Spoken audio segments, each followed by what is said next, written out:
Hello to all the meeps and bubbles and welcome to a new Let's Play. This time we are starting on one of the new asteroids to give you the feeling of exploration and colonization. My name is Luma and the Discord crowd has chosen the flipped asteroid with a slim survivability chance.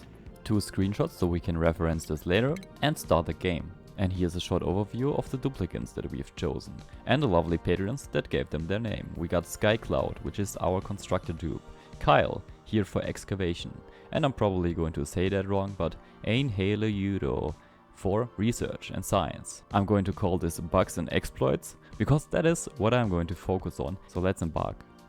What I said as the first goal for this let's play is have at least one duplicant on every single asteroid that can be colonized. I will also find some in-between goals to make this more fun for us. Also the usual shenanigans. For example, I want to split the base right in the middle. The right half will be the bug and exploit half and the left half will be the vanilla half. So depending on how well this does, we can add a couple more end goals. If you have any suggestions for that, put them down in the comment section. But for now, I want to give the duplicants the bare necessities that they need for a little bit of moral.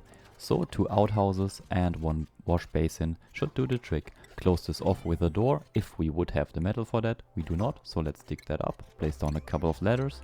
And at the moment I'm not even bothering with giving the duplicants their respective trait in the skill tree, because for now every duplicant is an all-rounder until we do the research. In the duplicant selection screen I also made sure that we have a duplicant with hard digging, so this granite is no problem.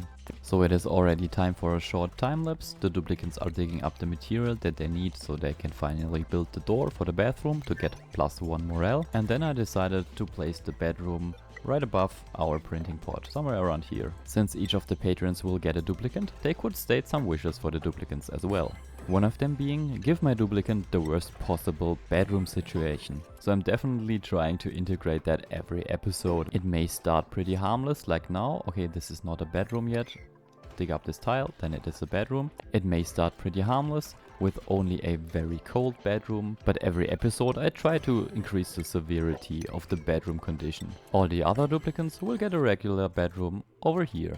So let's quickly finish this up and then keep on going with our other plans. 2 bedrooms, 1 bathroom, nice. Before focusing on anything else, I want to dig out a larger area with a duplicant. But let's also check out how bad the sleeping situation is at the moment. Crisp and uncomfortably cold. I also forgot we can set the wash basin to left only, so cleaning their hands is only allowed when going left. And after a good night's sleep for most of the duplicants, you can see them wasting time cleaning off the germs, so let's disable the disinfection. And now back to clearing out the area. At least until one of the duplicants will get stuck eventually. Oh, come on. While expanding our base like that, the duplicants will gather a lot of algae, which we can use in the oxygen diffusers later on. Another night in our small asteroid, and Einhele is probably very unhappy with the sleeping conditions. They are chilly, got soggy feet, exposed to food poisoning germs, and of course hypothermia. The larger area down in the base was dedicated to catch the water from this pocket up here. A little while and more excavation later, it is finally time to place in some floors. This time I'm just going with the 4 tile high floors made out of sandstone. We can dig up everything in between, and as you may have noticed, I don't even bother with food production because we dig up a lot of muckroot while doing that. What do we have here? I think I'm going to wait with the next duplicant, and I'm going to make the next duplicant a patron probably. But we take the seeds. And while I was distracted deciding on the next blueprint, the duplicants flooded the base with pea water, probably some polluted ice that melted to the left. If this isn't the worst bedroom for now, I don't know. A little bit of pea water, a lot of water, it's cold and there's almost no oxygen. Speaking of no oxygen, I think we should take care of that, so let's do that. Grab the power, place down a manual generator, probably down here.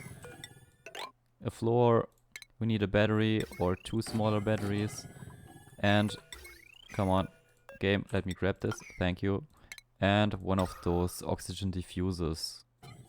Hook this up with a cable, make this the highest priority, and then let's wait for the dupes. Of course everything that you see right now is not our long-term solution, neither the base layout nor the oxygen setup.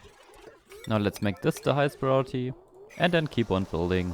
As you can see, the oxygen is still pretty bad, And those tiny little spaces are not enough for it to disperse quite well, so we probably need to research the airflow tiles soon. This is not the final layout, by the way, you know that. And the reason why I don't care about anything but excavating and building right now is because we have 27,000 calories, so we can use the time preparing the base. In the first episode of Let's Play, I always ask for a little bit of extra support, a couple of comments or likes, so that YouTube recognizes this and this Let's Play may do well, hopefully. There we go. I think this is our next duplicant. Let's take a look. We have Truck and Marie tidying and cooking, researching, ranching, operating. Marie has an acceptable negative trait and Truck does not. So this will be McLim and welcome to the base. There we go, and we need a new bed for the duplicant. We weren't fast enough. McLim is sleeping on the floor while the bed is not being built.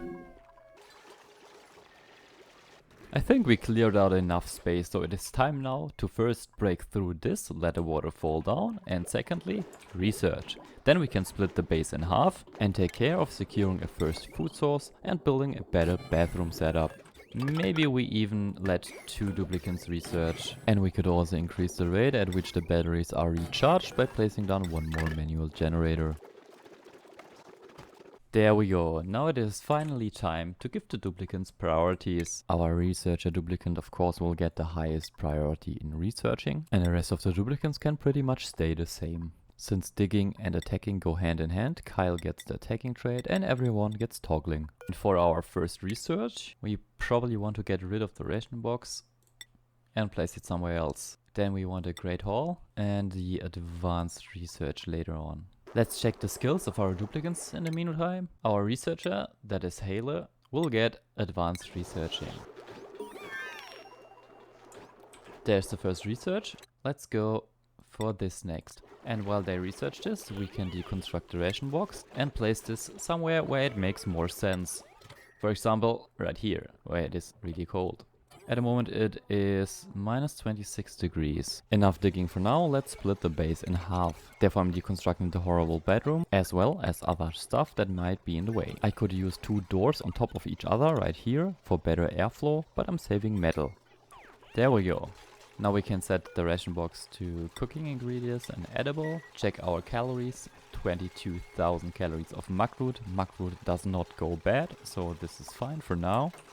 We deconstructed the beds, trapped 1 duplicant apparently, placed down 2 pitcher pumps.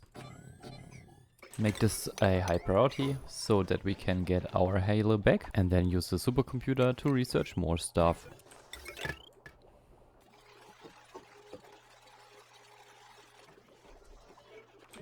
There we go, it is nighttime and not a single duplicant has a bed. Well, that happens sometimes. You can't even see them behind all this mess right here. At least they are together. That's totally me. Before we keep on going with the shenanigans, I think we should secure us a food source. For that reason, let's dig up all the cracks that we find down here in the hopes of finding more seeds that we can plant. And we need to replace those 3 sand tiles, otherwise the water might break through that. All we need for that is a ladder tile so the duplicants can reach that and 3 sandstone tiles. In between our portal brought us our new package. We got very lucky and got a package of hatchlings. This should do as our food source, but we need a rancher for that. So very soon we can start our ranch with 5 hatches. Why 5? Because we have 3 eggs, there's a hatch behind this mess, and here's another hatch.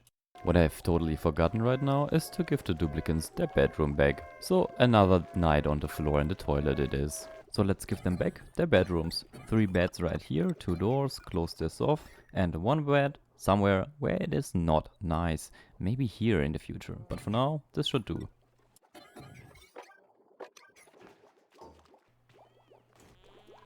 Okay, at the moment we can't dig through the abyssalite and especially not through the obsidian because we are missing the skills for super hard and super duper hard digging. But we can dig up the rest of those metals and sandstone and take a quick look at how many seeds we have gotten so far. 20 mealwood seeds and 13 blossom seeds, as well as a couple of decor plants. So for now we could start with a couple of planter boxes, fill them with the mealwood seeds and dig up the material up here. While we are here, why not expand this a little bit upwards so our duplicants have access to the transporter unit. And more material. There we go. And now to this. After the planter boxes have been placed down, we can now place in the mealwood seeds. Those will not be enough to sustain the colony, but I'm thinking of adding another row. By the way, why did I place them up here? Because this is the only place where the temperature is right for the mealwood to grow, other than in the basement of our colony. So let's add another row, so we have around 5 mealwood plants per duplicant. First another sandstone floor, then a couple of those planter boxes, wait for the duplicants to clear out all the material, build the floor as well as the planter boxes, and then we can fill them with mealwood seeds. Then I'm giving the planter boxes a slightly higher priority than the average, so the duplicants do that before doing stuff with priority 5. Also, we probably need more oxygen because we have 4 duplicants and this can only supply 5 duplicants, but our oxygen transfer here is pretty bad. So for now, let's grab another oxygen diffuser, place it up here, go down and then hook this up with a cable. In order to advance with our research, we can research the bigger battery or even the coal generator. Because I don't like idle dupes, I placed down a couple of storage bins, which the duplicants can fill up if they have nothing else to do. At the moment the duplicants are not building, but researching. So we should be done with our large battery pretty quickly. Also, toilet duty for Kyle. The research for the large jumbo battery has been completed, and as I was saying that, another research for the coal generator also has been completed. Don't worry, I will delete the build command for the unnecessary jumbo battery soon. Now that we got access to the coal generator, we can get rid of the manual labor. For the placement, I want the coal generator go near our favorable unhappy duplicant. Then hook it up with a cable and disable the manual generator. After that, we can research the automation so we don't needlessly waste coal. Therefore the smart battery is needed, as well as some automation cables. Let's set the storage bins to the lowest priority, sweep only and all, probably not the liquefiable and the polluted dirt. Copy the settings over. There we have it. And then we can give a sweeping order for the bedroom and the bathroom. Our coal generator is running and taking care of the energy production for now. And we have a new care package. Shine nymphs or new duplicants. Let's take the shine nymphs. Even more research until the smart battery is finished, and then we need the automation cables.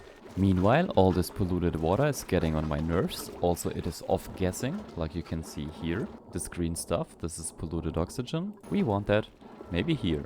As I have told you, to get rid of the polluted water bottles, I'm going to dig to the left right here and just drop it somewhere. But maybe I want to save the clear water first. Our main water pool is at a nice 22 degrees, so the couple 100 kilograms of cold water will not change that. Set the bottle empties to clean water, and this has to be the highest priority duplicant, so why is our coal generator not running? Insufficient resource coal. You know that is not true.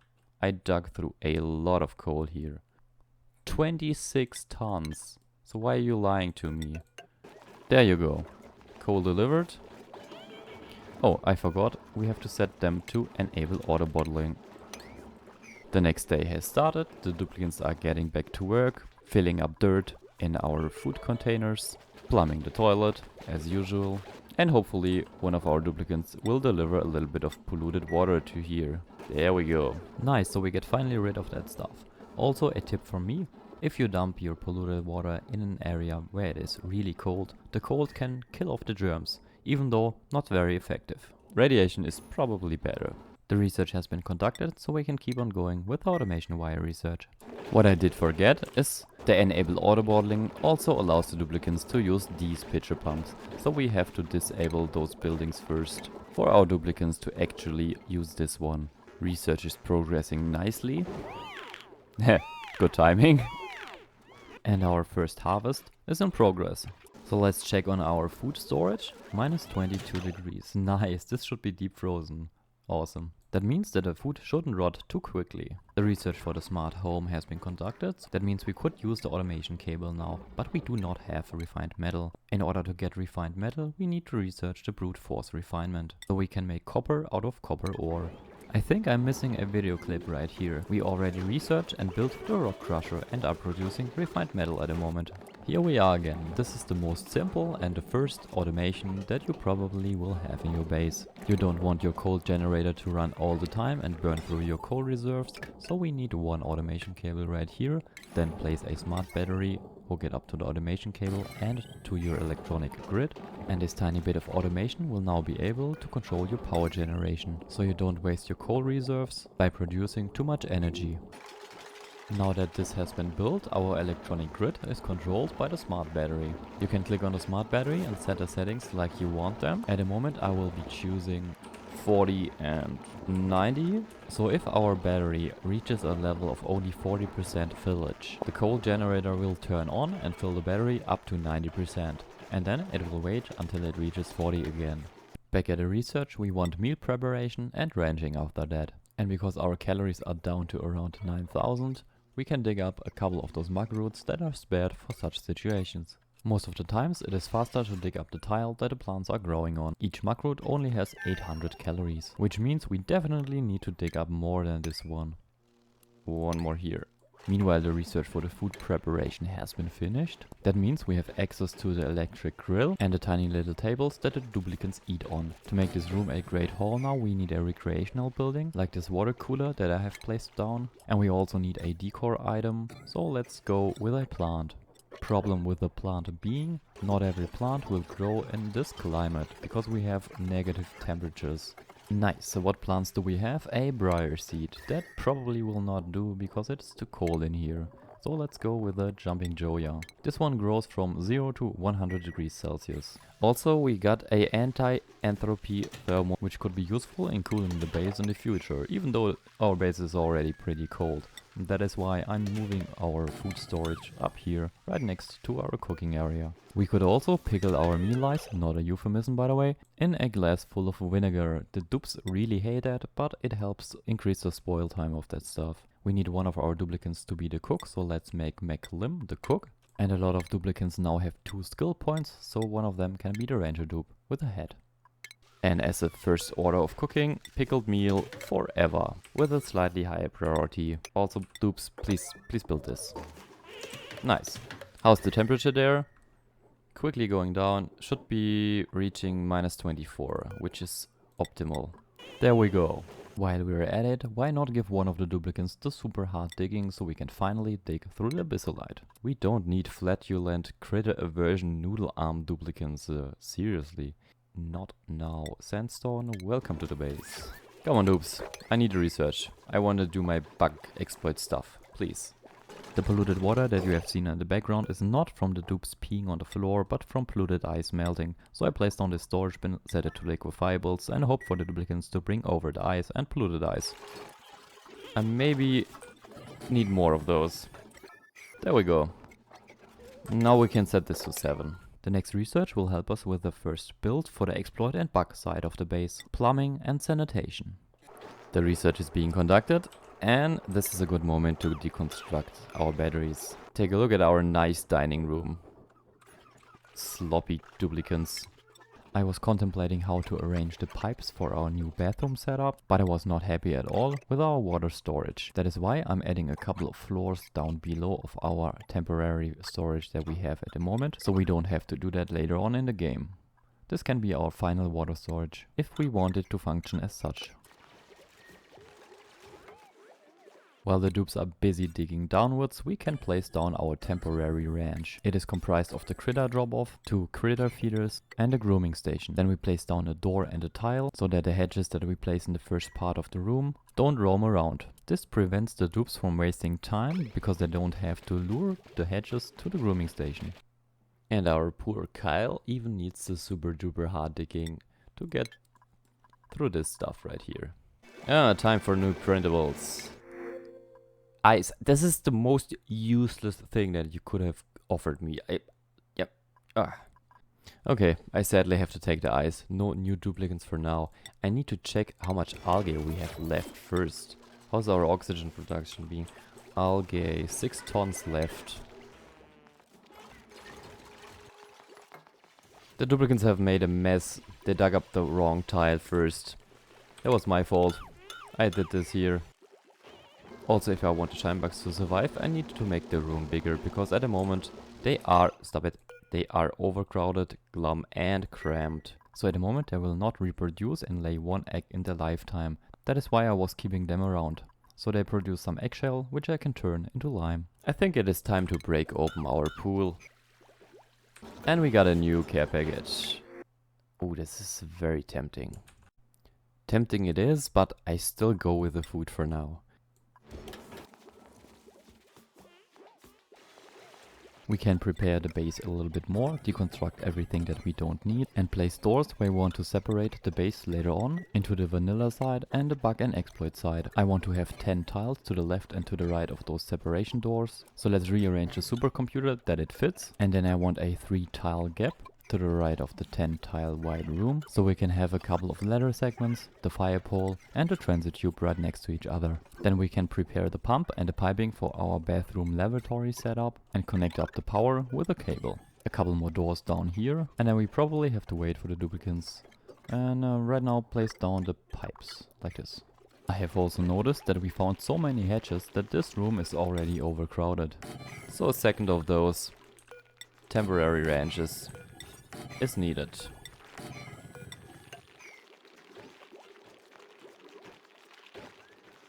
After finishing up the second temporary ranch, we can wrangle up 2 or 3 of those hatches and transport them over to the ranch above. For the settings, I just copied over all the settings from the ranch down below, but set the priority of the critter drop-off 1 higher. We can also use a little bit of storage down here so the duplicants don't have to run so far. A yokel with strength and husbandry. That is quite good. Construction and athletic, but anemic. So we got +5 and we got -5. Just why? Or +11 machinery but can't build. Why? Why are you giving me those choices? But we can take in this dupe.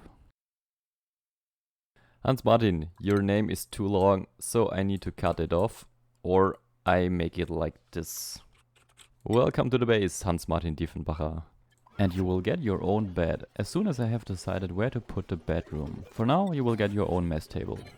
Hans Martin, you could be our carrying dupe for now, and you will get a tiny head. Also, please let me know if I should do more or less explaining and how I can increase the quality of my content in general. I would be happy if you leave some suggestions. There we go, finally we have enough space to build a bathroom. So, we have a space of 10 tiles. How many lavatories do you think can we fit in here?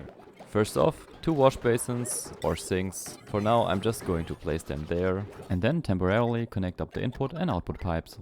Back to the lavatories. Let's grab them.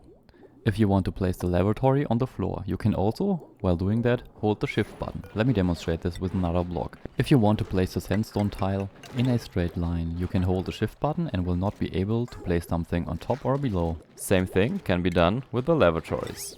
And if you move your mouse very quickly while holding the shift button, so that you are in a straight line, you can do something like this. This was not perfect, so let's do that again. Also, I don't like the orientation.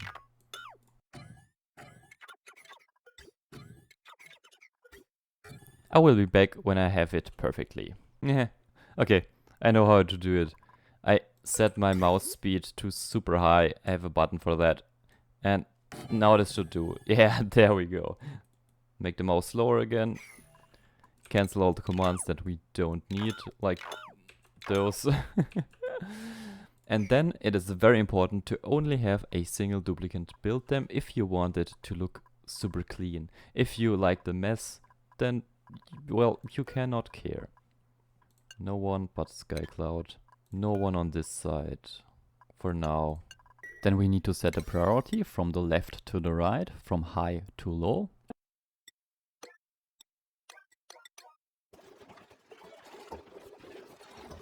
Let's keep on going with the priorities. And someone built this lavatory. Well, this is a good example of how it could look if something goes wrong. So for now we can leave it at that, so I can show you how to fix this as well as how this will look in the end. There you have it. If it looks clean, you get the result on the left, and if it looks messy, you get the result on the right. Now let's deconstruct the messy looking toilets and then reconstruct them after placing down the orders on top of each other. This time I already set the priorities and closed in SkyCloud behind another door. The material should already be in there because we deconstructed the same amount of toilets. So there we have it. How many toilets do we have? 9 toilets in a room of 10 tiles. If that isn't an exploit, I don't know what is. Let's hook them up to the water and the dirt water as well. Maybe we can make 2 clean lines. like this. If we are quick, we may be even getting the filtration done. What do we have printed? Dirt or fertilizer? Let's take in the fertilizer. One quick cleanup later, we can place in the toilets for the vanilla side. And as you may have seen on the right side, the order in which the toilets appear might change if the duplicants use them. The filtration has been researched, so we can place down a water sieve to clean our polluted water and feed it back to the system. And yes, this is an exploit. This is not regular game mechanics. You definitely shouldn't be able to clean your hands with the dirty, slightly cleaned pee water from the duplicants. And that is exactly what we are doing. We are feeding back the cleaned pee water to the toilets and the sinks. Which means that we can feed the fresh water to the non-exploity vanilla side. And don't worry, I cut the connection in the middle soon. I will notice that. We just need to connect up the water sieve to our power grid. Since this is a water positive process, the water will accumulate until it reaches this bridge. We then can bypass this bridge and store the water in a water storage underneath here. The polluted water will get filtered with the help of sand, gets turned into clean water, gets refilled into the toilets, where the duplicants will use it to flush the toilets. The dupes will create polluted water, the polluted water will get filtered again, and that is our bathroom loop. And now we could research the liquid reservoir. After the duplicants have finished building all the pipes, the research for the liquid reservoir should be finished. The liquid reservoir has been researched, so we can save all the excess water from here, and we can store the dirt water from here. Because in a regular game, without exploits, you would have to deal with this in one way or the other. Also, you constantly need to feed in fresh water. Now we can deconstruct the unnecessary pipes. What is printed? Salt water. Okay. There we go, the liquid storage has been built. This is used to store the polluted water from the toilets and from the sinks. The liquid storage on the right stores the fresh germy water that comes from our water sieve, that is the excess water. And the pump constantly pumps in fresh water to our non-exploity vanilla side. By the way, I think I need to cut this right here so the water does not get mixed. Yeah, like this. The germy water on the right side will be refilled in the same loop. The duplicants can use that germy water to clean their hands off of germs, which is super unlogical. We can also set the sinks to left, so the duplicants only wash their hands if they go left. Today I wanted to start off with giving the base a little bit of a contour, but it seems like the dupes really don't want to build at the moment. Also, our algae is running low, so we probably have to take care of that first. The oxygen that is being produced right now is coming from this algae diffuser here in the middle of the base. Hence, in order to get more algae, we can, for quick term solution, dig up the algae that we find down here, which is pretty much all that is left on this planetoid. That is why we can use the teleporter unit to send one of our duplicants to the next planetoid and use this supply teleporter unit to send over algae that we can then use for oxygen production. And because I have plans for Halo, I'm going to send him over. He will need hard digging for that and advanced research to activate the supply teleporter. So before sending over the only duplicant that can actually activate that building, we need to dig towards that, activate it, and then send him to the next planetoid. Now that we have prepared that, we can activate the building with a high priority. Now we only need to activate the teleporter on the other side. Also, I probably need to activate the proximity. This setting exists so the duplicants don't run far away, come back, run far away again. Instead they will take a look at what is near them and try to prioritize those tasks. But since it is already pretty late for our duplicant in this cycle, we will wait for him to take a dump, eat something, sleep, and then send him over in the next cycle. Down to the right you can see that we got a new care package. The oxygen problems reduce our choice to blossom seeds and sand. Blossom seeds it is. It is time for a quick inspection of the planetoid that we will end up on. This one is called Equiol, and from the looks of it, it could be the barren moonlet, but I'm not sure. Here on the surface you can see chlorine and hydrogen and a little bit of radiation. Okay, after unpausing the game, a lot of radiation. Otherwise, nothing fancy. Without further ado, let's send over our duplicant. And don't forget to inspect all the buildings so you can get some data banks. And in order to not be alone in this desolate place, our Hailer is going to defrost a friend, you could say a veteran of this place. He has been here long before everyone else. Let us welcome Wade to the base. Wade will be our jack of all trades with agriculture, strength and cuisine, as well as 3 skill points that we can allocate later. And now that our lovely dupes are here, they need a place to sleep, which can be quickly done by digging out an area, closing it off with some doors, placing in 2 beds, and to make it a little bit fancier, some floor tiles. Then we can add the ladder and close off the higher ones of the 2 doors. Then it is snack time for the duplicants, a little bit more work, and then the duplicants clearly need a toilet. Also, we haven't given them a right schedule. So first we move our 2 duplicants to the second shift, then we make everything work slots and change out some of them for downtime and bedtime slots. And then let's hope that we get the outhouse built before the duplicants will pee on the floor again. That is one of the favorite things that I like to do. It seems that with a little bit of priority yellow, the duplicants were able to get it done. Nobody peed on the floor. Meanwhile, the duplicants on the main planetoid have built a ladder, so we can deconstruct everything that is in between and keep on going with the ladder shaft. The electric grill will be deconstructed and moved, and the same goes for the ration box up here, so that we can have everything nice and orderly. After deconstructing everything that was in the way, we can place down the electric grill again, hook it up to our grid, and then give our cook a couple of cooking orders. For example, barbecue forever, frost buns and pickled meal forever. In case you're wondering where the meat is coming from, one of the critters died for some reason. The dupes here on the second planetoid are digging their way down. Why down? Because I already scouted the area, and here's the supply teleporter input that we can use to send over all this algae here to supply our main base with a little bit of oxygen. And for the duplicants to be able to reach this place, we need a couple of ladders. They need to dig right through the water and will probably get very wet. Up to the right you can also see that I'm digging out an area for our toilet systems. The dupes made a mess out of this place, so we can finally activate the supply teleporter input and maybe dig down a little bit further to drop that water down, so it's not in the way anymore. Activate this with a high priority. Also set this to allow manual use. Organic, algae. Now the duplicants will be able to send stuff over if we manage to get some power there, which can be easily done by just running a cable up our already existing ladder system, placing it in the floor up here, so we are prepared for any future energy consumers.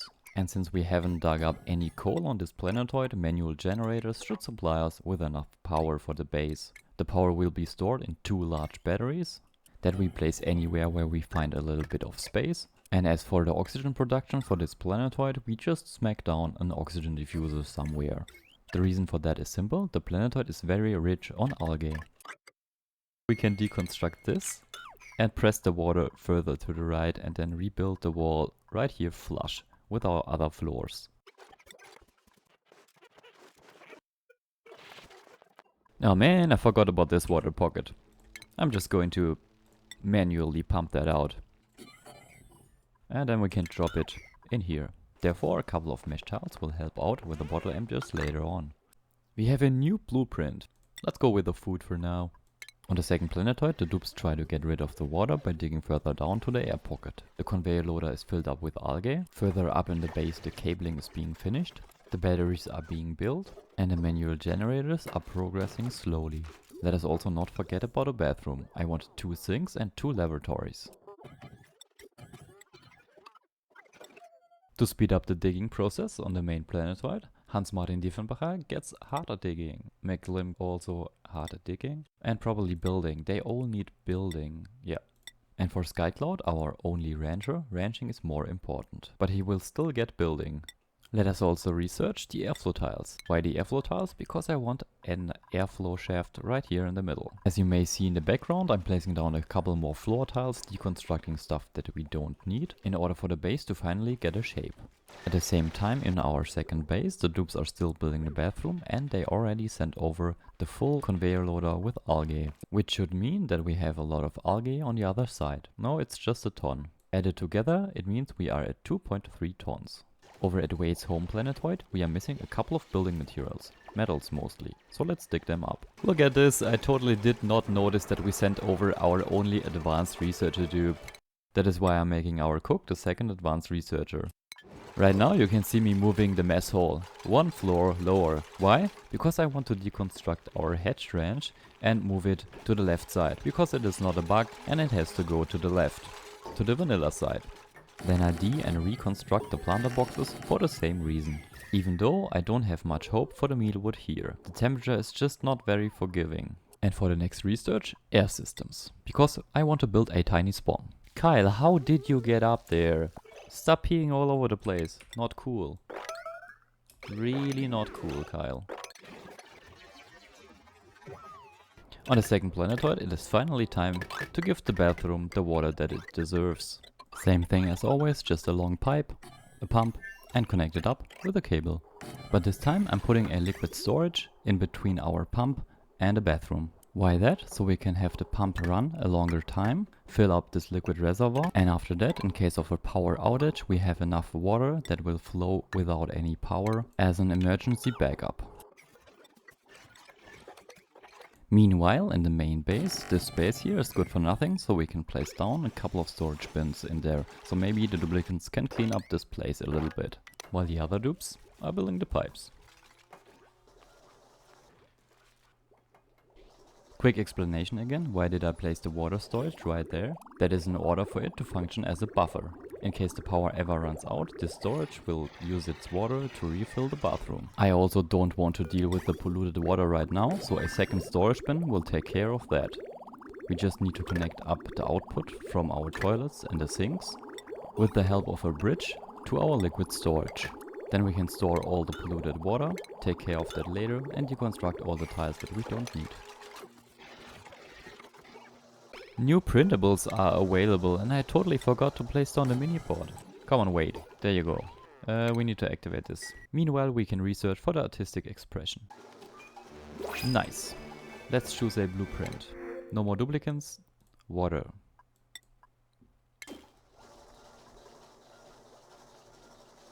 This should work. Let's go back to the main colony. What I may have totally forgotten is that all the duplicants are sleeping on the floor. A new bedroom is overdue. I guess for now this should do. While some of the dupes may build that, we can research for the advanced power regulation.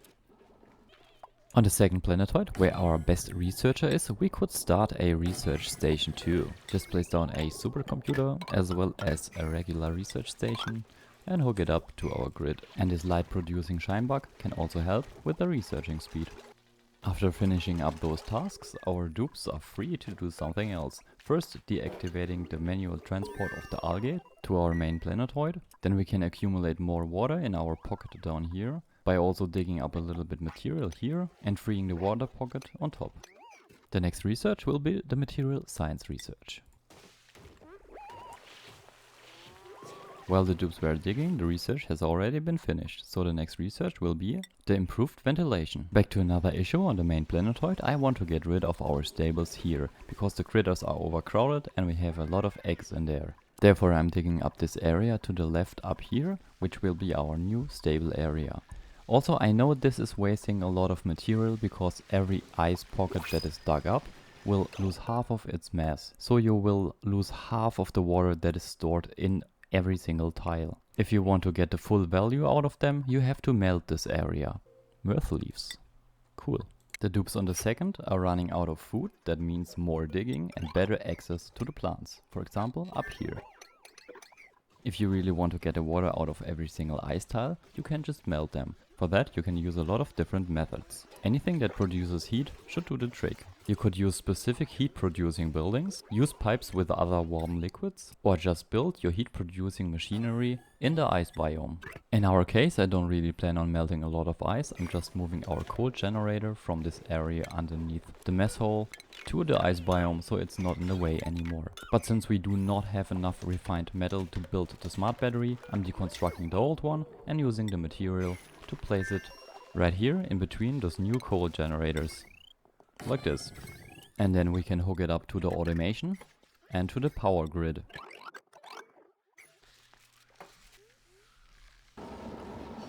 There we go again.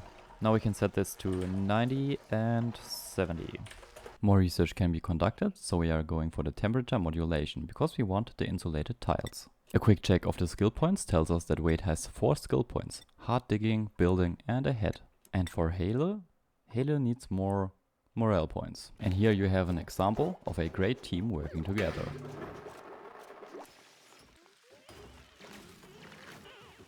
Yeah, those dupes. They are suffocating at the moment because no one built the floor, and apparently there's no oxygen in this base. Yeah. I sent over enough algae to supply this base with oxygen, but the problem is that the dupes could not reach it because there were some tiles missing here and a little bit of the abyssalite blocking the way for the dupes. Now that the duplicants have access, I placed 2 storage bins down here which they can store the algae in. And now let's take care of our trapped duplicants. No digging, just get out of there. They also don't need to build every single floor tile, just those 2. Seriously, those dupes. Ooh, that was a close call. And another portion of ice. We had to address the calorie situation on the second planetoid, hence I placed down 5 of these planter boxes for each duplicant, which we then filled with mealwood, as always. On the main we finally have enough space to move over the ranches, so just grab everything that was in there before, copy it over, place it down, and then copy the settings after the duplicants are finished building it. Skycloud seems a little bit sad, and now instantly angry again. And now headless, what the heck? You did see that too, did you? The reason why Skycloud is so angry is because their moral requirements are not met. The plants in the Great Hall wilted, so I had to replace them with Joya seeds, but they also will not make it for long because the temperatures are pretty low. And while all this happened on the main planetoid, on the second planetoid the dupes were digging.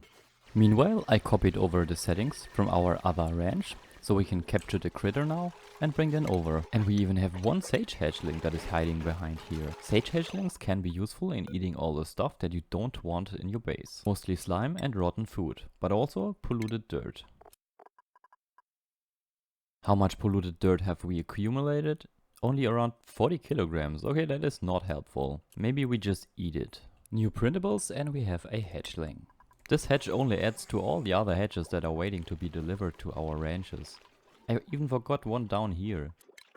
But this time I'm trying to make the ranch the maximum size of 96 tiles. A ranch of that size can hold up to 8 hatches. The eggs of hatches and the hatch itself are counted the same, so make sure to get rid of the eggs. Oh, and we got a trapped duplicant again. Kyle. Finally. Back at the skill points, Hans Martin will get super hard digging, McLim will be our advanced science researcher dupe, and Skycloud also gets hard digging. Also, now that I've shown you one of the vanilla methods of melting ice, I will show you the exploit version of heating up your rooms. Here on the exploit side, we will build a couple of these transformers.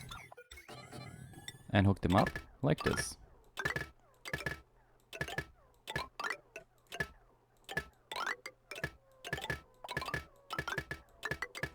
We also need to supply them with power once.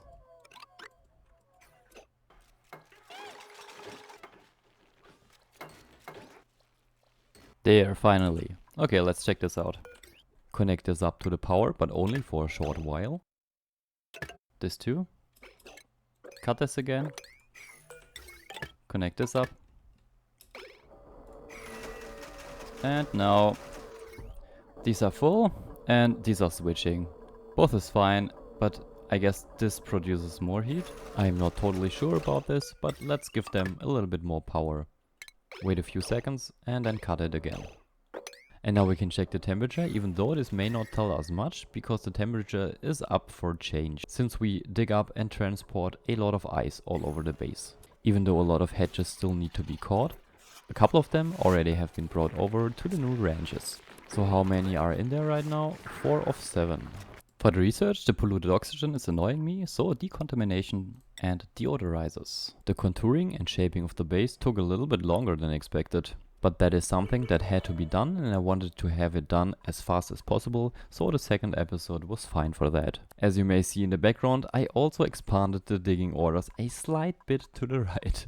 Why that? Because I want our industrial areas to the right and to the left of our main base shape. While all those digging orders were happening, we also got an oxyfern seed, which we can duplicate for later use. On the second planetoid that supplies our main one with a lot of algae so the duplicants can breathe, I had to add a couple more layers so the duplicants don't get idle. And also because we need all those materials later. Hence the digging and building orders down in the base, and this larger area on top as well.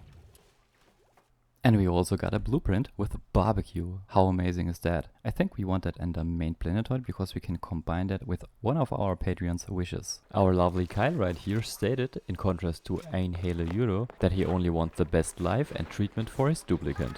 I can't make that true at the moment, but I can work towards that. So for now, Kyle will get a barbecue that was an option for the printables. And when I say Kyle, I mean only Kyle. Because how else could you be the pampered dupe if everyone else is pampered as well? Kyle is overjoyed that he got the barbecue all for himself. I mean, look at his smile. And our Adrian hasn't gotten any skill points so far. Also editing me here. When the heck did we take in Adrian and name him? Where's my clip for that? Never mind, he got building and hard digging, and the rest is fine as they are. We are slowly carving away from the iceberg on the right exploitee side, while at the same time reconstructing our science stations to the left. But not only that, on the buggy side in the middle segment I'm placing down more of the transformers that should produce heat for our base. As you may notice in the background, I am also adding. As you may also notice, automation for the lights is added in almost every room except for the bedroom, of course. The light itself can make some duplicant actions faster, and the automation helps us save on power. What you probably have missed in the background is that I built a new food storage further down in the cold ice biome. On the second planetoid, and in compliance with the wishes of the Patreons, I'm going to make the bedroom of our Ein Hele Euro as bad as possible. Therefore, I let them dig towards space. So I can use the radiation and maybe the sclerine down here to make the bedroom a very unwelcoming place. And what is printed? Some duplicants and sand. I don't know what this is supposed to be, but this seems like a bug. This is not a bug in the exploit side. Go there. What you see right now has already happened in the time lapse. I moved all of the science stations to the left and now I'm automating the lights. Therefore, we just need a motion sensor made out of refined metal. Place some lights anywhere near them where we want them. I want them to touch every single tile on the ground for our researching dupes to be illuminated. Then we can hook up the light bulbs to the power grid and the motion sensor with an automation cable to the light bulb. Nothing else is needed, that's all. Now the light is only on when a duplicant is in the room or passes by. Also, what is printed? More hatchling eggs. We could eat those. Back on our second planet, the dupes finally have finished this and we are losing oxygen, so we can close this off now again. So let me quickly come up with the worst possible bedroom that I can think of at this moment in time. We need to make one of our duplicants a ranger, even if just for a short while. You will see why. How about you wait? Critter ranching, but only for now. Small side note for those who did not know that, you can place down a critter drop off. For critter who cannot be wrangled normally, set it to auto wrangle surplus and some dupe will take care of that. This here will not work. To be even meaner, we need more research. Even more printables, and it is grubfruit preserve or muckroot. Take a look at this. You may know where this is going. So first off, those are NOT gates, so if this turns on, this will close instead of open. These are filter gates, both set to 5 seconds. This is a timer sensor. This turns green for 15 seconds. After 5 seconds, the second one closes. The first one closes immediately, and after another 5 seconds, the last one closes. And we will use that to press up a little bit of water. Also, I placed in a storage bin, so we can deconstruct it and have a nice bunch of debris lying on the ground. The dupes will not like this, and that's the whole point. And we even fed the shine bug. Oh, look what is printing. We got some larvae eggs. That is amazing, but this is way too cold on the main planetoid, so we need to go to the second one. Let's check the temperature here. Yeah, the temperature is fine. This is even more up their alley. So let's print them here. In the time the dupes were building the meanest possible bedroom, they have researched the space program and the notification systems. We can also send over a little more algae to the main planetoid. We also got a chance for a sweetle larvae that we are printing on the second asteroid. I think for now this is the meanest bedroom that I can come up with. It's a ladder bed that gets smacked with a hammer every couple of seconds. There's a shine nymph in there that keeps the duplicant from sleeping. And, well, once a cycle, the bedroom will get flooded. Also, there's a lot of debris on the floor, so it is not the nicest bedroom. And it is slightly radiated. I think this is the meanest thing that I can come up with in this short time. So the only thing that is left to do is set this to our halo. To clean up the second planetoid, I'm placing a couple of storage bins right here. And Kyle here wanted, in contrast to een hele euro, the best things. So let's check out what we can do. We could start with a better bedroom, and just so the other dupes can see that he has the better bedroom, I'm doing it right next to them. He will get a couple of nice plants. We can take one out of our mess hall and replace it with another one. The debris on the floor will of course be collected, and all the tiles will be replaced with granite tiles. Macroot. They have a lot to clean here. Sweep only, all, no liquefiables, and no polluted dirt or rot pile. And because I'm trying to integrate every wish for your duplicants, this will be a tiny recreation room where only our lovely Kyle has access to it. After we have added some decor items to it, the hanging pots in itself will count. The room has now been transformed to a recreation room. Now all that is left to do is first give it a couple of plants and then restrict the access for every other dupe except for Kyle.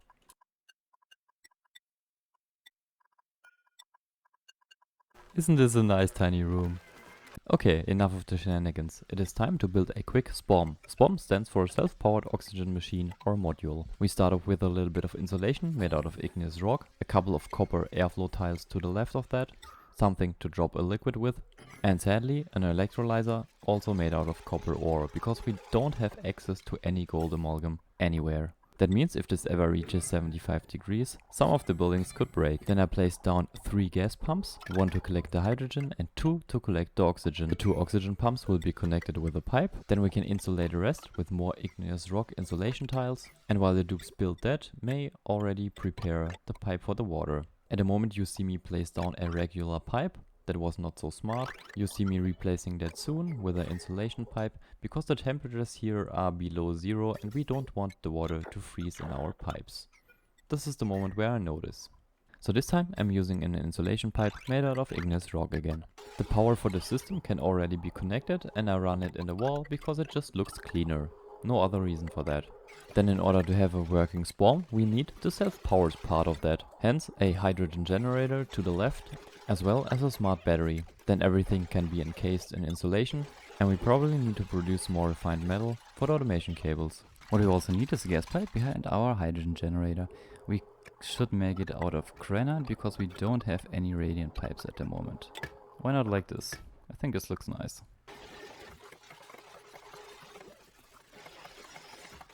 For the automation, for now, we just connect the smart battery to the hydrogen generator. And then we drop in a little bit of polluted water and then clean water. Set this to enable auto bottling and a priority of 9. Wait for the dupes. I'm not stopping this time. I learned my lesson. Even 200 kilograms would be fine. This is at 20 kilograms now, so that is also fine. Now at 100, let's set this to water. And I forgot to hook up the power. The water just has been delivered and now we have 68 kg on this tile. We can deconstruct the bottle emptier and close off the room. This time I want a little bit more automation. I want the electrolyzer to only activate when the battery really needs it, and that can be achieved by hooking up the smart battery right to the electrolyzer. Secondly, I want to be able to activate this manually. For that we just need to connect a switch. Connecting up a switch like this automatically creates an OR gate. Or you use this one. So this automation activates the electrolyzer when the battery needs power, or you press the switch. Also, before we feed our gases into the generator, we want them out of the electrolyzer room. The oxygen room will also be vacuumed out.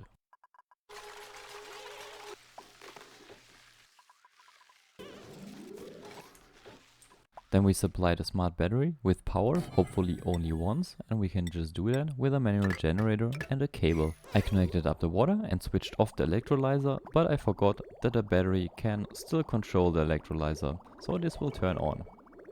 At least we managed to make both of these chambers a vacuum.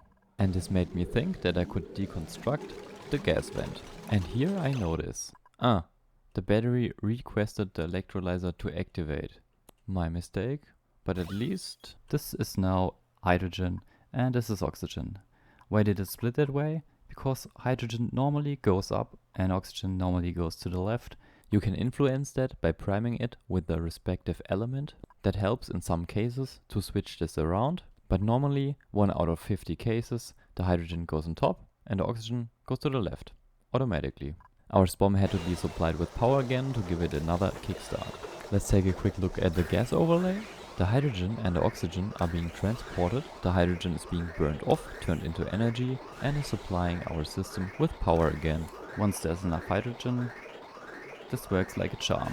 You may have noticed the power discrepancy. We produce 800 watts, but use up 840. We got 3 times 240 plus 120 watts. But the thing is, those two gas pumps only run some of the time, because each electrolyzer produces 880 grams of oxygen. After that we can cut the cable, set a battery to 90 and 70, clear out the room, deconstruct the manual generator and close it off. Then we can automate the oxygen output. We can easily do that by placing atmos sensors all over the place where we also want our gas vents to go. So for example, if I want them in the right corner of every room, I place down an atmos sensor that I probably will set to around 1600 gram, grab one of the vents and place it right next to each one of those atmos sensors. I was missing one. Then we can grab the gas pipe and hook it up to every single one of those gas vents. Well, technically I can only supply the right side of the base with this, and our oxygen diffusers will supply the left side, but we may do that in another episode. For now, I just need a little bit of oxygen. And deconstruct this gas vent. We don't need that. To finish the automation for our oxygen control, we just hook up the atmos sensor to the vents with the automation cable. Nothing more. That's it. I set them to if below 1600, then send a green signal and open the vent. And how is this controlling our oxygen? Well, since each of those singular pieces will do that, the oxygen is held back in its pipe, will stop here, and if the gas pumps are not running, they will not draw on the power. Also, what is printed? Barbecue. Someone will be a very happy duplicant because we only have one dupe that is allowed to eat the barbecue. Kyle. What is the reason that this is on the bug and exploit side? Well, let me explain. We got two infinite storages here. The left one for the oxygen and the right one for the hydrogen. The oxygen is already at 10 kilogram. A room can be overpressured endlessly, but before that may happen, the electrolyzer will stop off-gassing. But since it is submerged in water, it will never stop, as long as it is supplied with water, which it is. So two infinite storages are clearly exploits. A small side note, the hydrogen room to the right should not be vacuumed out completely. Otherwise, you might get some oxygen and hydrogen in there. You don't want that. In order to prevent that from happening, an atmos sensor could do the trick, so that the gas pump only activates if there is enough left in there. You could also let the manual switch activate it for a longer time. The second reason why this is an exploit, every SPOM that is self-powering will delete heat. The hydrogen that is used to cool this room down will be burned off and produce no further heating. So you basically delete the heat, which makes every SPOM, no matter how it works, a thermodynamic exploit. And here you can see a short moment of one of our pumps turning off because of the power discrepancy. Meanwhile, the duplicants on the second planetoid got a nice little recreation room. We also researched the smart storage. More printables, we got a pilot, a destructive one. So let's get this new duplicant on this planetoid. Frankie. We will welcome Frankie to the base. I'm all out of Patreons, so no more names. Sorry guys. Frankie, welcome to the base, and you will get a bed. Sadly that I deconstructed this one already. I think for only the second episode we dug out a lot of space. The bug and exploit side slowly heats up. The second planetoid that only just now has been colonized doesn't look the same. I found a couple of interesting spots and I want to find out what lies behind here and here, as well as on the vanilla side here. It would be super helpful if you keep up the good work with the liking. And now you can take a look at how a typical night in our base looks for the dupe with the worst bedroom ever.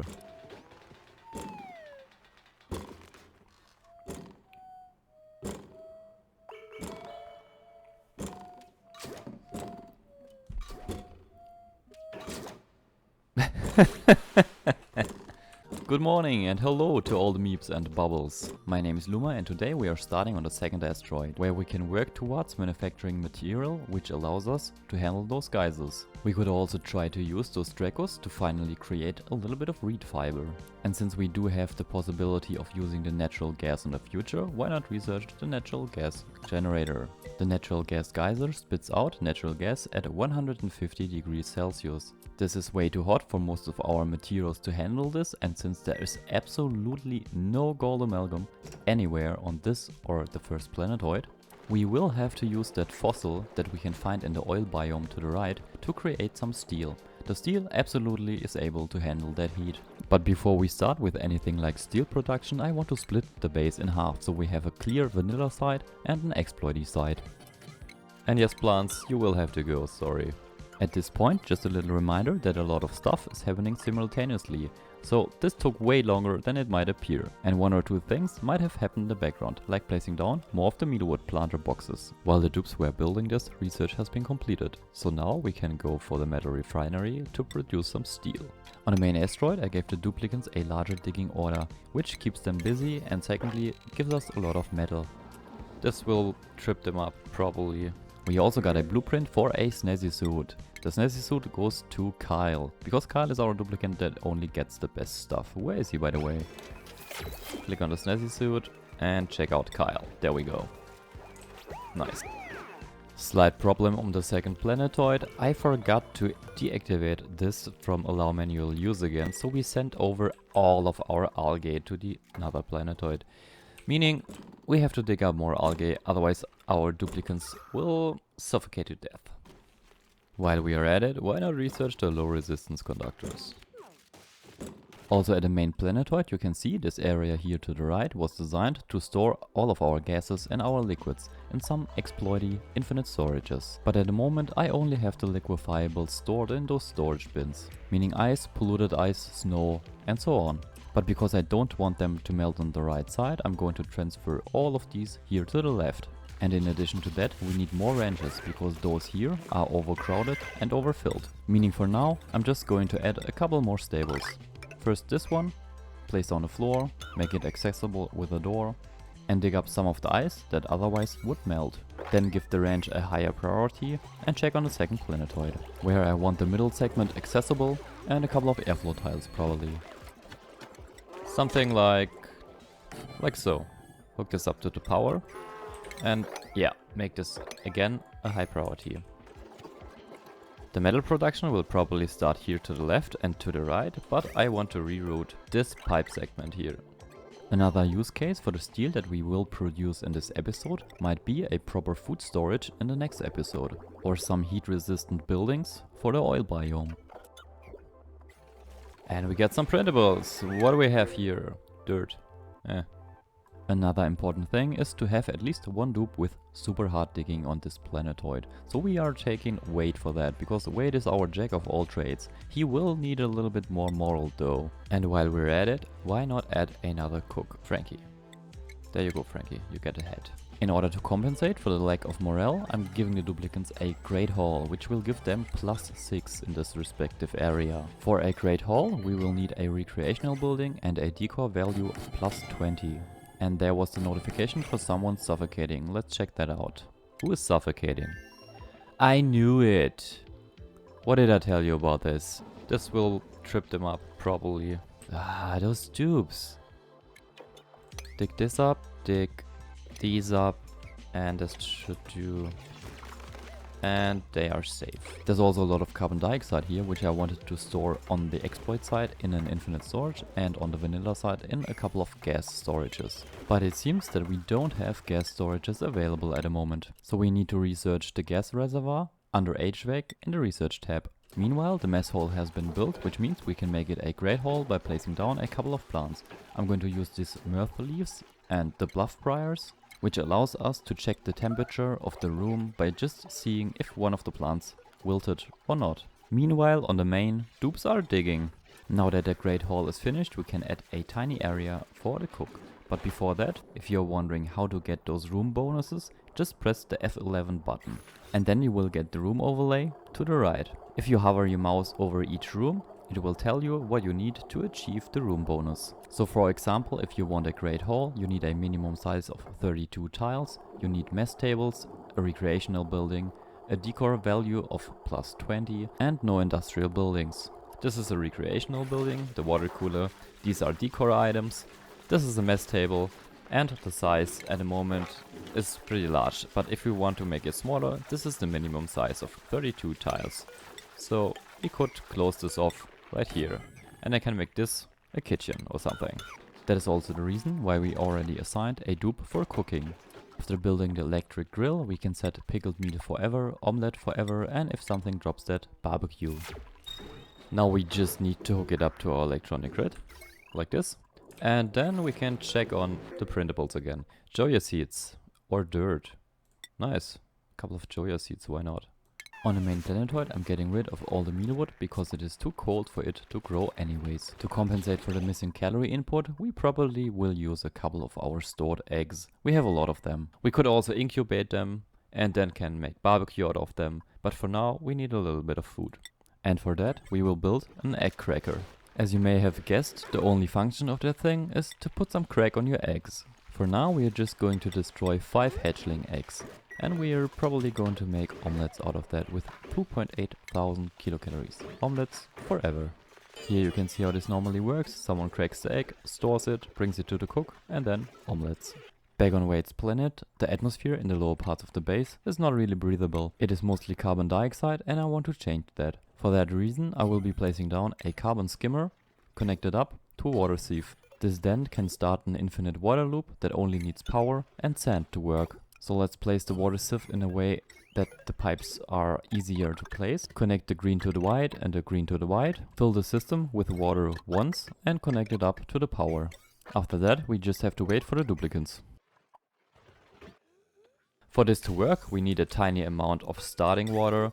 So we can just connect this up with a bridge for a couple of seconds. Then deconstruct this again. We probably want a storage bin right next to this where we can store the sand.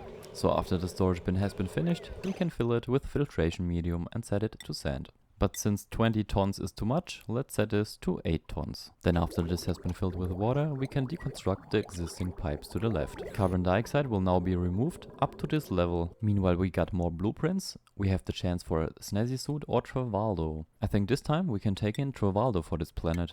Travaldo, welcome to the base. You will get a bed. And after that has been built, you will probably get a new shift. Together with our missing duplicant, Frankie and Travaldo. Now that Travaldo has been bedded, I want to start with the metal refinement setups. Left will be the vanilla side and right will be the exploit side. The setups will be pretty similar in the beginning, but will work fundamentally different once it's started, even though they optically pretty much look the same. For example, on the exploit side we will recycle the water so long that it turns over 100 degrees Celsius and will break the pipe piece behind the green output. As you may have concluded from that, my piping is a little bit wrong, so let's change that. We want to refeed the water that has already been used in the metal refinery to the input again, so the green to the white. And the water that is being fed from the outside should definitely not have priority, so we need to bridge it onto an already existing pipe. Basically like this, and then we wait for the metal refineries to be filled. The freshwater input connection can be cut and now we have to wait for this pipe piece to break. The metal refineries are very power hungry. They will eat up 1200 watts each. And because I want to run them simultaneously, we will need a lot of coal generators for that. The smart battery that I already placed down is there to control the coal generators. And the power transformer is there so that I can hook up our base grid to the coal generators too. So no more manual generators. Then the heavy watt wire, connect them up, like so. Then go through the wall here and connect this up. Placed on the heavy watt joint plates. And a small cable can connect to our main line, the old one. Then we need the automation to hook up every single one of those coal generators. The decor is already shit, so we can go here. Here you can see a mistake I made in the order of constructing things. You want the cable for the automation to be constructed first, otherwise the coal generator will run and waste power. We don't want that. So, what kind of a blueprint do we have here? Yeah, the sound is annoying. We got algae or shy nymphs. More shy nymphs. In order for you to be able to produce steel, you will need iron. In addition to that, a little bit of lime and refined carbon. Lime can be produced by crushing down fossil, which we have here, or by crushing eggshells, but for both of those things you will need the rock crusher. I will make it a little bit overkill and place down 3 of those. Hook it up with a small cable, that should be enough, because our grid only has power consumers that are active some times of the day. Let's also not forget to set this battery to a reasonable value. I'm choosing 70 and 30 because there once was a bug that the coal generators still finished their animation and produced a little bit more power than they should have while being controlled by the smart battery. And because we have so many coal generators and I'm not sure if the devs fixed that, I'm setting it to a value where I think we will not waste coal. Finally, back on the main planetoid, you may have wondered what this tiny room is about and why I left the plants. My simple reasoning for that was I want to place down a nature reserve, but first we need to research that. We also again have too many hatches. Each of these hatch ranches is at 7 of 7 hatches. And I found a lot of hatches down in the base again. So one more of those stables is needed. I need to automate this, but there's so much happening at the same time. This is quite hard to concentrate. On the second planetoid we want to crush some fossil from here to lime so we can use it in the steel production combined with our metal, in order to then use this to produce power with the natural gas from the natural gas geyser. We do that in order for our stuff not to break, because the gas that comes out of the geyser is at 150 degrees Celsius. And then let's see if we can get into this oil here. In order to get to the fossil, we either dig to the hard and hot stuff up here, or we make a liquid log and go through the chlorine biome. As you may see right now, I went for the second option. I thought we could combine that with catching some dracos. And regular dracos eat balm lilies, which grow at 35 to 85 degrees Celsius. That's why I scouted out an area that has a nice 45 degrees. I was choosing this area right here not only because of the temperature, but because there's already hydrogen in it. We will need the hydrogen on top for the draco once it is sheared to regrow its scales or fur. What is printed at the moment? Nutrient bars. After we made some space, we can place down every station that we will need, the grooming station as well as the shearing station, which also needs power, so we need to hook that up to our grid. A simple cable should do the trick. Then we can replace those 2 floor tiles, and then you normally make sure that the hydrogen is on top and the chlorine on the bottom, because the balm lilies will need that to grow. Nothing else, no fertilizers, balm lily to grow. The balm lily only needs chlorine.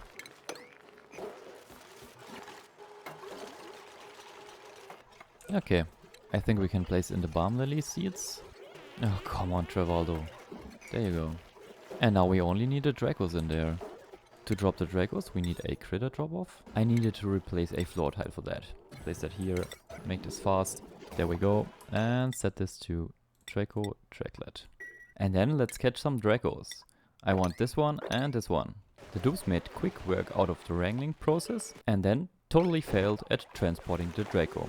As you see here, after dropping the draco, Frankie just goes on with his day. The draco itself luckily survived, so we can wrangle it again. Get the freaking draco and transport it like super now. Oh my god. Come on, it's drowning. Thank you. Frankie, bring the freaking draco over. There. And we got a little bit of rust or ice printed. Let's get the ice here. And then we store it right here in this storage bin. For someone to take care of our Draco, we need a rancher. We already have that, wait, but he needs a new head. So why did we want that Draco in the first place? Well, the Draco can be sheared, and if it is a regular Draco, it will drop 2 reed fibers. The reed fibers can be used to produce atmosuits. As you have seen right now, there may be some circumstances under which the duplicate stops sharing the Draco. After a short bit of waiting, we finally have our 2 bits of reed fiber, which we could use in the exosuit forge, even though we don't have researched that yet, so we need the textile production and the hazard protection. On the main planetoid we can finally place down the park sign to make this a nature reserve. For the sake of symmetry, I'm dropping 2. Then we check the room overlay, wait a couple of seconds, now it is a nature reserve, plus 6 morale for every duplicate that walks through that. Also on the main planetoid I wanted to place down a few incubators, because we have so many eggs, but we haven't researched it yet. These are the eggs, by the way. We have got 29 critter eggs. Meanwhile on the second planetoid, we can crush the fossil that we already got to lime. Make this forever, copy the settings over, and then just wait. The way that our duplicates have to take is pretty far, and they probably will not be able to wrangle up this Draco. Remember last episode when I said this needs at least a couple of kilograms till we can deactivate this?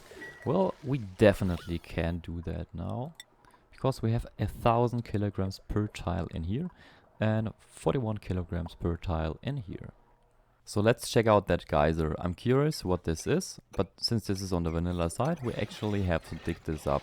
Not this tile though, because otherwise the volcano or geyser might erupt.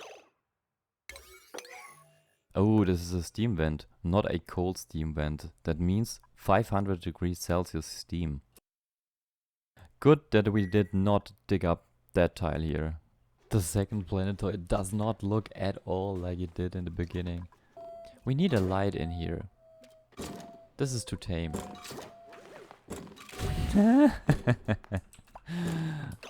Still hilarious. There we go. And the light will also flicker.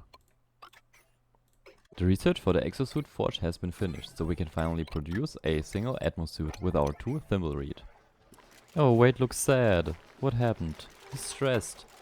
At 71% stress. Wade is stressed because why?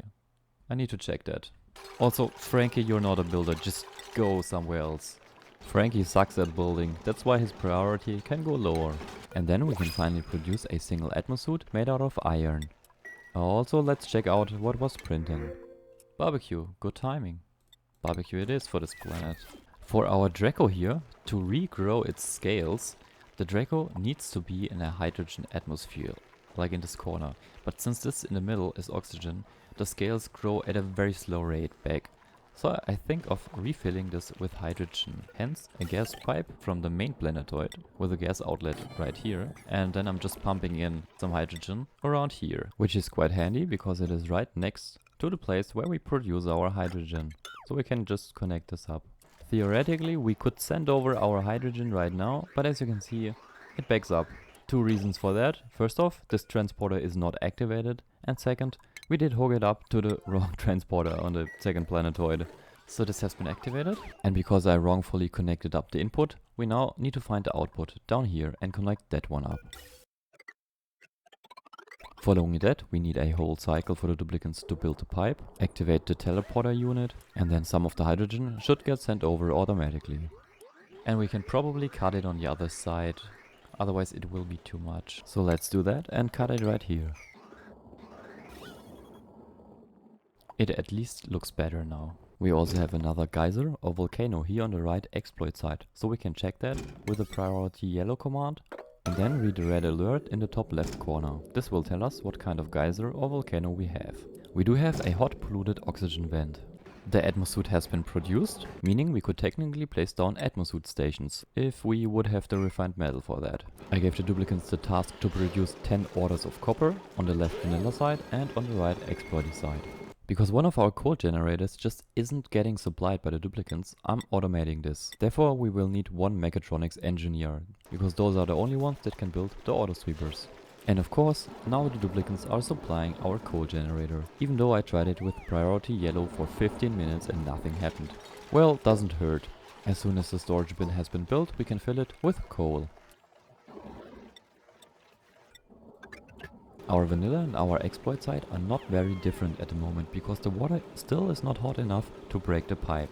It is only at around 70 degrees, even though I'm cycling this back into the same system. Now that we produced enough metal to place down our atmosuit docks and our atmosuit checkpoint, I want them to go right in front of our liquid lock. But since everything is submerged in water, we need to remove a few tiles in order for the water level to drop down. Also, as you may see in the background, the gas pipe is running right through our atmosuits, so we could send over oxygen or take the local resources for that. Let me show you the most simple oxygen filling system for atmosuit docks that I can come up with. You just place down an oxygen diffuser and a couple of gas pumps on top of it.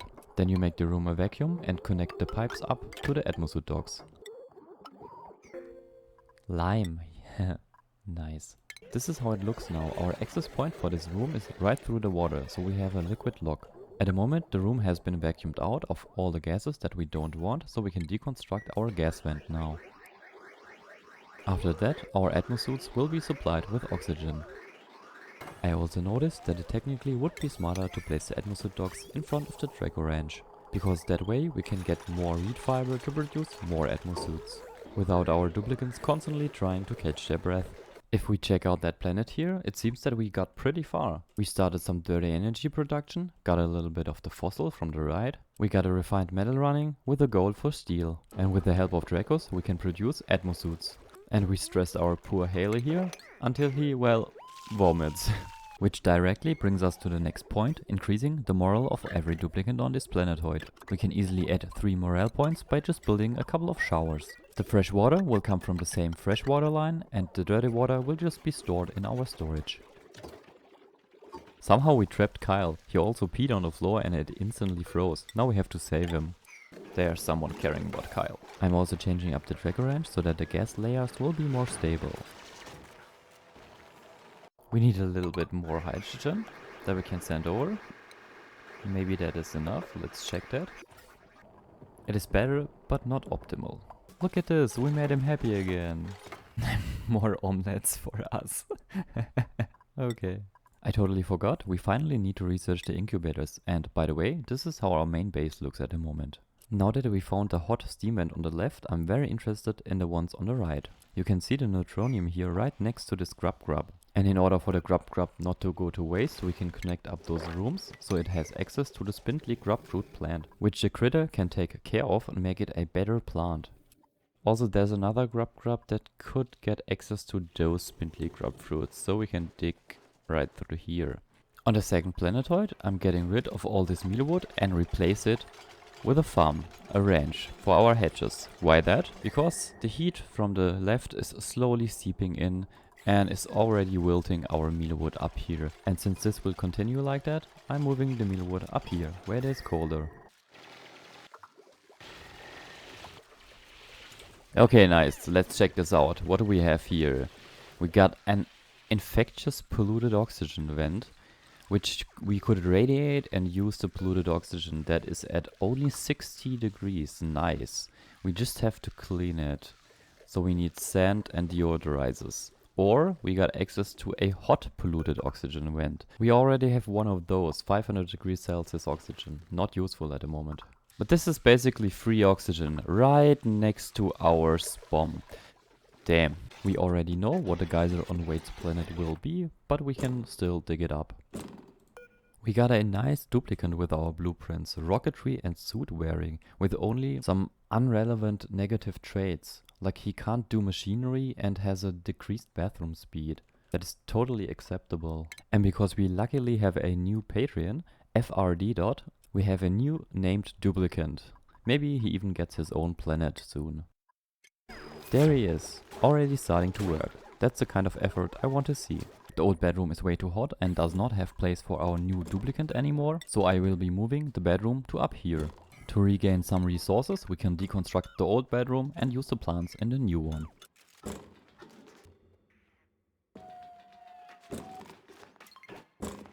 Whoa, take a look at this. Do you see the spindly grub fruit now? It looks awesome. Good work, grub. We can harvest that. A little bit of additional food for us. Man, we got a lot of omelets. The dupes still haven't finished the incubator research, but that just means that we can already prepare the ranch on this planet. Okay, this will be another ranch for hedges, but this time we are making something different. The food source for the hedges will be the sedimentary rock, because sedimentary rock increases the chance of a normal hedge to lay a stone hatchling egg. The advantage of a stone hatchling is that it is capable of eating igneous rock. We couldn't do that because on the first planetoid we basically had 0 sedimentary rock. And here we have 41 tons. I deactivated the atmosuit checkpoint for a second so that our lovely Wade can wrangle up that critter. It looks so grumpy. Nice, the Draco was collected and will now be brought over to the ranch hopefully. And they dropped the Draco in the water. How else could it be? Come on Frankie, at least pick it up and bring it over. Why? You dipshit. And yes, I can say that because it's just Frankie, not a named dupe.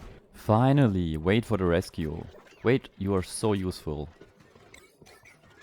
Yeah, there we go. More reed fiber means more atmosuits. And something that I did forget for the steel production is we need refined carbon. Refined carbon can be found under refinement. Then you can build a couple of kilns, for example here, which will heat up the area, but I don't care. And then you can fill them with coal and refine them to refined carbon. There we go. Now I set them to like 10. Yeah. Copy this over and then check out what is printed because the noise is pretty annoying. 3 more Draco eggs. There we go. Back at our main base we can auto harvest the plants that our lovely crop grubs take care of. And it also doesn't hurt to research the liquid tuning, so we have access to the thermo aqua tuner later on. Now that we at least have one more atmosphere that we can deliver to one of those stations, we can check out what is underneath this neutronium tile. Nice. What do we have here? A chlorine gas vent with 60 degrees chlorine. And on the main I wasn't really happy with our power distribution, so I'm trying out a few designs for a power spine. It could look somewhat like this then. I was happy enough with the design that I just continued it downwards, where we later on can connect up our power producers. And I mean, how else could it be? We got a trapped dupe. Maybe we need to change his skills so he's able to get out of there himself. Oh right, this is the tortured dupe. He doesn't have the moral requirements for that. Maybe we just wait for another dupe to rescue him. Just a second too late, already peed his suit. Wait, not you too. Don't be so happy about it. I also rebuilt the pitcher pumps further down, where all of our gas accumulates. And I'm also adding 2 more party line phones to our recreational room. Let me explain the metal refinery exploit on the right side a little bit more in detail.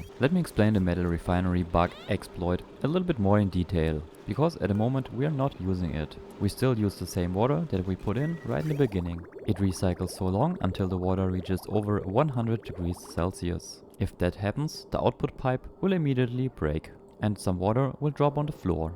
Now that we are finally at that point, we let the pipe break totally and then disable the automatic repair. Because for this exploit to work, we need this tile permanently broken. And now we can use the bug. The metal refinery can be used indefinitely as long as you feed in new water. So where is that bug or exploit now? Well, easy. If you click on the metal refinery, you can see that the water will be stored at over 100 degrees Celsius. So we basically created an infinite storage for steam in its still liquid form. You can see that we have water over 110 degrees Celsius. What happens if we deconstruct the building? Well, then this will instantly turn into steam and we have 700 kilograms of steam in here, but we can deal with that later, and that is the exploit on the right side. If we use up all our water, we have to dig into this pocket from the geyser here. But for now, we still have enough water to pull off that exploit. This is a put your problems off to later situation. Now that we have this sorted, we can start a proper cabling system for the base. We just move over the coal generators to down here, copy everything, no problem, grab the cables, grab a bigger cable this time, connect it up to our shaft, and then we can hook up the smaller transformers that we can place everywhere where we need them. For example, on this floor and this floor. Grab a cable and hook it up. I already disconnected it here, so this is only for the top floor. We probably need to replace the floor tiles here. Then we can use this power transformer for the middle part of the base and another power transformer for the lower part of the base, exactly. And we have a little bit of coal printing at the moment. With all the material that we collected, we can further our steel production, which we'll probably need for our food setup and cooling of the food. So I'm just going to set steel forever, iron to iron ore forever, and every time we find some fossil, also crush that forever. And it seems that we basically can produce as much steel as we have material, meaning all this fossil and this coal can be used for the steel production. We can send over iron ore from the main planetoid with the help of this conveyor loader. Just set it to iron ore and allow the manual use, and then we can use that all for the steel production. It just needs a little bit of cabling, so we can hook it up to our power grid. By the way, our power grid at the moment looks somewhat like this. Now that we have steel, we can do 3 things. Plastic manufacturing with the help of the oil well. for which we will need the access to the oil biome, a steel pump down here, and of course the oil well itself. Secondly, we can finally use the natural gas from the natural gas geyser with the help of a steel natural gas generator. And third, this here. This here is not a long-term solution. So I'm going to replace this with a proper setup for food storing and cooling. I also want to increase the morale of the duplicants on the second planetoid, so more recreational buildings for them. The power for that will come from this transformer next to the metal refinery. While we're on this planet, why not fix the situation of our critters being cramped? As always, just with another range. Meanwhile, the duplicants created an entry point to the oil biome, which we can use in the next episode for whatever we want. Because there was so much going on at the same time, I may have forgotten about the food situation on this second planetoid. So we do have to eat this tiny hatchling and a couple one of our other hatches. The hatches have been killed and the meat is being transported into our ration box. Then directly taken out and probably grilled soon. The problem was that the priority for the food was not high enough. Even though it feels like I haven't done much this episode, we finally have access to steel, we managed to produce atmosuits and have a reliable source for reed fiber, even though not much, to be honest. We now know what is behind every single of those neutronium tiles on both of our planetoids. We will be able to produce plastic with the help of this oil down here. We have enough space for infinite storages to the right and normal storages to the left. And because I try to keep these episodes under a certain length so that I can focus more on consistency and are able to produce at least one episode each week for the next couple of months, I will need to cut it here and put a little bit of the cleanup in the outro. While cleaning up, we got super lucky and got a pipsqueak. Now I can finally show you one of the exploits I've been waiting for since day one.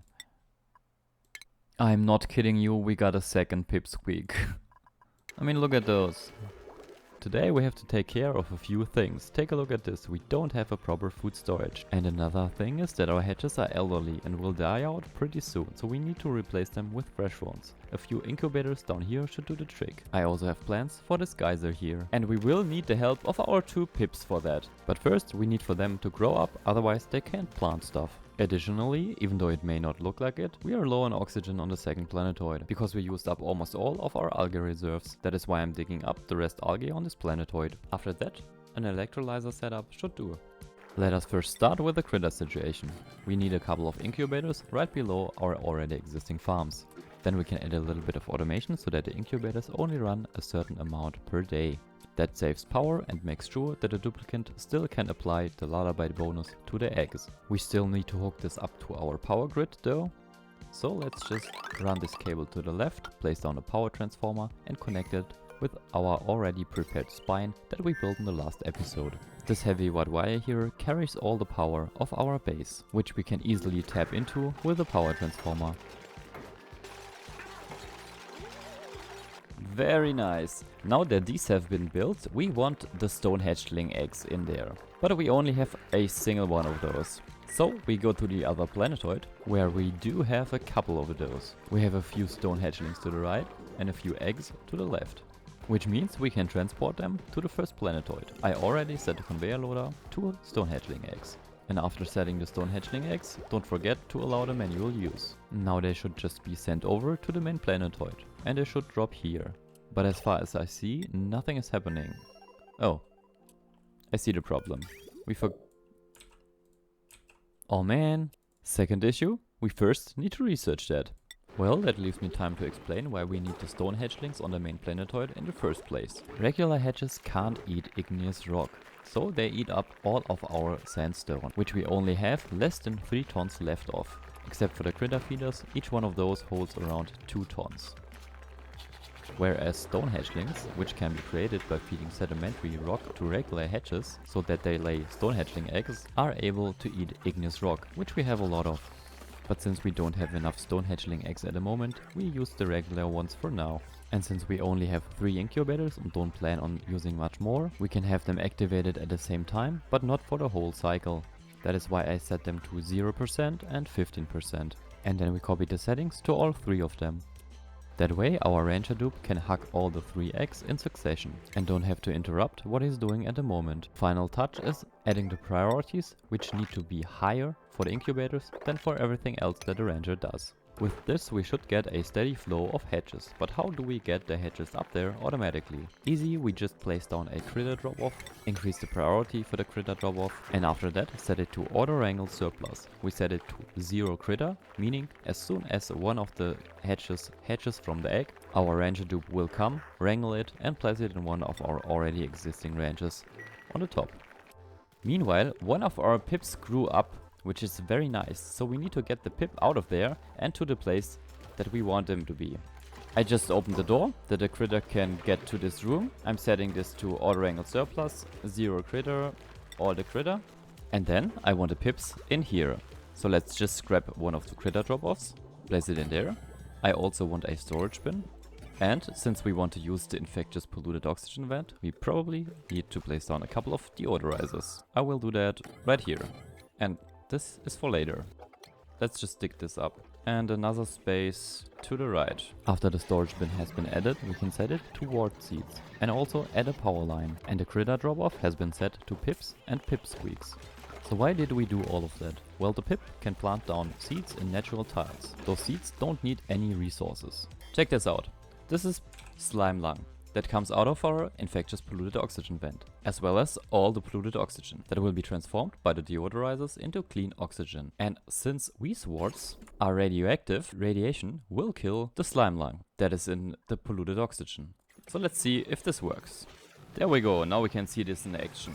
This is the germ overlay, by the way. No germs. The germs are instantly being killed by our high radiation right here. So we need to get that pip out of here. Let's see if some of the polluted oxygen can escape. Yes, polluted oxygen can escape, so maybe one more of those. Let's get rid of the storage bin and place down one more deodorizer. There, it is gone. Deodorizer, high priority. There we go. I am also saving the pip from the high radiation. And meanwhile, I kid you not, we have more pips. But this time I'm going to print it on the second. As I already told you, we are running low on oxygen on the second planet. So it's time for a spawn. I think of somewhat around here. Since we only have 5 duplicants, we probably will just need a 1 electrolyzer. And it's not really that complicated, so let's dig up those tiles and then start. Sweet, Trivaldo has been finished and now we can start a little spawn setup. Or just an electrolyzer setup, it doesn't really matter to be honest. In this case I will be using a electrolyzer made from steel, because we don't have gold amalgam. Then I can prepare the encasement for the room and a gas pump.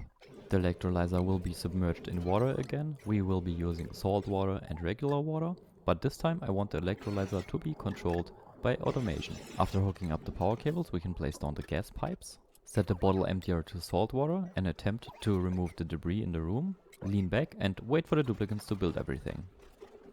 The duplicants already brought over the salt water, so we can deactivate the bottle emptier and then set it to water again. I also cut the power to the gas pump. The electrolyzer can already be hooked up to the water, because we can cut the pipe at any moment. And this time the electrolyzer will be controlled by the atmo sensor. I thought about placing a second one down, but decided not to. Then we can deconstruct the bottle emptier, remove the debris and hook up the sensor. After that we can close off the room, even though I got one tile wrong. Since the inside of the room needs to be a vacuum, we need a gas outlet. Nice, this has been finished. Now we can connect this up, make this a vacuum, because right now it is oxygen and... okay. I see. I need to fix this, so we need to go in there again. I need one more airflow tile here. And done. So, connect this up. Vacuum this out. After vacuuming everything out, we check if it is hooked up to the water, which it is. And then try to activate it by clicking on our atmo sensor and setting a right value. In our case, we need something close to 2 kilograms, so 1900 grams should do. There it goes. Nice, hydrogen. But I forgot to deactivate the gas pump, so let's cut the cable quickly. Oxygen is being produced, put in this tile right here. Hydrogen is being put up here. And if enough hydrogen has accumulated, I'm going to hook this up to a generator, probably. In between, I started the research for the crash plan. We also printed balm lily seeds and dirt. And I've also added another one of those deodorizers, because a little bit of the polluted oxygen got accumulated up here. Since we do have the electrolyzer now, we need to increase the airflow, like this.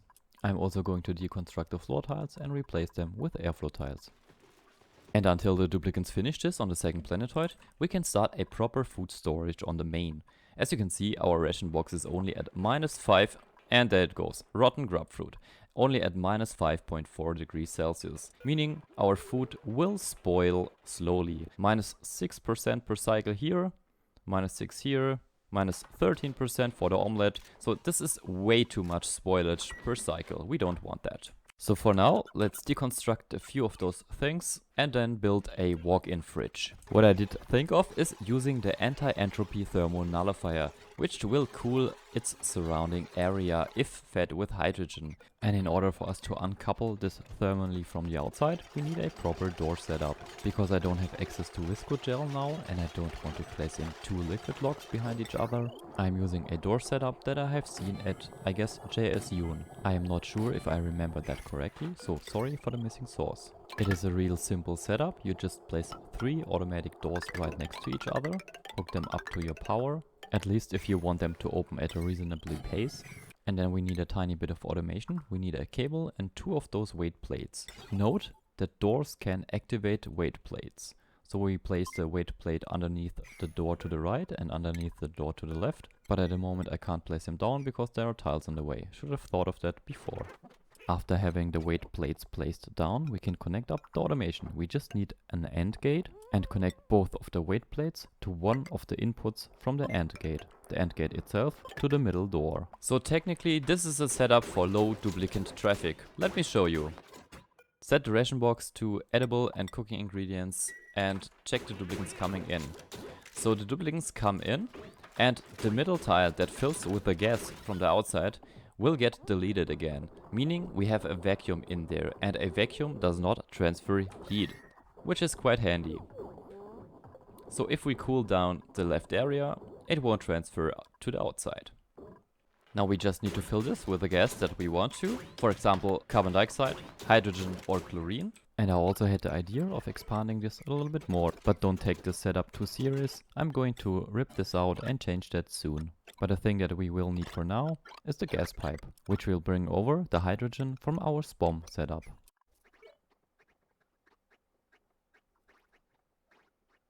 There we go. Now we only grab a little bit of this hydrogen right here. Not too much because we don't want this to be a vacuum. A part of the hydrogen will go into the room and fill the atmosphere, and the other part will cool down the room with the help of the anti-entropy thermal nullifier. This cools the room pretty quickly and it only needs a little bit of hydrogen per second. And once this is cool, it should stay cool because the heat transfer here is practically 0. But we need more hydrogen here to fill this up properly. Meanwhile, on the second planetoid, I'm adding a few deodorizers because the polluted oxygen is messing up the system a little bit and pushing down regular oxygen. And if the system does not activate, it cannot delete this. And the chlorine also is not good, so we want the chlorine to probably drop down further. Way better now. What do we have printed? Sandstone. Very useless. On the second planetoid, I'm getting rid of a couple of those unnecessary Dracos that we have here and sending the meat over to first planetoid because we are running out of food there. Okay, now let's send this over. Edible. Send over all the meat. Allow the manual use. And let's check if our meat arrives here. It does not. Because we still haven't repaired this here. Damn. There we go. We should probably also set the atmosuit repair to forever. And that also explains why our stone hatchling eggs did not arrive. Meaning we can now finally incubate them, drop all the other eggs to the floor and fill them with the stone hatchling eggs. The regular hatchling eggs can be stored in the storage bin, where we drop them down to the floor after the duplicants have placed them in, so that they will turn into hatchlings instead of raw egg. But we still did not get the meat. That is because it is cooked on the second planetoid, so we're just going to send over the finished barbecue. The duplicants here have enough pickled meal ice to eat. But we can also solve our food situation forever. Let me show you how. This is also a nice bug that we can abuse, where we need a little bit of sand for. I'm doing this on the vanilla side, not the bug itself, but preparing the bug. We will need, from the food tab, the critter drop off, because we will need our lovely little pips again. Close this off so the pips don't escape, And we will need, from the furniture tab, a flower pot. And we place the flower pot right underneath the sand, where it will drop down. What the heck is wrong with you guys? Okay, they built this. Now we set this to our lovely little pips and pipsqueaks. Make this a high priority. Make nothing with the flower pot. There's the pip. Then we can dig up this tile. The sand will drop down on our flower pot. And then we will need seeds. So a storage bin right here. Storage bin right here. There we have it. And we want some classic mealwood seeds. Just to show this exploit off. There we have a few seeds. Now we make it easier for the pips and just drop them on the floor. And then we wait for the pips to plant it. And of course the pip does it in nighttime. Now we have a mealwood on a sand tile with a flower pot underneath. We can actually grab the flower pot and copy the settings because there is a mealwood in it. Which shouldn't be the case because they can only be planted in planter boxes. And now we can copy the settings over to other flower pots. Meaning, the pips can now plant down mealwood in places where it shouldn't be possible. What is the benefit of this? Well, you will see once the pips have placed the stuff in it. For example, this flower pot has a mealwood seed in it. And it technically would need 10 kilograms of dirt per cycle. But we don't need dirt, because this is a flower pot, not a planter box. So we have free mealwood if the situation with the temperature is correct and the atmosphere. And while this will work for all the plants, it only makes sense for the plants that don't need water, because the duplicants can't supply water to the flower pots. And for some odd reason, the plants still ask for water even if they are in a flower pot. But they will not need nutrients, for example the dirt for the mealwood.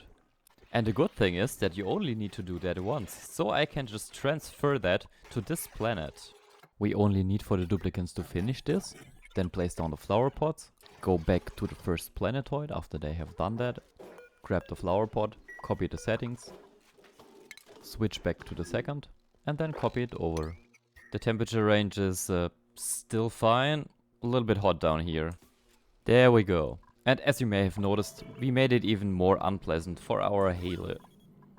The dupes on the main are getting a little bit antsy because of their moral requirements, so they will get a jukebox and a couple of party line phones. In between we got a care package with ice. Speaking of icy cold, by the way, our fridge is at a nice minus 18 degrees now, but don't focus on this too much, because I was not happy with the design and I changed it. This here is the new design that I came up with. Walk-in fridges are pretty useless because your dupes will constantly get cold, and the door setup is way too slow for the duplicants. That was the reason why I deconstructed everything and placed down a new setup down here. The explanation for this is the following. First off, we have hydrogen here. Hydrogen is a sterile gas, and this one has thermal contact to the metal tiles. The metal tiles are really cold, meaning this 2-tile storage is deep frozen. Deep frozen means we should have less spoilage each cycle, and in combination with the sterile atmosphere, it should be at 0%. So how is this lower section supposed to work? The duplicants only have access to this fridge, which is set to everything that is edible and already cooked. This has the highest possible priority and is set to only 2 kilograms so that the duplicants can get their food from this fridge. It is set to this tiny amount so that the rest of the food stays in the infinite food storage. The fridge has the highest priority so that the autosweeper can take the cooked food out of the infinite storage and place it in there. Both of the conveyor loaders can be manually accessed. The right one is for all the raw stuff like the uncooked raw egg, bristleberry, raw meat, meal ice, etc. The left side is for all the prepared foods that are already cooked, like frost buns, omelettes and barbecue, and also makrut. And how are the conveyor loaders hooked up? Well, the left conveyor loader goes to the right and the right conveyor loader goes to the left. Meaning the autosweeper on the right has access to the cooked stuff and the autosweeper on the left has access to the raw stuff. Both of the autosweepers have access to the refrigerator. Let's have a small example. If you make pickled meal forever, the left autosweeper will grab the raw ingredient and putting them into the grill, until either the grill has reached its capacity for that ingredient or we ran out of raw ingredient. And if we ever have mug root or raw ingredient lying around, the dupes are able to deliver them to the respective conveyor loader. So we can set this to omelets forever, barbecue forever, and so on. And now the autosweeper is delivering the stuff to the grill. The dupe is now able to make omelets and other stuff. As you may see here, I also added 3 more incubators. Our ranches are slowly filling up. Now I finally have the time to store all the evil gases down here, so the carbon dioxide will go into an infinite storage. 2 gas pumps right here will collect all the gases, transport them in a full 1 kilogram pipe to the right, where the gas packages in the pipe will be stopped for a few seconds. We do that with a gas shutoff that we hook up to our power grid, that we connect up to a timer sensor. The timer sensor will then let gas through for 200 seconds and make a pause for 2 seconds. Now the mechanical gas filter, we need a gas valve where we connect up the green to the white in this flipped U form. Below that we have our main pipe running. This is the pipe that will get filtered. It can be connected up to the mechanical filter with 2 bridges, and the filtered gas will come from the white here. In order to filter something, we need to prime that first. If we did that, the filtered gas will then go downwards, like this. Down here we can then create the infinite storages. We need at least 1 gas valve. I also want this insulated so the heat does not spread. For later access, a gas pump, which of course need to be hooked up with a gas pipe, some cables, and probably automation if you want that. And after the dupes have built this, we can place down a bottle emptier to drop a small quantity of liquid on top of our gas vents. Here you see me jump ahead because this took a while. Now we can set the bottle emptier to water. Check that it is less than 2 kilogram. Nice, there we go. Now we can deconstruct this and close it off. And then we can check on our filter. The filter is still at 1 kilogram. We want to set it to 0.1. Wait for a duplicate to actually activate it. While we can set the timer sensor to a green duration of 200 seconds and a red duration of 2. Here you can see our gas packages flow, but they stop every 200 seconds for 2 seconds. This is a precaution to not break our filters. Since we only had carbon dioxide in our pipe, this filter has already been primed, meaning a small quantity of carbon dioxide is circling around and letting the excess carbon dioxide flow down into our infinite storage. As you can see here, by the gas already being overpressured at over 7 kilogram. If the gas coming in the lower pipe would not be carbon dioxide, it would be sent to the right, provided we actually have an outlet, which we don't, but I will add that later. Now I will do the same thing 2 more times. Liquid valves, set them to 0.1, place down a few infinite storages, connect them up, place a couple of gas bridges under the gas valves that flow counterclockwise to the incoming gas that we want to filter, and then stop a second to get some ice. But we printed that on the second planetoid and then we probably can store it here. And as you clearly can see, we are running low on water. You know why? Because we are using up most of the water in our showers and our bathroom setups. These 3 storages and the one to the left are filled with 5 tons of liquid. The 3 to the right are polluted water. Back at our infinite storages, we almost have 3 of them now. Back at the filters, we can check if they may already be primed. I can see oxygen here, so let's check the single tiles. Oxygen, oxygen, yes, and nothing. Nothing is also fine. Let's set this to 0.1 and copy it over to the next filter. We can see from the oxygen flow that the middle filter is working correctly. Sadly, the right filter got some oxygen in there too. Let's just deconstruct it and make this a vacuum again. So we need a gas vent and hook this up to the power grid. We also got oxygen in our infinite storage in the middle because I forgot to vacuum it out in the first place. But no problem here, we just throw that out and filter it again later. We should also stop the incoming oxygen, otherwise this is a longer task. And when the middle one reaches vacuum, we can hook it up to the oxygen pipe again. I also moved the input gas pumps to the right. Everything else is the same. In the meanwhile, we got another package of larvae eggs. And while we are storing our gases, why not store our liquids in infinite storages too? Other than gases, liquid can overpressure tiles. So we need to store them in stuff that cannot be overpressured, like mechanical doors or airflow tiles. So a design for that could look something like this. The top left corner is left free. This is the space where the vent goes and where a gas needs to settle. The gas with its low mass helps the vent not to overpressure. And if you only fill in 1 liquid, the gas cannot be deleted.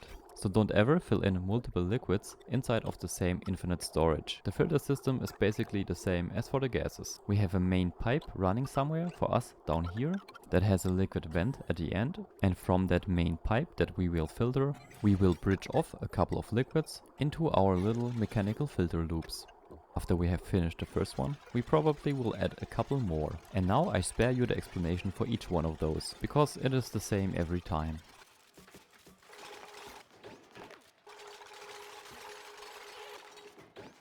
Nice, I think we are done here. So to show you how this works, let's feed in a little bit of liquid.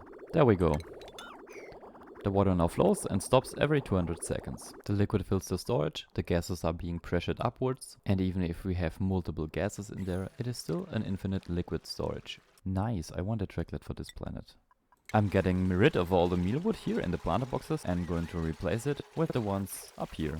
Here on the main, I'm also going to move the entrance of this to the left, so I can use the space to the right for something else.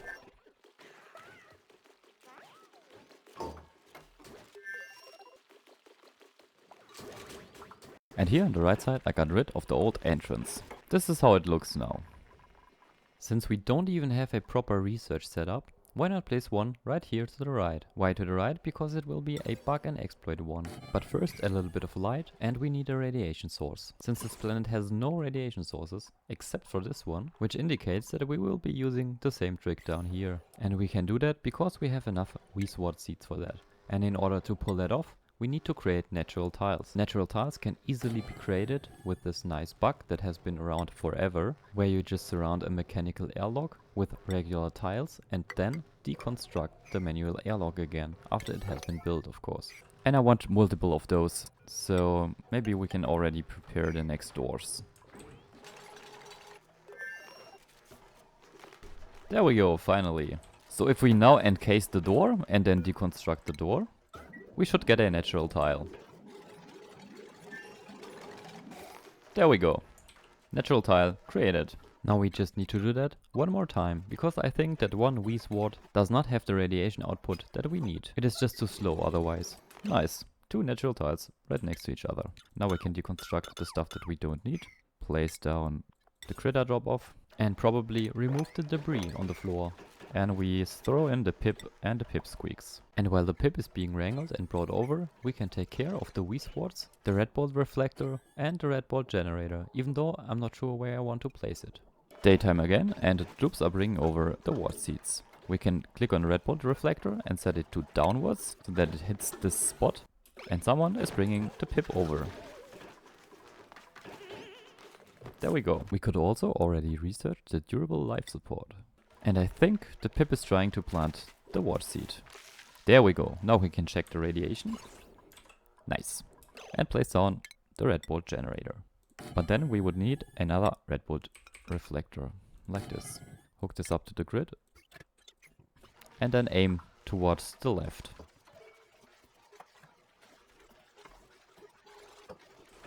This has been built. We can aim it towards the left.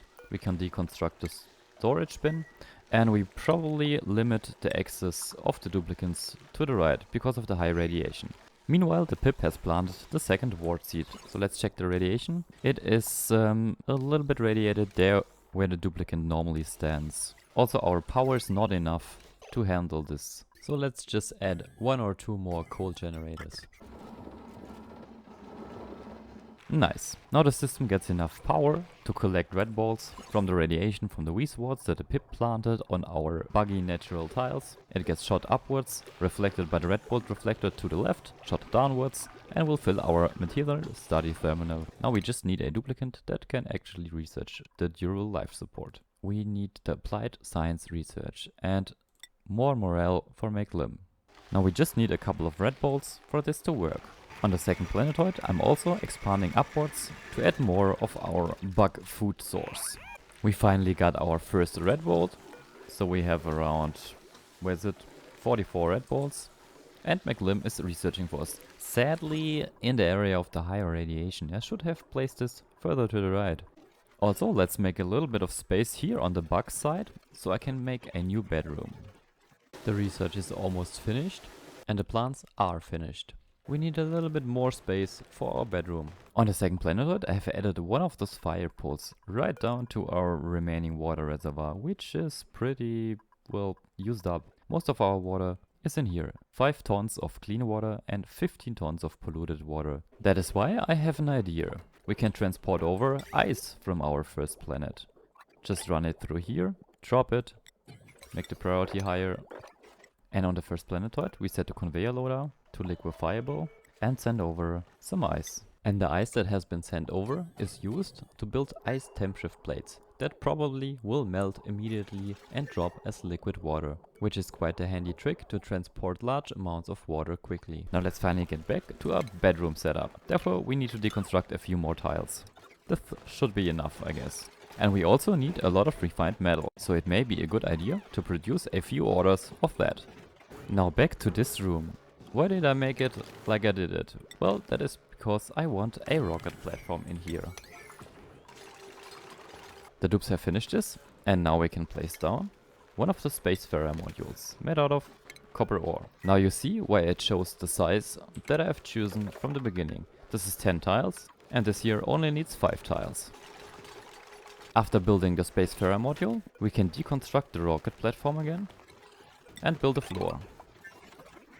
This here will now be the new bedroom for our lovely pampered Kyle. A little bit radiated though. First let's deconstruct this and then make a proper bedroom. Or a proper apartment complex. The lower parts, you always have to keep in mind that the lower parts of this will probably be filled in carbon dioxide in the long run. So we can prepare for that by placing down a pump with a little bit of automation. Let's place it here. The automation may be subject to change, but for now it's just a gas element sensor where we can pick up the carbon dioxide with, and an atmos sensor, so we don't have to run the pipe all the time, only at a certain gas pressure. We connect all of those up with an AND gate and connect both of the sensors to the AND gate so that the pump only activates if both of the conditions are met at the same time.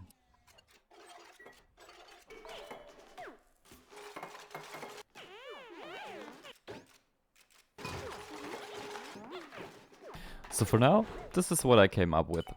We need to transport the oxygen from the outside and the liquid from the outside. The oxygen will be dumped in here, spread all around. This controls the carbon dioxide, but we don't have power for that yet. So we will need power from the outside sooner or later. We can set this to Kyle. He has his own shower and his own toilet. Just for him, we will make this a nicer place. The metal tiles are there to protect him a little bit more from the radiation. So it is only 52 rads per cycle and not 102 anymore. So let's go to the outside and hook this up to our liquid and our gas. Then we can output the dirt water and feed it onto this loop exactly with a bridge. And we need fresh oxygen. And we can deconstruct the outside line. There we go. This has been finished. Let's check the water. The water is coming in. And what is with the oxygen? Oxygen is also coming in. Oxygen levels are fine. Very nice. Temperature is a nice 15 degrees compared to everything else. And the water runs perfectly. Now we only need to get the carbon dioxide removing system going. Look at that. More pincher pepper seeds and myrtle leaves. Cool. And I just noticed that we even have a little bit of crude oil because our slicksters hatched and dropped crude oil. So I know what I'm going to do with that. We can start right away with applying a few of your tips. So the lavatory goes to the right and the wash basin goes to the left. We can also deconstruct the gas pump and stuff because I'm going to replace that with a carbon skimmer. I will take care for the power of that in the next episode. While that was happening, some free beetles arrived. The second point a few of you mentioned was, why not try the grub fruit inside of the flower pots? This gives us more calories, but sadly the grub does not take care of the plants inside of the pots. In case you missed the last episode where I have shown the bug, go and watch the episode. But basically it is just placing a flower pot beneath a tile that you can deconstruct or dig up in order for sand to drop on the flower pot. After that has happened, you want the seed of your choice inside of the room, as well as a pip. Pip. I think they killed our freaking pip by dropping it in the liquid, so I'm going to use this pip. Very nice, the pip finally planted this, so now we can copy over the spindly grub fruit in our flower pots and place them here. I am not going to place the grub in this room because I already tested this and the grub does not take care of the plants. Sadly. Otherwise this would be very nice and even more overpowered than it is already. But still, the spindly grubfruit gives 800 calories while mealwood only gives 600 calories. Another issue at the moment is that our liquid reservoir is already filled, so our toilets are not running because the water backed up. We will take care of that by just placing down a couple of regular liquid storages here on the vanilla side. We won't be using anything special. I'm just going with the regular in-game filter. And don't take this as a good example, I just temporarily threw together a couple of buildings. Nice, this is done, and as soon as this has power, it does not at the moment. Why? Because only a few of our code generators were running. So let's check this. Polluted water is coming in, getting filtered, stored in the polluted water area. Now we can technically store all of our unnecessary water. Like this one down here. And we can probably bridge it onto that like so. And we can even test how this works by mixing our liquids down here in the pool. Now we have polluted water and salt water in there. I have set the lowest filter to clean water and the filter on top to polluted water. Everything else will come up the topmost pipe. Let's call it the everything else line. This is where the salt water gets fed in right now. On the second planetoid, I think it is time to get this water over to our storage down here. For now, this should do the trick. I only need one duplicant that can access this with the atmosuits. And I want to close this door off. What the freaking heck, Travaldo? Why are you doing that? Those dupes. I also gave Frankie super duper hard digging so he can help wait out digging up this area. Wow, free steel. Really nice. 15 machinery. 15. Wow. All my amazement aside, a very long time later the dupes finally finished the tunnel and now we have access to the steam geyser and a lot of water for our storage. We could also use our accumulated hydrogen that we have in here, 300 kilograms per tile, really nice, in a hydrogen generator. Therefore the water sieve room will be rearranged, everything will be moved to the left and the free space that we created can be filled with the hydrogen generator and a little bit of granite piping. The power of the hydrogen generator will be fed to our main grid with a heavy watt wire. Our copper reserves are running low, by the way. And in order to control our hydrogen generator and not just burn all of our hydrogen needlessly, I'm going to connect it up to our already existing smart battery right here. Smart battery will then control the hydrogen generator as well as the coal generators. Now all we gotta do is just hook up our pump again. Like so. And now the hydrogen is filling up the pipe from the hydrogen generator. But be aware, since we do have no control mechanism that checks if there is still hydrogen in our hydrogen room, there might be the possibility of us creating a vacuum here and the hydrogen generator burning off all of our accumulated hydrogen. But since we have so much left, let's worry about that another time. We could control the system by just placing down an atmos sensor in here, but that would require us to go in there, and that is quite complicated at the moment. We finally got a little bit of gold amalgam. 2 tons to be exact. The same thing that we did for the liquids we can do for the gases. A rudimentary gas storage with just regular filters, but this time I'm using a different setup. Let's place the gas filters like so, bridge over the filtered gas in the middle, and let's place down the filter line down here, connect it to the white. Maybe let's go through the floor, connect it to the white, then the green to the white, the green to the white, the green to an outlet, and connect up the filters to the bridges. A couple of gas storages to store our polluted oxygen and our carbon dioxide. Each one of those can only hold 150 kilograms of gas. So as you see in the background, I'm moving our coal generators one floor down and replace them with a lot of the gas storages. The piping for this is a mess, but it always depends on what you want to achieve. You can set each filter to your desired gas and then just hook it up to whatever storage you want to have it in. I think it is important to play around with that yourself. Our food reserves on the main planetoid also come close to their end. That is why I'm sacrificing a couple of our hedges, the hedge eggs, but not the stone hedgelings, in order for the duplicants to have tasty omelets and barbecue. Apparently I also massively underestimated how much polluted water we will get. Those two are already filled up with polluted water to the brim, because we have a lot of polluted water and there's a lot of ice melting too. And we have even more of that here. So I think I need to add more of those. Another disclaimer here again, I'm not putting much effort into our liquid storages as well, because I have ideas for a central storage planet Talking about planets, on the second one here we have a slight heat problem. That is why our mealwoods aren't grown anymore. They only grow between 10 and 30 degrees Celsius. But now that we have access to the grubfruit plants, we can dig those up and place them in there by copying over the settings from this flower pot and sending over some of the seeds. Our lovely little dupes will get rid of the old plants and replace them with a new one. They might need a couple of seeds from the main planetoid though. There we go. Oh, okay. I've set an alarm to this, so if this room ever gets too warm, meaning above minus 25 degrees, then this notifier will automatically notify us. We can then feed in a little bit of hydrogen to cool it down again. I will automate this when it is necessary. We can also be so cruel and make more Slickster larvae popsicles, because they really don't like the temperatures here. What they will also probably not like is this here. Come on dupes, I'm trying to explain something here. Who is feeling special today again? Travaldo, just how? And why? Okay, back to this. The critter will probably not like this, because this is an evolution chamber. The critter will evolve from their lively form into the raw form. What did I try to build here? Well, this is supposed to be a critter drowner. All the excess critter from our incubation room will be transported inside of this room. I'm going to set the critter sensor to above 0 critter. So as soon as a critter is in this room, because they took it from the incubator room and did not place it inside of the ranges because all the ranges are already filled, they will transport the critter in here. The critter then will walk into the open door, the door will close, the critter will drop to this closed door and will drown in the void chamber beneath. After a while, the critter will turn into meat, the meat will get picked up by the autosweeper right through this corner, will get placed in the conveyor loader, and the conveyor loader transports the meat right into the raw side of our infinite food storage, which is this. Picked up, transported in the conveyor loader, sent over into the storage, where it then gets picked up again by the autosweeper, placed in the electric grill, where a dupe will come and make nice barbecue out of it. Nice timing, McLim. The automation for this is the following.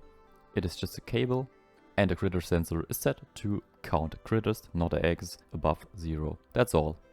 Done. Wait, let's not forget, priorities are important. The priority for the critter drowner needs to be the second highest, compared to the ranges and the incubation room. So for example, you will need to set the ranges to 9, the critter drowner room drop off to 8, and the incubation room to 7. Because we have at least 2 tiny slicksters, well, maybe just one because the other died, I want to place them down here in our nice carbon dioxide area. In between, we got some seeds. On the second, we can reduce the amount of power that we get from coal by using up the natural gas from our geyser. To get access, I wanted to build ladders all the way down here, but this is taking the dupes too long, so I'm building one of those door mechanisms again. It may not be the best, but for now, it should do the trick. So again, guys. 2 weight plates, mechanical airlock, cables, here, here, here, place down an AND gate, connect this up like this, and insulate everything that you want to have insulated.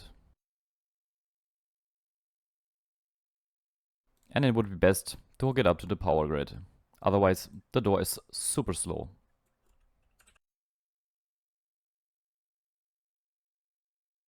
There we go, the door has been built and the temperatures behind the door are bearable. The planned ladder system to our previous access point can be cut so that the duplicants only use our new access. The natural gas geyser can be surrounded by insulation tiles. I will still leave an access point for the duplicants with just a regular door right here. And of course an automated gas pump, which I should not forget to build out of steel. There we go. The whole automation for this thing will be just the Atmos sensor connected up with a cable. We then can later set this to a value that we desire. Maybe it is also a good idea to prepare some of the piping. What the heck guys, check this out. Those are totally empty, meaning we have 0 igneous rock left. What happened here? For now, I think I will be sending over igneous rock from the second planetoid because this just can't be. I felt like I should expand on the natural gas geyser setup, but instead showing everything step by step, I show you how the dupes build it and then explain what it does. I wanted to have at least 2 generators for 1600 watts of power. The generators produce carbon dioxide, which I wanted to get rid of, so I integrated a carbon skimmer as well as a water sieve and a tiny bit of automation. Nice, this is finally running. You won't believe how long this took, with only 5 duplicates per planet. So, the natural gas geyser is erupting, spits out natural gas. The natural gas will be sucked up by this pump, transported down to our generators, which produce power to power our equipment and the base. Some excess produce is carbon dioxide. Carbon dioxide will be fed down and be filtered by the carbon skimmer itself, if the carbon dioxide even hits the carbon skimmer. Another byproduct from the natural gas geysers is liquid, polluted water. Polluted water will drop down from this tile, accumulate down here, get sucked up by the liquid pump, and the liquid pump feeds it into our sieve. The sieve then cleans the polluted water to clean water and puts it out here. The clean water first goes into the carbon skimmer and secondly gets fed into the base if there is excess water. So it will always try to feed the carbon skimmer first and then feed back the loop, meaning this will feed back until the loop is completely filled and then every excess water will get sent to the base. Or, if the base pipe is already filled, will just be dropped down to our pool right here. Another point that I almost forgot is the natural gas generators don't have to run all the time. They only have to run if we really need the power. We can just connect them up to the same system that our coal generators are on at the moment. This smart battery, to be exact. It will control the entirety of our power equipment. We do that by just running a cable to the generators. I think we can get rid of 3 of our coal generators now, because we have the hydrogen generator here, with a lot of hydrogen left, 500 kilograms per tile, and we got 2 of those, which produce 800 watts each. I'm changing up the rooms a tiny bit. I'm getting rid of our vanilla side bathroom and replace it with a couple of showers. If the duplicants really need to go to the toilet, they can use the bug side for now. By the way, the power transformers did a good job heating up this area here, and it only took around 200 cycles. Because this was very cold in here, now we can deconstruct it. New duplicants might be a good idea when we arrived on another planetoid, so Bristleberry for now. A few more buildings down in the base have been deconstructed, so we have more space for an experiment that I have planned. At the moment we are totally out of water, because most of the water has either been used in our toilet setup or is still in frozen form in the storage bins. So we could try to make a non-exploity way of the bathroom loop, and I want to achieve that by filtering the polluted water in a water sieve. Afterwards, instead of feeding the germy water back instantly, I want to drop it in this room first, where we kill off all the germs, and then suck it up and feed it back to our showers. So what could be our method of choice to get rid of the germs in here? I wanted to try out the radiation cleaning for once. And because I don't want to spend power on that, more Wii swords could be the solution for that. The only problem being here, we are on the vanilla side, meaning we can't create natural tiles the way we used to. So I try to show you a method that could work. The keyword here is try to. What we need in order to achieve a natural tile is the glass forge. The glass forge produces a very hot liquid glass, which could be used to cook tiny amounts of dirt. Cooked dirt will then turn into sand. A way better solution would be to use algae, but at that point I did not think of that, because algae can be turned into dirt way quicker than dirt can be cooked into sand. This did not work. Let's try this again, but with just one. There's the glass. 24 degrees. Nice, there we have our natural tile. Just be aware that this is not the optimal version to do this. You better check out the wiki for that, because I didn't. I just tried out a very common method with the material I had lying around. And way too long later, after placing a pip in there and the seeds and so on, we finally have our natural tiles with the mesh tile underneath and the Wii sword on top. Now let me show you how this works on an example. At the moment I'm filling up our showers with clean water, which sadly has no germs in it. But it still goes through the filter, drops down here, and then will get cleaned by the radiation from our Wii swords. After that, it will get pumped up again. Let's see if I find us some polluted water. I found something and there's 25 million germs in it. That is the combined collection of the dupe's pee water, by the way. So we have 28,000 germs at the moment. And here are 0 germs. 14,016, it's going up quickly. Here are still no germs, by the way. Now, slight hazard. So maybe I cut it for now. What did we learn from that? Well, probably that 3 Wii swords are not enough to handle a continuous stream of water with 25 million germs. But they are probably overkill for everything that we have normally. As soon as we cut the germy water input, almost all of our germs are already gone. This setup works pretty amazingly, I really like this. It's been a long time, but on our second planetoid, in order to give our lovely 2 Patreons, Stayku and Wade, their wishes, we will need to colonize another planetoid. Stayku wants to be alone and Wade needs some parkour. At the same time that we constructed the rocket platform, we also built a fancy space telescope, which even has its own oxygen line. I gave our lovely Hale the astronomy research skill. And it's already downtime. The star map shows 2 unknown objects near our moonlet. And since this geyser here is on the vanilla side too, we cannot use infinite storages. God damn it, game. The food storage room got too warm again. That was the issue. That's because we have 400,000 calories, most of it being warm barbecue. What I wanted to say is I want a backup buffer for our natural gas geyser. And since this is the vanilla side, we need to use regular storages, no infinite storages.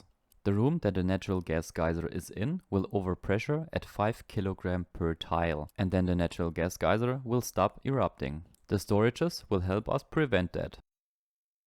Eons later, the dupes finish the construction. The natural gas now gets sucked up by the pump as soon as the atmosensor hits above 500 gram. This is so the pump runs more effectively. The gas will then be transported in the pipe into the storages, where it gets sent off with the pipe to the left to supply our natural gas generators. We do have 5 of those gas storages, where each of them can hold up to 150 kilograms of gas. The room itself is also 20 tiles big, and since this geyser only overpressures at around 5 kilograms per tile, we do have 100 kilograms of buffer in the natural gas geyser room, plus 5 times 150 kilograms, meaning overall we have 850 kilograms of buffer space. To give the dupes in the main base something to do, I'm replacing all the floors with granite floors. And I'm digging a little bit to the right.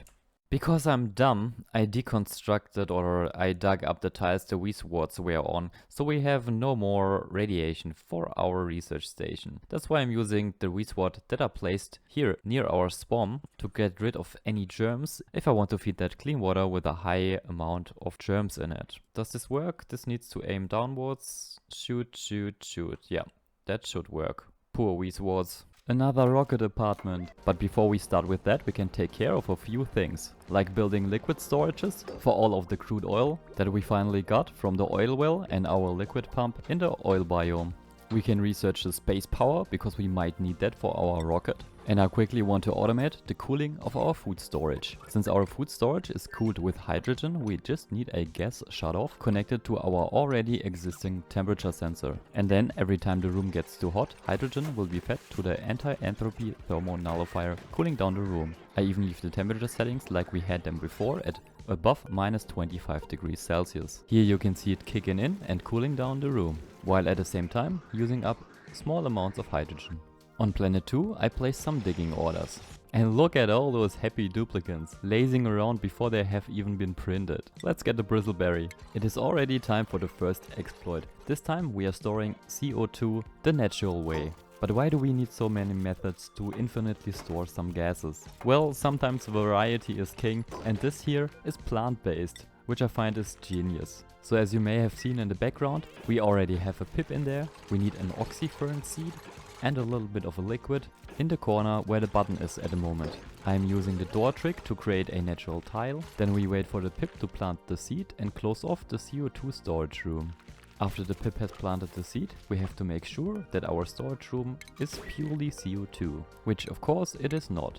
That is why I made a room 4 tiles big and placed the door vertically. You don't need a door there, but I use this to destroy every other gas. Everything that isn't needed can be removed, cleaned, picked up and transported away. And then we can check out how this works. As soon as some carbon dioxide hits the oxyfern, the carbon dioxide will be transported to the top right, meaning being stored in our now infinite storage. If this helped you, leave a like for the video. And while all that was happening, we got some omelets. Mirroring the last episode, I'm integrating a few of your ideas, some of them being increasing the storage capacity on the vanilla side of our natural gas setup. And we will achieve that by dumping excess natural gas through this high pressure vent inside of the room. That will add up to an additional 20 kilograms per tile. And this complicated setup here is an integrated mechanical filter that hopefully only lets our natural gas through, but it is only hooked up to the gas pump and not to our already piped natural gas. You just saw me prime the mechanical filter loop. The two gas pipe element sensors to the left check if there's natural gas in them. If not, then the gas pump will activate. Here's a quick example of that. Natural gas passing by, there was no natural gas, so some oxygen got sucked up and sent out. That is why I'm cutting the power to the pump until the room has been finished. And later on, when the room is closed off, I will hook it up to the power again. And you already know that I make my fair share of mistakes. That is why I definitely did not forget to make all the gas storages out of steel, so that they are able to resist the heat. The pump that I disconnected can now be hooked up again, and then I can show you this one more time, starting from the geyser. Natural gas is being sent off and either goes directly into the system, or if that is already full, through the high pressure vent. It tries to fill up the first storage, then the second, and so on. If the two gas pipe element sensors are not permanently covered with natural gas, our gas pump that is in the buffer room will suck up some natural gas and will top up the pipe up to the gas pipe element sensors, all while only letting natural gas through. The natural gas then goes into the generators. Those are the collaterals, by the way. Meanwhile, we got dirt and steel. On the second planetoid, I'm starting up the crude oil to petroleum refinery, which will help us in the first step of plastic production. The crude oil that is coming in from our oil biome is transported to the storage that we built in the beginning, or the petroleum refinery. The created petroleum will then be stored in this liquid storage. With all of that done, we can place down a rudimentary plastic production setup, which in this case will just consist of the polymer press, some pipes and cables, a switch, a gas outlet, and because that freaking thing overheats almost immediately after you use it once or twice. There you go, already broken. I want to place it on a few metal tiles, combined with some temp shift plates. The surrounding 60 degree cold chlorine should cool that down then. The plastic for the high pressure vent came from this, by the way. A lot of this stuff happens simultaneously. And because the coal generators on the first planetoid still annoy me sometimes because the dupes are not supplying them, I automated the refilling process. The dupes still have to deliver the coal though. In another area, more research for the rocket, wall toilets for example. Since I couldn't manage every planetoid at once, I let the duplicants on the first planetoid dig up the area that you see right now. You can even see the crop cycles in the lower left corner. Simultaneously with this happening, we started the transit tube transport research, finished it, and then started the research for the glass tiles. Our stargazer on the second planetoid discovered everything that was available in the near vicinity. For example, this amazing moonlet with a lot of volcanoes on it, some swampy ore fields, a swampy world, and the already discovered radioactive planetoid. Taking a look at a metal asteroid again, all of these volcanoes make the decision where to send a rocket to quite easy. Meanwhile, we got 2 tons of gold amalgam. And take a look at this, even though we managed to build so much in this time, they still haven't dug up this area. So let us start with the rocket. The first decision that we have to make is what kind of engine will we be using? But at the moment we only have steam and sugar.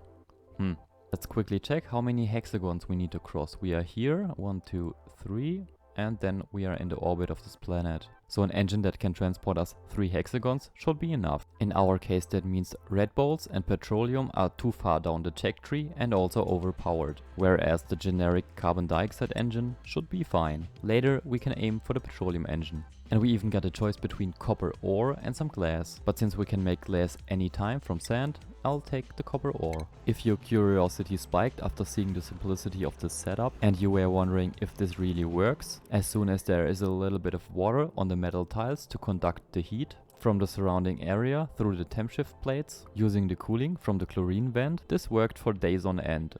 So carbon dioxide engine it is, with a Trailblazer module on top so that our duplicant can land without a landing pad on the planetoid. And then I wanted to try out if one of those bigger living modules fits on the rocket, in addition to everything else and a nose cone. But let me set this clear up front, this does not work. It was too big. Imagine a sad Jeff Bezos noise here. The carbon dioxide for the rocket engine, by the way, will come all the way down here from the natural gas generator byproducts. And here you can see me finding out that the rocket is above the height limit. For some of the more advanced rocket engines we will need the data analysis research, hence a lot of data banks that you can get from inspecting stuff, like points of interest, or from analyzing geysers. I'm hinting at that I'm sending over all the data banks from the second planetoid back to the first one. That is in order to prepare the research for the petrol propulsion. Not gonna lie, this took me like 10 tries to say. So after deconstructing the failed experiment, we can try to build a proper rocket. In our case, I tried to place down a second Trailblazer module, but this is also too big. So I'm settling on the orbital cargo module, which will hopefully provide us with enough material to build a rocket launch pad on the new planetoid. The planet that we are on right now is rich on iron, so why not put that in the rocket? But maybe only 2 tons of it. And then we have to come up with an interior design.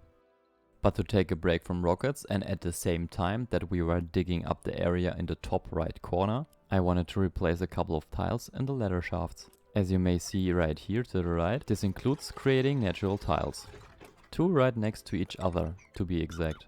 This is all part of a design idea that I laid out for the transit tube access system, which will come in some future episode. Whereas creating natural tiles on the left side was a pain in the butt, and I need to take in some pills before explaining that. Plastic also probably won't hurt, and fertilizer or algae was mandatory. Since we all have our flaws, I'm definitely not made for the glass forge method of creating natural tiles. So creating the natural tiles on the left side took way longer than it ever should have. The method I was using right here is fill the storage bins with small amounts of fertilizer, which act the same way as algae do when they are heated up. They turn into dirt. Sadly, most of the time the glass is then inside of the tile and you get this cracked look on the tile, which I find hideous but accepted. Because no matter what I tried, I either got the amount of material wrong, creating sand as you can see here, or have gotten cracked natural tiles. So I just accepted my fate that I'm bad at this, but still managed to make some dirt tiles. Whereas creating the rocket interior was super easy. Bed, wall toilet, no power, done. The water and the oxygen will come from the outside. That is what the piping is for. The plastic for the wall toilet and the high pressure gas vent will come from this. And while we're at it, let's just grab some free copper. I expect us to land this rocket, so I'm filling it up with materials, gases. I'm totally going to overpressure that thing. A small amount of clean water for the toilet flushing, but apparently I hooked it up to the wrong outlet, so let's fix that quickly. Like this. There we go. So now we do have pickled meal ice for ages, 4 tons of steel, all the plastic that we had on this planetoid, and maybe a little bit of glass sent over from the first planet. The glass I was talking about was the byproduct from our natural tile creation. I also made some extra batches and dropped them on the geyser. And now all that is left to do is find the right person to do the job. But who might be so capable to crash land into a new world? Well, definitely not Frankie. That's why we put them into our soul scrubber. We will free the duplicant's body of the burden from a predestined soul and put in someone more capable, like Stay Cool from our lovely patrons. This will be our second jack of all trades and start off as a pilot. Let's not overdo it for now, because the ride in a rocket will be very unpleasant. With our astronaut readied up, we just have to set him as crew and set a destination to our metal asteroid.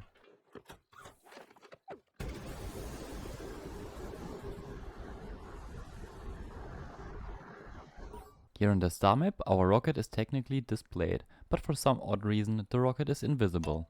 And even though this is a bug and exploit let's play, we don't want actual bugs in here that harm our game. So I'm telling you right now, if this ever happens to you, just reload the game. Because no matter what I tried, I was not able to land the rocket. And I'm not even meaning the Trailblazer module, because even though you can't click on the rocket right here, you could still send down the duplicant from inside of the cockpit. What I'm meaning is, after you built the rocket platform on the planetoid, you couldn't land the rocket here, no matter what you tried. So in order to calm me down, I massacred a couple of hatches. But mainly because the duplicants on the second planetoid were running out of food. Mainly because our entire pickled meal ice reserves stay with Stay Cool in the rocket. So here we are at a situation I described. I'm trying to send down our stored materials, but since there's absolutely no feedback of anything happening, you don't know whether the module actually does something or not. After that I switched over to the Trailblazer module and tried to send Stay Cool down to the planet's surface. Taking my sweet time, I tried to decide on a spot to send the duplicant to. The problem is we don't have an atmosuit and we need to find an oxygen source super quickly. All these polluted oxygen pockets could come in really handy. All the payloads that you see lying around are from the orbital cargo module, so this worked. The colonization process can be started on this spot right here. Amazing arrival, Stay Cool. Welcome to your own planet. Now the main focus lies on surviving the next few days until we have built the launch pad. We didn't manage to get really far this cycle, but this does not matter. As soon as the duplicant got up in the morning, the Trailblazer module and the payloads could be deconstructed for material. The duplicant is a little bit slow, so let's increase the building speed. As soon as we gathered 800 kilograms of refined metal, we could place down an order for the rocket launch pad. Our entire mission's success now lies on the fact if the rocket can land or not. So fingers crossed for this one, otherwise our dupe will starve to death. Ooh, nice, this looks good. Stay Cool is on the way to sleep in the rocket, but decided against it apparently. It also could have been that we were missing some ladders, which we can now add. Now that we got access to the rocket, we can give our Stay Cool a bed, a toilet, and he has access to the pickled meal lice, which is also one of the main reasons why I chose this spot. But first, Steku is a very slow digger, so let's give him digging 1. The reason why I chose this spot is so we can dig right in the middle of this ice boulder, then build a fridge and fill in the pickled meal lice. We got lucky and my idea worked perfectly fine. Normally you need either a very cold atmosphere for your food to stay fresh forever, or you need very cold food in a vacuum. At the moment we have our food in a vacuum with no atmosphere at all, and the food itself is not cold, but you can see it is cooling down quickly, even though the fridge itself is not changing in temperature. So we saved our pickled meal lice from going bad. Now that we have food and oxygen for a while, we need a new place to stay. For that reason, our Stay Cool will get their own living module. Since I don't plan to spend any effort in energy production, we just use the glass that we brought with us to construct a few solar panels. Solar power has the massive flaw that it only works certain times a day, so we need a battery to store the energy for later use. And remember, you can't endlessly stack solar panels anymore, because the power that you get out of it is receding the further down you get. 24.9, 22, 19, 16. But right now it wouldn't hurt to add a few more. But don't forget to hook everything up to a cable. If you ever have those nasty looking graphics, just move the module up and down and they will be gone. In preparation for what might come, I thought it would be a good idea to add a few more batteries to our tower. This doesn't look nice, so same thing as I said before, move it up or down, bring it back into place, done. After that, the rocket platform can be removed and be replaced with a couple of floor tiles. Regarding our food storage experiment, this works like a charm. All of our food reserves are below minus 22 degrees Celsius. We even managed to stop one right at 0% freshness remaining. And now we technically need a design for the rocket interior, after deconstructing the pilot seat. But what is this? We have access to a plug slug at a printing pod. That reminded me that it might be a good idea to build one of those mini pods on our now 3rd planet. We could call it Stay Cool's Abode. Or wait a second, if you guys have a funny or cool idea to name the planet, put it down in the comment section. For now, let's take in the plug slug so that our lovely Stay Cool has a little bit of company. Meanwhile, I planned out a nice apartment, so Stay Cool has a nice place to come back to after a hard day of work. And for the bathroom setup to work properly, we need a filtration system. But even more important than that is a reliable oxygen production system. I chose a really simple one for this planet that you guys still need to name, which basically is just an oxygen diffuser and a few filters. And as you see here, we even got a hatchling. Really nice and a good start. The rock crusher, by the way, is needed because there is no sand in our near vicinity. So we need to crush sedimentary rock to make sand. The sand can then be supplied to the deodorizer or the water sieve. The initial liquid for the filtration loop will come from this polluted water pocket down here. Back in the rocket interior, I prioritized the carbon scrubber area. Come on, now we're just getting presents. A Draco, nice. Filling this room with oxygen will make the work for Stay Cool a lot easier. So let's finish our maintenance area, set a gas type element sensor to carbon dioxide and the atmos sensor to around below 1600 grams. So every time the oxygen is below that, our vent will open. Speaking of oxygen, not all of the piping has been built.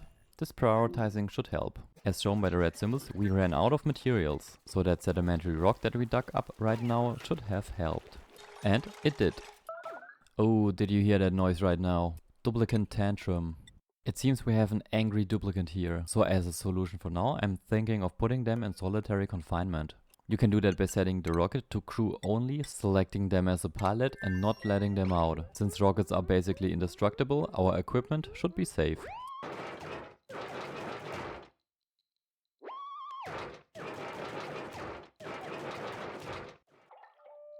After Steku properly rage quitted, they are down to 60% stress now. Meaning back to work it is. Preparing the bedroom first, after inserting all the pipes in the wall segments, then finishing up the bathroom, as well as the mess hall, recreation building and shower. The filtered water comes from the outside, and since we do have all the required buildings, we now have a bathroom, and a mess hall. We got a few leftover points and now enough moral to handle them, so let's make Steku a master art worker. All in the name of making beautiful statues. And in the background, while that was happening, we ran out of cobalt ore. Steku is angry again, while we were building a nature reserve, which does help massively with the dupe's moral, so being angry is only temporary until they sleep it off. I just checked the temperature in the rocket and it is freezing cold in there, so it might be a good idea to heat up the oxygen that we are pumping in. I'm taking the throw energy at your problem until it is solved approach here. For now I'm setting the temperature to around 30 degrees. Then we can activate the pump, check the temperature and see that all the cold seeps in through the metal door. So I quickly rearranged the door and placed it underneath the temperature unit. We even accidentally trapped in the plug slug, so if we add a few more cables in the right height, we could even use the energy from it. I sadly forgot to make the gas pipes out of insulation too, so need to do that now. By the way, everything that is off-gassing will be stored down to the right. The temperature of the oxygen system looks better than before. The oxygen in the pipes is also warmer than before. That means another try for the body buds as decor plants. I tried that before, but they wilted and fell down because of the bad temperatures. Which of course hasn't changed much for now. The old cold oxygen needs to be consumed first. And even then it will take some time. Where the heck are my dupes? What I meant was welcome back to colonize every planetoid with the help of exploits and bugs. Speaking of that, why not start with one of the tinier bugs? In order to achieve that, we will get rid of this rocket. We can't just send it into space and land it again on the newly constructed launch pad. With the rocket out of the way, we can expand on the planetoid that Steku basically colonized all on their own.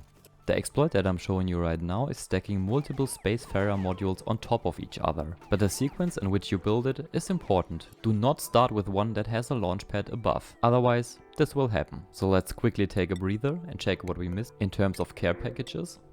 And then try again, but this time from the top. Note that this is just one of many methods that can be used to achieve stacking Spacefarer modules on top of each other. First you build the module, then deconstruct the launch pad. You can then build the next module and even connect them up with some smaller modules. Let's do that one more time and then check what the advantages of that might be. But apparently I wanted to build a door first for some reason. Also take a look at angry but sparkle streaking duplicant Steku. Never mind, so the advantages of stacking your rockets like this are the following. You are now able to move every rocket module freely. You can stack the Spacefarer modules or rearrange them in a fashion that you like. There are a few more exploits. You could theoretically stack them right next to each other so that you can have 3 Spacefarer modules in just 9 tiles of space. But not everyone likes the look. These stacked rockets behave very weird. For example, even though we have 3 battery modules on top of the Spacefarer modules, only the top module is able to get power from those batteries. So if you build one of those power outlets inside of the rocket, only the top rocket is able to get power from it. The rest is basically powerless. So if you want power in each segment, you need a different sequence. That being Spacefarer, battery, and so on. And yes, you can even encase them in walls.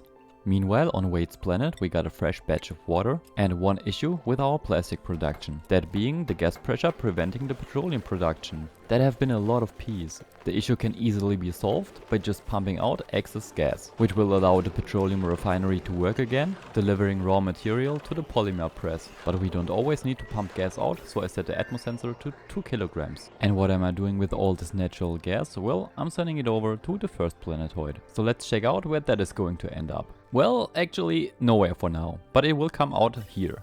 And some may have noticed it in the background in the last episode, I was building more infinite storages. So the natural gas will end up here, in one of these storages. Sometime later the piping for the natural gas and chlorine has been completed and goes all the way down to our infinite storages, where I already prepared and primed our mechanical filter. But because the natural gas is very hot, I had to insulate everything, which led to some gases ending up in the wrong pipes. But there was no issue for the chlorine. The chlorine just fed the last of our mechanical filters, primed it, and now we can feed in as much chlorine as we want, after connecting up the infinite storage of course.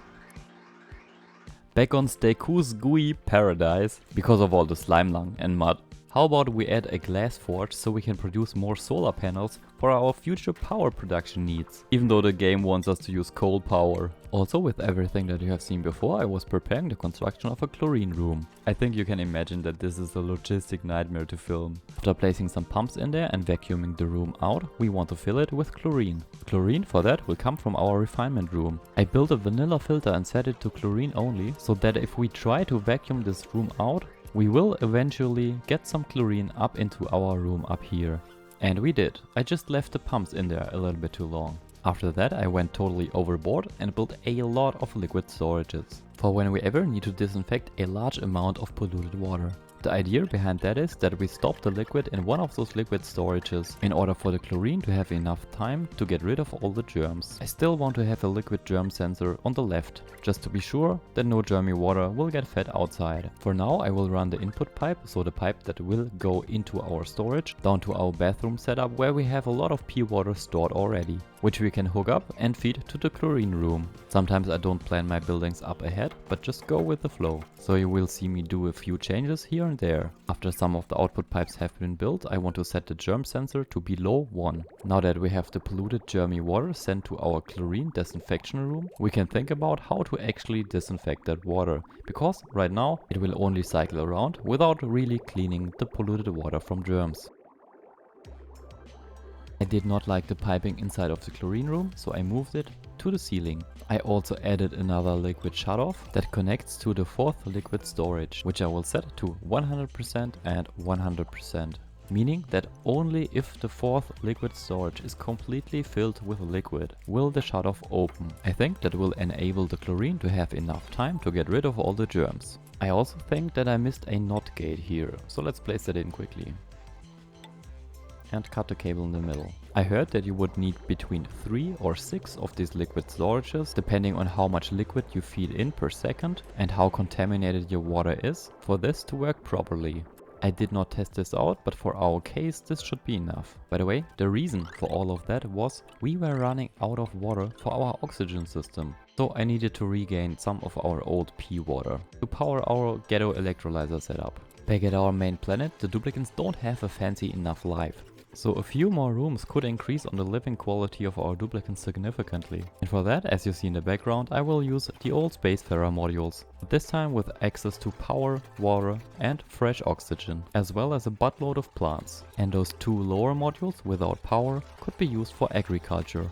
Now let's quickly go to the inside and deconstruct those pesky pilot seats, and then come up with a design.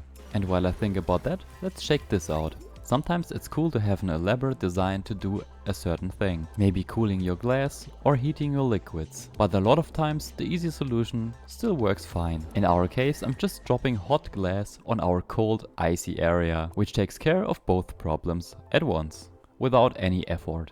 If we actually would have built that last pipe piece, that is. Hey, another knowledge bit for you, you can create natural glass tiles, which are pretty fancy, by just blocking the outputs of your glass forge. They always only create one single tile in the middle. And if we don't have our pipes blocked, glass will be dropped in the cold area. But now back to our interior rocket design. First we prioritize the gas outlet so that our duplicants can work in an oxygenated atmosphere. Here you can see the piping for that on the outside. And then everything else can be built. I had to remove the beds here so we can finish the piping and then we can put them back in. We will get rid of the carbon with a carbon skimmer, which will need some external power and a power outlet. You can also see Adrian being our master art worker, so this is me giving him that skill.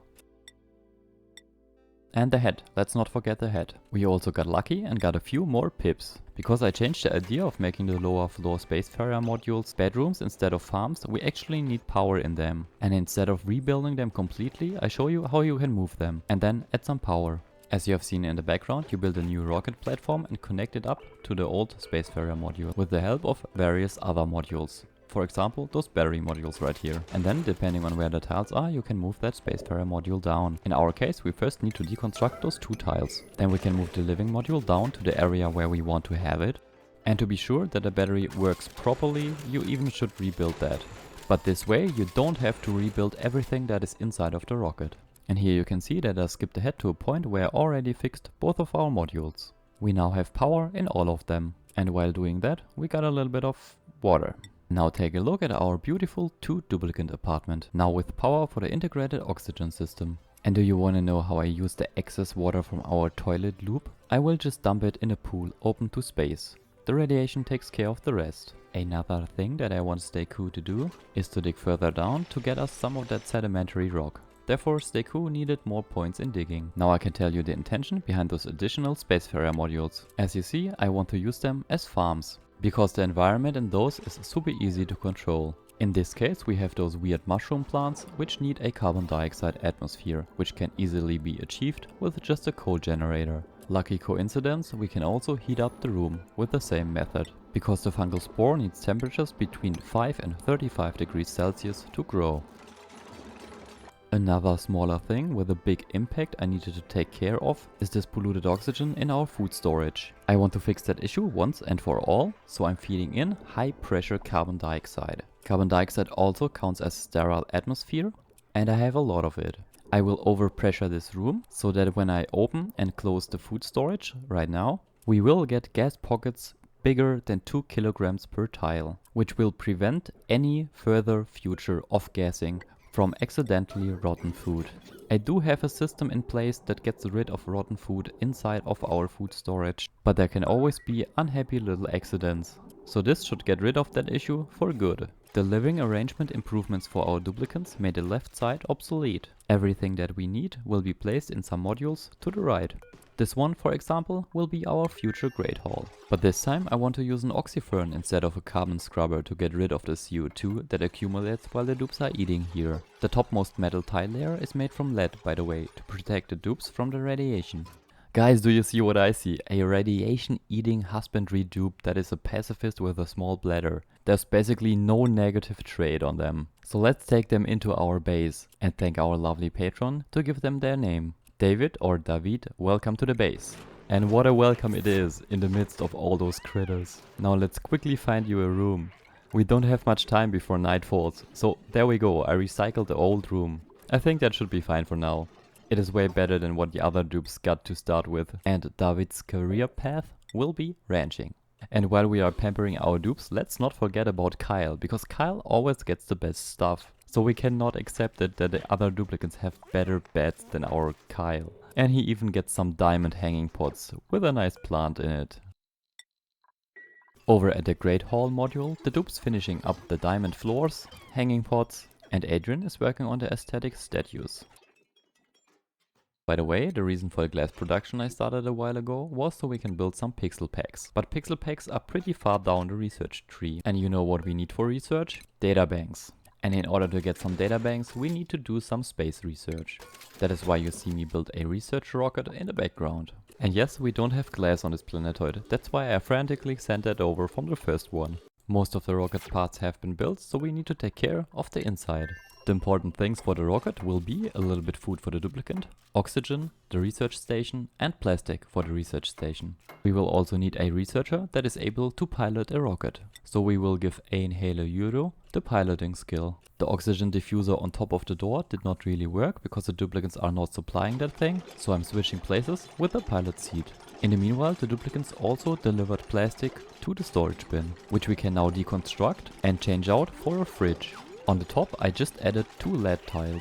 All that we need now is a good food source, and I delivered some barbecue for that, which will not last very long, but make our dupe very happy. Speaking of that, there he is. And now off he goes. Why is this not starting? Ah, okay, we got a warning sign here. Because of the special way that I built the rocket with the pilot seat on top of the door, we need a little bit manual help. Now that we sent our dupe through the door, it should work perfectly fine. With that being out of the way, we can finally create some data banks. All we need for that is the dupe in space with the research module and a little bit of plastic. Timing. We also need timing, let's not forget about that. Otherwise you will have a preoccupied duplicant. A little while and an empty fridge later, we have produced 92 data banks. Nice. That means we can bring our duplicant back, let him have a little bit of rest, and then he should be able to pick up those data banks and bring them over to the first planetoid. After the databanks have been dropped, they will get picked up by one of our duplicants and delivered to the databank analysis research station, where we then have our lovely Kyle research the more advanced stuff.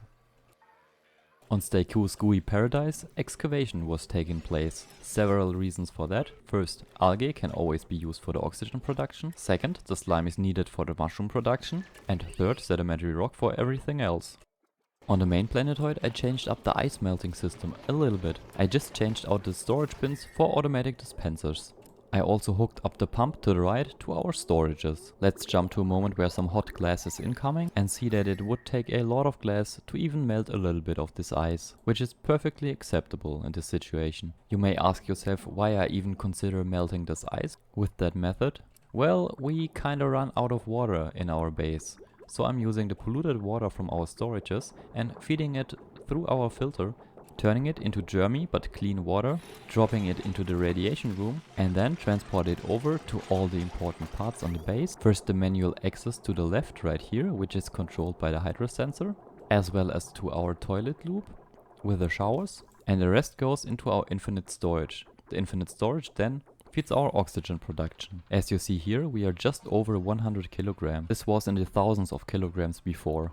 Meaning it is probably finally time to tame that steam geyser here, which emits hot steam at 500 degrees Celsius. That is basically free energy and a little bit of free water. And because I didn't pay attention to how much steam that geyser is emitting, I went totally overboard with the amount of steam turbines I used. I only used a few parts of the version that I showed in my short, link in the top right corner, because I wanted to keep my power system to the left. We will also need a liquid that can withstand those temperatures, crude oil from the second planetoid for example, which I will drop with the help of the teleporter unit. The crude oil then can be used for heat transfer reasons. In case you are wondering why this looks so complicated, you basically can ignore everything but the 3 steam turbines on top. All the buildings below and to the right of the geyser are just there to cool the future output water. Otherwise it would be at 95 degrees Celsius, but I want to have it way cooler than that. Hence we need a setup to cool our output water. And I even decided to make this properly and vacuum the room out beforehand. Before I explain that build, let's check out what we got in the meantime. That Weesward for example. And I even tried to prepare the taming of the cool steam vent on the second planetoid, but in the time that we built the hot steam vent tamer, nothing much happened. Probably because we only have 4 duplicates on that planet left and our researcher is in space again. Do you wanna know how many databanks we accumulated while building the hot steam vent tamer? Just take a look at this. Oh yeah, and that happened, because our steel production got a little bit hot. So let's take a look at our hot steam vent tamer and let me explain what I did. You can also see that I expanded the rooms a little bit to the right so we can store our water in a non-exploity way, and I even added a liquid lock. So now that we created a vacuum, let's first get rid of everything that we don't need anymore. For example, deconstruct those cables, get rid of the gas pumps and the gas pipes, and then probably we should collect up all the debris. Only then I want to free the geyser and then analyze it. Well, as you see, the geyser had different plans. We didn't even manage to get halfway. Everything is full of steam now, so I deactivated our pumps. But you see that I had to add an atmosuit to the right, otherwise our lovely Kyle would have gotten his buns steamed. And don't worry about the steam, as soon as we cool that room down, the steam will condensate and drop as water, which we can then mop up if we want to. So talking about cooling, I did forget to fill the coolant in beforehand, so we need to do that now. I'm using the polluted water from our storages down below. I will first fill the loop that cools the steam turbines, and then set the respective liquid temperature sensor to -4 degrees Celsius. And why not copy that over to the next sensor? Thinking about it, it might not be a good idea to freeze our output water, since water has a different freezing point than polluted water. Let's set this to 14 degrees Celsius. We are still filling the first loop to cool our steam turbines, and once this is filled, we can cut it right here. Now we can use the rest of the polluted water to fill the next loop. Let's just grab the pipe right here and connect it up to here. Once this is built, we can feed in the polluted water that acts as a coolant in our aqua tuner and will cool down our output water that comes at 95 degrees from the steam turbines. Same here, once the loop is filled, we can cut the connection and deconstruct the bridge. By now we can hope that our lovely Kyle is done with the research. There we go, almost a good timing, meaning we could finally close off the steam geyser room with insulation tiles and can now wait for the water to condensate and create a vacuum again. Why do we want that, even though this is just our storage room? Well, easy. To the left you can see our power outlets. All the heat from the steam chamber would otherwise be connected thermally to the outside. We don't want that, so we close that off with insulation. We can now also get rid of the atmosuit docks that we had to build for our duplicants to have access to the geyser without being steamed. The atmosuits for that, by the way, came from the second planetoid. I just sent him over with a teleporter unit. Now that we finished here, we can deconstruct all the ladder remnants. There we go, nice and clean. Now I should probably try to explain what isn't already clear. So to the left we have a steam room with 500 degrees Celsius hot steam. Above that, connected via atmos sensors set to above 1 kilogram, we have 3 steam turbines. The atmos sensors are just there, so I don't have to look at the red symbols from the steam turbines. Even though I missed one down here. The lower room is just for cooling the steam turbines and the output water. The power for that comes from the steam turbines itself and from our outside grid.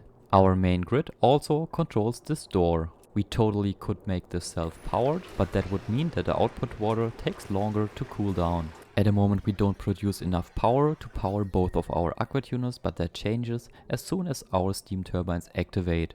The left aqua tuner cools these 3 steam turbines as well as this one, and the right aqua tuner cools our output water, which at the moment has a nice 26 degrees. I need to temperature control that better in the future. You can also take a look here and see what happens to our crude oil, because it is heated up to above its maximum temperature, turning into petroleum, which I did anticipate beforehand. And now let's quickly check the temperature that petroleum can handle. Petroleum can handle 539 degrees Celsius. It may finally be time to check out how much steam we actually get from this geyser, because I did not do that until now. Man, sometimes I suck at this game. We only get 2.5 kilograms, man, that is nothing. We don't even need all that steam turbines. Speaking of them, I connected all their output pipes to a single liquid vent and dropped their water right here. The reason for the crude oil that now turned into petroleum is just there so that the steam room is thermally connected to the metal tiles on the left. It also acts as a heat buffer. The heat can then be transported through the door to the next metal tile, but only if the sensor reaches the right temperature. In our case that means if the room down here reaches above 205 kilograms per tile, we want to open the door, disconnecting the heat transfer. Right now you could see that the room was too cold, so the door closed, activating the heat transfer again. That means that we always try to keep the lower room at around 200 degrees Celsius. And the crude oil in the lower room helps transfer the heat better. That also means that the steam turbine above that room should always run at almost full capacity, while at the same time cooling down our equipment. Let's quickly check the piping. I already told you which loop cools what, except what happens with the output water from the lower steam turbine. The output water is split by a liquid valve that is set to 1 kilogram. This should prevent our pipes from breaking. This would technically be an exploit abusing a mechanic that is already in the game, but in this case it is just a precaution and shouldn't come into play. Checking the temperature overlay, you can see that that middle segment right here is still very hot. That is not because it transferred heat, but still the heat remnants from before. Now we have a vacuum in there, which is a perfect insulator. And in case you need it again, here's a quick overview of all the overlays. But as always, I do have a save file in the description. Yes, free water. But don't tell the Geneva Convention, please. Since I don't know who came up with this bug, I'm sharing the person where I've seen it first. So thanks a lot Roykoi for sharing that exploit. Link in the description. My name is Luma and we are starting on the second planetoid called Wade's Planet. The thing I'm doing right now is clearing out large areas until duplicants get trapped. You know, there's like no way for the duplicants to not get trapped. In order to have enough space for what is coming next. Wade told me in one of his comments that he's focusing on hands-off gameplay, which I think is a good idea because I micromanage way too much. So let's make this planetoid more self-reliant, after picking up a little bit of lime for the steel production. At the same time, on Stayku's gooey paradise I can see 3 geysers and or volcanoes, which we need the super duper hard digging for to get rid of the obsidian. So let's clear out everything that is in the way and see what we can do with the found volcanoes. It looks like we got a regular volcano which we can use for energy production in the future. I'm not sure about the middle one yet, but the left one looks like a carbon dioxide geyser. Let us quickly check the middle one, and it is a aluminum volcano. Nice. This one produces 7.8 kilograms per second. And the volcano 260. On Wade's planet and around 40 cycles in the future, I decided that I will start with a new bedroom setup, as well as a bathroom setup and improved transportation, with the help of a transit tube access point. And how else could it be? We got one of those again. FRD dot. Could you not? So this is how our bedroom setup looks right now. And we can also set the wash basins to right only. Don't worry, I will eventually notice the flaw in their design. Meanwhile at Staycool's Gooey Paradise we are clearing out a larger area so that we can build a volcano tamer. Either for the metal or the regular volcano, I'm not sure what I want to have first. I think it might be a good idea to start with the aluminum volcanoes, so we will have enough metal in order for us to tame the regular volcano. We will probably also need the conveyor rail thermosensor. In addition to that, an oxyfern. And we will also need the mechatronics engineering for our Staycool. This will cost us a lot of moral. And even more if we also want the field research. Right now the only thing that keeps Staycool motivated is the bedroom, bathroom, mess hall. And as you may see right here, I want to add a nature reserve. Staycool also has 4 or 5 downtime slots. So it is a good thing that we finish the nature reserve in an area where Staycool will have to walk by to finish his daily building tasks. We could add another 3 morale points if we step up our game from a mess hall to a great hall, because a great hall has +6 morale and a mess hall only has +3. The difference is the size and the decor buildings. So let's check the morale value again. We're at +26 and have a need of 25. So let's give Staycool the points and handle the rage quit later. And meanwhile we got plastic, pincher pepper seeds and glass. Why is that of any importance at all? Well, because we can use the glass to build another solar panel, but a regular one because this produces way more power. And I want to hook it up to our second powerless tower. Since the dub is now able to handle the moral requirements to build conveyor rails, auto sweepers and conveyor loaders, that is exactly what we start off for this tamer. I will explain how this works once this is finished. And since I don't really feel like vacuum that thing out or making a liquid lock, I'm just filling it with a couple of liquids. I really don't know what I expected, but if you take a look to the down left, yeah. Okay, Staycool, let's get you out of there.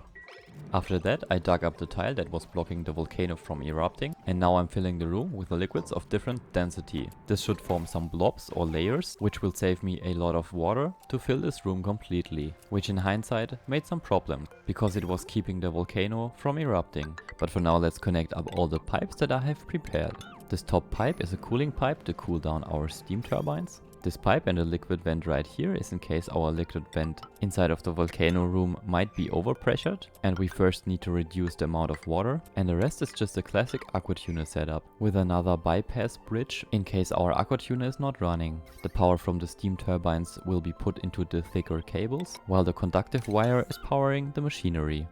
We can set the conveyor loader to every material that is available and the temperature to below 140 degrees Celsius. Oh, by the way, I installed a mod that shows Celsius and Fahrenheit right next to each other, but it seems that this only works for the ambient temperatures. And now we can fill the cooling loop that is only there to cool down our steam turbines. I will be using what is available, in our case the polluted water right next to us. We only need to connect it up, give it a small amount of power and fill the loop. As you see, the power that I put in was not enough. Also, here's the issue I was talking about. Our freaking volcano is overpressured, meaning no aluminum for us, at least until I fix the issue. And my thought process for that was just make a hole in the wall, because this is also a method of creating vacuums, but I just want to get rid of a little bit of liquid inside of this room. So let's see if this works. The water is dripping down, creating a vacuum in the top part of the room, and now we only need to stop it before some air can get in. Since the volcano seems fine to me, we can close this off now. A little while later the volcano actually erupted, and we are now finally accumulating aluminum. But since we don't have enough power, nothing's being picked up. I guess we need to wait for a few more eruptions before the system runs, and I will explain this when that happened. Maybe that will be in the next episode though. Sorry for that guys, but I want you to see that in action. And if you're wondering, this whole episode is at least 130 cycles long, so there's a lot of other stuff happening on the other planetoids. Oh yeah, and I massively stressed Staycool in that time. I mean, look at him raging. What is happening? What the fuck? Okay, it seems like Staycool is gone, but let's worry about that another time. Back at the second planet, I'm trying to replace the old kitchen setup with a new one. In addition to the kitchen, a recreation room and a little bit of research will only improve this boxed-in base. I did work a longer time on the kitchen setup. For the infinite food storage, I had planned to place the food behind a little drop of crude oil and then place it in a sterile atmosphere. As you have seen right now, the crude oil was delivered and we only need to get the amount right. I didn't get it in the first try, so let's do that again. After the crude oil has been dropped, we can deconstruct the tile underneath the excess crude oil. Then we can replace the tile again, and let's not forget about the tile on top.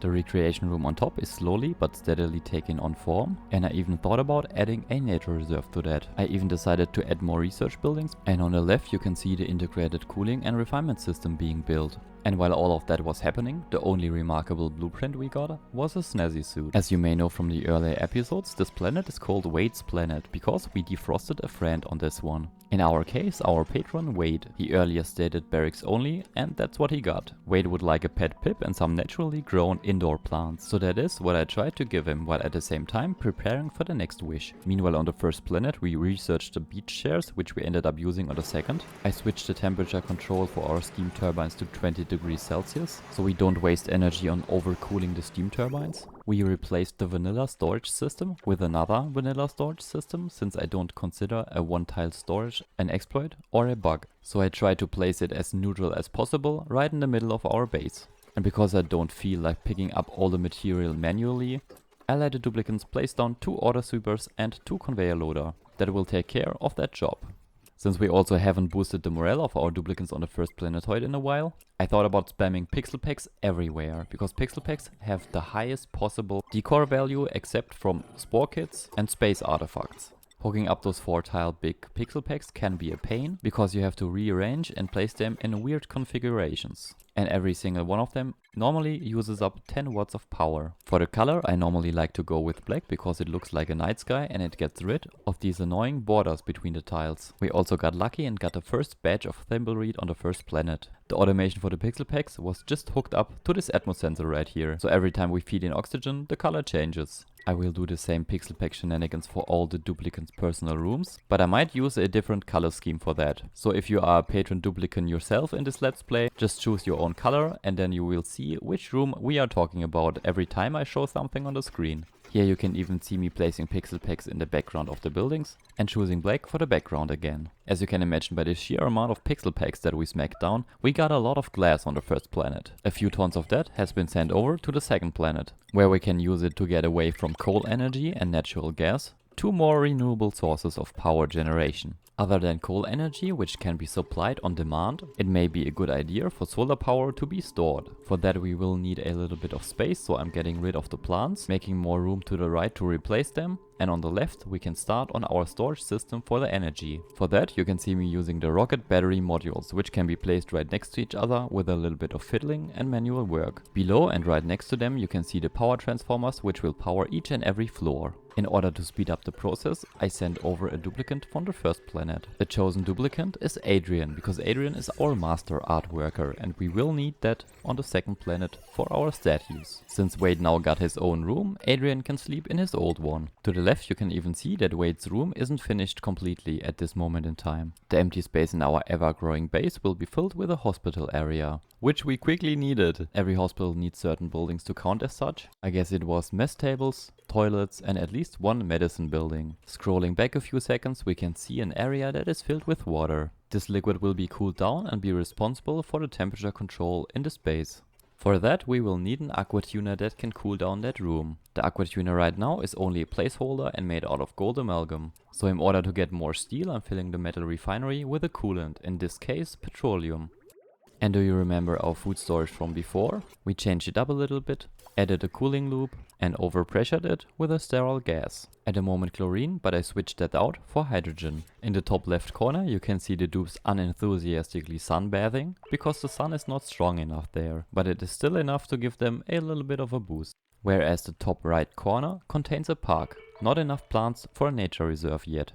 Now getting back to our cooling system on the left side, let's first break open our liquid lock on one side and use the same water as a heat transfer medium for our steam turbine, which will be placed on top of our future steam room. Of course I changed out the aqua tuner for a steel one.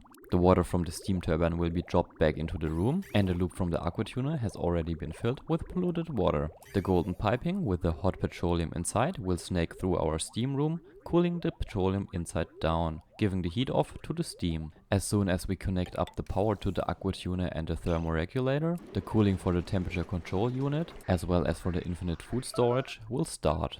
So let's give this proper values, for example 14, and -20 should be fine, because any more than that and our chlorine will liquefy.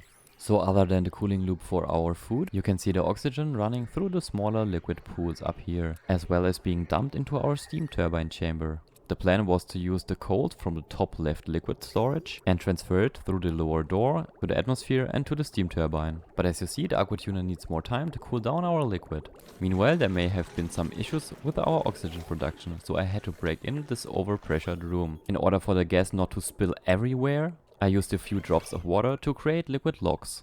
Then I could safely repair our broken electrolyzer. And after our jack of all trades Wade has done that, I could close off the room and keep on going with whatever else I was doing. If we jump back in time, we can take a look at the base evolution from further afar. What you could see better from here is that all the statues have been worked on and that we added atmosuit docks in the lower part of the base. Of course I wasn't smart enough to include the thermosensors beforehand, so I had to add them afterwards with more effort. I'm also closing off the door cooling system for the steam turbine and replace it with 2 radiant pipes down here in the water. As you see, the top left water buffer is cooling down slowly. And now that we replaced the insulation pipes with radiant ones, our steam turbine should cool down as well. I was sending over huge amounts of lead and glass in order for us to place down pixel packs. The lead, by the way, was from the second planetoid in the first place and I just borrowed it. But it wouldn't really work and was using up way too much of our resources, so I cancelled the building orders for the pixel packs, but a few of them managed to get built anyways. On the right hand side I was fighting another issue. We ran out of food. And I mean like 0 calories. Since we got rid of all of our other plants, we were reliant on the few surviving stone hedges, which did a good job keeping us alive, but since I sent over another duplicant, it was getting pretty close. This massive farm should help out with that problem. The auto sweepers and conveyor loaders to the right will be directly hooked up to our infinite food storage next to our kitchen. The power for the auto sweeper and the other buildings will come from the main line, which is hooked up to a couple of transformers. These then split the grid into smaller sections. Responsible for harvesting our plants will be no one. The plants will just drop to the ground and will be swept up by our sweepy army. But I decided to harvest the first batch of food manually, so we got a little bit of a food buffer. The sweepy storage containers will be emptied by the auto sweepers, placed in the conveyor loaders and transported to our infinite food storage. Meanwhile, take a look at the horrible temperature development on the first planet, where it may be time to use some of the cooling power to cool down at least our power transformers. For that I already prepared a pipe with radiant piping in strategic places, and now we can hook it up to our cooling loop, cut the pipe in this area, and then it would be a good idea to fill it with more water. Why is the water not flowing? Because we didn't finish this loop. Now it should be finished and the water should be flowing. Exactly like this. While we are here, I added transit tube access points to the beforehand designated areas. We are also facing massive food and energy problems on the first planet, both for the same reason. I reduced the amount of hedge farms way too much. We only have 2 left, so our coal production got reduced as well as our food production. In order to compensate for that, I tried to increase our farming area. I wanted to have 2 grubfruit plants spacefarer modules, but I switched it out for mealwood. The reason for that is simple, it is just way too inefficient to have 2 separate floors inside of a spacefarer module, instead of 1 very long farming area. So why this weird layout in the first place? Well, I told you before that the grub or the sweetles can't take care of the grubfruit plants if they are in flower pots. Well, that was not correct. If you place them in a sequence like this, tile, plant, plant, tile and so on, or alternating, then the sweetle or grub will be able to take care of the plant. This time we got unlucky and our grub died of old age, so I'm catching this little sweetle that just dropped down. And while the sweetle is being delivered, we can copy over the GD settings from our flower pots and paste them down here. After delivering our sweetle that will help us with our crop tending, we can use the rest of the free space to plant some mealwoods and wait for the glory of our first harvest. And now to the main act. As you may remember, Ain Hale wanted to have the worst possible bedroom. But why stop there?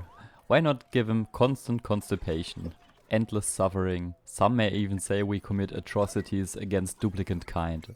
But for that, we first need to build a powered jail cell. That is what we are doing right now.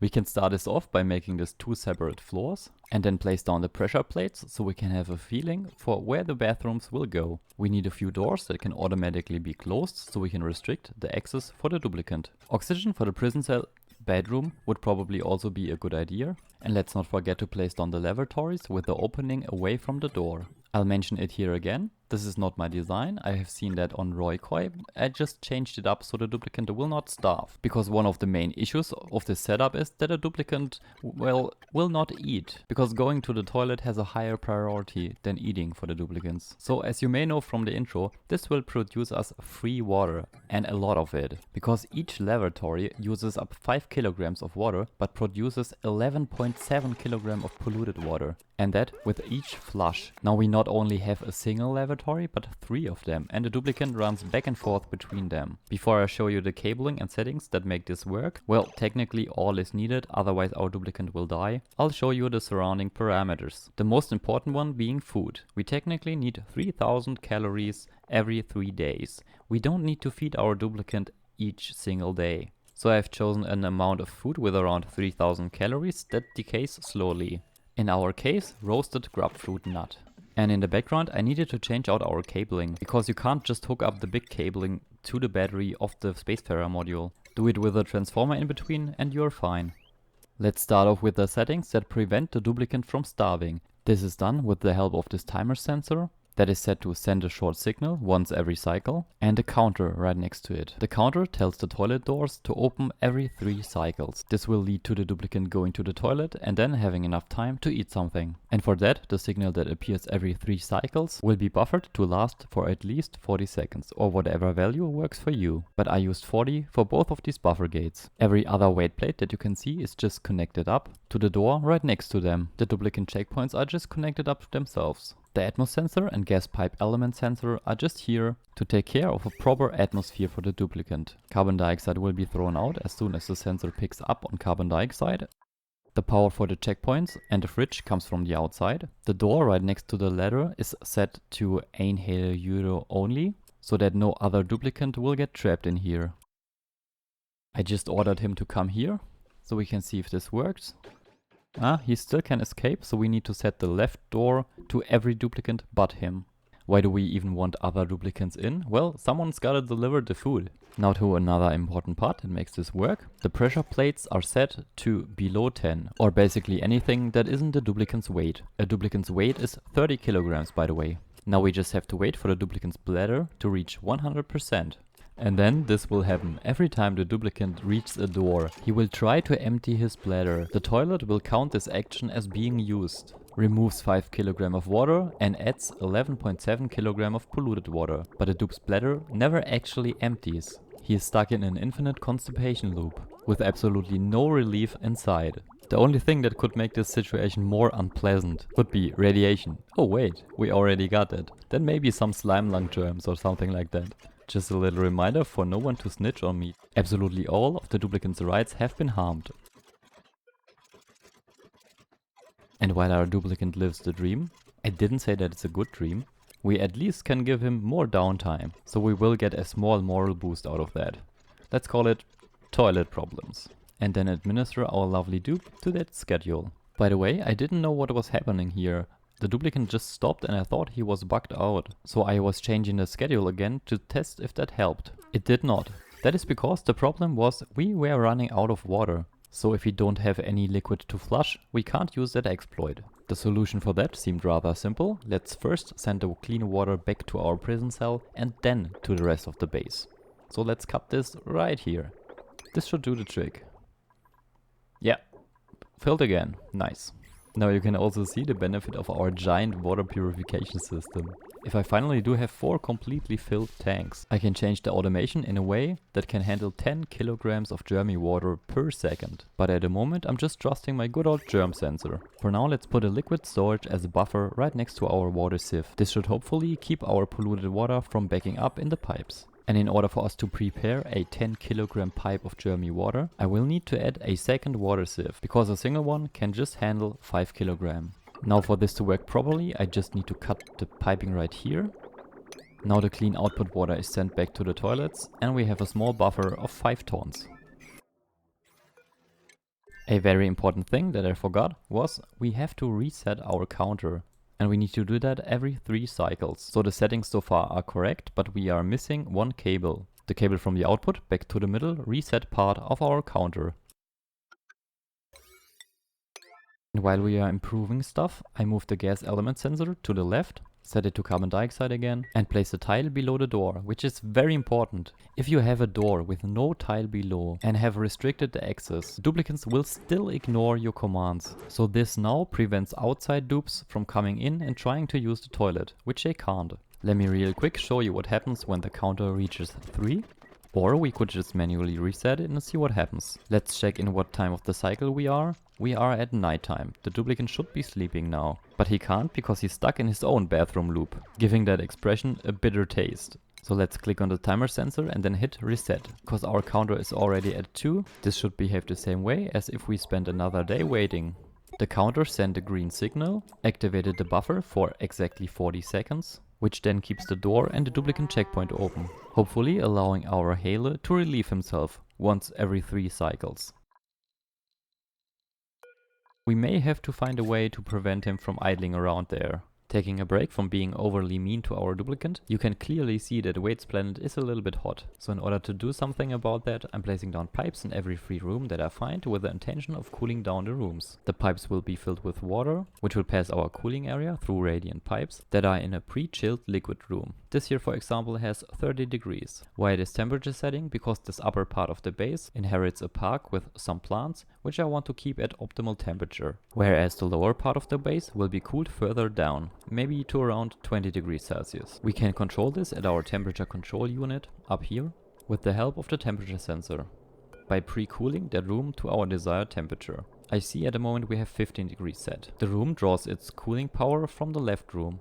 Also, icy cold barbecue, delicious. Whenever or wherever our time traveling dimension hopping dupe is at the moment, we finally want to give Stay Cool more morale points. I mean, Stay Cool is right in front of us, but they could also be at any time in this Let's Play episode. And this here is just the version that already came back. Check this out, 32 morale, nice. Let's take another look back to the past. We also got a snazzy suit, that will help. Now Stay Cool can be fancy looking and angry at the same time. I also might have added gas masks for this planet, which is still very cold. And our oxygen mainly comes from algae. Really sorry, but I had to get that out.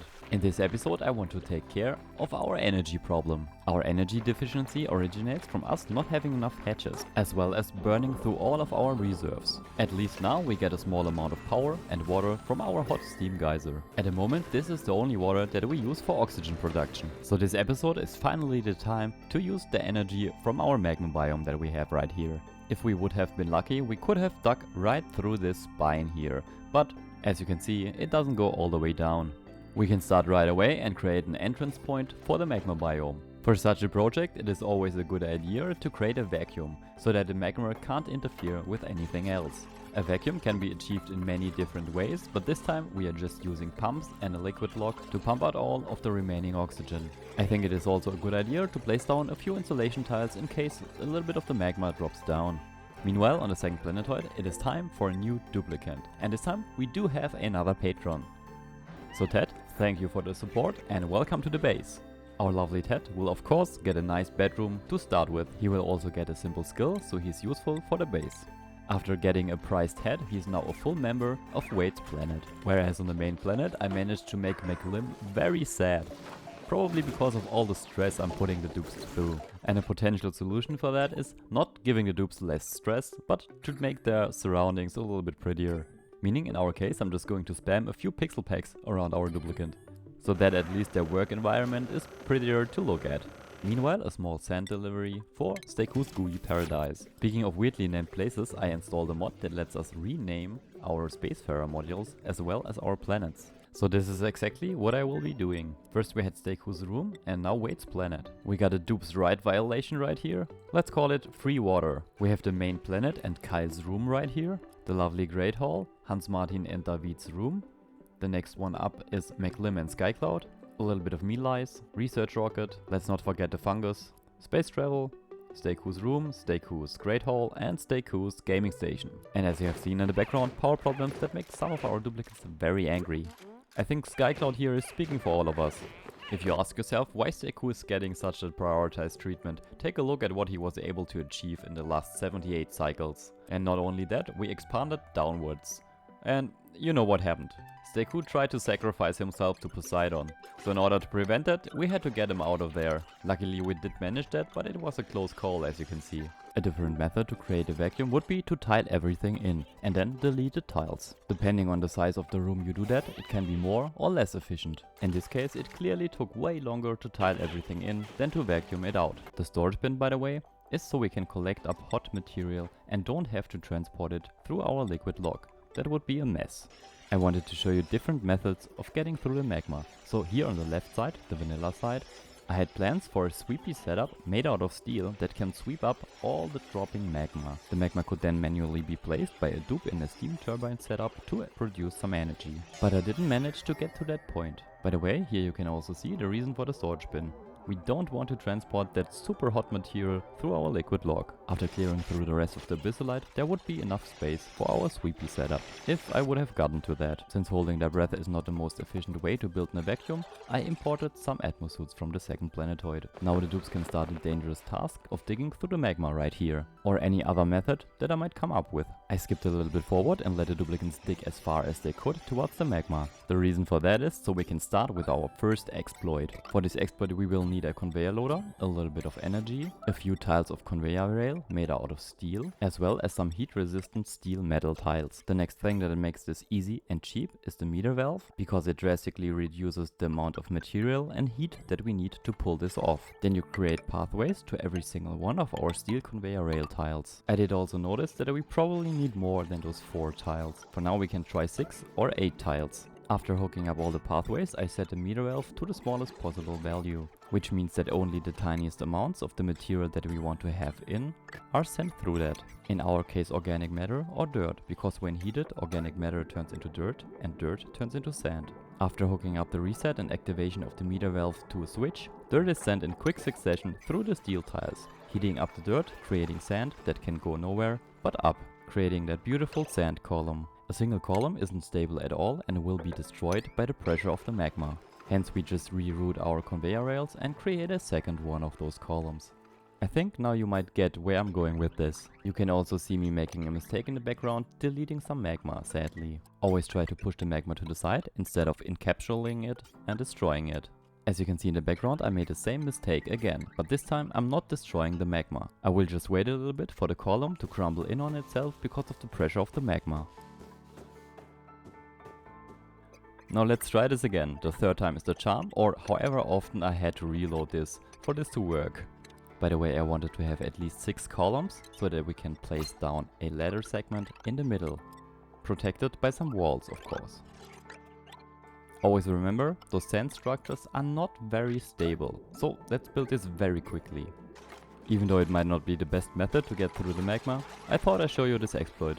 By the way, in the background you can see how close of a call this was. The magma is breaking through the sand, spilling over, and we just managed to finish that insulation tile. But even though a little bit of magma spilled over, that is why we had the insulation tiles down here. The magma leaking through the metal, 1 floor higher, wasn't intended though. So now we have some liquid copper here.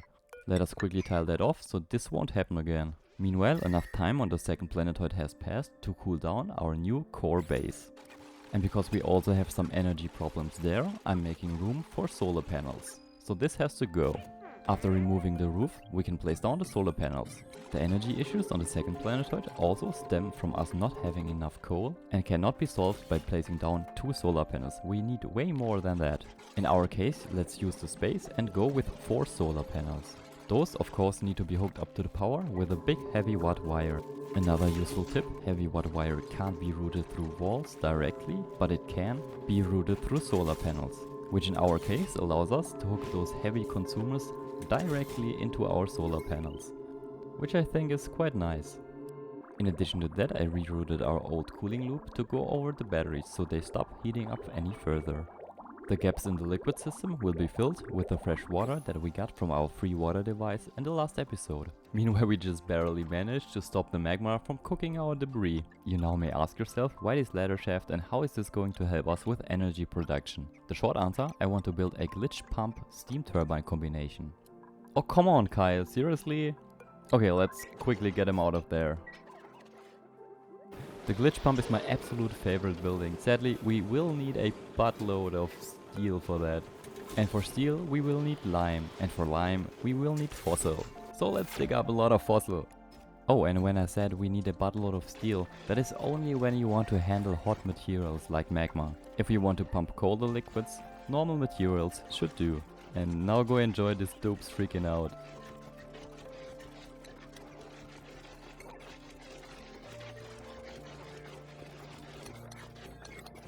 The glitch pump will transport liquids the same way that we transported the sand before. What I mean is right through solid tiles. So as soon as the liquid arrives on top, we want to catch it. We do that with airflow tiles made out of steel, drywall made out of obsidian, and just for safety precautions, an insulation tile underneath. The goal of this is storing all of our magma in a single tile. The heat energy in this single tile can then be extracted with this diamond temp shift plate. The heat is then put into the diamond window tiles, and this door can transfer the heat into the metal tiles to the right. The metal tiles can now be expanded to the right to spread the heat to all the areas underneath the steam turbines. The temperature control for the door comes from inside of the steam room. But I still managed to screw something up. I totally forgot to set our critter feeder to not allow the super hot obsidian and the 800-degree igneous rock, of course. And because I don't feel like dealing with that, I'm just deconstructing it and, well, putting the dupes in a hospital. Come on dupes, please build those stretch cords. There you go. And who else could it be? It was Kyle again, but also David this time. Very good that Hans Martin is taking care of them. Remember that gases in space need a background, so we need a few drywall tiles here. Also 2 steam turbines are definitely not enough to handle the power supply of this base, so another one should do the trick. Future me here, it didn't do the trick. All of these steam turbines of course need cooling, so we need an aqua tuner setup. And while we're at it, why not include a few batteries inside of the steam room? The heat transfer for the steam turbines will be increased with a thin layer of liquid, hence the bottle emptier. I will just route the power with heavy watt wires and joint plates. We then need a long cable down to our base, and this steel transformer will be used to power the door. And around 4 cycles later, the duplicants are still not finished. We didn't even have enough material for all 3 steam turbines. What we can do though is prepare the piping. A few radiant pipes behind the steam turbines and insulated pipes everywhere else. The water from the steam turbine will be refed into the steam room on the hottest tile, so far most to the left. For the automation I also want something simple. The steam turbines should only activate if the steam is above 125 degrees Celsius, as well as when the battery tells you that we need to fill it up. Speaking of batteries, here's another one. To fill this room with liquid, we set the bottle emptier to allow water. The water will drop on this hot metal tile, a lot of steam will form and probably condensate on this temp shift plate. I hope these 2 tiles will save us from eventual problems. I knew it! Take a look at this water forming here, and it is dripping down. Hopefully we didn't have... Okay, nice, no water down here, no steam. This would have been a nightmare to deal with. All the piping for the liquid loop has been built. Now we only need to fill it with polluted water. And for that I had the duplicants build a very long pipe, all through the magma biome, down to our base, to our infinite storages, to get the polluted water. The water is now connected and can be transported. I quickly checked if there were any hot materials in our side. Let's disconnect the water for now, and then wait for the polluted water to fill our cooling loop. The cooling loop has been filled, now we can cut it right here. Of course I don't let the water stay in the pipe, I connect it up to an outlet, cut unnecessary connections, and then I deconstruct this bridge here and build it the other way around. We now technically have a finished steam turbine setup. We can close this off, drop a little bit of water for thermal transfer, and then let's not forget to close off our infinite magma storage. You see me placing a thermal sensor in there, made out of steel of course, which I could use to automatically stop the system from extracting heat from the magma so it will not turn into a solid. In order to transport all of that energy, we need this heavy watt wire here. But just be aware that these few tiles are made out of steel. The rest can be any normal material. To get the magma up here, we transported it through this spine right here. We only need solid tiles. Down here will be the main contraption made out of steel doors. We technically need at least 4 steel doors, but with the kind of lag I'm experiencing right now, we probably need 5 doors. So let's see how much material we do have left. It appears that we have enough for 5 doors, which is nice. Then we can close off every tile that we don't need and connect up the doors to our power. The wires of course need to be made out of steel, because the doors will have contact to magma and hence be very hot. Same goes for the automation wire. Needs to be made out of steel and connected to every door. But as you see, we don't have enough steel. And while the dupes were building this, I ordered a second planetoid to send over more steel. So now we have enough for our cable. After connecting up the automation cables, it is time to give the doors a little bit of juice. For that I'm constructing a power transformer right here next to the heavy watt wire, but outside of the vacuum, connected with a tiny wire made out of any material to our glitch pump doors. Meanwhile, I actually did manage to give a duplicant zombie spores. Come on! And it even is the newest duplicant. The only thing I can do now is give them free time. Wait, let me check the triage code. Nope, does not work. And for this thing we don't have the materials to make the cure. Well, it seems like you have 10 days off, Ted. Enjoy it. Where did those freaking spores even come from? Let me check that. No spores here. Oh, okay. Yeah. You can try to be careful, but sometimes you just screw up. It seems that the spores came in right here, so let's close this off. Back at the main base we can add the control automation for our glitch pump. We only need 3 things: a timer sensor, a switch and an AND gate. Those automation parts can then be hooked up to our doors. So why the switch as well as the timer sensor? The switch allows us to turn the whole thing on and off, so we can stop the doors from opening and closing all the time. This tile up here is where the magma should drop in. And I have the feeling that it is a good idea to control this as well. So I want to add another door, which we need steel for again.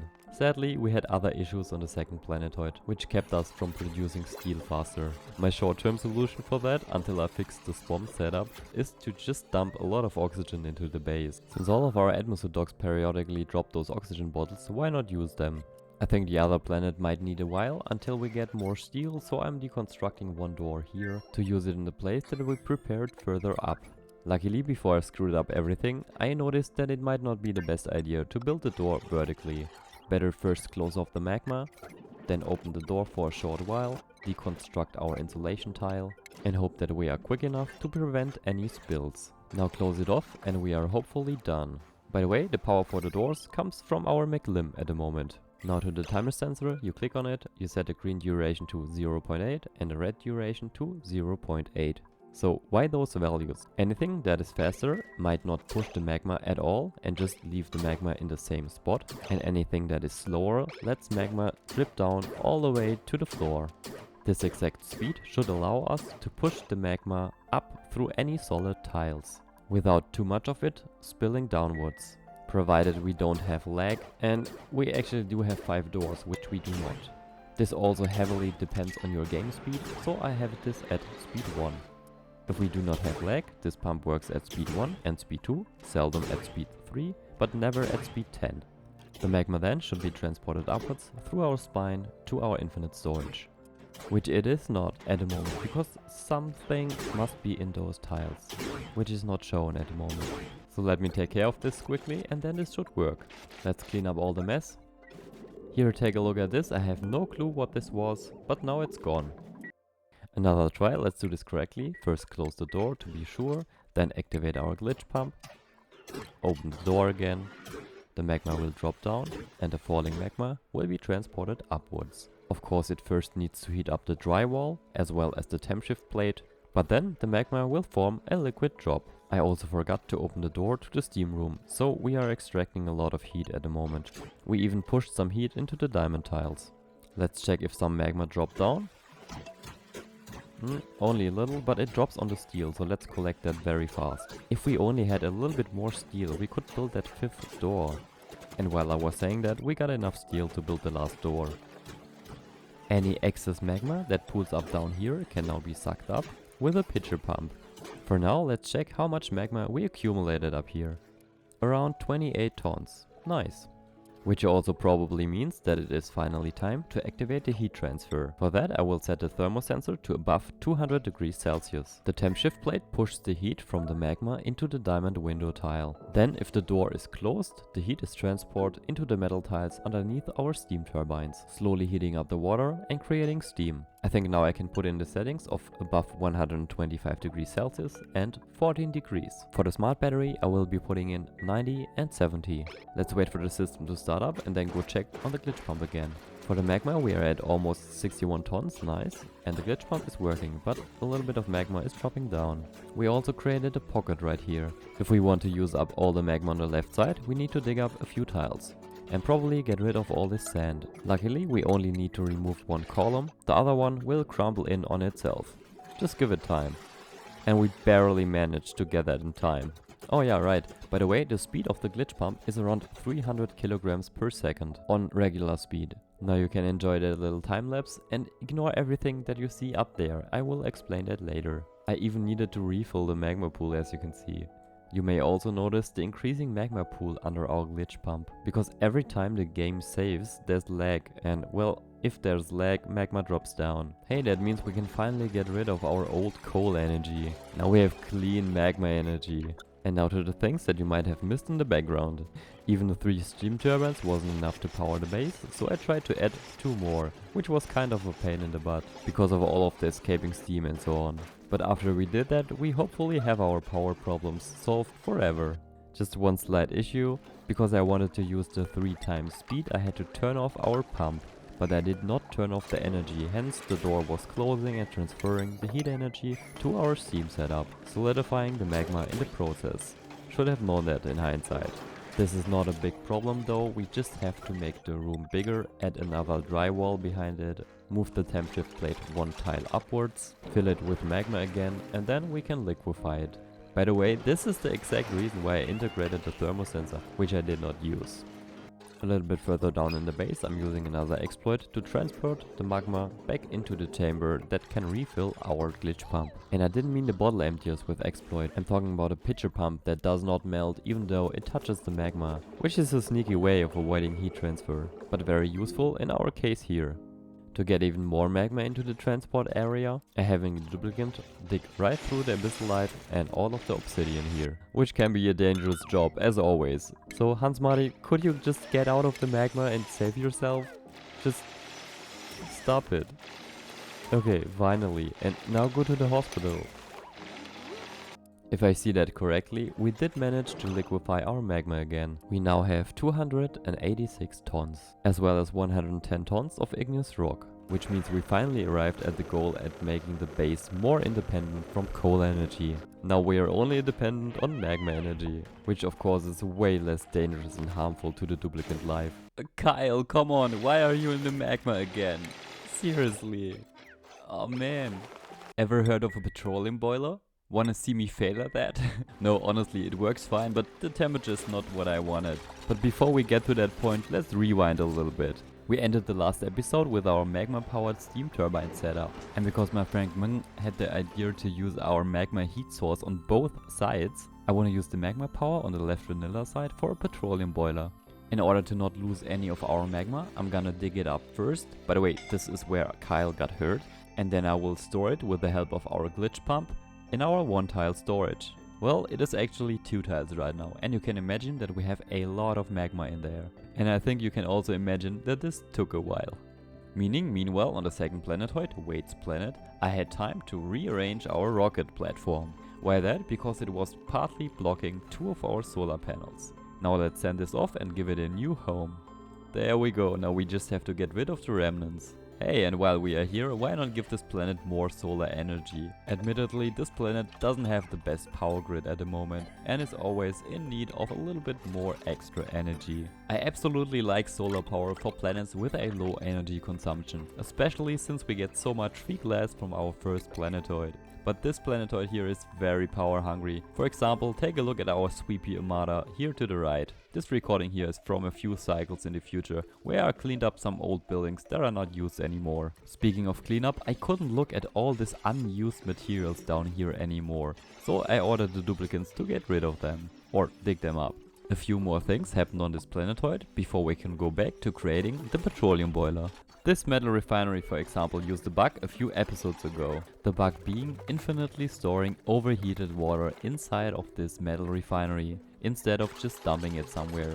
Meaning this building is full to the brim with overheated water. I guess at the moment we have around 80 tons inside of it. Let's quickly check that. Around 3,400 kilograms per tile. And we have 19 tiles. The water one doesn't count. So around 64 tons. Me being me, I started building before thinking or even checking the buildings. Meaning of course the steam is not hot enough to power a steam turbine. It only was at around 104 degrees Celsius. So right now you can see me trying to compress the steam into a smaller area. I'm totally aware that this will later on break the tiles and spill the water everywhere, but that is pretty much the plan.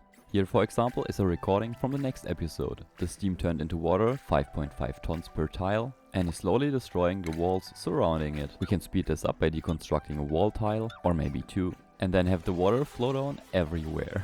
Wait, if I see that correctly, yes, we got Adrian trapped again. Nothing that a little freefall couldn't solve. Further down on the same planet, I excavated a little bit to make room for future steam usage. To the right of the excavation deconstructed a few buildings that weren't needed anymore. And then, well, I thought while we're at it, why not just get rid of everything?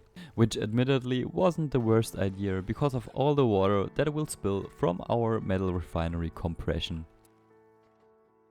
And now back to the main planetoid that we finally managed to cool down a little bit with the help of spaghetti pipes. Just a slight issue here. The magma solidified.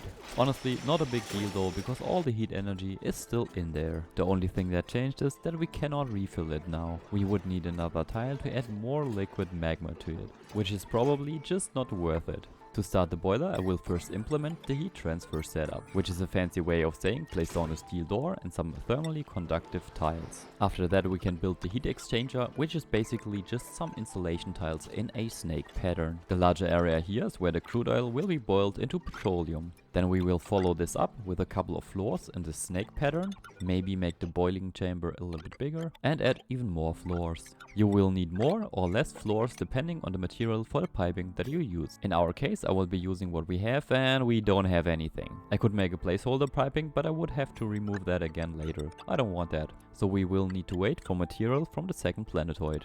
The cooked petroleum will drip down every floor and end up in this tiny pocket right here, where we will suck it up with a hydrosensor controlled steel pump. The temperature of the crude oil and petroleum that will drop down into this boiling area will need to be controlled very precise, which is why I'm hooking up this door to power.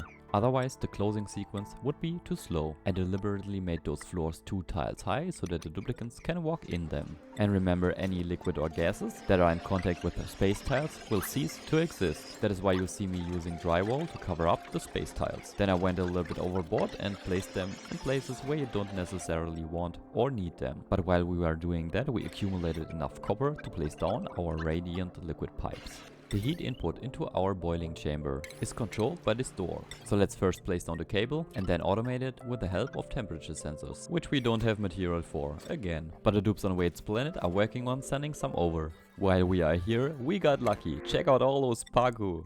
Why do I even care about those paku? We have enough food. Well, every single one of our patrons could state some wishes, and Wade wanted a fish tank in the bedroom. That is why I'm glad that I can finally try to fulfill that. All we need to do now is get those slippery fish into our aquarium, which is easier said than done because they dropped all the way down, all the way down to our base. I first tried a trick where you place down a critter drop-off to wrangle excess critter, but this did not work. So I'm wasting a little bit of plastic and try using the fish trap for once. The fish trap has finally been built and already burnt down. Second try in another part of the base where the parkour also dropped down. Since I'm pretty sure it is the crude oil that is messing with the parkour, I'm trying it in this water tile here. And a short wait later, it actually worked. The only thing our Adrian needs to do now is get that parkour and transport it all the way throughout the base without dropping it. Which would honestly be a first if they don't screw up.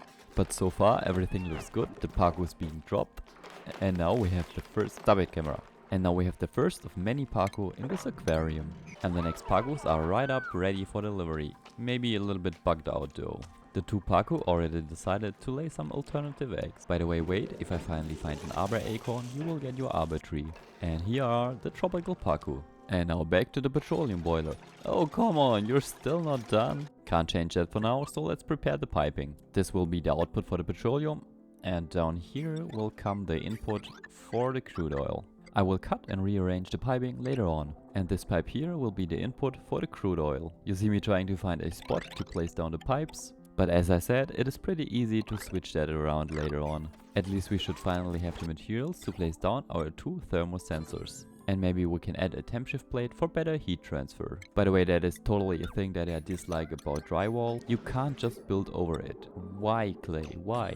Here I moved the temp shift plates a little. And then, now that this is finally closed off, we can set the temperature for the temperature sensors that will control the door. Crude oil turns into petroleum at around 400 degrees Celsius. But depending on the heat capacity of your different materials, a lot of heat can be saved inside of the metals or background tiles. So this part may need a lot of tuning. In the next episode, you'll see me reducing the threshold to around 399 degrees Celsius. The crude oil that turned into petroleum will flow down this snake piping, get sucked up by this pump and be transported to its destination. The crude oil that will counterflow the outcoming petroleum will come from our infinite storage. For now, I will change that up later.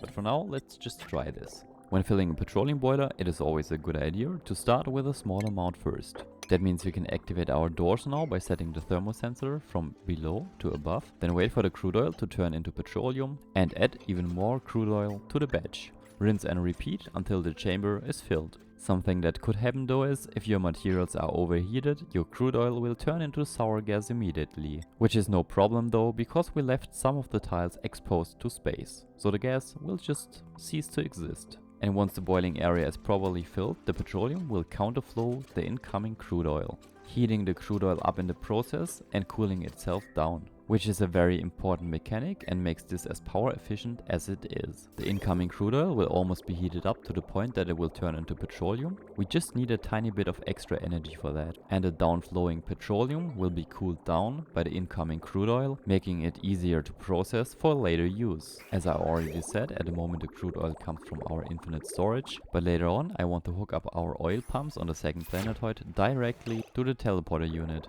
transporting the stuff over to the main directly into the boiler. Something that happens a lot, especially if you don't have a constant stream of 10 kilograms of crude oil. Pipes may break. A lot. This has to do with the fine tuning I was talking about, and there are several things that you can try to fix that. You can only use one metal tile, change the material of the tile, door or temp shift plate. You can change the settings of the thermosensors, try to have a constant stream of 10 kilograms of crude oil that helps with cooling, change out some radiant pipes for normal pipes, or you can remove background tiles in unnecessary places because they act like a heat buffer. By the way, for now, all of our produced petroleum is stored in those liquid reservoirs. Oh yeah, and remember our unhappy water producing Halo? He is pretty stressed at the moment, which is why I'm countering that by erasing all of his skills. This hopefully should help keeping his morale in check. Hey, at least he seems happier now. Halo even spends his free time in the hydrogen-infested dancing area. Weirdly just standing around though. I guess that means back to work for you and more free water for the rest of the base. Man, I love this exploit. I mean, just look at all the pea water that we are producing and that I'm using to power our oil wells, which probably should get a little bit of automation. There we go.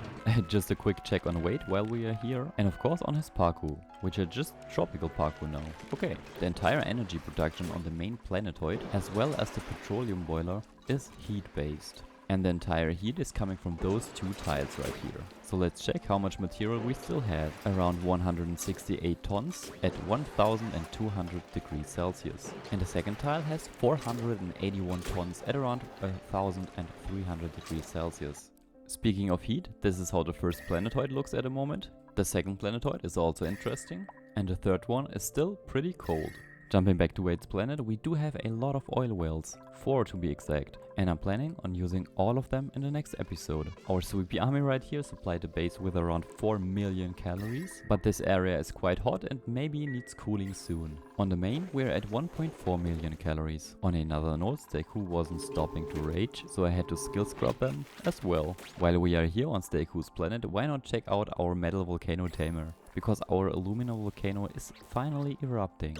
And as you already told me guys, of course the pressure in the room is too high for the volcano to erupt properly. Which means that I'm solving this problem in a rudimentary fashion by just deconstructing an insulation tile, letting the steam out, waiting a little bit and then quickly reconstructing the insulation tile. Now the volcano can properly erupt. As soon as the heat in the steam chambers rises enough to power our steam turbines, the auto sweepers will kick in, pick up the aluminum and place it in a conveyor loader, which will then transport it through our snake piping, or it will not, because I forgot to give it a direction. So we can quickly add another conveyor bridge to solve that.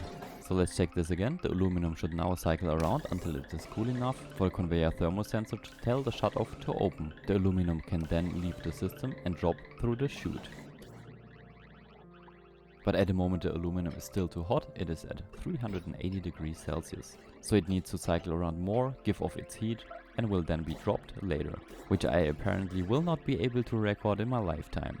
Let it all out, no one is judging. Today I want to make a multiple planet spanning interconnected system that creates power and water and is feeding it back to itself. A little bit like this geyser system is creating its own power. So I want to start off with all of our oil reservoirs and giving them an oil well. Just like this, built from any metal that you have left over. Oh yeah, and if you're wondering where all this mess comes from, this is the water from the metal refinery bug that I enclosed in this little room here. Now that we have all the oil wells on the oil reservoirs, I can tell you how to get 10,000 watts of power out of the petroleum from our boiler in a self-cooled, basically self-sustained system, which even produces a little bit of excess water. And what we need for that is 5 petroleum generators.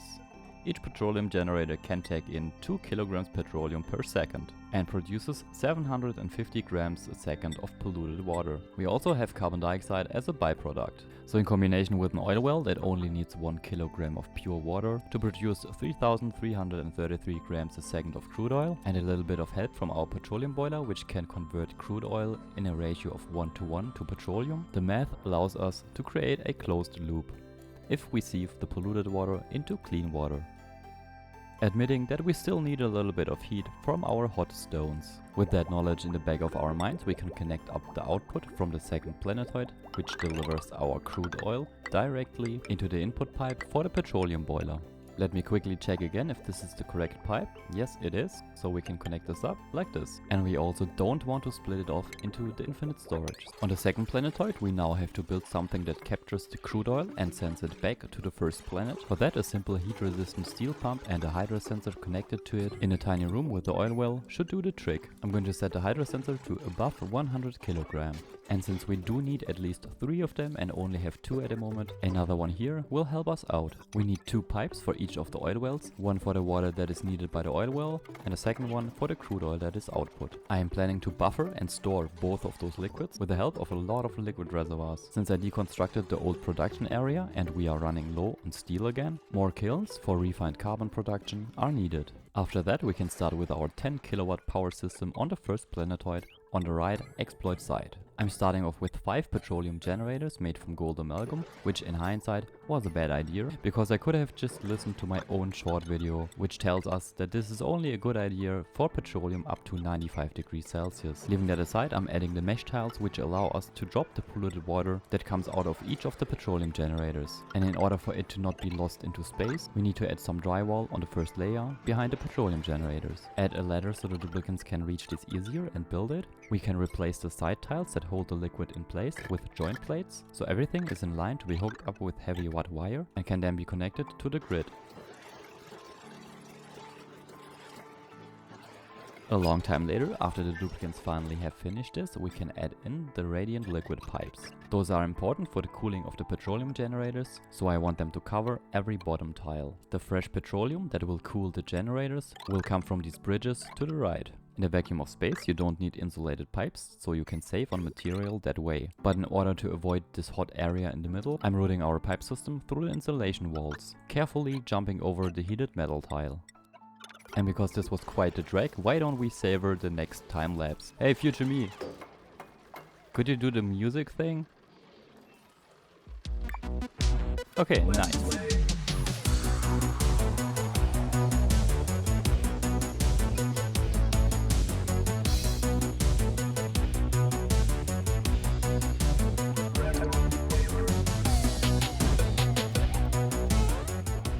Okay, here we are back again. Of course we need to catch all of this polluted water. For that I'm using a pump made of steel connected to a hydro sensor. Meaning that we should be done up here and can connect up all of our pipes. This will fill our petroleum generators with our already stored petroleum, which in itself gets refilled by our petroleum boiler that gets its crude oil from the second planetoid. Let's ignore this water here for a second. The crude oil comes right here from this teleporter. So how do I want to get rid of this water? Maybe I just dump it and mop it up later, but make the pipes out of insulation. And it is not just the crude oil from the second planetoid, from the different oil wells, that is important, but also the water that they need, and that we accordingly have to send over from the first planetoid. Meaning that the teleporter unit on the first planetoid needs to be fed by the polluted output water from the petroleum generators, which according to this piping works out.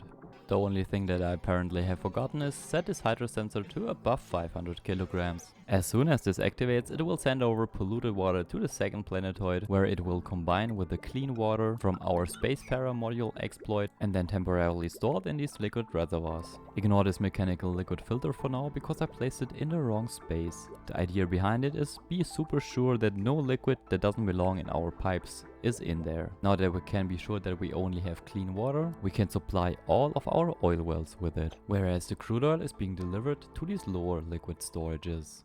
But only after having the liquid purity controlled by this mechanical filter here. Meaning the piping is slightly wrong at the moment and I have to reroute it a little bit for it to work perfectly.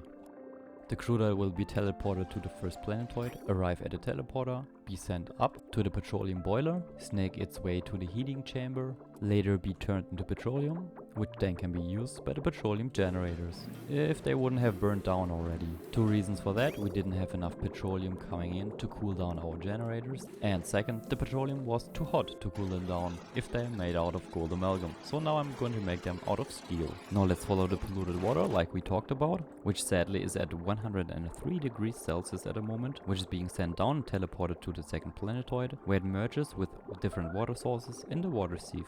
After being cleaned or thrown out of the system by the mechanical filter, the water passes the liquid reservoirs and directly goes to supply all of our oil wells. The produced oil then gets sucked up by the other pipe, except for this one. Why is that the case?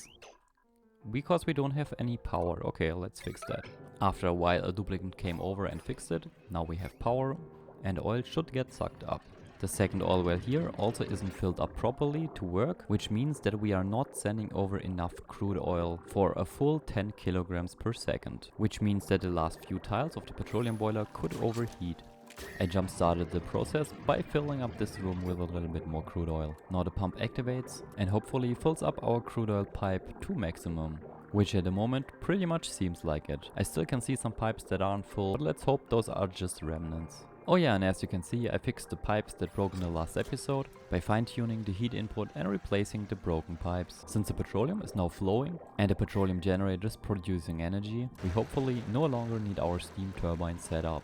So I changed the settings for the battery that controls all of the steam turbines in a way that the steam turbines are not prioritized anymore and only activate if the petroleum generators are not producing enough energy. The heat for both systems still originates from our solidified magma. I removed the surrounding airflow tiles for better access. By the way, there is no reason to stop this system because you're not wasting resources and you probably do want to have that excess produced water. All of this piping scrambled with my brain, so I'm sending over large amounts of glass so we can focus on decor on the second planetoid. The glass is being transported over and dropped here, where it is accessible for the duplicants to build stuff with. In our case, a lot of storage bins and hanging pots, which will allow us to get rid of our old storage system underneath the living area. And now to the main problem that screwed with the whole thing. At times the polluted water is over 100 degrees Celsius, which means as soon as it is sieved and turned into regular water, it will flash into gas, destroying the pipe piece and damaging the sieve, which in itself stops the water flow, leading to less crude oil, leading to less petroleum, burning the generators. Luckily this hasn't happened yet, so this burnt generator was just a leftover one made from gold amalgam and not steel. The issue of the output polluted water being too hot originates in the temperature of the output petroleum, because the petroleum goes into the petroleum generator and the polluted water is then dumped at around the temperature that the petroleum generators have at the moment, which in our case is almost the same as the incoming petroleum, whereas the temperature of the petroleum is controlled by the temperature of the incoming crude oil. Sadly, this heat exchange doesn't work perfectly. There's almost a 30 degrees Celsius difference, which is why I tried expanding the length of our heat exchanging snake piping. The results of that being that we now only have a difference of around 17 degrees Celsius, which in hindsight was only temporary. I then tried this, which made the heat difference worse again. Heck, I even went totally overboard and tried this. But in the end, the heat difference was always around 28 degrees Celsius, no matter what I tried. So I finally threw in the towel and ghetto solutioned it. First with a few radiant pipes exposed to the atmosphere, which worked fine for a while. And then I just used a buttload of radiant lead tiles submerged in liquid, which hopefully helps keeping the thing running for a while. Back on the second planetoid, we can finally start with other systems. First, I want to connect up another oil well to the pool of already existing ones. You never know when you might need it. Then more solar power, because in all this time we have accumulated more glass, which still hasn't been used up even though we used it for all of these hanging pots. Meanwhile, all of this work made the duplicants not as happy as you might expect. We got a few pukers here. May also have to do with the fact that the dupes are no longer eating barbecue and don't have a recreational room. At least not a proper one. So why don't we fix that right now? A jukebox and decor bombing with the statues and a lot of pixel packs can help tremendously. There we go, now all that is missing should be power. But just to be sure that everyone is happy, David and Skycloud will get skill scrubbed. And in addition to that, no matter how shameful it might be to admit, I'm not very far in some aspects of the research tree. So no matter how good some temporary solutions are, sometimes it is good to have a proper functioning setup. And that is what I'm trying to achieve here, a proper radiation research setup. But of course, by exploiting the natural tile creation system. I should have closed the doors here, then this would have worked.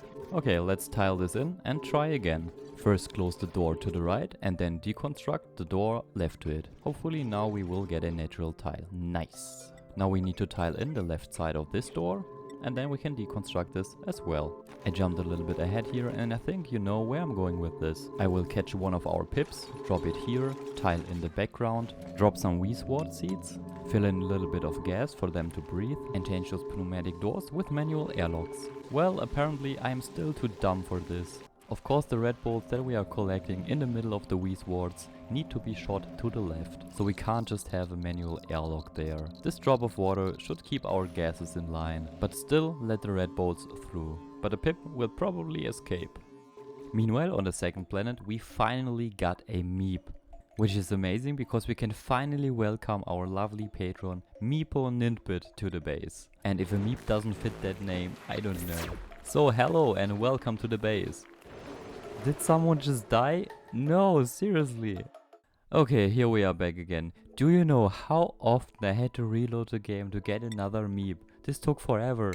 Hey, so while past me is typing in the name, I can explain to you this exploit.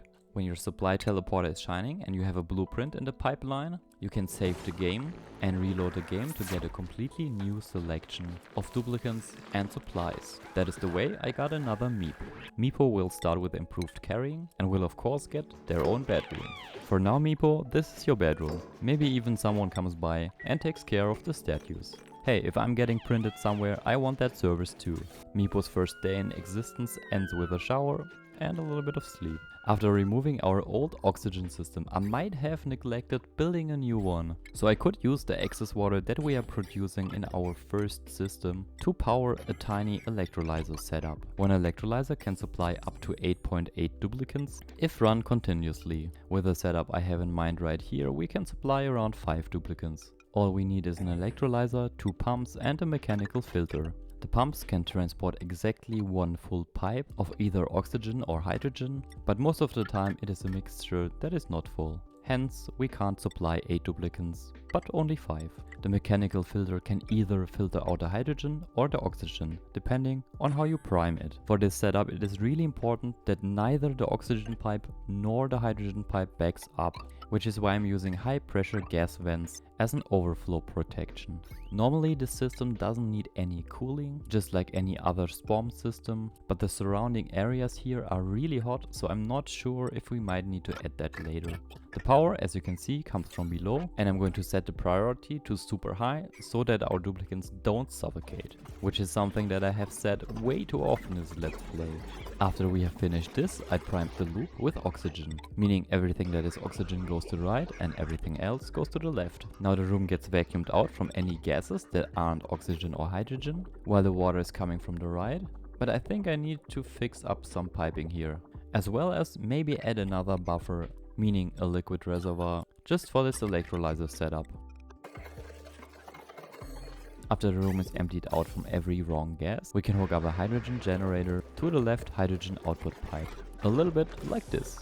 I'm not sure if this is a proper functioning spawn, even though I disconnected it from the main grid, but its power consumption is that of two almost constantly running gas pumps. The automation for this is just a single automation cable hooked up to the battery, set to 90 and 70. Hey, and while we are here, we still have this unused steam geyser. Water is water, so why not use it? The idea is to cool the output steam down, that it liquefies and drops down, where it accumulates in our reservoir, gets chilled to the right temperature, and then transported to wherever we might need it. Oh yeah, and while this was happening, we got one of those again. Adrian apparently wanted to get trapped, so as a quick solution, I just dug through the oil biome to the left, with the hopes of rescuing them quickly. Which worked so perfectly fine that I don't even have any recordings of it, stupid past me. And as you see in the background, I sadly had to leave the gas pump in the steam room. I hope looking at this will not drive me crazy in the long run.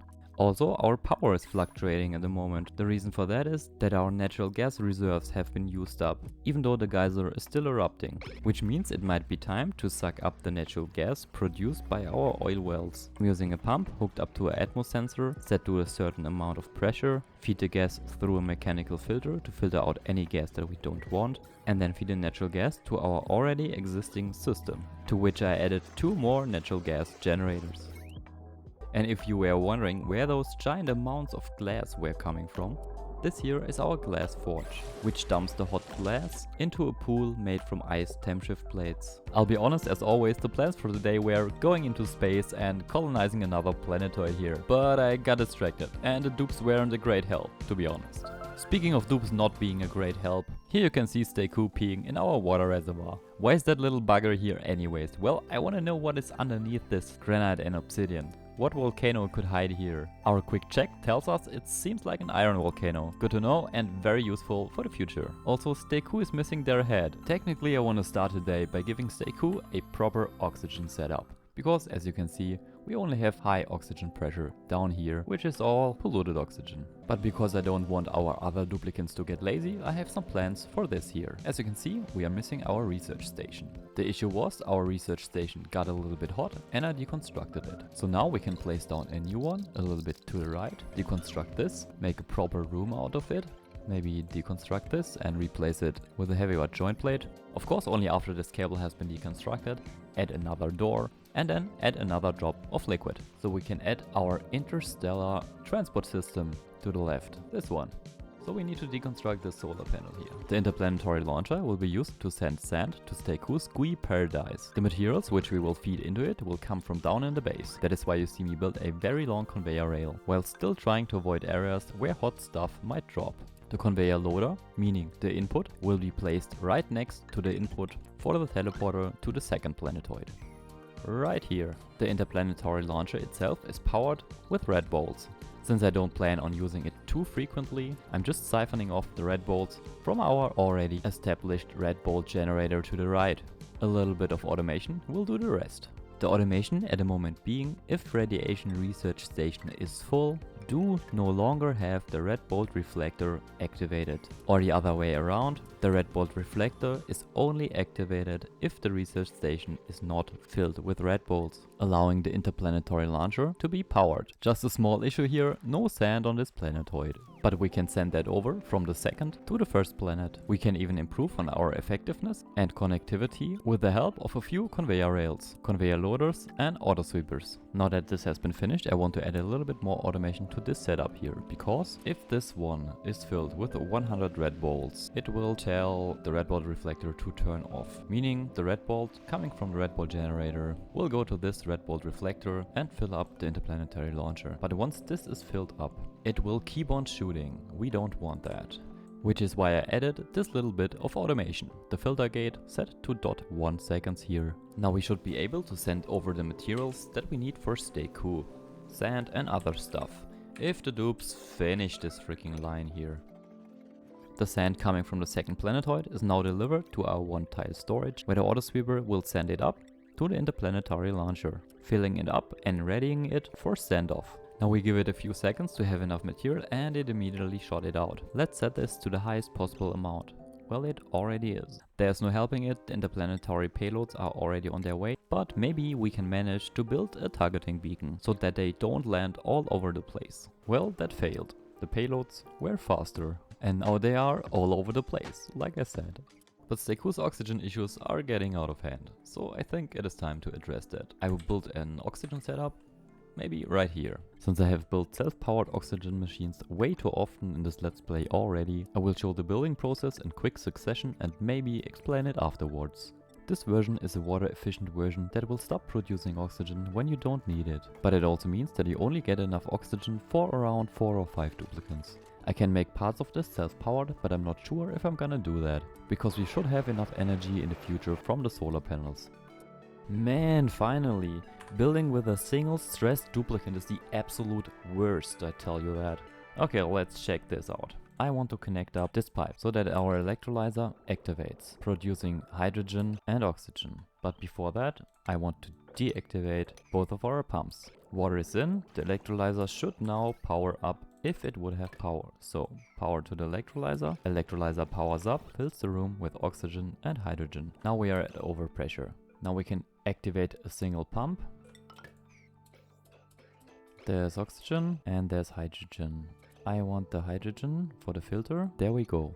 Now let's see if we can get this going after rebuilding the gas valve. I isolated one of our hydrogen packages right here. Now I connect it up to this loop that Stay Cool hasn't set to 0.1. Then we repeat connecting up hydrogen pockets to the loop until it is completely filled, meaning all 4 tiles. Now that the mechanical filter is working and our hydrogen is automatically being filtered out, we can reconnect the disconnected pipes, bring in the hydrogen to the hydrogen generator and the oxygen to the base. In order to automate this, to automatically stop as soon as we have oxygen backed up in the pipe, meaning we have enough oxygen in the base, I'm placing a few gas pipe element sensors, checking if there's oxygen in the pipe, connecting them up to a filter gate, a cable towards the electrolyzer, and a NOT gate in order to have it not activated when there's oxygen for the desired amount of time, as well as a cable from the electrolyzer to the gas pumps. Now this should work good enough for this base, with either clean, polluted or salt water, partly self-powered. Important side note. Because for some dumb reason this thermosensor is set to above 100 degrees Celsius, I did not set it to that. I promise you that. Our anti-entropy thermonullifier did not activate, meaning this room is way too hot and almost 1,000,000 calories of food has rotted away. Great, thank you game. Meanwhile on Wade's planet, the storage bins have been deconstructed and the mess picked up and delivered to the new storage bin area to the right. And while cleaning up, I might have noticed some dumb mistakes.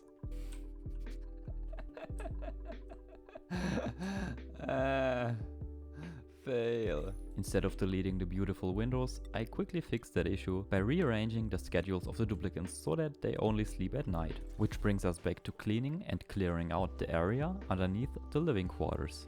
Using our now proper oxygen setup, we expanded on Stay Cool's utilities. They are now only able to leave the room with an oxygen mask on. In addition to that, I also had the brilliant idea to send over a lot of glass. This will help us solve the energy problem for Stay Cool.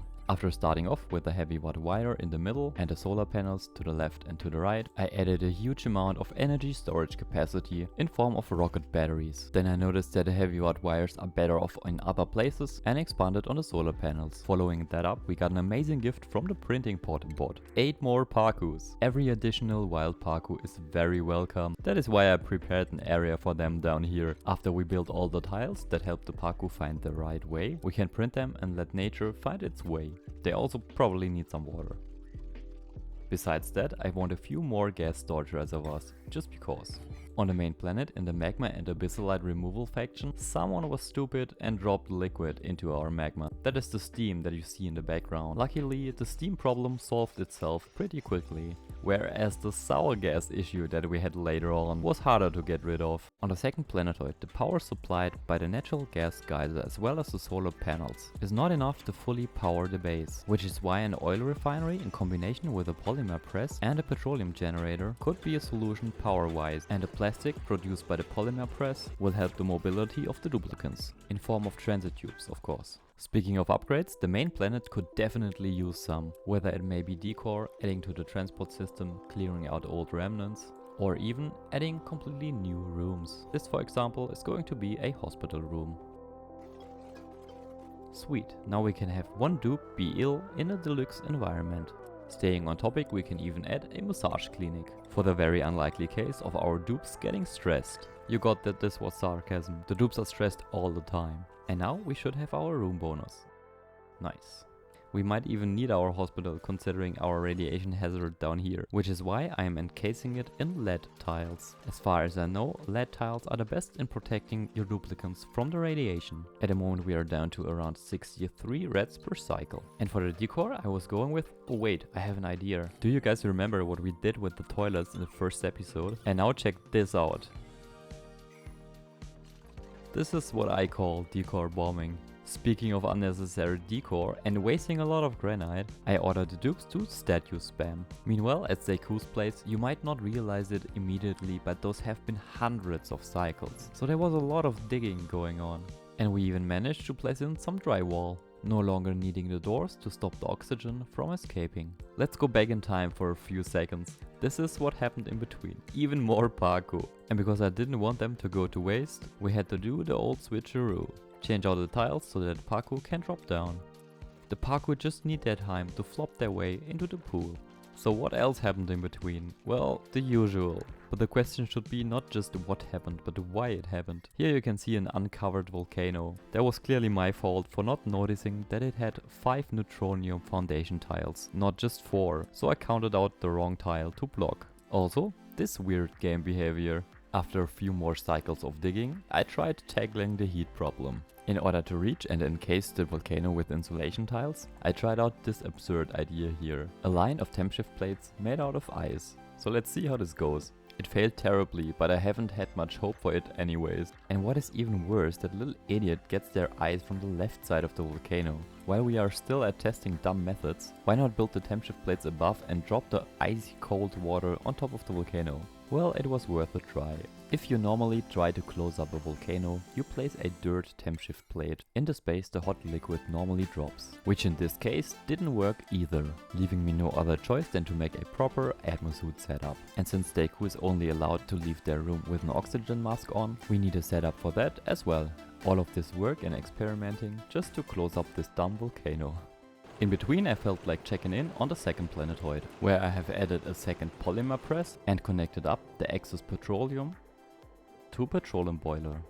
Since we cleaned out this area on top, the bottom is next. Not much later, the next heat issue for Steku arose, which stems from this abyssalite being very hot. Solution is, just stop digging it up. The water will take care of the rest. After that, more digging.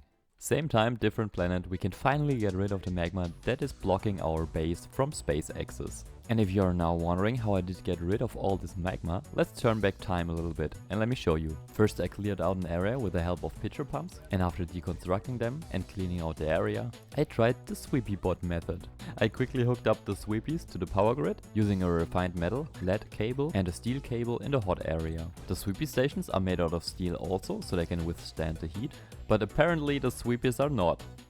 I thought the material that a station is built from influences the material that a sweepy has to be. So a steel station can only accept steel is what I thought. But apparently I was wrong. The dupes kept delivering metals to make the sweepies from that melt way too fast. So even though the sweepy dock is made out of steel, the sweepies themselves will be made out of the material that the duplicants deliver to the sweepy station. In this case copper that wasn't able to handle the heat. I'm not sure how you can tell the duplicants to only deliver steel, so I will be using an auto sweeper for that. But apparently the game didn't like me killing too many sweepies. Okay, here we are back again. That was a weird crash. Let me jump ahead in time a little bit. Here are a few fresh new sweepy dogs. They will be supplied with the steel stored in the storage bin. So our sweepies should now be made out of steel. Which they are. They should be able to handle the heat now. We can keep an eye on this sweepy now and check if this works. Why? My sweepies are made out of steel. Okay, I just got buried. Tired of undigging the sweepies all the time, I added one of those automatic miners, which immediately came into play and worked perfectly fine. After clearing out that first area, I tried to make the ground level so the sweepies can sweep up the rest. And be assured, I'm totally aware that this might be a dumb method that is ineffective, but it is also funny. How often can you use sweepies to sweep up magma? So after making everything plain, the debris sucked up most of the heat. The duplicants then took care of the rest. And that is how we got here. I know that our messy gas environment on the second planetoid is driving some of you guys crazy. Hence I prepared a lot of mechanical filters. And while we were here, I reactivated the Einhele water production facility and cleaned out the area in the lower right, as well as freeing the chlorine geyser, which even though it normally isn't useful, helps with cooling. Whereas on the main planetoid, upgrades were the next priority. Since a few guys suggested berry sludge, I'm adding a microbe musher to the kitchen setup and a few more of those fancy pixel packs for the background. The unnecessary egg cracker to the right can now go and will be replaced with another electric grill. Rearranging the pixel packs was a pain and I missed a spot. Meanwhile, Skycloud was so stressed that he froze in place. At least he stopped destroying buildings. His calorie count is at 0. Oh, that is not... yeah. Good. I noticed this before and really tried moving him around, but he just wouldn't budge. So now we got this, and I probably have to reload. What the actual... I have a counter proposal. Who the heck are you? How about you don't? Skycloud was needlessly raging, destroying your building, peeing all over the floor, and didn't even listen to your orders, even though his life depended on it. So again, how about leaving him dead? Pull away. Ignoring that guy for a second, rewatching the timelapse of the now deceased Skycloud, upgrading the ladder system to a plastic ladder system, and having the pips plant weesewarts on the pre-planned areas, gave me time to think about whether I want to reload for Skycloud. But I think I'm gonna go with that portal dude's idea. So here's a moment of appreciation for you. And now we got free clothing for someone to inherit. How about a respectfully worn snazzy suit for you, David? There you go, it suits you very well. Remember the reason for clearing out that area here? Expanding the base. We can break through here, close this off, let the oxygen flow in, create some ladders and some floors, deconstruct everything that doesn't fit the layout, and then don't forget about the tiny platforms for the transit tube access points. Exposed space tiles of course need to be covered. In our case we are using granite drywall, and then deconstruct the insulation dividing those areas. Maybe already add a transit tube access point. Then checking in on McLim, noticing that we have a heat issue, thoroughly ignoring that for the moment, while progressing with the deconstruction errands. Until the situation gets too dire for McLim and we have to save them. At least they can try out the new hospital. And then all that is left to do is to put in the floors. Of course only made out of the finest materials. The power spine to the left is the extended version of the one down in the base. It is also superheated, cooking our duplicants because I missed an obsidian tile there. At least we're making use of the temporary cords and our lovely hospital. I will not take care of the heat issue in the new part of the base the regular way. I will just place in so many statues made out of granite that the temperature evens out easily. Which worked like a charm with that method. Just a few dupe lengths away to the top right, I have improved the connectivity of the base with more transit tubes. And as you just saw, I'm rerouting the output petroleum through a temperature exchanger. because the output temperature of the petroleum decides the temperature of the petroleum generators, which in itself decide the temperature of the output polluted water, which is responsible for the output temperature of the crude oil, influencing the petroleum temperature again. The research station Red Bolt producing area also got an upgrade in form of the stacked liquid lock. Stacked liquid locks only make sense in areas where the dupes wear atmosuits. The reason for the stacked liquid lock upgrade is we are losing hydrogen every time a dupe leaves the room. And the water that kept the hydrogen in check had to be replaced with crude oil anyways, because it kept freezing or evaporating. In order to create the stacked liquid lock, make enough room for a regular pneumatic door and place a bottle emptier next to it. Once those are built, you can start with the heavier of both liquids. In our case, crude oil. I'm just going to steal the crude oil from down here. The dupe can mop up a little bit. We even got a little bit of leftover petroleum right here, which we can use. And then we transport both to the bottle emptier and just drop it. Not going perfectly, the dupes delivered the lighter of the two liquids first. But let's see where this is going. Deconstruct the bottle emptier and place it one tile higher, something like this. And then deliver the second liquid. Let's try it with crude oil, even though it is the denser of the two liquids. David is delivering the crude oil, so we can play the start-stop game, in order to not drop too much crude oil, which we did. And because crude oil is the denser liquid, it sinks to the bottom. We can make this look nicer by mopping up this tile here, placing in another tile, and adding the crude oil drop on top again, creating a crude oil mess for the second time. But this time we can get rid of it by deconstructing and reconstructing tiles. After that has been done, I also deconstructed the solar panels and placed them one tile to the right, so that we can have the heavy white joint plate at the edge of the build. As compensation for all the stress I'm putting the duplicants through, I thought about building them a second gaming/recreation room. Just because I had it lying around, I sent my wolframite to the second planetoid so the duplicants can make tungsten out of it.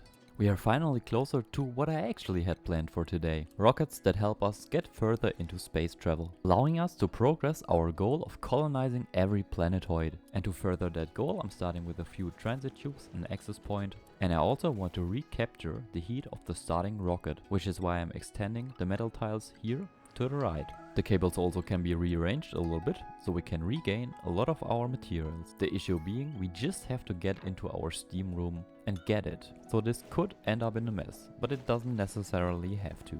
Hans Martin and McLim are doing a great job of deconstructing it fast and collecting the materials. Now someone just has to mop the petroleum up and close the room.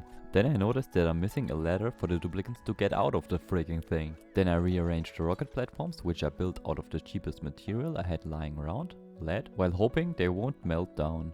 Oh yeah, right, while taking on all those building projects, I freaking cooked the base. And here are the culprits for that. While collecting materials from up here, I forgot to deactivate mafic rock and other stuff for the one-tile storage. Leaving that issue aside, it is finally time to build a proper rocket. So let's start with a big petroleum engine, made out of steel.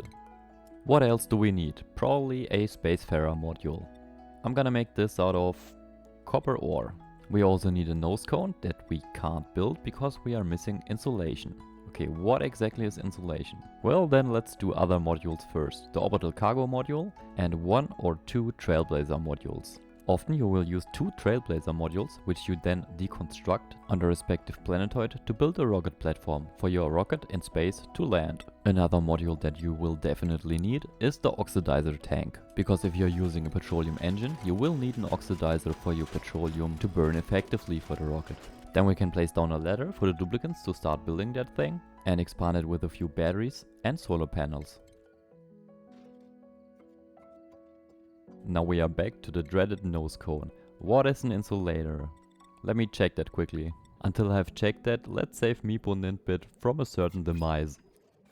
According to the wiki, an insulator is either refined carbon, ceramic, or insulation, which I don't even notice in regular games because I just have them lying around. But we used up all refined carbon and haven't even produced a single piece of ceramic. But now that we do have refined carbon, we can send that over back to the main planetoid and use it for the rocket nose cone. Following that up, I thought a few more solar panels wouldn't hurt, until I noticed that we still don't have a liquid fuel tank, because the engine in itself has no fuel capacity. In order to make room for that, I removed the orbital cargo module and a few solar panels, which gave us enough space to add a large liquid fuel tank that I wanted to have near the engine for visual reasons. After that, we need to fill up the oxidizer tank with either oxalate or fertilizer. Since there's no fertilizer on the main planet, the second planetoid sends some over. And the fuel itself, in this case petroleum, will just be siphoned off from our petroleum boiler. So let's grab this pipe here, bridge it over a few times, connect it up and automate it. For that I just used a shutoff and a switch. So anytime I need some petroleum for the rocket, I just flip the switch, allowing us to siphon off petroleum and use it for the rocket. Then I noticed that the dupes couldn't reach the last pipe pieces, but rearranging the rocket modules fixed that issue. Just a little bit of adjusting for the piping was needed. Now we can fuel up the rocket, which will support our endeavor to get to more planetoids, which we then can exploit. What you see here is the astronomy research that I smacked down quickly, in order for us to uncover more space tiles around our planetoids. Even Steku had to do some research, helping us uncover the space tiles around his planetoid. On the main, the research wasn't very fruitious, because we have almost nothing around. This is how our planets look now. This is the second planetoid, Wade's planet, where we uncovered the whole bottom area, started a petroleum plastic production, expanded on the transit tube system, still having our food production running nice, which you can see by the 8.9 million calories that are found right here in the middle. Not to forget about Steku, who single-handedly almost completely dug out this planet, while being ecological friendly at the same time, living in this tiny spacefarer module. Whereas the main planetoid looks like this now. We have infinite storages and food production to the right, a lot of statues to the left, a hot steam vent tamer left in the middle, even more statues in the power spine on the top left, and the middle contains all of our hot material in a vacuum. The petroleum boiler, steam turbine, petroleum generator setup pretty much in the middle on top, and a rocket for future endeavors to the right. The rocket engine heat energy will be reusable, but sadly we still haven't built the interior, leaving me lots and lots to do. We are finally on our way to more colonization, and the only thing we need for that is just a new rocket interior. Oh yeah, and we could also use some new dupes and a training room, so let's see what we have here. Rocketry interested Ashkan, handy, loud sleeper, nyctophobic. Those dupes don't sound very good, but just a loud sleeper is no problem, and requires light to sleep is also no problem, so maybe we take in our Ashkan. But first let's give him a proper name. So Nazgul, welcome to the base and thank you for being a patron. And right off to work. Nazgul, for now I will just reactivate this room here to the left as a temporary assignment for you. Also, what's going on with Halo? Oh yeah, very hungry and radiated. But it's not feeding time yet. We can help him out a little bit. Reset the timer, open the door for the toilet. And time to eat stuff. But one duplicate alone is not enough, so let's take in a second one. So let's see who this is. There we go. Let us defrost a friend. Also inspect this building. Ted coming to the rescue and defrosting our lovely frozen game. Our lovely Nazgul? Wait, what? How? Wait, what? How?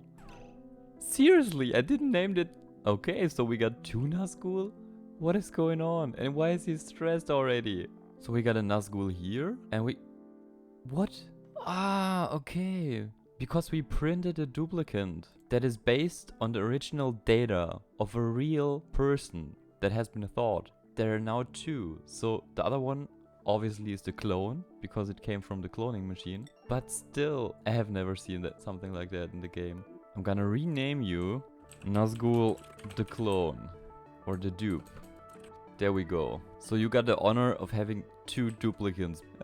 Nice.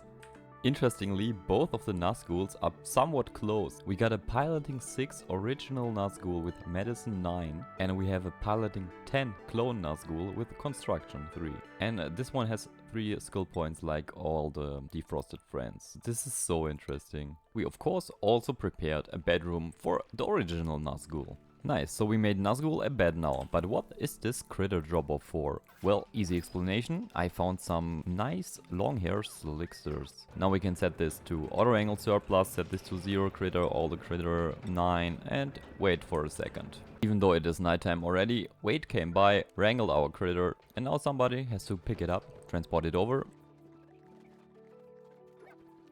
to the bedroom.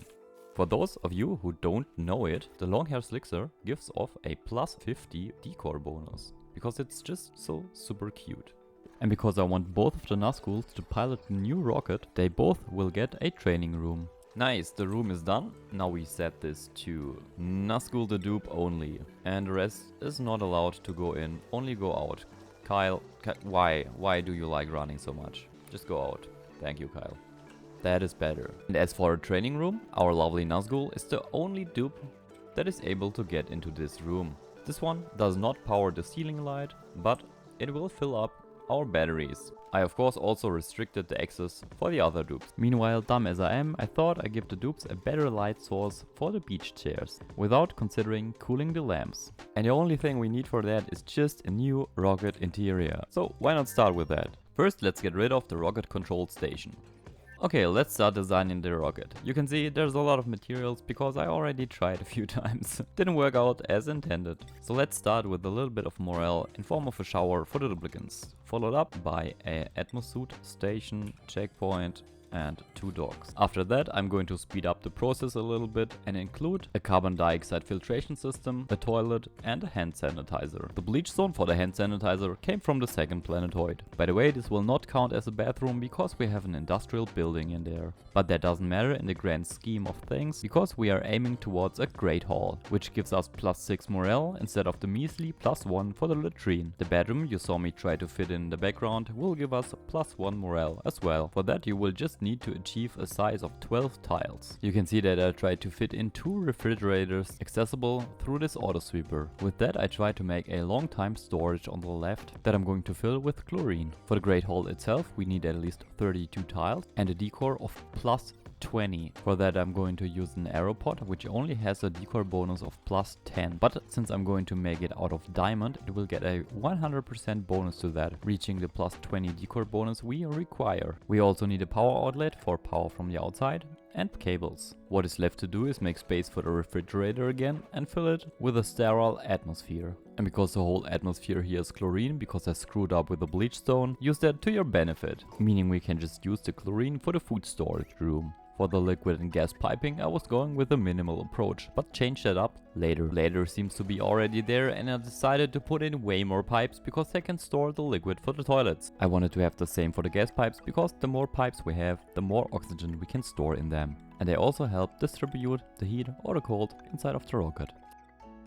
The oxygen for the rocket, for now, will come from this pipe. I quickly checked out the room and found out that we are missing the recreation building for this to be a great hall, not just a mess hall. So I deleted the fridge, moved it to the left and placed the aeropods 1 tile higher, leaving us no place for plants, but it also works without them, meaning we now do have the barrack and the great hall, coming together to a +7 morale boost, plus the shower bonus and a schedule. Now we just have to add the stuff that is missing, which in our case is clean water for the rocket. And we can get that by siphoning it off from the petroleum generators and cleaning it with this water sieve. The rest of this is just piping and waiting for the dupes to build it.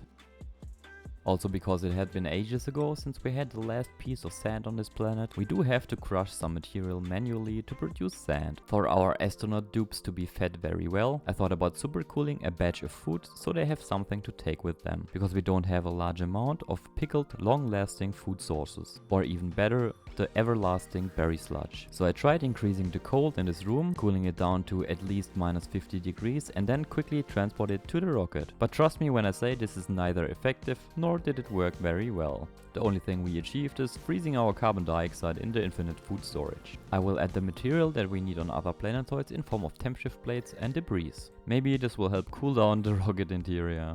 Ages later, let's see, it helped a little. Now let's place a temp shift plate made out of ice. This is the last ice on this planetoid by the way. And after mopping this up we have a little bit of bottled water as well. And then we can fill in the rest of the temp shift plates, giving us a head start on the new planetoids. We also shouldn't neglect the cooling for the sand production, because as you see, the dupes are getting incapacitated because of the heat from this area, which stems from us crushing really hot igneous rock, meaning we get good use out of our hospital again. Or just a triage cot for the less fortunate peasants.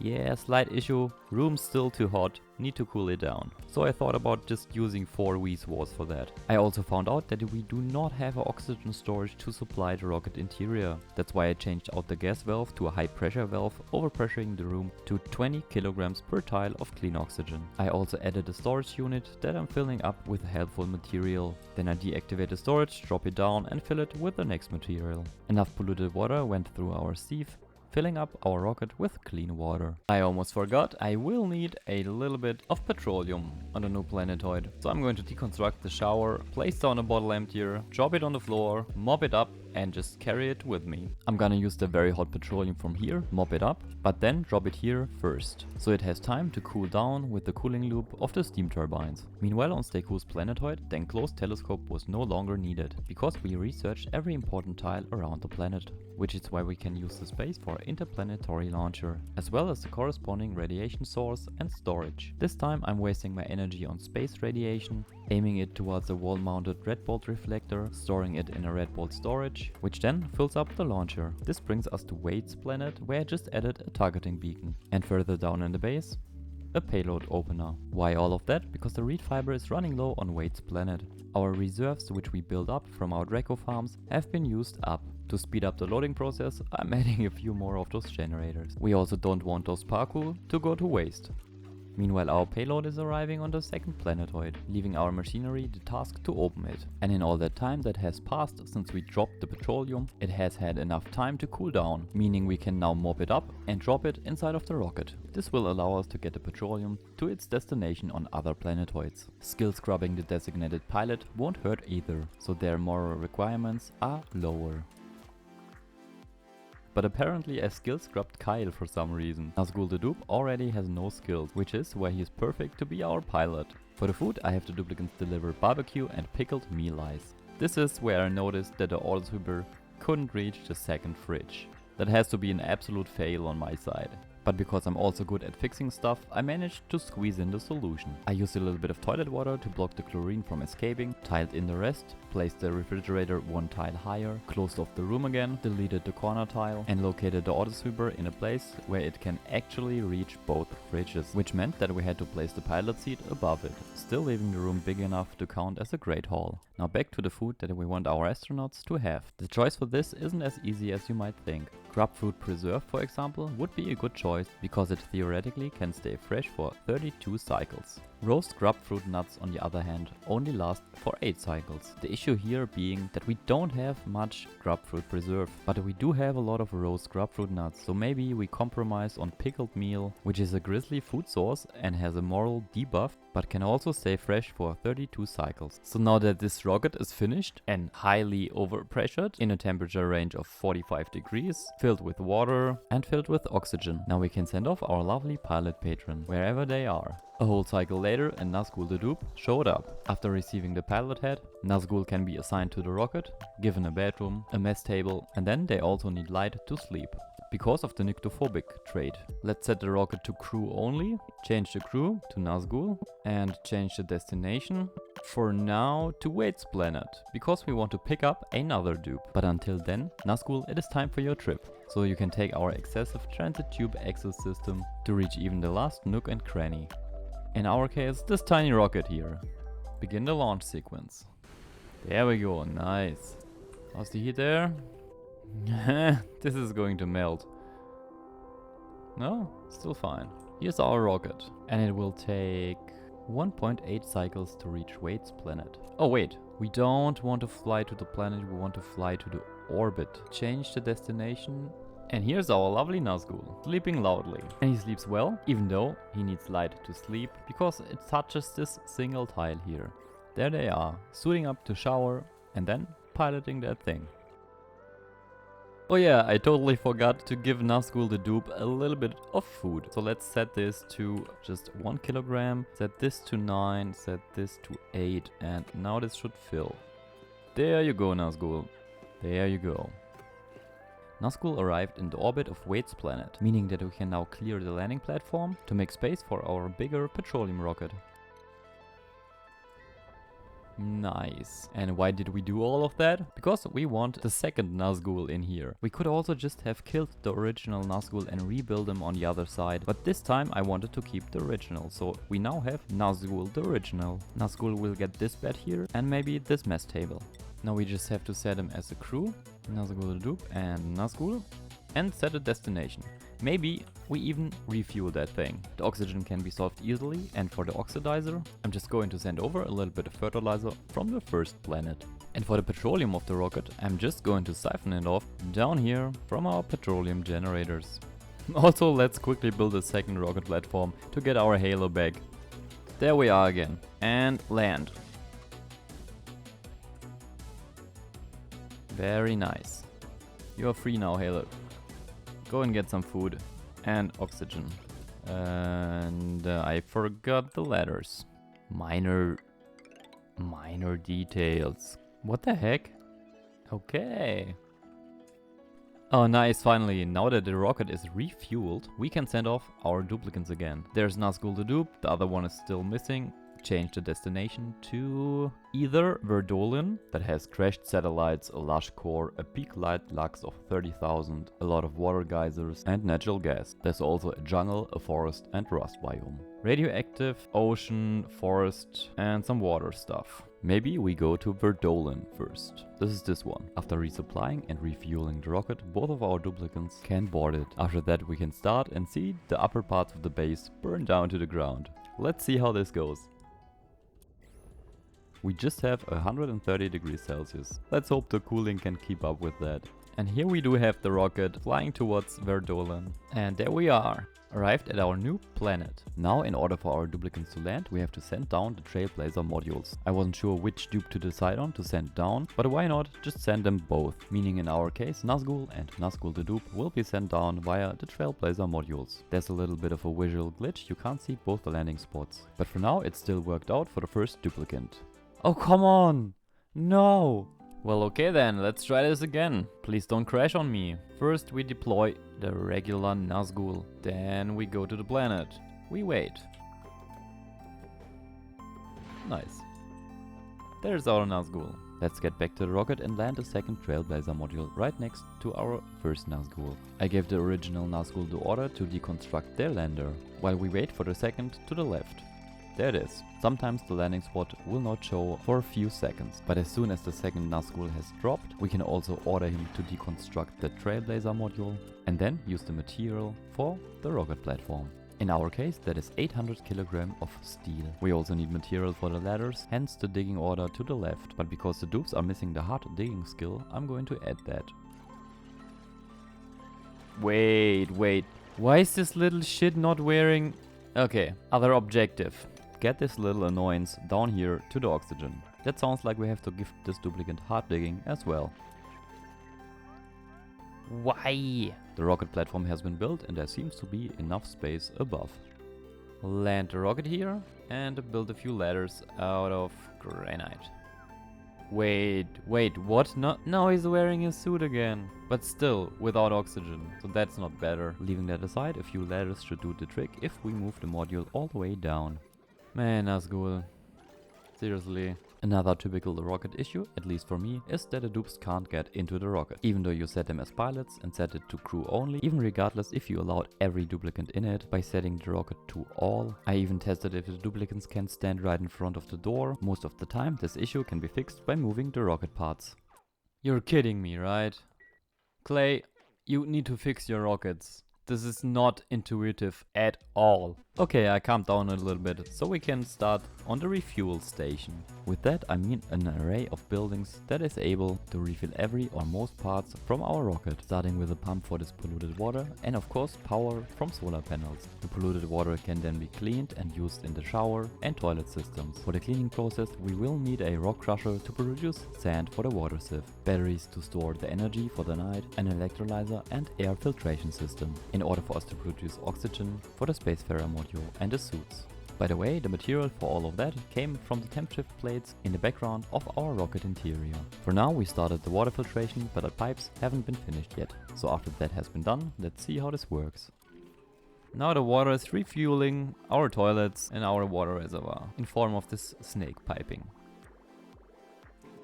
This is finished as far as the dupes can build this, because they don't have the skill for that. So let's check this out. I want to fill this room with a clean, nice oxygen. That's why I placed the deodorizer right here. So as soon as I open this door, I hope only clean oxygen will get in there. And we can set this valve to 0.1. So I just need a dupe in there. Get in there, dupe. Check the oxygen. Nope, no oxygen. Meaning it was a good idea to wait with the bridges. For now, let's cut them from the power. Oxygen, oxygen. Oh, I was lucky. I got really lucky. Now I can connect this pipe. And now we should be producing hydrogen and oxygen. This time I set this filter to only accept oxygen, meaning the hydrogen will get thrown out and the oxygen will be used here. Now we only need something to stop this system. Maybe something like this. I'm not going to explain this one because there are flaws in it and I will fix it soon. So this has been built. Now we can set these two to breathable gas, oxygen, copy the settings over to the next one. As soon as both of these are oxygen for longer than 20 seconds, then this will deactivate for a while. So now is the question, how can we get the petroleum? Well, now it is bug and exploit time. Let's go to the right side and think of something. First off, we need a little bit of space. While we do that, let me add another building to the left side, the skill scrubber. By the way, the dupes are pretty stressed. And we are running out of food. Let's collect the hexaland plant. And there are some more here. We just have to go through the radiated area. Oh man, poor dupes. The second and more reliable short-term solution for our food problem is building a beacon. The beacon will allow the food packages sent from the main planetoid to land near it. To save the dupes time and me the time to manually click each payload, a payload opener should do the trick. Let's send over, what do we have? Grubfruit, pickled meal. Pickled meal is a good choice. So allow the manual use, and since the dupes only have access to 10 kilogram at a time, they will be sending over 6 kilograms. That is fine. And then I can set this to 3 again. There it is. Pickled meal transported. So now, as soon as this is full, we can send it to Verdolin. Clear this. Change this. Bam. Fired. Nice. And now this should arrive in around 0.4 cycles. Seriously? So quick? There they are. Just arrived. Opening it. Forgot to add an output, so I don't have to do it manually. And then having the freaking binge eater eat it all. Man. Oh yeah, and let's not forget about the mini pot again. Nice. Food. Perfect. There you go. I still couldn't get to the exploit because the dupes were so stressed that they were eating all the food, needing me to send over more food, creating an infinite loop of stressed dupes, which is why I had to focus on stress relief and better bedrooms for now. The game being generous also helps. I had a small mistake here because I was producing tiny little gas pockets again. So I added an Atmos sensor set to above 1 kilogram here. I also fixed the automation. The NOT gate was on the wrong side of our filter gate. Adding to our mess, I included some Atmosuit docks, sadly with the Atmosuit checkpoint on the wrong side, a tiny recreation room, and a night lamp for Nazgul the dupe. Okay, now that we have this here going and the base hopefully is stable enough to handle anything that we throw at it, let's keep on going with the real exploit here. But first we need a little bit more space than before. Yes, even more than that. The reason why I leave it open to space is it is easier to make a vacuum. Nice, now we can finally start with the exploit. I want petroleum and I don't want to produce it in the regular way. That is way too much effort. So let's do it like so. We need a little bit of space. A tile here, 2 spaces, like this. There goes a mesh tile. 2 liquid vents with a very specific amount of liquid in it, where we will use the liquid meter valves for, which we can connect to each other and later the grid with a pipe. And we need another liquid vent in the middle. Then I'm gonna place down the piping for a later involvement of cooling. What I mean with that is I'm preparing the piping for a cooling loop. If you build it like that, I would advise to skip the mesh tile with the help of a bridge. We also want a second layer, 2 tiles high should be enough. While we're at it, let's grab the barbecue. For this specific cooled version, you will need to power your equipment. Since I'm using an aqua tuner, conductive wire or heavy watt wire should do the trick. Now that we have that finally going for us, let me explain what I did here. First off, we have 3 different liquid vents. 2 of them are temporary and are just there to fill this spot and this spot with a little bit of water.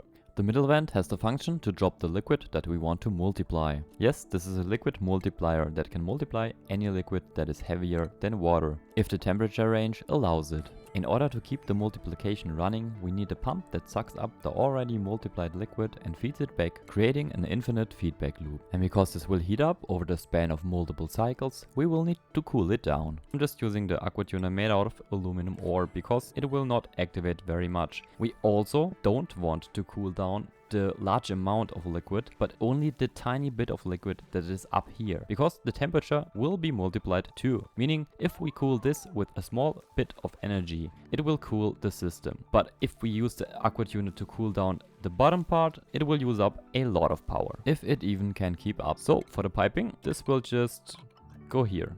Maybe we better use an insulated pipe for that. And for the aqua tuner, we just do a regular aqua tuner loop, check the temperature right in front of it with a liquid pipe thermosensor, hooked up with an automation cable made out of anything, in our case we are using lead, to the aqua tuner, which will control the temperature in the cooling loop that we are now building. We already prepared parts of the piping on top, just imagine the left and right liquid output gone, and then we can connect up insulated pipes to the in and output of the aqua tuner. In case we need to bypass the aqua tuner, can we find the shortest way? Maybe like so. If we cut the pipe here, we can fit in a bridge.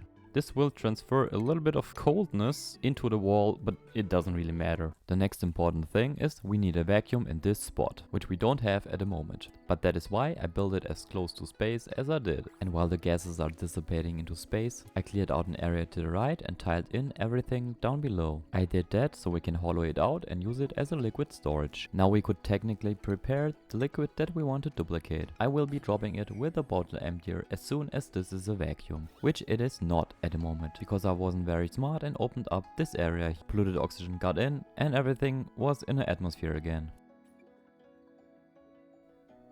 A billion years later, and we can start dropping the liquid that we want to multiply, in our case the petroleum.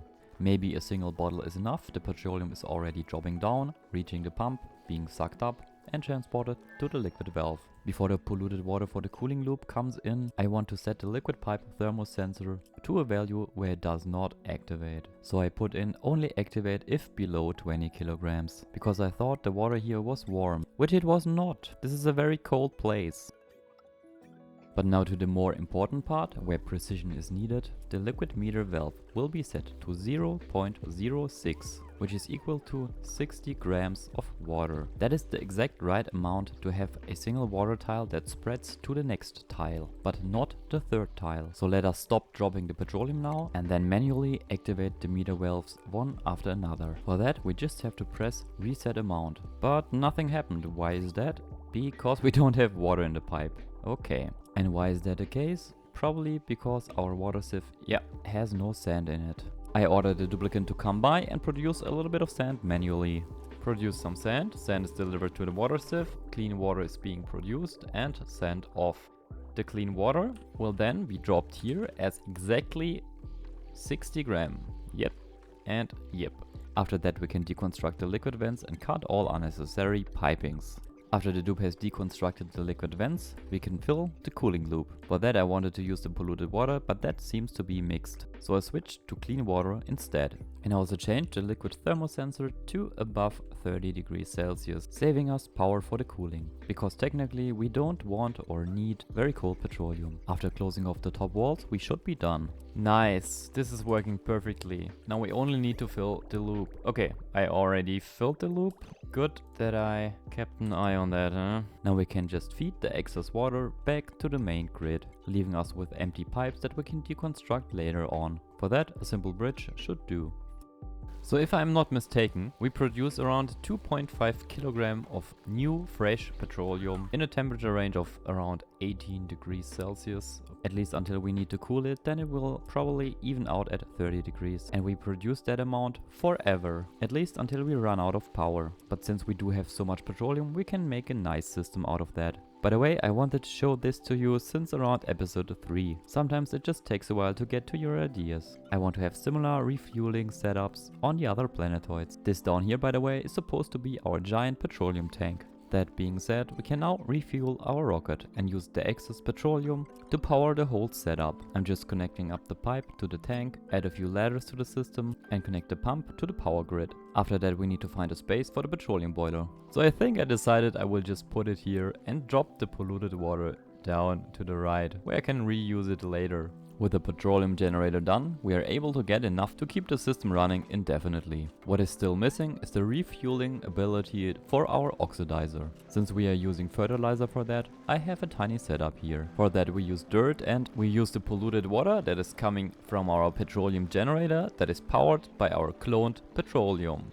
We don't even need outside power, theoretically, because this here runs on 2 kilograms of petroleum per second, and this should theoretically produce 2.5 kilograms a second, meaning we even have leftover petroleum, which we can use to fill the rocket, which we did. And here are some fresh new atmosuits for our traveling dupes. Check out this planet, we got our medals from the right, and this here in the middle is the system that we would have needed to refuel our rocket with petroleum. And to the left is the living area and the oxygen production. Here in the middle is everything that will be burnt to a crisp once we start the rocket. Other than that, the dupes are highly radiated and even vomited from radiation sickness to the left, so I want to give them some definitely needed red pills.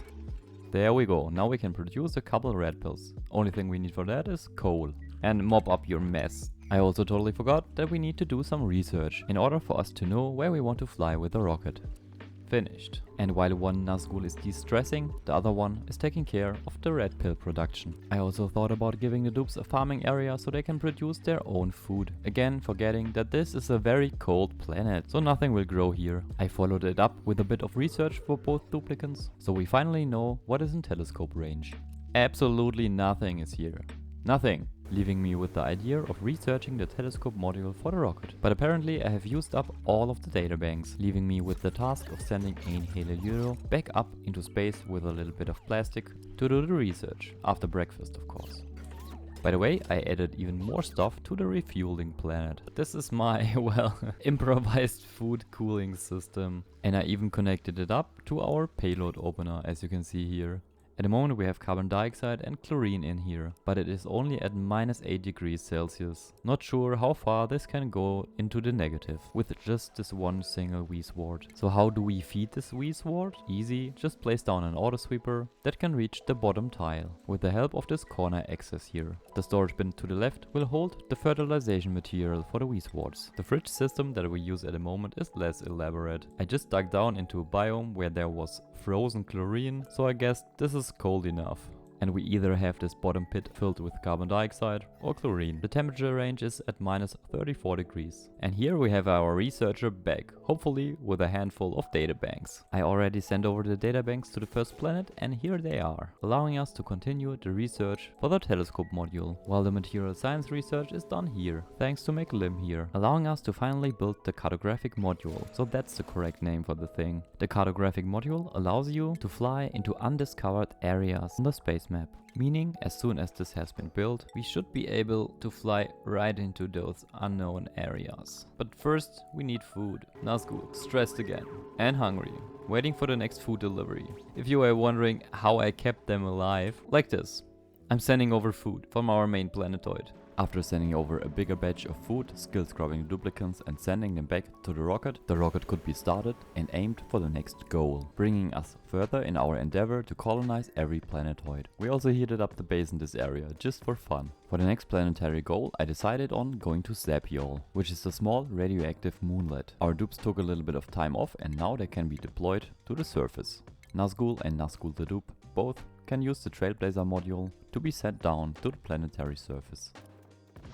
After at least one of them arrived, we do the same thing as always, deconstruct the Trailblazer module, wait for the second Trailblazer module, deconstruct that as well, and use the material for a new rocket launch platform. Also, only reassign needed skills for the dupes, like hard digging. The next important task would be finding oxygen. which is here to the left. Meanwhile, the original Nazgul finished his job of building the rocket platform, meaning we can land our rocket now, giving the duplicants their bedroom back as well as access to food and oxygen. Well, as soon as we build the ladders. Here again, to save us time for the duplicants to reach the Trailblazer module, we can just move the modules around. Now that the dupes regained the access to the module, we bought a little bit of time to prepare the necessities for this planetoid. Meaning access to more food, an area where we can farm plants, a larger amount of water, preferably in a pool, which we can use for farming and oxygen production, and maybe even a kitchen and an underground bedroom. A short-term food supply has been secured, and down there are even more hexalent plants, meaning as soon as we reach them, we should have enough time to send over more food from the first planet, leaving us with the task of producing oxygen for the rocket and the duplicants. For that I was planning to use the water pockets here in the temperate biome, after storing the food of course. Thank you Nazgul the Dupe. Nazgul and Nazgul the Dupe continued to merge all of the water pockets further down in the current biome. The end goal here was create an electrolyzer setup in this biome.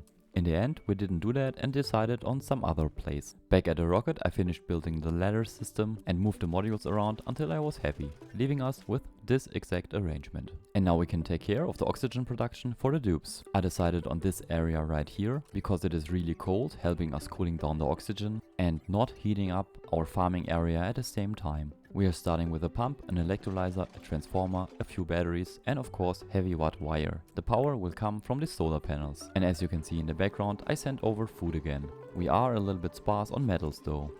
Back to the rocket, we can replace the cartographer's module with solar panels again, giving us access to power inside of the rocket as well. And because our ladder is too short for the dupes to reach it, I just rearranged the modules again, helping the dupes finish the construction errands. Here we do have the finished improvised oxygen production area. Further down on this planet I started a little bit of a base, just a few cots, a lot of meter wood and a lavatory for the start.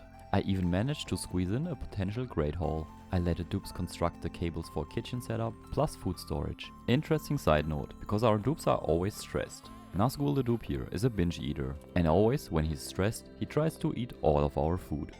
This time the food is here in the interplanetary payload and he can't reach it, but he still runs back and forth all the time just to maybe nibble on the pickled meal.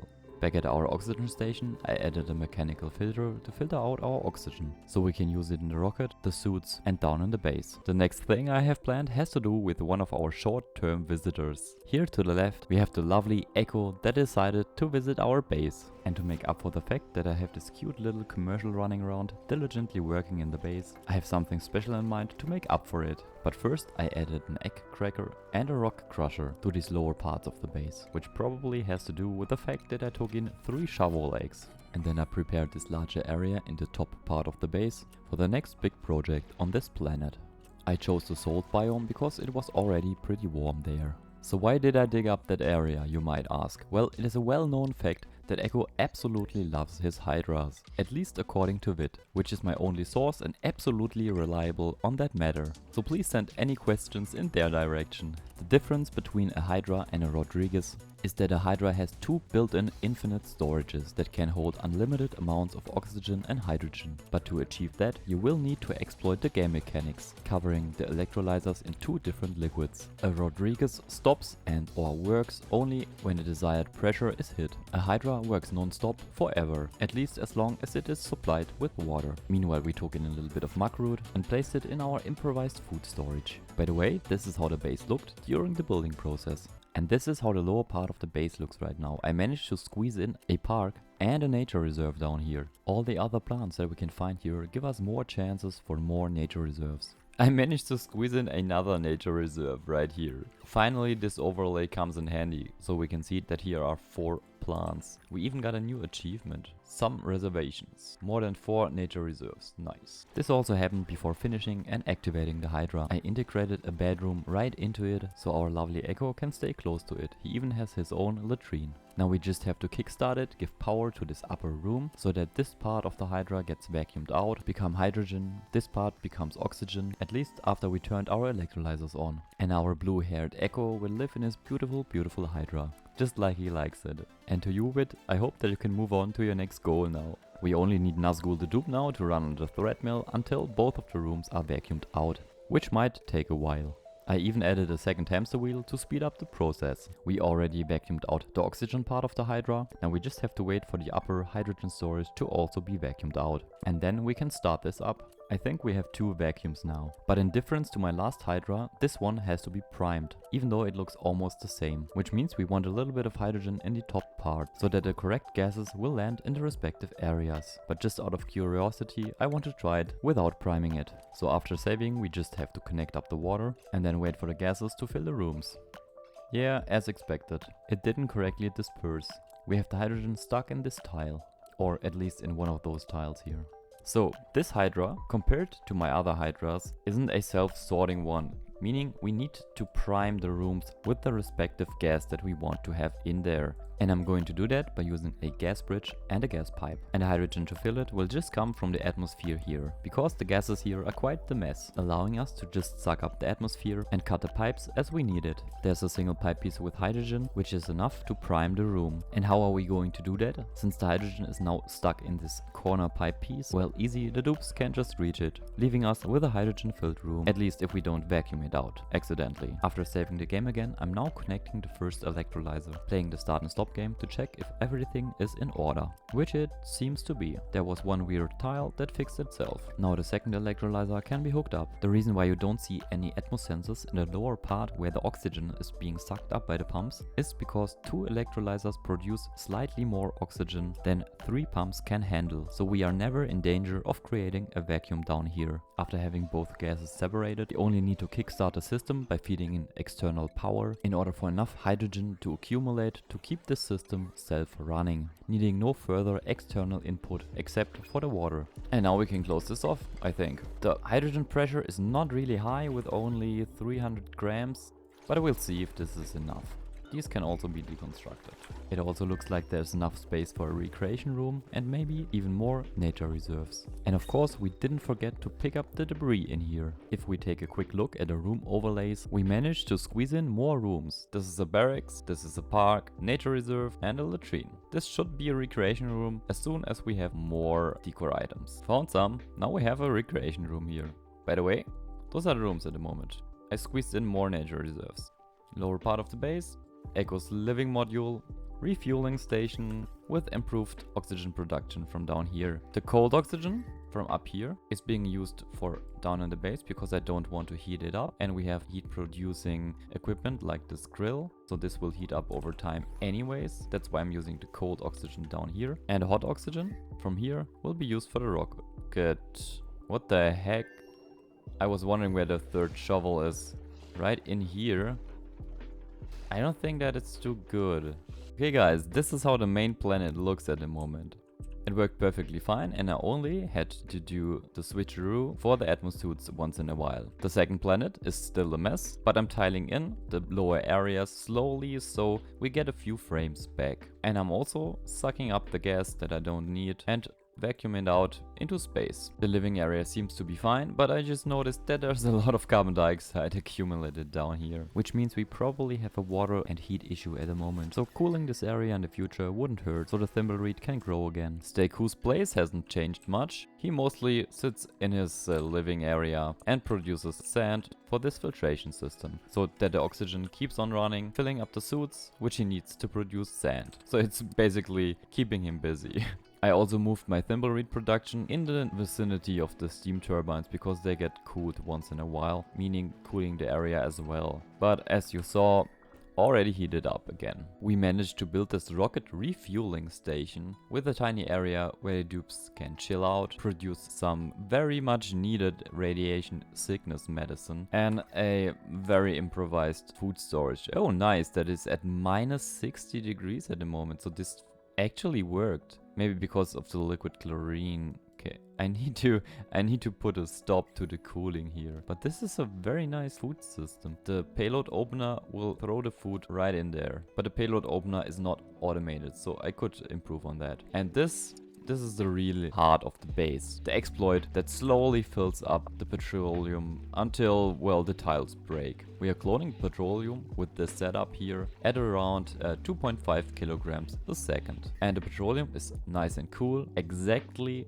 30 degrees Celsius, because that is what I set our current ambient temperature sensor to. So it only cools the upper part of this. When the temperature gets too hot, the cloned petroleum will take on the temperature that is running through. So the 30 degrees petroleum will drop down and cool our equipment here. But this year is way colder because it has a thermal contact to the surrounding area. The petroleum will be used to fill the rocket, to power our base. This is of course self-cooled because the petroleum is only 30 degrees Celsius. This petroleum generator will produce water. The water then can be used to produce fertilizer, which we can use again for the rocket.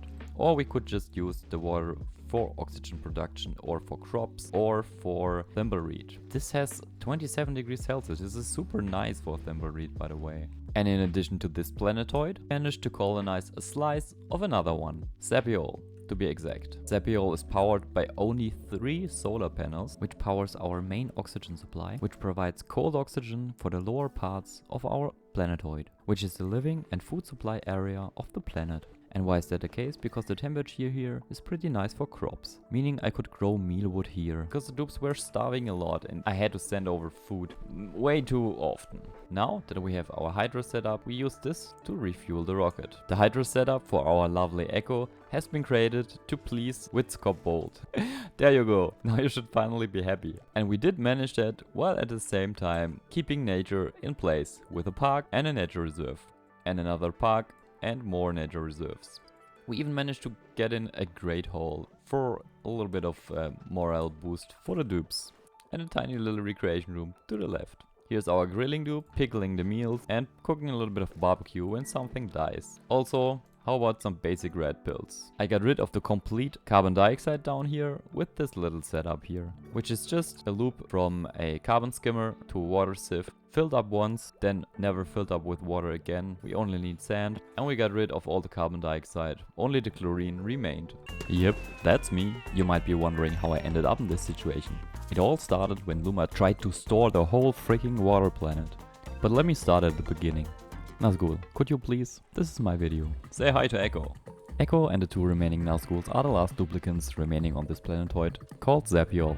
And one of the goals for today is checking out this area right here. While we created a petroleum duplication device in the last episode, colonizing Sepiol with the help of a rocket and building an underground base, as well as the personal hell for our lovely Echo, went a little bit smoother than what we have planned for today. After building one of those telescope modules and uncovering the area to the right, I heavily overpressured the Sepiol rocket with oxygen, used the remaining fuel and sent Nazgul the clone to our freshly uncovered water planet. All of that in order to store the whole thing. And since we uncovered the planet, we can prepare a little bit from the home planet this time. For example, by sending over oxygen beforehand. And I guess we probably need to shoot over food as well. For now I'm going to set the interplanetary launcher to 200 kg, check how many red bolts we need, and check on our red bolt production system to the right, which is not running perfectly fine at the moment. We do need to refill it with phosphorite, and since we don't have phosphorite on the main, I'm going to send it over from the second planetoid. Before our lovely Nazgul the clone starves to death in his rocket,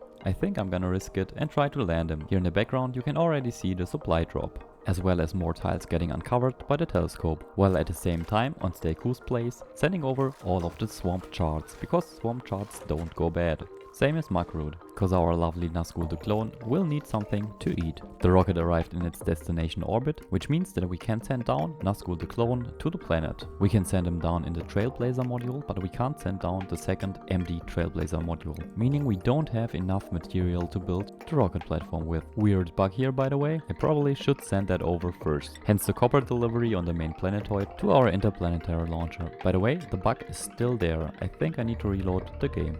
By the way, I've been getting the suggestion to make Stayku's place to a place of wonder and industry by using all of those different volcanoes that we have around here, or geysers. And I'm inclined to do so, but Stayku is very slow since he's alone all the time. But before that, I'm gonna change the food situation a little bit by sending over seeds from the second planetoid in order to grow some food. And we're gonna use the flower pot bug for that. So back at Stayku's place, we can start with a few flower pots around here.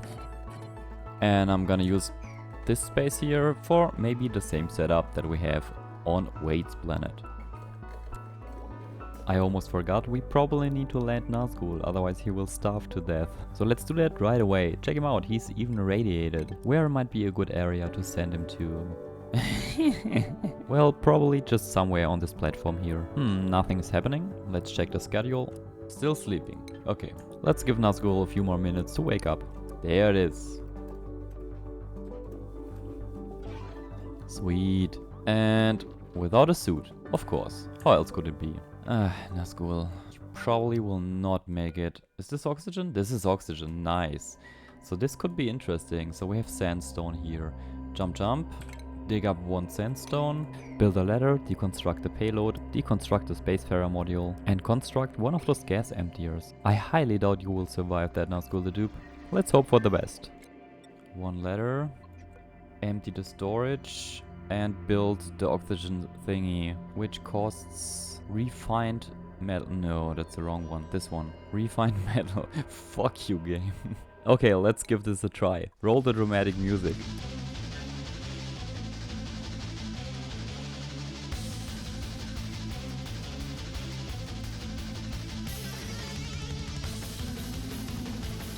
Yeah, we know. You're dying.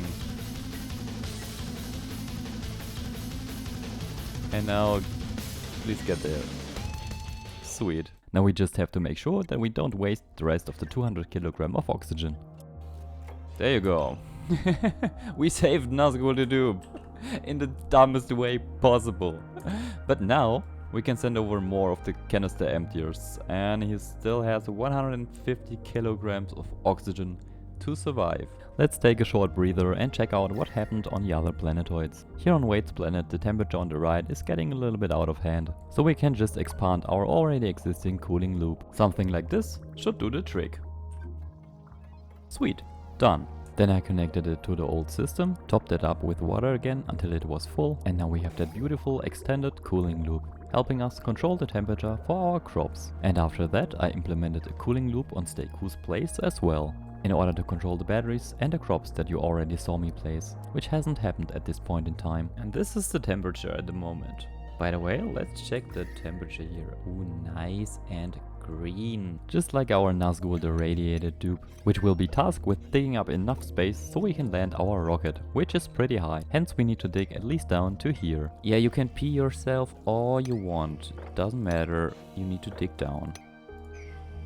Over here at Steku's place I'm preparing the interplanetary payloads. At the moment mostly oxygen that I'm siphoning off from our main system. So that we, when we accumulated 200 kilograms of our oxygen again, can send it over to Flotista, which is the name of the water planet by the way. Maybe a minipod will help us with food. We can build it to the left or to the right. But before that we need to finish the area for the rocket platform, which will be down here to the left. Meanwhile, the seeds that I sent over from the main planetoid to create some plants on Steku's place are finally being delivered so that we can place them in the pots. And for Nazgul, I'm using his last calories and breath to build a mini pot. And I want it out of the way because I don't want anything in this area on this planet. Let's see if he can manage to do so. Recovering breath. No, that's not important. This has priority. Sweet. And activate it. This isn't helping anyone. Come on. Activate the thing. Very nice. How's that helping anyone? Well, okay then. That's a perfect spot for you, Nazgul. The dupe. Play the sad music. Other than that massacre, I plan to expand on the solar energy on this planetoid a little bit. And for the flower pot exploit, we can just go over to Wade's planet, copy this, change to Steku's planet. Maybe we need to use the button for that. Yes, we need from 3 to 9, copy the settings, 9, copy it over, and it looks like this. Here in the lower areas of Steku's place, I placed down a few auto sweepers. These are supposed to pick up all of the debris that is lying around.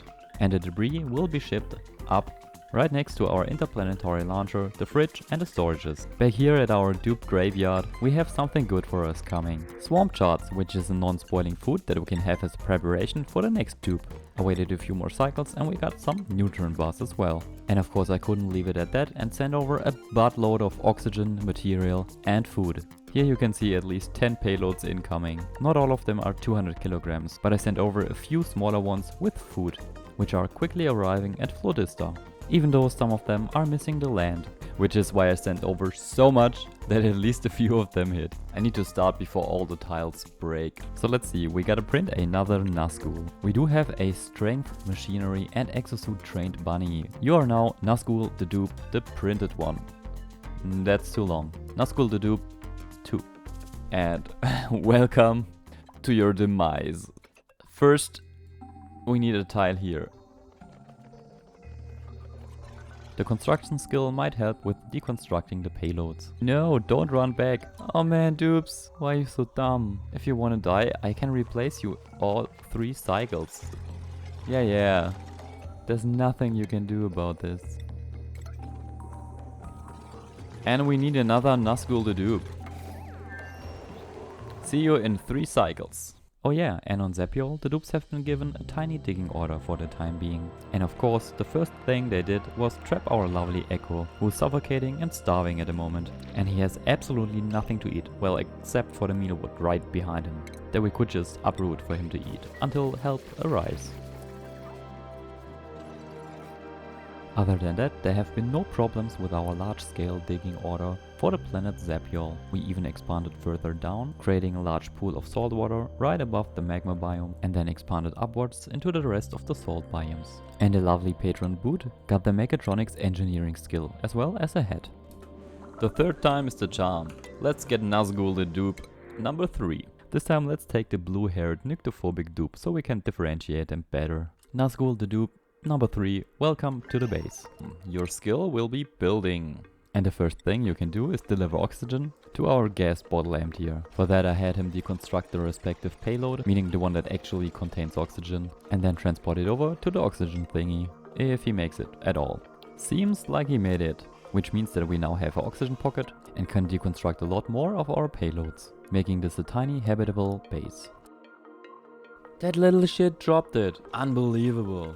With the oxygen situation now under control, we can spend Nazgul's time building a small temporary base setup with a hamster wheel to produce energy, an outhouse, a pump to supply the electrolyzer setup, which will then permanently supply the base with oxygen. The hydrogen for now will just accumulate in the top part of the base, where I will place down a fridge, so the food that I'm going to store in it is in a sterile atmosphere.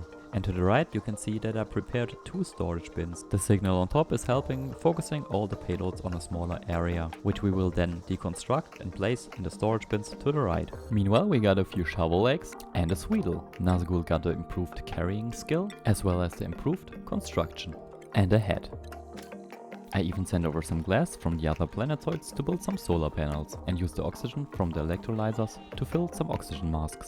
Then we got a snazzy suit. Nazgul the dupe is very happy about that. Now that we stored all of the care packages and deconstructed all of the payloads, stored them to the right in the storage bins or the fridge that are freshly placed there, we can prepare Nazgul for his journey. By the way, this is how I produce enough red balls to power the interplanetary launcher all the time. A few wee swords that are automatically fed with phosphorite. Yes, I could have used the plant in a bottle exploit, but I haven't had any more free sand left anywhere. And Seku's food production is increasing as well, as you can see here. And we even got one of these new cattle pip, and I didn't have to do anything for that. The chance of getting cattle pip increases when you feed your regular pips Thimblereed. Oh, and just for the giggles, I released a 2000 kilograms per tile oxygen that I had stored up here. And the rest of planet weight is getting tiled in. Maybe we'll get a few frames back that way. Last episode I reduced the size of our petroleum boiler to make space for more rooms on the left, which is why I expanded our travel shaft. And now it is finally time for the first step in storing the planet, which is getting Nazgul the dupe number 3 down to the ocean floor. Of course I could have just built a ladder or an oxygenated shaft system, but where's the fun in that? What I have planned is dropping Nazgul the dupe number 3 all the way down with a lot of materials and maybe 1 or 2 oxygen masks. I think I tried it with 1 but he died, so I should use 2 this time. All preparations have been done, which means we can move Nazgul to our dropping platform, deconstruct the ladder, deconstruct the fridge with the food and the tile it sits upon, as well as our storages and the tiles they sit upon, until we can finally drop Nazgul. And while Nazgul is dropping to the ocean floor, let me tell you what I have planned. I want to use an exploit to store all the water on this planetoid. And I'm not going to use my glitch pump, but a method called Escher Waterfall, named after the famous MC Escher drawings, discovered by Asferon in the Clay Entertainment forums. Link in the description. Nazgul, you still haven't hit the bottom yet. Ah, okay, there it is. Now we gotta act quick. We fell with a lot of materials following us. As soon as they hit the floor, we can use them to build the rocket platform, which then will save our duplicant from drowning. We finished building the rocket platform and the dupe's first oxygen mask is already empty. Well, can't argue about a long fall, so let's change the dupe into the next oxygen mask and prepare the ladder. Then, or simultaneously, we can land the rocket. Let's check the surrounding area quickly. Man, we are deep here. And then wait until the rocket arrives.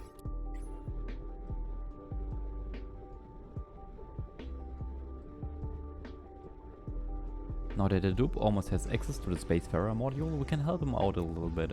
It is easier to rearrange the existing modules than to build a lot of ladders, especially in our situation right now. So Nazgul, you should use your chance and just get in. There we go. Nazgul the dupe number 3 is saved. The rocket is highly overpressured with oxygen and Nazgul even is delivering the food. We do have 15.7 kg per tile and 1 kg of a roast stale grapefruit nut for now. There are a lot more payloads that contain food outside. Then we will be needing power that we create on the inside, on the outside. So let's move our battery pretty far down. Here we can use the power outlet and connect it to every consumer that we might need right now. For example, this liquid pump to supply our bathroom setup. We technically only have to care about the polluted water from the showers because the toilet water is just dumped into the void. After a good night's sleep, Nazgul can make room for the energy production. For that I will just go with the hamster wheel and a little bit of manual leg power. The energy will be stored in this tiny battery and this larger one here to the left. After finishing the first battery, Nazgul decided to go for a run and fill it. The tiny battery is now powering our fridge and the big battery is being built. After finishing that, I decided to give our Nazgul a little bit of radiation protection, cause he kept getting greener by the second. Then I checked our food again and we are at 6.2 kg of roast grapefruit nut, which is around 7000 kilocalories. But those nuts are almost stale. Yes, that's what she said. And if you are wondering where all of those nuts are coming from, I have Stay Cool running extra errands. So we are basically sending them over non-stop. And we do that in tiny batches so that we have the chance of finding the payload. And for the payloads to arrive where they should, I'm adding a signal transmitter right next to the rocket. Right below that, I'm placing the payload opener, which will help us semi-automatically open all the payload, which is absolutely necessary because most of our food is contained in them. In order for us to get the materials inside the building now, we would either have to empty it out, which takes forever, or build a conveyor drop chute, which Nazgul can't do, so deconstructing and reconstructing is the fastest option. Then in order to make space underground for our oxygen production, Nazgul did get the hard digging skill, which I then used to prepare an area for underwater works. This will be an electrolyzer spawn setup to supply the rocket with enough oxygen for the project. And after that we will be building the exploit to store the whole planet. Right here and now you can see the efforts of Nazgul to not suffocate to death. He's building the self-powered oxygen machine alone, underwater, while only being fed by supply drops. The oxygen is then used to pressurize the Spacefarer module and supply his suit. Nazgul even got a bed now. The materials for the Escher Fall exploit have already been delivered cycles ago and can now be used to build our storage. Let me show you this from further away. I'm planning to build it below the current sea level so that we can store the most amount of water. First, I'm building the liquid lock entrance to our 2-tile high storage room for the water. Every wall that we are using here needs to be pressure resistant, so mostly mechanical airlocks or airflow tiles in some areas. Then I'm dropping a liquid that is denser than water, in this case petroleum, because I had that lying around in the rocket. Be sure to immediately close off your mechanical airlocks. By the way, you can skip the liquid lock step if you don't want access to your infinite liquid storage later on. But in this case, since we are building underwater, it is necessary. Then we can build in a pattern like this. Yes, this is modular. We absolutely need to use doors on top because the areas that you see me place gas pipes right now will be filled with 2 different gases later on. And for that to happen, we need to fill them with bridges. You see me placing liquid pipe bridges here. That is of course wrong. You need the gas pipe bridges. I will notice this later and correct it. Each of this bridge then needs to be filled with a different gas, preferably the lighter on top and the heavier below. You don't even have to be careful for the water to already drop inside, you just have to be careful not to let any gases in, but even that could be dealt with pretty easily. Now that we have the skeleton for this triple Escherfall infinite liquid storage build, we only need to deconstruct the gas pipe pieces that hold the different gases. The gas bridges themselves technically don't need to go, so we can leave them there. We only need to deconstruct the gas pipes underneath the green outlet of the pipes. I stopped right before the dupe could deconstruct the first gas pipe, so you can see how this thing works. As soon as the second gas pipe is deconstructed, the water from above will flow into the lower chamber. So right now we are starting to store the whole planet. And all of that just thanks to two different gases and a clever placement of a few doors. Let's check the pressure that we have at the moment. It is around 2.4 to 5 tons of water per tile. Now that we have this modularized Escherfall running, all that is left to do is to wait for the rest of the planet to be stored. We are at cycle 1644 at the moment. Try to remember that, because this giant uncovered area on the map is blocking the view to the planet. I am building a ladder system right through that, in hopes that we can see more of the storing process. And here we are. Every time you see the light flicker now, or hear the new cycle sound, then one cycle is over. I tried to record everything, but just skipped the night times. I even opened up the water geyser to the top left. Most of the water has already been stored, so we need to zoom in a little bit. And I think once the water stops flowing, I will stop the time. Now it should be fine, I think. The rest needs to be swept up. I also plan to rebuild the pump for the electrolyzer setup. And we are at cycle 1654 at the moment, meaning we only needed 10 cycles to store the whole planet. And the water in this tile here is around 391 tons. To the left even 415 tons. We even can check the water around, which still has the regular pressure that the water normally should have, around 1 ton.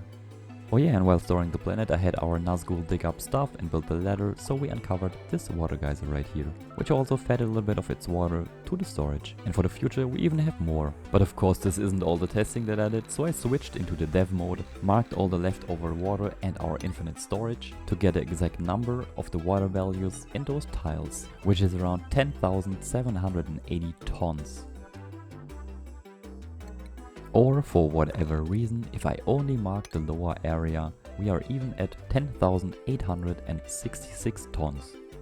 Then I reloaded the start of this whole thing before we dropped our duplicant, made a screenshot and activated the dev mode, marked all the water tiles. Then it took me a while to find the water. And surprisingly, we are only at 7,084 tons of water, so there must have been some liquid duplication somewhere.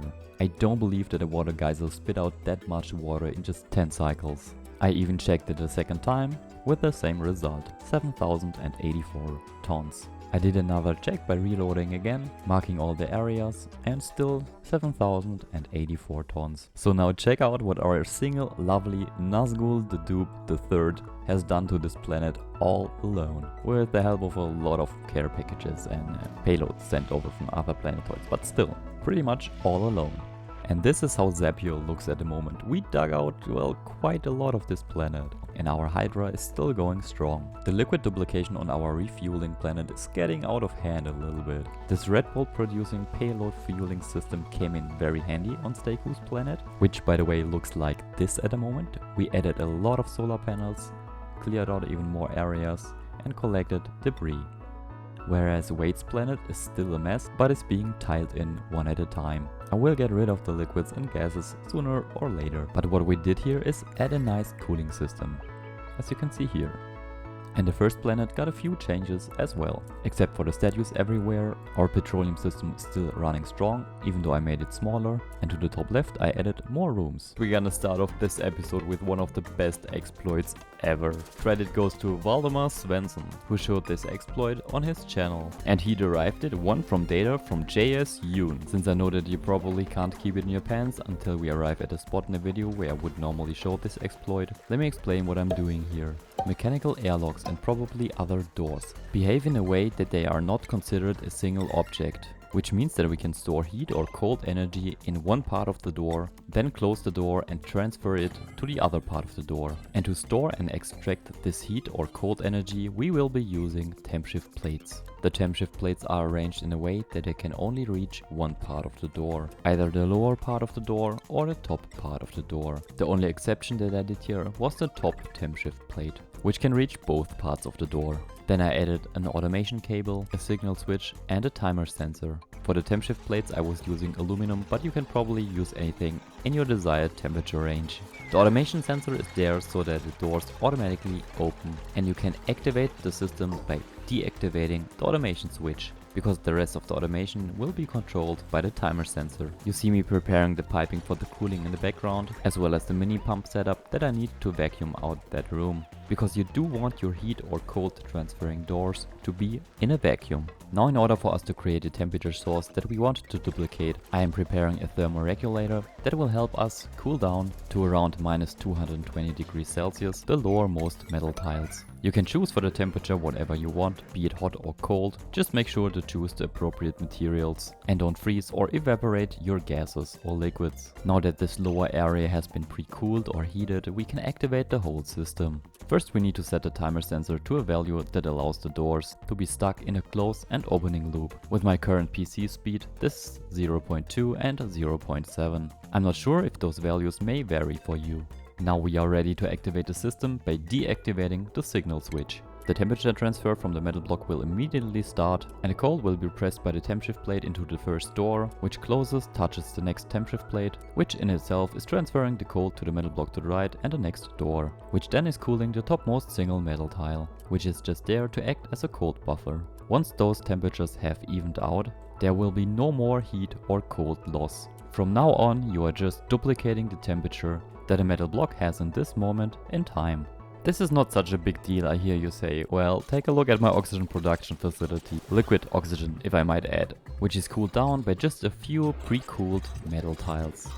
And now you know why I don't post videos more often, because I work on weird stuff like this in the background. This is the thing sitting around my testing world, and it is at around minus 190 degrees Celsius, liquefying produced oxygen almost instantly. It is by far not perfect because it produces a lot of ice on the side, but I think it works as a proof of concept. Of course I have a non-industrial, more household version of this as well. Arriving back at a Let's Play, what might I be using this powerful exploit for? Cooling loops, mostly cooling loops. Food, base and more. But how did we get here in the first place? Last episode we ended with storing the whole water planet in this tiny space down here. And today I wanted to solve all of your temperature, and in the next episode all of your energy problems. Forever.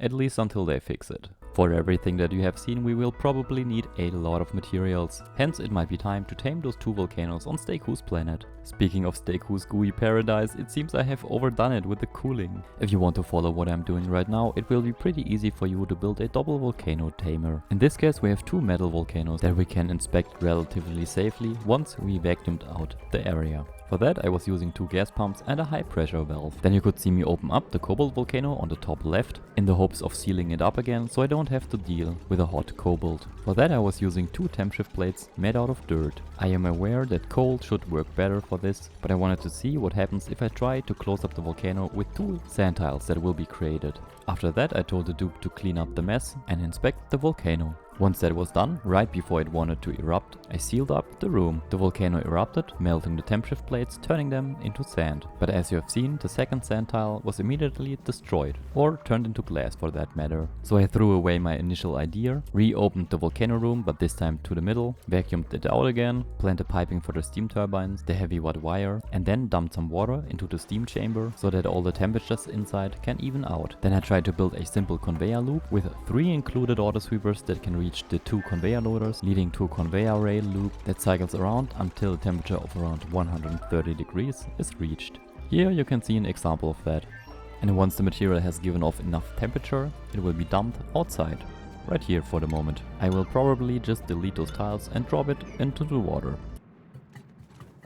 Let me give you a quick overview of this again. The volcanoes erupt at 2226 degrees Celsius. Where they are different from each other is how much cobalt they drop. The top left one is 6.9 kilograms per second and the down right one is 7.9 kilograms per second, but for a different amount of time. There's liquid on the floor and or steam in the air, which is enough to transfer the heat from the erupting cobalt volcanoes into the surrounding atmosphere, solidifying it in the process. The steam turbines then will take care of the heat. They are cooled by my planet-wide cooling loop, by the way, so external cooling needed in this case. The picked up and rotating metal will stop at 130 degrees and will then be dumped outside of the room. Let's check the temperature sensor. Oh yeah, we can see a common bug here. The material that passed through here was above 1000 degrees Celsius, so it should have been dumped, but it is not.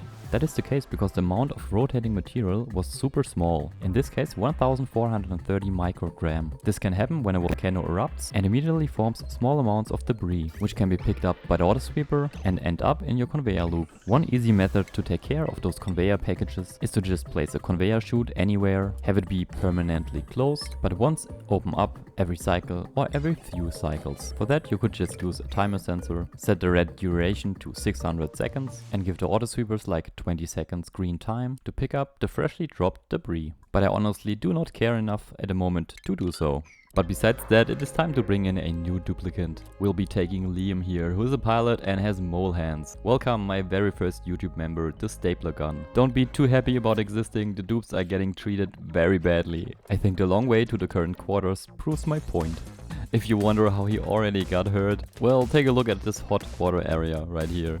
As far as your job goes, you will be our digger. And our second amazing dupe will be Squid Cake, an animal lover with an irritable bowel. Hello and welcome to the base. You will be our construction dupe. And if I can remember it, because of personal preferences, a mechatronics engineer or pilot in the future.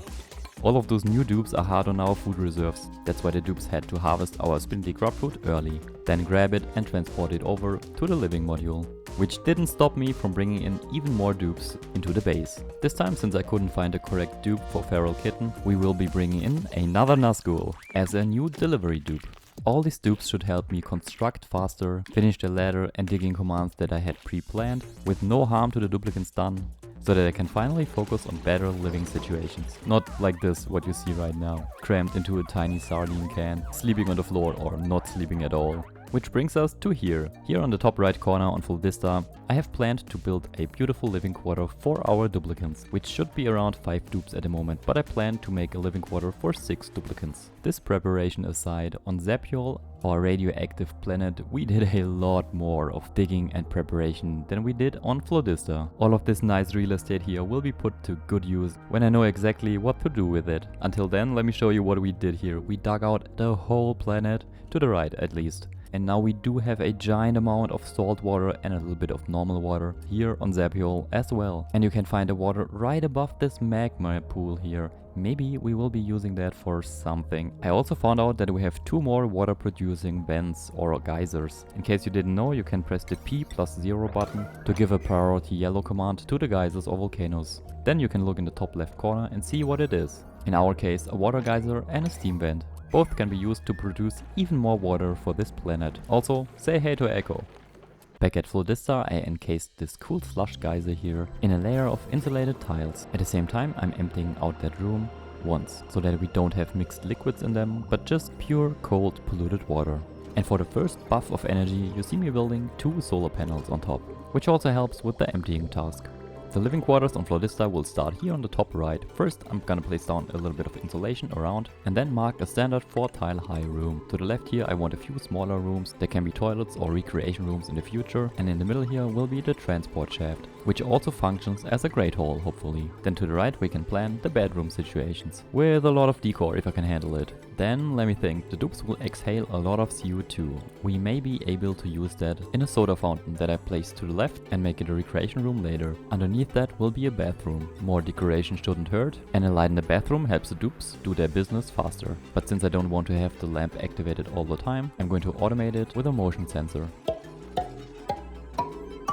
This is how our lovely dupe quarters look at the moment. I added 6 bedrooms for the dupes. The left side is still mostly empty though, but I added a payload opener and a wall toilet to the setup, which reminds me of the Scrubs episode with the roof toilet. Then I realized that having the solar panels on the floor is a dumb idea, and I lifted them up by 3 tiles, moved the wall toilet and payload opener 1 tile to the left, cause the toilet's output kept getting blocked, and added another recreation room with a card cabinet. Not sure if this decor will be enough. The dupes then finished the construction and our bathroom. Or should I say bathrooms, plural. With all of these basic rooms out of the way, we can now take care of the maintenance. In our case, this will mostly be the exhaled carbon dioxide from the dupes, which I plan on getting rid of by detecting it with a sensor and pumping it into space. In order for us to not waste oxygen, I will have 2 mechanical gas filters included in this setup, helping us to siphon out the clean oxygen and even a little bit of the carbon dioxide so that we can use it in our soda fountain. The main oxygen production for this setup will be on a lower level, and the carbon dioxide that we will be using for the soda fountain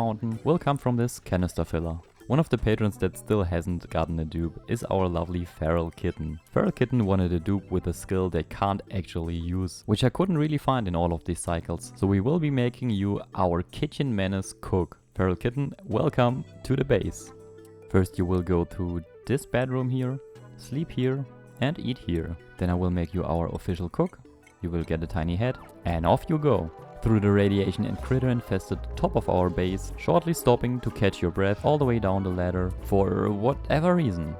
Just to relax. That is a good lazy start for a kitten. Meanwhile, on top of the base, parts of the maintenance room have been finished. I even added a telephone so Feral Kitten doesn't have to run all the way down to the rocket. Then I remembered that it might be a good idea to have access to water and that I still need the carbon dioxide sensor. The gas element sensor is set to carbon dioxide, hooked up to a NOT gate and a NOT gate to the mini pump. Underneath that I placed a power distribution and power system for our lovely living module. This will produce 2000 kilowatts of power and polluted water as a byproduct. Then we can give Nazgul the dupe number for the electric engineering, and the stapler gun will get carrying. And carrying too. As for Feral Kitten, still the designated kitchen menace. And while we are at it, why not create a critter drop-off? This one should be shovel range number 2, you have seen that in my short videos. Then we just select them in the menu, catch them and drop them here. We fill the right and the left side with above 350 kilograms of any liquid so that the shovels can't traverse it. And while we are building, I added a few more, as well as an automatic dispenser, which when faced towards a block can drop an egg on top of the same block. Does not work with material. I almost forgot, for us to be able to catch the critter, we will need a rancher. In our case, Squid Cake will be the designated critter handler. For now. So let's see how Squid Cake handles the situation. That's not a critter. But after a good night's sleep, Squid Cake runs past the critters. Okay. Accepting the newly changed job title and changing the head, Squid Cake is hopefully ready to finally catch us a lovely critter, starting with a Sweetle, before stopping in action and running back to the base. Thank you a lot, Squid Cake. After catching their breath, Squid Cake took up the job of wrangling the critters again, or wrangling space as you can see here. After wrangling up the cosmic energy, Squid Cake delivered it to the far most left of our tiny free-floating critter setup. Then I wrangled up the rest of the wild shovels, found a few more that were hiding somewhere in the base, and had a duplicate deliver them to our ranch. Somewhat at the same time, I copied over the generator setup to one floor below. Here you can have a look at the power distribution of this living module. And underneath the second power generator room, our self-powered oxygen machine for this planet will be added. You can see it here in the area that I marked red. The right part of this is the oxygen production system, and the left part is for power, energy and keeps the thing running. The top middle and top left is for temperature management. And now, since I also had the idea to use the hydrogen generator room as a temperature control unit as well, I want to fill it with 2 different liquids, maybe even 3. Let's first start with the petroleum. Then after constructing a few more tiles, we can add the polluted water. Once this has been dropped, we can change over to the clear water, again after constructing a few more tiles. When this has been finished and the clean water has been dropped, we can close off the room. Even though the air pockets here annoy the heck out of me, but I don't want to spend the time on removing those.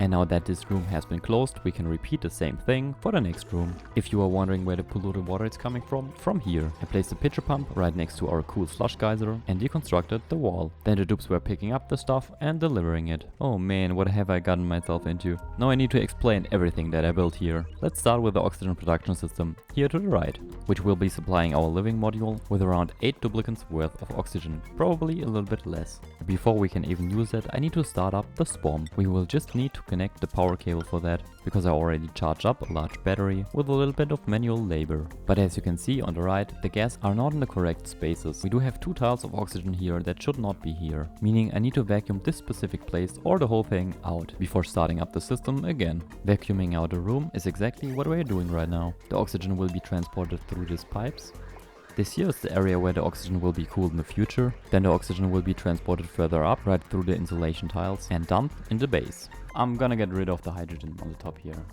It is the next day, and we still haven't vacuumed this out, because we ran out of power. So we have a dupe run there again. Nazgul to dupe number 3 and number 4 for the win. Still no vacuum.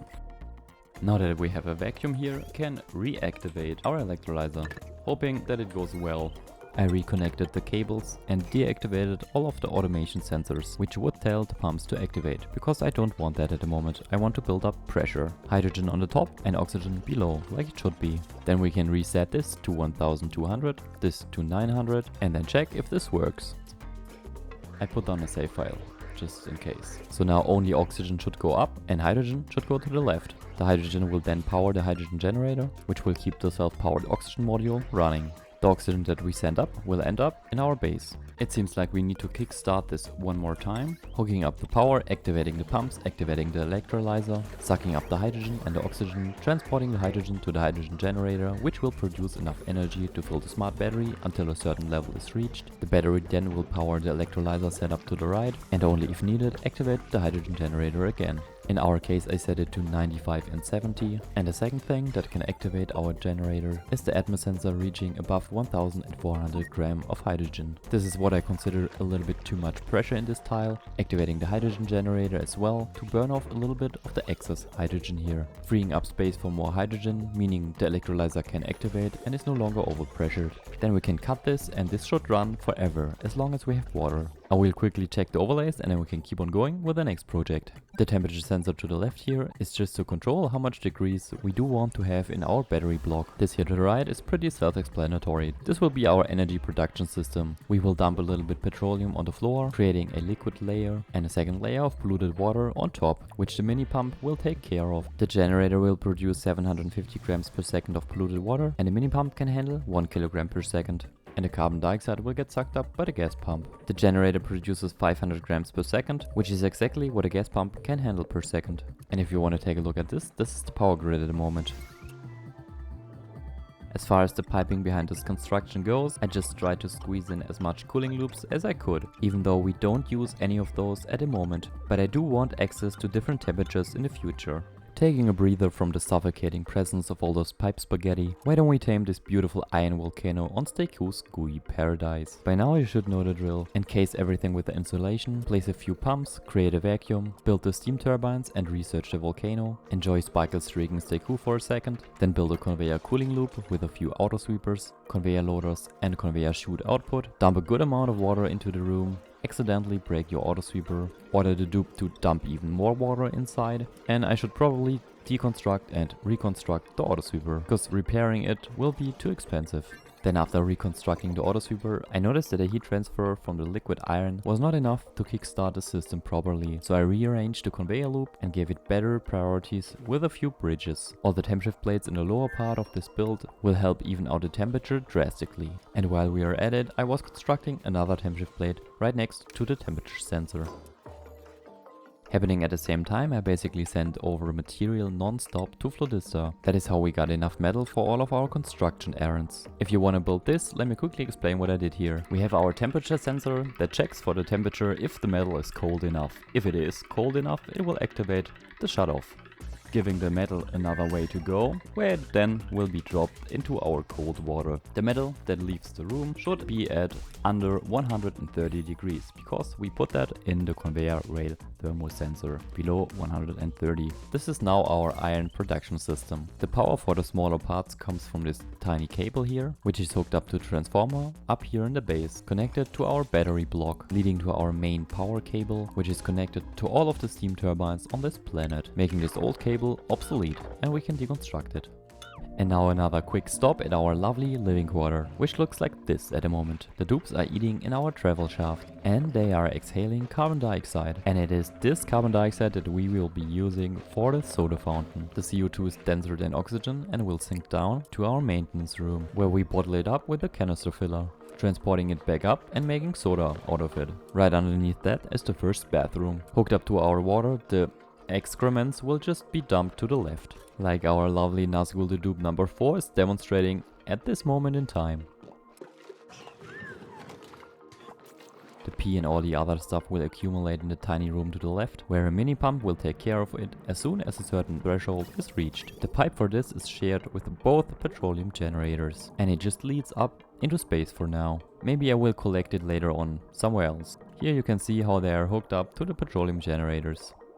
Then we do have the arcade cabinet, a few airflow tiles so the carbon dioxide can sink down easier, and of course our maintenance room, where the dupes can get water and the carbon dioxide accumulates until a certain level. In our case, the second most tile from the floor. If CO2 is detected there, the mini pump will activate, sucking it up and transporting it into the void, but only after filtering out all the clean oxygen and filtering out enough carbon dioxide to fill our canister filler. For the sodas, of course. For the dupes to be able to bottle up a little bit of water, I gave them this room here. The bottled water will be used in this water cooler up here. This down here is basically just a liquid vent hooked up to a hydro sensor set to below 500 kilograms. So if we don't have enough water, sensor will activate and open the vent. This recreation building in the transport shaft is necessary that we do get the Great Hall bonus, as you can see here.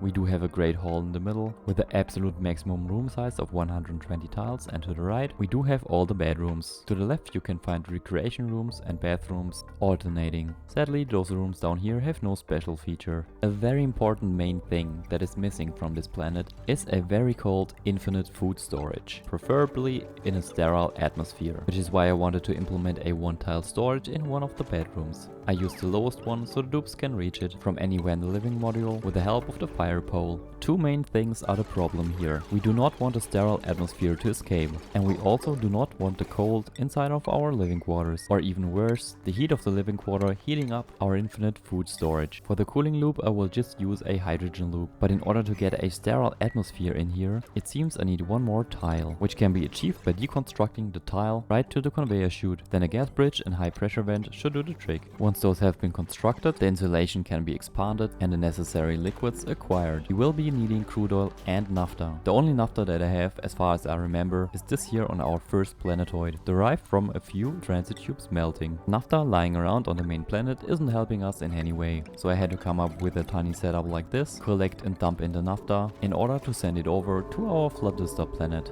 Once I added the cables and the pipes, the naphtha was pumped into the interplanetary launcher and soon after shot to Fladister, where we then could activate the crude oil first, dump it, and then place the naphtha on top. Just to be sure I don't have to mop up the crude oil from everywhere, I deconstructed the tile first. Now I'm playing the stop and start game to get only a small amount of the crude oil, which I may have managed to do so.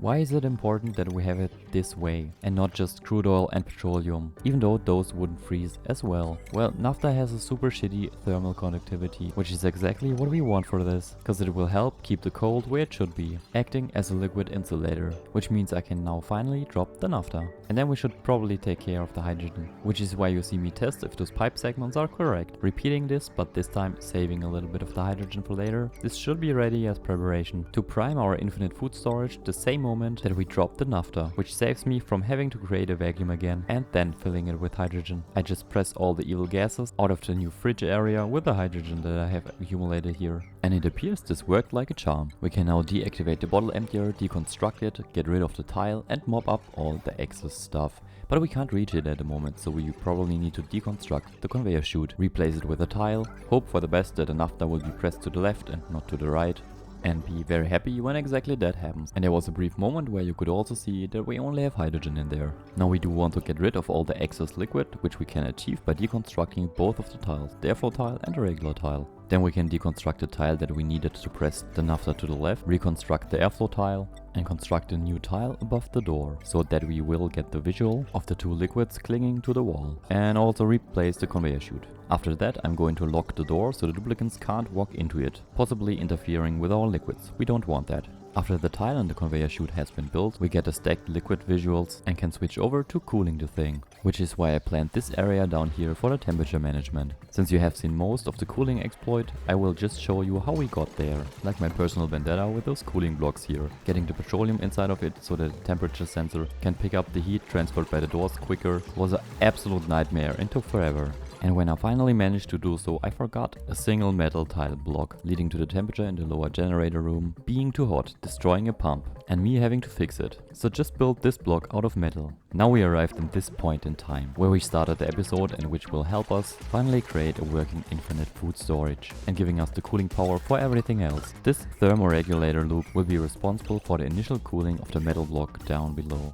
We filled it with hydrogen, of course, and all of those liquid pipes can be used later for cooling loops with different temperatures. The thermoregulator will definitely overheat if we don't have any medium or atmosphere to transfer some cold from the doors into the room, but I don't feel like creating a vacuum again. So I'm filling the room with petroleum and with water, which both will freeze and solidify later on, creating a vacuum in the room. Then we can use the high pressure valve that I placed in and fill the room with hydrogen, which is able to withstand the very cold temperatures. In our case, I aimed for minus 220 degrees Celsius, which I did not fully achieve or use, but we can always change the temperature later on. We just have to cool down the main cooling block further with the help of our thermoregulator. Then I opened all the doors in the room so we can vacuum it out, with hopefully no gas pockets left anywhere.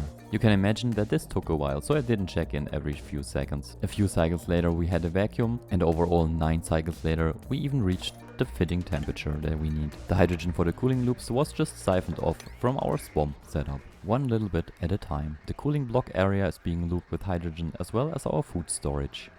Leaving that aside for a second, where do we even get our petroleum from to power our petroleum generators, or at least one of them? How about a little bit of petroleum duplication? But as you can see, the setup is slightly larger than our cool slush geyser setup above, so let's place it somewhere else, left to the geyser for example. This should be the size that we need. Then we can skip the building process of the outlines. I think everybody knows how to do that.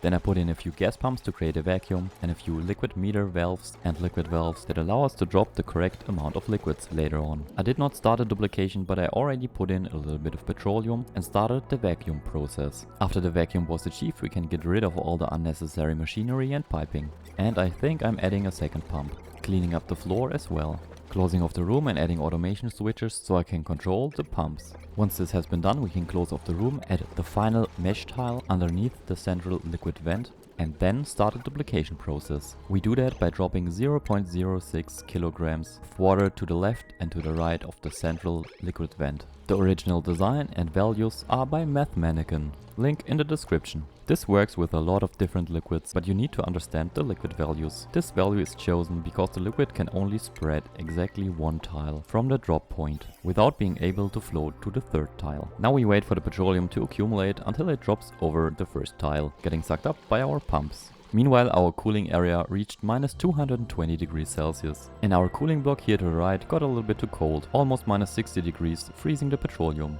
I had to fix that off screen, took a while. But we achieved a minus 43 degrees infinite food storage, keeping it cold by this hydrogen loop. And this conveyor chute will allow us to feed in food in the future, automatically. Meanwhile, we created enough petroleum for it to spill over. Now we can activate the first pump, which is responsible for powering the petroleum generators. The petroleum is being sucked up, transported over.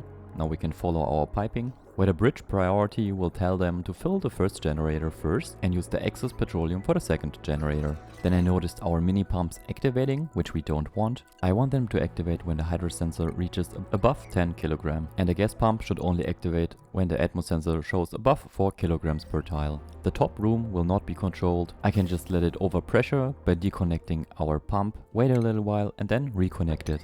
Once we overpressured the room, there will always be enough gas inside of the room, and it will never draw a vacuum. After that, I'm siphoning off a little bit more hydrogen to fill our food cooling loop. Once that has been achieved, we can cut the hydrogen input. To finish off this episode, I want the dupes to have a nicer surrounding area, meaning I want to spam pixel packs everywhere. And while doing that, clear up common misconception. Subscribing on YouTube is free and doesn't bind you to anything. It will just increase the chance of YouTube showing you the video of the channel you subscribe to. I know this sounds like common knowledge, but I myself, a long time ago, was under the same misconception. Today is all about cloning heat and unlimited power, or at least however efficient you manage to squeeze in your steam turbines. The rest of the episode will be fulfilling the patrons' wishes and larger base improvements. But let us start with our first exploit. As you know, I have a very nice functioning petroleum boiler right here. The heat to turn the crude oil into petroleum is coming from those two solid tiles here, which are a solid 186 tons. If you want wanna know how I managed to squeeze those in? Check out the video in the top right corner. But the heat from those two tiles is slowly seeping away. It is only 525 degrees at the moment and it started as liquid magma, meaning this will not run forever. I think it only has been active for 1200 cycles now. I mean, it is still working, but we can make it better and future-proof. Just like in the last episode, we are starting the exploit by placing down the doors, but this time they need to be made out of steel. The temp shift plates also need to be made out of material that can withstand the heat. I placed down obsidian and glass temp shift plates. Now we can compare the melting points, 1400 something for the glass with a thermal conductivity of 1.1 and obsidian with a thermal conductivity of 2 and a melting point of 2700 something, which means obsidian is the clear winner here. Now that you are working with heat, it is especially important that none of the heat transferring buildings like the doors, the temp shift plates, etc. are touching any other parts of your base that you don't want to melt, which is why I made a little bit more space here. Then one more temp shift plate and 3 metal tiles that can withstand the heat of fresh liquid magma. In our case, steel metal tiles will be used. We also need a backdrop drywall made from obsidian. You could also use another temp shift plate. Then 1 or 2 liquid bottle emptier, and remember to open the door before dropping the magma. Otherwise this will be a mess. Now we get us a pitcher pump and place it in some liquid magma. We do that in a way that the base does not touch the magma, only the little straw thingy. Nice, this works. As you can see, instead of opening the door, I just deconstructed it. Let it build everything and then kept on going with the automation. Remember, make everything out of steel, otherwise the heat transfer will melt your cables. For the automation we only need the cable to be connected to a timer sensor and a on and off switch. And now the live version of me will take over. This should be set to 0.2 and 0.7 if I am correct. The closing needs to be longer than the opening. Since we do have this signal switch here at green, all the doors will stay open. Now we can drop in the magma down here, but before that I want to dig up this tile, then place another airflow tile here. Okay, now that this is done, we only need to collect the 84 tons of material of hot igneous rock here. I think this is going to take a while. I see you then. Oh man. Meanwhile, we can get 3 shovel legs. Of course, I'm gonna print those on our water planet Flodista, which we will drop here. Sweep only, well, sweep all of this. The dupes got rid of the debris. It only took 2 cycles. Now we are delivering the hot magma to the pump. And I could have expected that. We formed a solid natural tile here, which in itself isn't too bad, because it is transferring the heat to the metal tiles. So whether it is liquid or solid, as long as we transfer the heat to the metal tiles, we should be fine. But let us at least try to make this properly. God damn it. Okay, I'll give this a few more tries and then we check the temperature. Yeah, we ran out of magma. That's why I tried to fix that first. Now we should have access to magma again. And I think this will take a while. As you can see, the magma is heating up the bottom tile and forms debris. And then it blocks the pitcher pump with a natural tile again. The metal tiles which they sit upon are probably hot enough so we can start the whole system. We just get rid of the bottles and we are at 1400 degrees at the moment, which means that we now can deactivate the signal switch, activating the whole system in the process, which will then equalize the heat from the metal tiles and the temp shift plate in the background with a few following doors. And then after everything has been equaled out, we will no longer lose heat in the metal tiles down below, but still keep on duplicating the heat for the use in the petroleum boiler. At the moment the temp shift plate is at 650 degrees Celsius and still dropping, while the top tile is at 525 degrees Celsius. But remember, this tile is 481 tons of mass. And with this, after the temperature has evened out, you can power a petroleum boiler and easily a whole bunch of steam turbines. 39 in this badly placed setup in my testing world, for example. I bet you will manage to squeeze in more than I did here.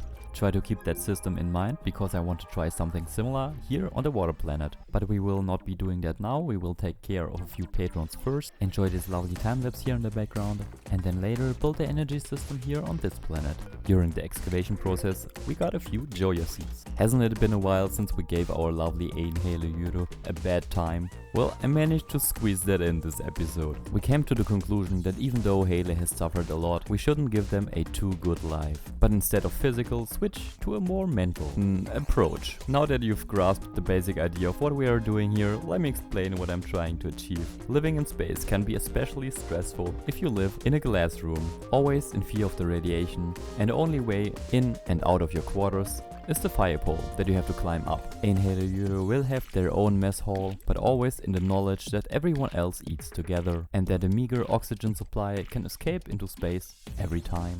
Why not even put a timed shut off here, just to screw with their mind a little bit more. We also arrived at an interesting point in time. We are at cycle 2000. And for that I have a special surprise for you in form of this funny contraption here in the background. Because I don't think I can get this done in the current Let's Play, I wanted to at least show this to you. This is what I was talking about when I meant we are not very nice to our lovely Einhaler Euro. The whole thing is based on the fact that you actually can delete neutronium, and that not just in the dev mode. It is incredibly hard to do and takes forever, but if you drill a hole in the bottom of a planet, you can drop a duplicate inside of the hole, and they will appear in the center of the map. And once you figured out the center and where the dupe will appear, you can drill another hole into the neutronium down below that, creating an infinitely falling dupe. Falling dupes will not die of suffocation until you reload the game, then they are dead. Hence I needed to come up with a solution for that. I have been falling for 3 cycles. That you can see in the background right now. Every few cycles the gantry will expand, catch the falling duplicate, give it time to eat, and for the suffocation issue you will have to use oxygen to fill this dropping shaft. Be sure to give your duplicate enough downtime to actually use your facilities, which in our case is just berry sludge on top of a pressure plate. And once the timer hits, our dupe will keep falling again.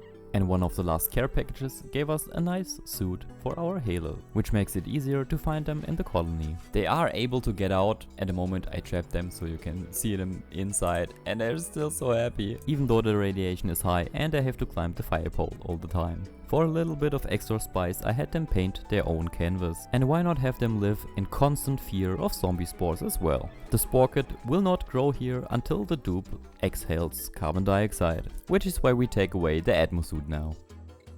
And for the oxygen supply, what would you say? 20 seconds oxygen, 20 seconds nothing. Yeah, there you go, munch on your food, ignore the spore kit. Let us visit our other planetoids. Zepule here for example, 181 cycles in the past. You can see that there's a lot happening in this episode. The reason that you see me draw in floors here in the background is because I have the plan to make the whole planet into a huge food production facility, which we actually did manage to do. The only issue for now is that the plants are rotting away here on this planet. And same goes for Steku's planet. And since we got a Draco and a cute little Pip here on Flodista, we can use those for food and eggshell production. Now the time has come to go back to the power production. By now you should already know the drill. Clean up the mess where you want to build, place down a few doors made out of a heat resistant material. The same goes for the temp shift plates and the metal tiles. And then, since we do not have access to magma, we are going to create our own heat source. Liquid glass for that matter, and because that is really hot, we need a vacuum to enter the thing. Once we took care of that, we can now start with the steam turbines. And since I don't want to vacuum them out, I just tile them in and then deconstruct from the side of the vacuum. But because I want to have more steam turbines, the entry shaft will be expanded upwards. Then we create a new liquid lock from all the liquids we have lying around, crude oil and water in our case. Then we can deconstruct the tiles underneath the steam turbine from the vacuum side. Once that is done, we repeat the process. Add more steam turbines on top, deconstruct the tiles, add a few liquid vents and add a heat transferring material layer, both to underneath the steam turbine as well as on top of it. Meanwhile, why not check what our lovely Halo is doing? Yes, we managed it. Contact with zombie spore germs. Let's see if they're still there. No germs here. But that just means that all the good germs are here in our Halo. Oh yeah, I almost forgot. Sleeping is also quite hard because of the light.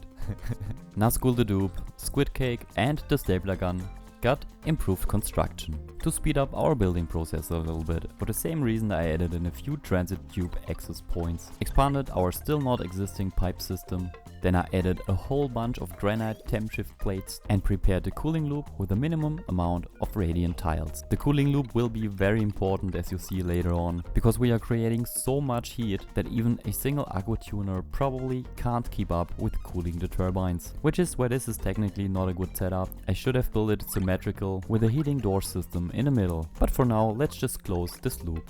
Like so. This should be the last of the pipes. And then priority 9. At around 104 cycles in the future, it is about time that we take care of the wishes from another lovely patron. This time it is Arale that is already present in our Zepule base. Arale wished for nothing special but a vomiter dupe that gets stressed a lot, and the other duplicates have to take care of the messes. That of course eventually will appear. So what is this supposed to be? Well, this will be Arale's little, well, habitat. They are allowed to stay in, but not go out. Even though surrounded by the freshest of all meal woods, Arlay is blessed by the pickled meal ice, leaving a sour taste in their mouth with every bite. There's of course a light over the bed, and the whole thing is placed in an area with polluted oxygen, so that the cough will get them eventually. And that is the goal. I mean, it can't even phone in peace without having ECX taking a big dump right next to them. It doesn't really seem to bother them that much though. Look at this disturbing happy face. Next important thing would be placing the aqua tuner down. But it appears we only have regular metal ores, no steel. That clearly won't cut it, so let's produce some. The good thing on this planet, we have a ginormous amount of lime, giving us the chance to produce a huge amount of steel. As for the refined carbon we need, I just smacked down a whole lot of kilns on the rightmost bottom side of the base. Then I decided to close the steam chambers and fill them up with an appropriate amount of water. To achieve that, I pre-filled a few pipes, all of the same length, with a little bit of water, and then connected them up to the first steam turbine output, which will end up in a valve in the steam chamber. Let's check this out for now. All the water seems to be properly dumped inside of the steam chambers. Then we can cut the pipe behind the bridge, reconnect the pipe that was feeding in the water in the first place, wait until the pipe is fully filled up, cut it again and repeat the process. Now we should have 16 times 10 kilogram packages of water times 3 in each of the chambers. Because I'm not the smartest, of course I needed to break into one of the rooms again and place the freaking aqua tuner inside. That's why I made this deal in the first place. The automation got finished, the liquid loop completed, the value set to how about 20, and the water for the loop slowly filled in. This always takes a while, especially if you're just siphoning off your water from another source. But once this has been done, we can cut the pipe and start up the system. But before that, let's check in on the stress level of our lovely Arale. I had placed in a dirt delivery system, so now they have absolutely nothing to do and are horribly bored. The stress is already rising to 15%. Oh, and the telephone is constantly ringing. Could you freaking not steal the food, Echo? Let us check how much heat we have left. I made a small mistake and closed the doors once, which is why the glacier solidified. Drum roll for the big moment. We activate the system by deactivating the doors. And the timing is 0.2 to 0.7. To observe everything, we can switch to the heat overlay and unfreeze the game. Once the remaining heat in the 2 solidified glass tiles has evened out with all the mechanical doors, well, not all of them, just the first 2.5, the remaining evened out heat will then be duplicated. The mechanized airlock that you can see right now is at 400 degrees and transferring the heat upwards into the metal tiles, into the granite tiles, into the water, turning it into steam, slowly activating the steam turbines. The remaining solidified glacier is still at 1029 degrees Celsius, while the metal tile and the mechanized airlock are at 1033 degrees Celsius, which is decreasing the higher you go, but it still tries to copy the temperature from the lowest tile. Up from the 3rd door we can start extracting the heat. We do that with the temp shift plates and the metal tiles until the first steam turbine activates, but it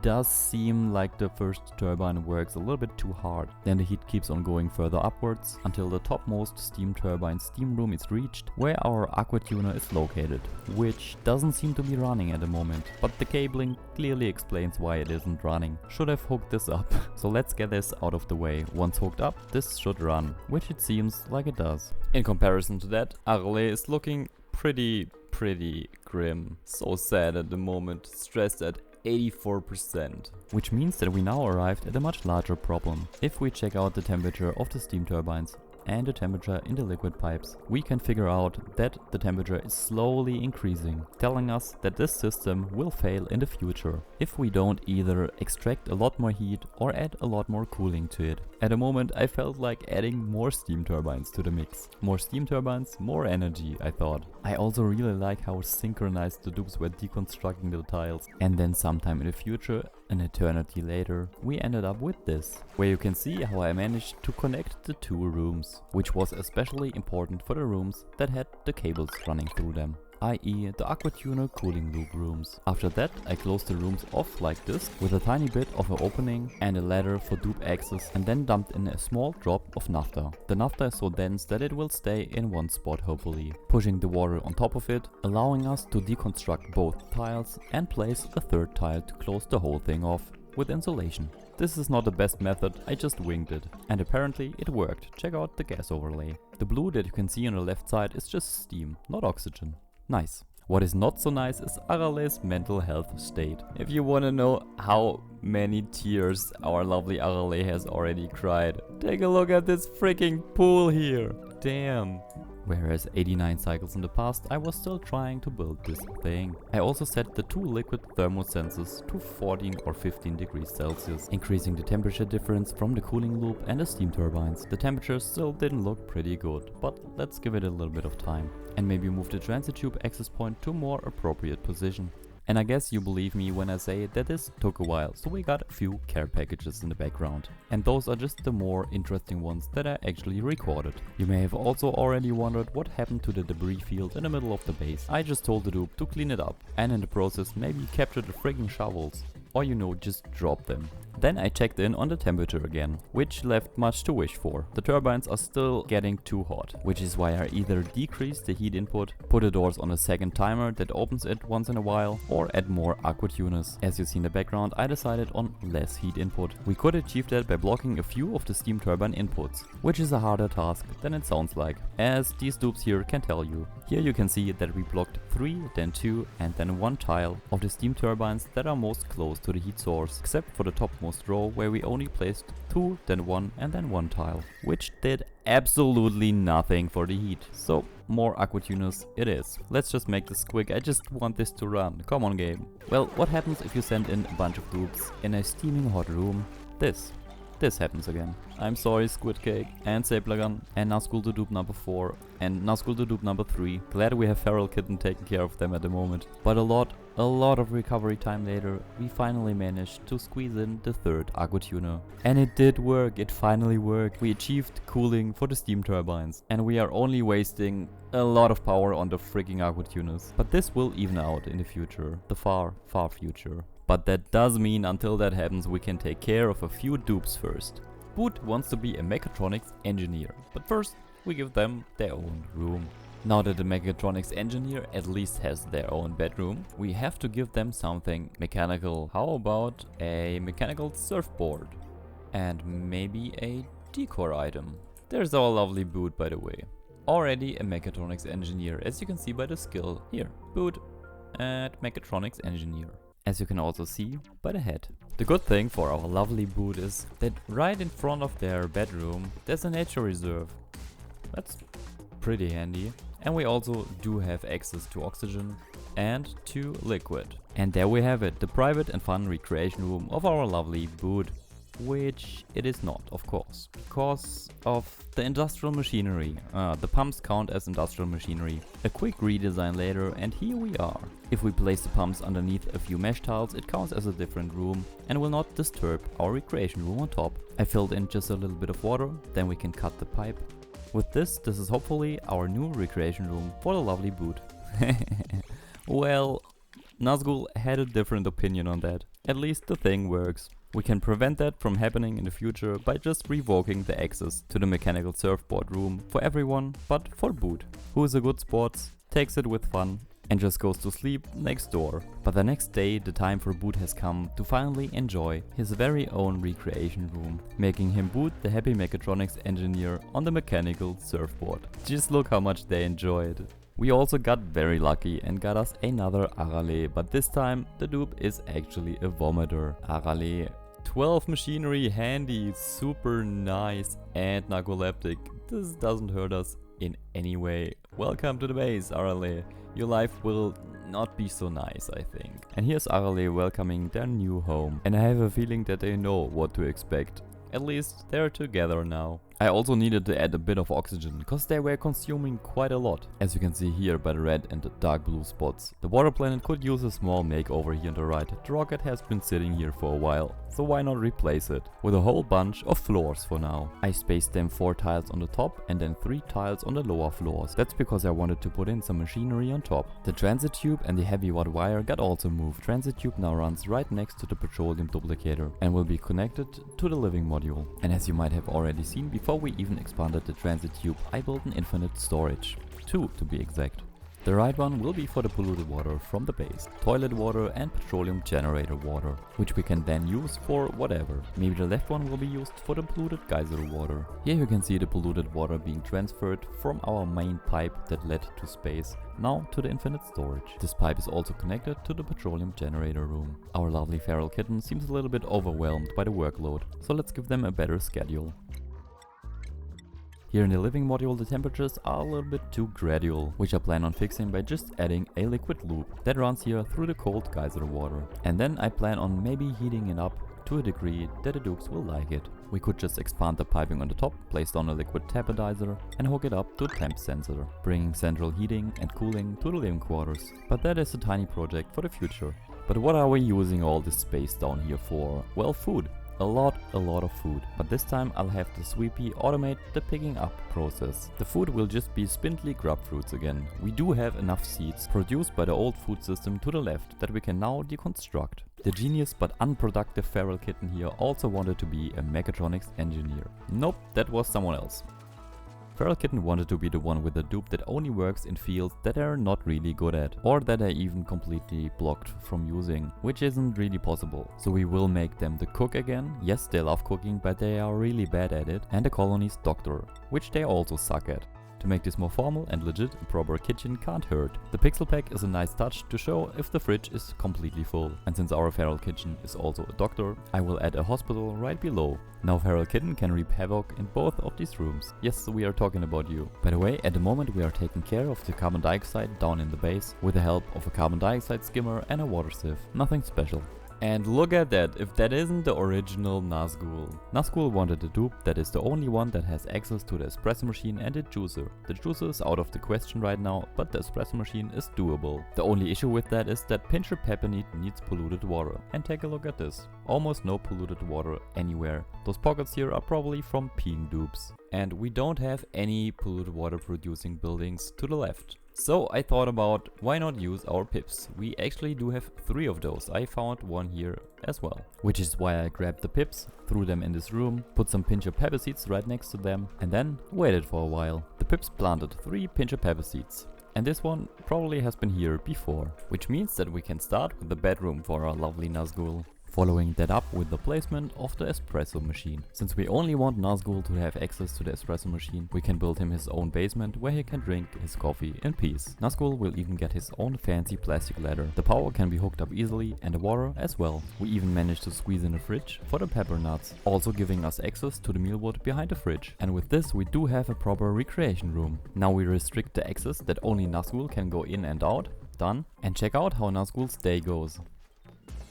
Look how happy they are. Seems to be a very good espresso, coffee or tea.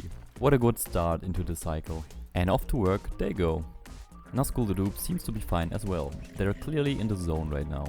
All the old food that we have stored in the fridge right here, around 87,000 kilocalories, needs to be fed into our new fridge system that we built in the last episode, link in the top right corner. We do that by putting our automatic food delivery system to good use. A simple fridge right beside it with a higher priority than the old fridge should do the trick. The dupes will grab the food, transport it here, then we change the priorities and the autosweeper will put it in the conveyor loader. Besides the weird hovering bug of the food in the background, the food is being transported up to our infinite, very cold food storage. The hydrogen in here is at minus 30 degrees but heating up because of all the food that is dumped in.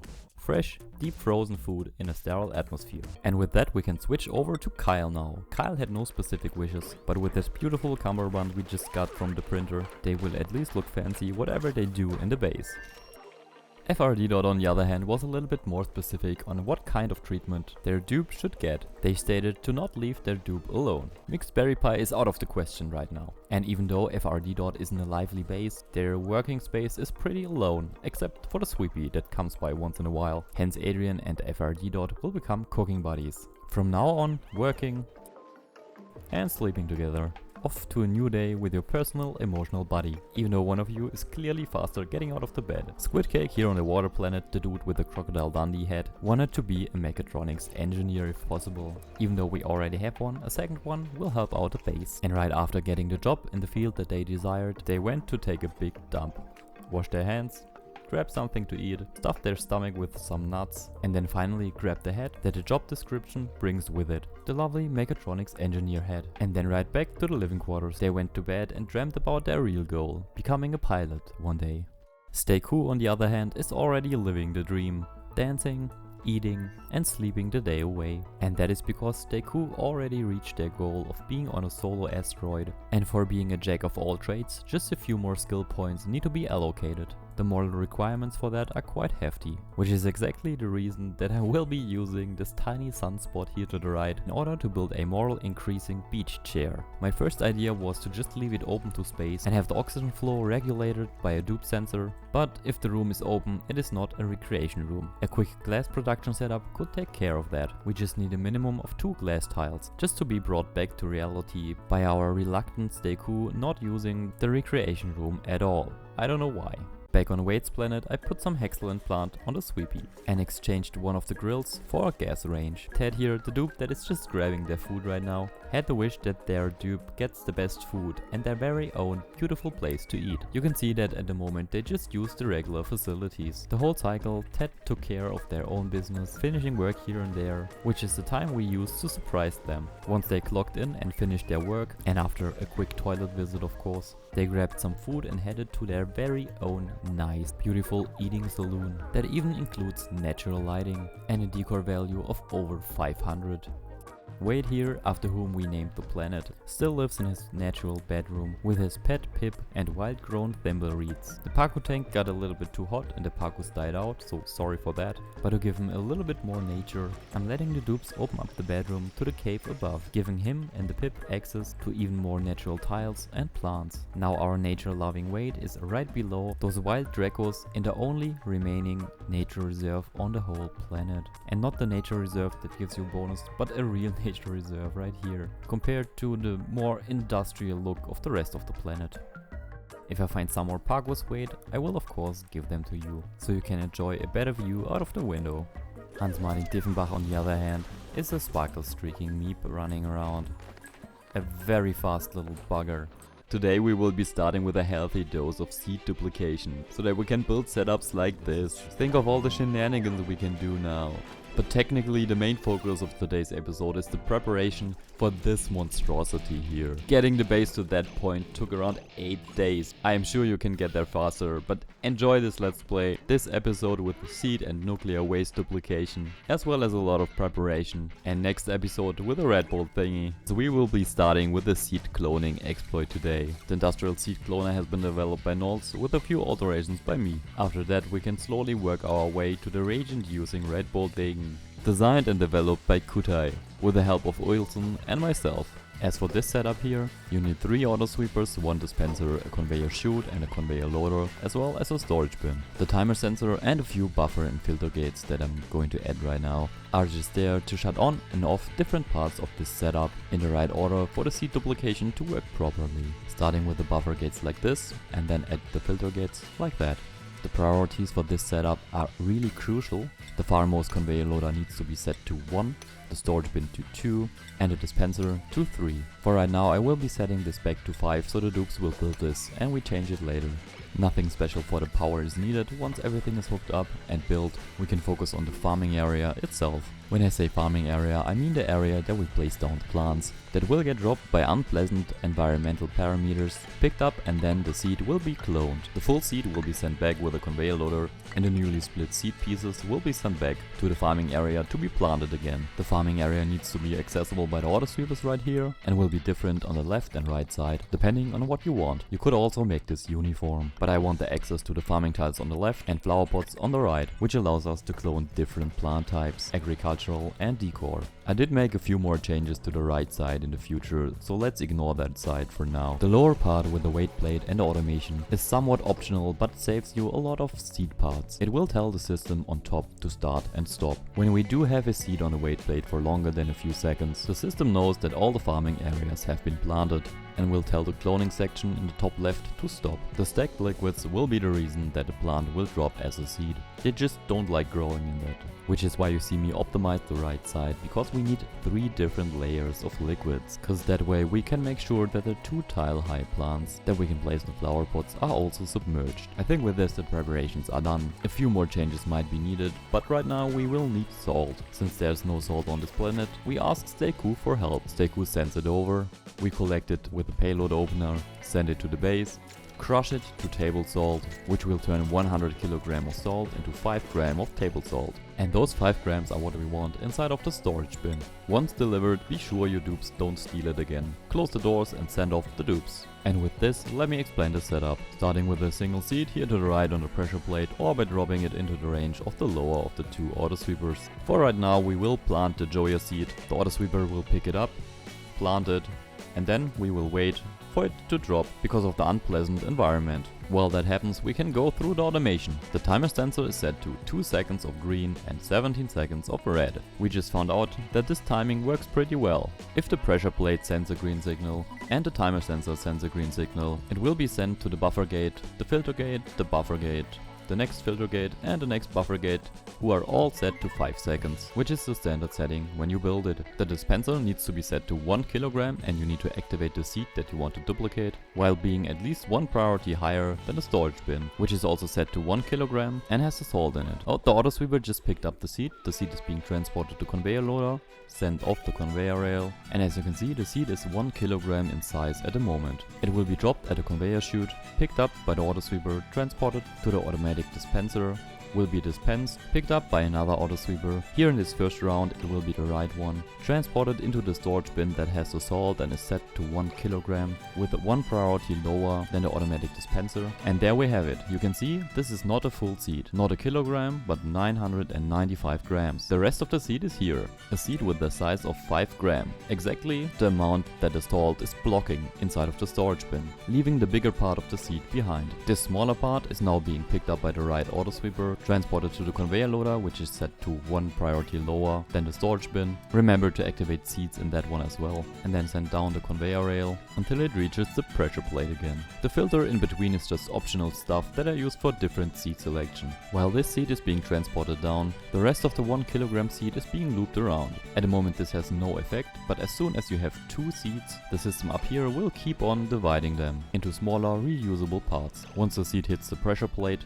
the system will send a red signal to the AND gate, deactivating it. But since we do want to plant more, let us just set the flower pots here to jumping joyas, which means the seed will be picked up and the system activated again. Once the second seed drops, the system will be fully functional. Let me manually put in all the commands for the jumping joya planting, and then we wait. After a short while, the jumping joya seed that we planted with 5 grams of a seed drops a full 1 kg seed, which is transported up here, as you can see, 1 kg, as indicated by seed times 1. Grabbed by the autosweeper and delivered to the dispenser, but not as a full seed. Only the size that is still remaining in either the automatic dispenser or the storage bin is being delivered. Hence, a lot of smaller seeds are created. 5 gram seeds or 10 gram seeds, as you can see by the remaining 990 gram in this automatic dispenser, or this 10 gram seed in the storage bin, which once it is filled up will be a 995 gram seed, leaving the 5 gram seed behind. That one is then being picked up by the right autosweeper again, transported to the conveyor loader, being sent down to our planting/farming area, dropped on the pressure plate, picked up by the autosweeper and planted again. And now the setup speeds up, because it has all the resources it needs. With this we can speed this up and check for a while. When every planting order has been fulfilled, the system will automatically stop. This is achieved by the previously mentioned pressure plate set to above 0 kg, hooked up to a NOT gate, sending a red signal along this line to the AND gate, deactivating the whole system on top. Of course the farm tiles to the left work as well, here as shown with the wheat wards, but you don't have the 2 autosweepers on top, you have one below and one above. Same principle though, one autosweeper can reach the farm tiles and plant the seeds, and the other autosweeper can reach the conveyor loader and deliver the seeds. That finally out of the way, we now have access to almost unlimited seeds, which means we can now spend our time on something else. For example, why don't we build a system that will automatically pick up the care packages of the printing pod and deliver it either to the respective stables or drop it in the base to the rest of the material. Let's check this out by grabbing a bit of barbecue, sending it and following it through the conveyor loaders across the different critter egg filter to the final conveyor chute that just drops it down the traveling shaft. As for all the seeds that we now have, I started here at the planting area and continued inside of the living module. Weirdly enough though, you can't see the planting order.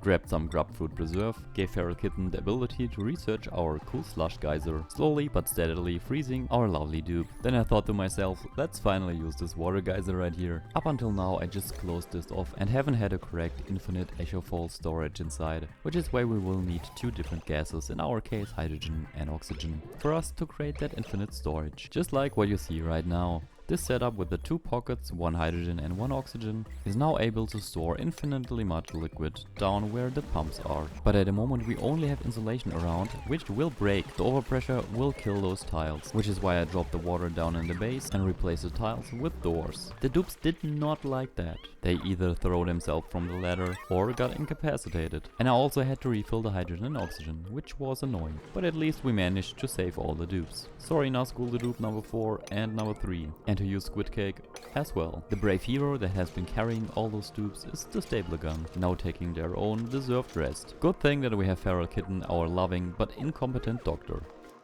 Meanwhile, Seku got a whole delivery of 8 parkour again. And funny enough, 4 cycles later, yes, I forgot a cycle, another 8 parkour. More sushi than I could ever wish for. Back on Flodistar, I insulated the water geyser storage, and while looking at it, found out that the temperatures are quite hot, leaving me with the idea of cooling at least the plants so they keep growing.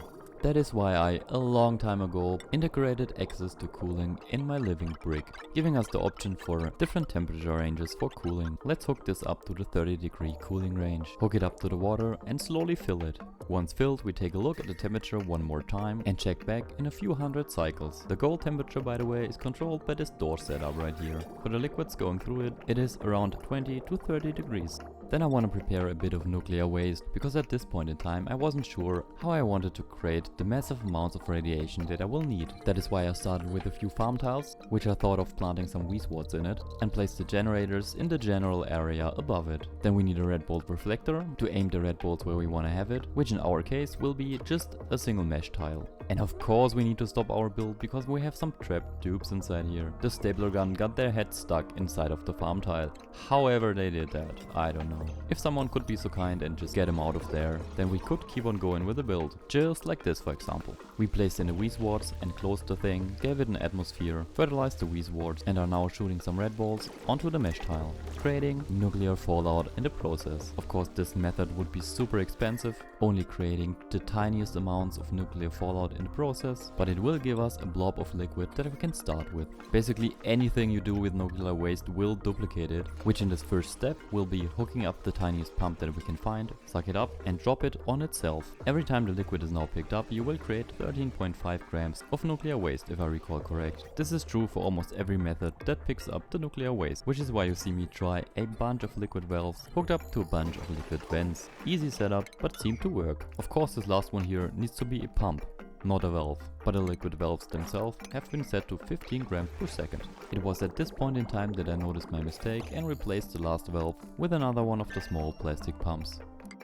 If we take a look at the bottom left tile, we can see that we create around 100 grams per second, which is not the best, but not the worst. I'd say this is fine for the start. Checking out our energy production system, everything looked fine. Even the temperatures are almost nice. I did think about replacing the water with the nuclear waste, but as for now, as it is, it works. Our food area here that we try to cool is actually a little bit colder than before.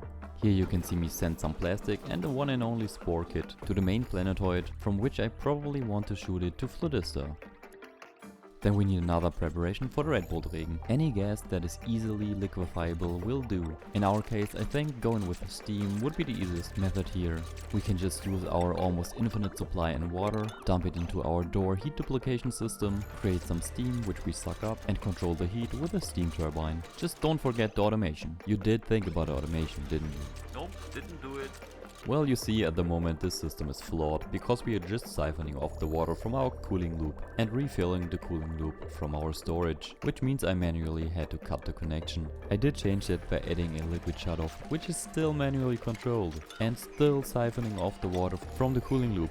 What a bad idea! I had to painstakingly add that later, but because this is really important and I skipped a lot, I will show you now. I rerouted the pipe that drops the water inside of the heating chamber underneath the steam turbine. It is now connected to liquid shutoff, which is controlled by the gas pressure inside of the steam chamber. The gas pump is being controlled by a gas storage, and the temperature for the steam chamber is being controlled by this temperature sensor that activates or deactivates the door underneath. And now back in time to where nothing of that has happened yet. But I did build some gas pipes in insulated tiles here, which was my preferred method of transporting the hot steam upwards. And of course, what else could have happened? Nazgul the dupe number 3 challenges me to get another Nazgul. But that would be a waste of a perfectly fine dupe, so let's just save him. Just don't do it again, Nazgul. At least we are done with the piping, as you can see here. By the way, the temperature for the steam is around 190 and now 200 degrees Celsius. I thought if we are creating steam, why not use the energy as well? In the background I did reduce a little bit of refined carbon and ceramic. Here on Zapiol we still have untapped power. Our self-powered oxygen module is permanently running, fed by our nearly infinite amount of water, which means if we connect it to our main grid, we can draw all of the excess production. For this has a nice and green living area. The only issue is that it's getting colder and colder, which is why I want a better temperature control for the lovely dupes. We should be able to easily achieve that by placing down a liquid tapidizer, running a few radiant pipes through it, prepare to fill it with water, don't forget the background tiles, change the piping in a way that it actually runs through the liquid tapidizer area, cut the old unnecessary connections, sufficiently fill it with water, hook it up to the power grid, and then finally control it with an automation cable and a temperature sensor input. Once this is built, we can set it to around, let's say, 22 degrees Celsius. I did not use enough water, so I had to add more. That being done, the thing now works.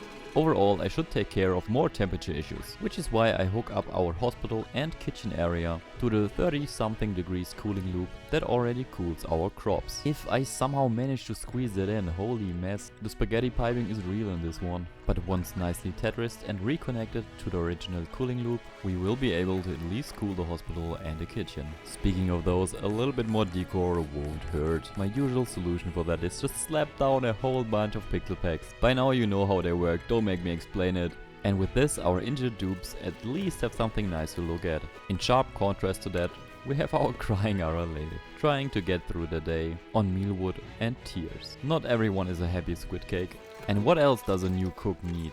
How about the new spice grinder? Yes, we arrived in the new update as well. Sadly though, we don't have any seeds that we actually need for the spice grinder to work. Which is why I at least used the cloned seeds for decor. And now you can enjoy my midnight voice for a second. The stapler gun wanted a very fast duplicant. Let's see what we can do about that. By the way, stapler gun, are you a sparkle streaker or not? No, super productive. This out of the way, we are talking about stapler gun because stapler gun had the wish to get the fastest dupe possible. A constructor and digger dupe with high athletic. The exosuit training will be a good start for that. Right now stapler gun's total is 20 athletics. In order to better differentiate him from other dupes, I did color their bedroom orange. Now we can give him a little bit more stress relief to train him better. A carpet underneath the tile of interest where the dupe actually sleeps will help with the stress relief. I think it was around -20 per cycle. But they don't spend the whole time there. The stapler gun will get their own little recreation room, as indicated by the blue color. Because of this moral boost we can spend more skill points on speed, and because of the stress relief we can put him on the hamster wheel once in a while. We just gotta restrict the access for every other dupe. I do love seeing all those Joya seeds. You know where they come from? Yeah, right here. Also, do you know what else makes dupes faster? Coffee, of course. Coffee will give a dupe +1 athletics, besides the +4 morale they get. You can even increase the running speed of a dupe if you build metal tiles, which increases the running speed of the dupe by 50%. I did make sure though that we don't lose the recreation room. Still nice and blue here. The only thing we are missing are the right nuts. Just where can we find some to put in these prepared hydroponic farm tiles? Zapiol is the right place for that. But then why do you see me build a glass forge instead? This is one of those hell tries to repair the light bulb situations. We do need a interplanetary launcher to send over the pincher pepper seeds to plant the pincher pepper plant, but we do not have enough energy to power the thing. Hence we need glass first to build solar panels, which we can then use to power the interplanetary launcher and especially the Red Bull generators. And one new amazing dupe that can help us with that is the lovely member Azurea Sky. Freshly baked into the base, we will find a nice place for them. before they end up sleeping on the floor. As for the skill point, let's give them what they enjoy. And let's not forget the tiny head. Since every dupe here has some kind of special sleeping quarter, Azurea's guy will be sleeping underneath the solar panels. Speaking of those, a few more solar panels got access to the sky, finally starting to properly work. Then I grabbed us a couple of shrooms, and it was time for ECX to finally get their own bedroom. This time I will be placing it near the mess hall. After putting in the bed and a bit of decor, it still looks like a pretty shitty place. Pretty fitting considering it is right underneath our outhouses, but not fitting for our lovely ECX. So at least clean this mess up, guys. We did manage to uncover the solar panels still. And that means we can power up the interplanetary launcher, sending the Pinche Pepper seed to Flodista.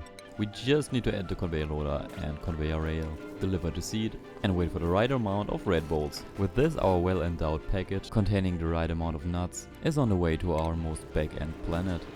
But as you see, the autosweepers are not grabbing the thing. That's a perfect example of the dupe got the task first, preventing the autosweeper from doing anything. Which is why you saw Nazgul dupe number 4 deliver the thing. Putting that aside, it should now be delivered to the base. Nice. Speeding this up, we finally get the seeds. Come on. Yes, there we have it. Now we can grab them and plant them. Just like this. Those plants will need polluted water to grow, which is why I grabbed the infinite torch with a freaking petroleum tile that has been annoying me forever. Pump it out, deliver it to the plants, and cut the pipe right in front of it. Deconstruct the pipe pieces that hold the annoying petroleum, reconstruct it, and deliver the polluted water, hopefully creating some Pinche Pepper nuts in the future. But I guess we probably have a temperature issue with our polluted water, which is why I changed the design and automated the temperature control, cause the water that we feed in comes from the cool slush geyser. Or was this the toilet water from the dupes? Not so sure. Toilet water coffee, best coffee. Not even Kopi Luwak can compare. Then I wanted to find out how much water this water geyser here produces per second, for which I had to analyze it, but this time without the dupes getting hurt all the time, leaving me no other choice than to be nice to my dupes once in a while and give them some atmosuits to work in. The geyser being analyzed, we first grab the databank and then check out how much water we get per second. I do have a mod that tells me the total average flow. I probably put a name in the description somewhere, because I didn't want to manually calculate it. We do get a total average flow of 2,929 and 1,643 for the cool slush geyser, which means we could power 36 electrolyzers at all time, which is pretty nice. There's also a lot more stuff that happened in the background, like the dupes building this new vacuum chamber entrance to the duplication area that I might want to expand in the future, which is why I tiled everything in, deconstructed it, created a nice vacuum and started a few ladder areas underneath, created even more vacuum and deconstructed everything that we don't need anymore. Then I reinstated the insulation and a few more ladders, put in a few more floors, and that's pretty much it. And look at that, we got one of the weird plug slugs, which is trying to sabotage my freaking vacuum seal. Man, this game has no chill at all. Let's just grab it and throw it somewhere in the carbon dioxide basement. The last thing that I want to do in this episode is build a permanent one-tile food storage, not for the dupes themselves, but to preserve the mealwood that would otherwise rot away all over the planet. I do think that I have a use for that later on, maybe on another planetoid. Every bit of food counts. We only have around 20 to 100 million calories, which is not enough for what I might have planned. For this one-tile food storage we will need a bit of hydrogen. Luckily, we do have enough of that. After sending it over to the thermal regulator for cooling, we can just cut the pipe. Then the cooling loop is filled with hydrogen. We can deconnect the input hydrogen pipe and set a desired temperature, which in our case is minus 80 degrees Celsius for a change. Don't worry about the water that I filled into the one-tile food storage, it will just freeze. As for the thermal regulator, that is just cooled by the dropping water from the cool slush geyser. I don't think external cooling is needed. We do need a conveyor loader though, which enables the dupes to manually drop the food there. As you can see, by the time this was built, the water already froze. Now we can deconstruct the corner and then reconstruct this exact pipe piece, which will free some hydrogen gas into the food storage. If we do that at least 2 times, we have a pressure of around 2 kilograms per tile. Just to be sure, I did it 3 times. This will prevent any rotten food from off-gassing. Off-gassing only works to 1.8 kilograms per tile, but we do have a higher hydrogen pressure here. Then I went overboard and even took out the ice. Normally I wouldn't care, but I thought this might be the right thing to do. Then I gave a large-scale collection order. The food storage is set to sweep only, which I do have the feeling will keep the dupes busy for a while. and help us accumulate a bit of food. You never can have enough Red Bolts, whether it is 50 power Red Bolts or 500 power Red Bolts. If you ever get that thing running, you can annihilate all of your rocket problems, fill your interplanetary launchers, or remove the dupes from their life subscription without a chance of ever coming back. Once they touch the liquid, they are gone for good. Of course I didn't actually let him kill the lovely dupes. I did reload and try to save them. We will be starting right away with this, but this will take a while to build, so sit back, relax, grab a nice cup of coffee or any beverage of your liking and enjoy the mayhem. Since we are building in space to speed up the process, I would advise to build a few atmosphere docks and then fill them with oxygen, of course. We are getting our oxygen from down here. It also doesn't hurt to add a bit of atmosphere repair to the mix. As soon as the oxygen arrives, we can start with the build. For that purpose I chose the space area in the top left. We will be starting with a few tiles, 2 pumps and some background tiles. The pumps are there to transport the highly radioactive material, in our case radioactive water or nuclear waste, to the desired target area. In order to create a highly radioactive liquid, we pump in hot steam and then condensate it, while at the same time hopefully grabbing the radioactive contaminants out of thin air. The liquid will drop and the pumps will grab the highly radioactive liquid. How this works I will explain later in this episode, but first let's continue the building. And with this we finished the easiest part of the Red Bolt Regen, designed by Kutai with the help of Ulsen and me. The collection area. The collection area can roughly be divided into the radiation collection area and a liquid collection area. In order to catch the radiation we use condensing gas, in our case steam, which I pumped from down in the base with the system I built last episode. The only thing I'm adding to it is a buffer in form of this gas storage as well as some automation. The automation for this is basically just a cable, maybe a few bridges, that transports the signal of the gas storage, be it green or red, at a certain percentage of fillage, down to the system that sends up the steam. As you can see, for that we will need a long cable. The simple fact that I wanted to automate this without planning ahead led to me having to go into the steam room again, which is a real pain in the butt. The atmo sensor is supposed to control the water flow to the steam room, and the automation cable from above that comes all the way from our steam buffer, i.e. the gas storage, controls the gas pump. In order to get into the steam room without the steam escaping everywhere and ruining some of the systems, I placed some tiles, dropped some liquid, deconstructed some tiles to create an airlock, gave some construction orders with a great disregard for dupe life and a bunch of work safety guidelines, just to be rewarded with a system I could have planned ahead. And then I built the whole system again, because a few things in the setup are RNG, meaning you never know which side ends up more useful. Then I re-added the interplanetary payload collection system here on top, plus a thin layer of liquid cause it's in space now and needs a thermal conductor and some more conveyor rails. The next important thing for the Red Bolt Regen is the condensing part. In order for us to be able to condense the steam, we need a surface area that is colder than the steam. For us that will be radiant liquid pipes running behind the granite tiles, vents and background tiles. The highly radioactive liquids will then be dropped in an area where we placed a bunch of Red Bolt generators. In this setup the Red Bolt generators fire straight up. I think I built it this way because sometimes you have nuclear fallout as byproduct, which can interfere with your system. Then we fill the pipes used for cooling and condensing with a liquid of our choice. In this case cold water / polluted water. I also added a second gas storage on the top left. Now let me explain how this should work. For that I needed to go a few hours of material into the future, because it can be super finicky to finally get this to run. The main principle behind the whole contraption are those tiny little flashes here. Each of those flashes has a radiation value from around 1000 up to a few billions. If we can reliably recreate them, maybe even in the same spot, we could place a Red Bolt generator there. But why do something so primitive if we could actually catch the radiation? But what do you mean by catch, I hear you say? Well, the game creates those radiation flashes in space by placing radioactive contaminants in that area. And radioactive contaminants are nothing else than germs. So if we actually manage to catch those germs, be it with gas or liquids, we can have them survive in their respective medium.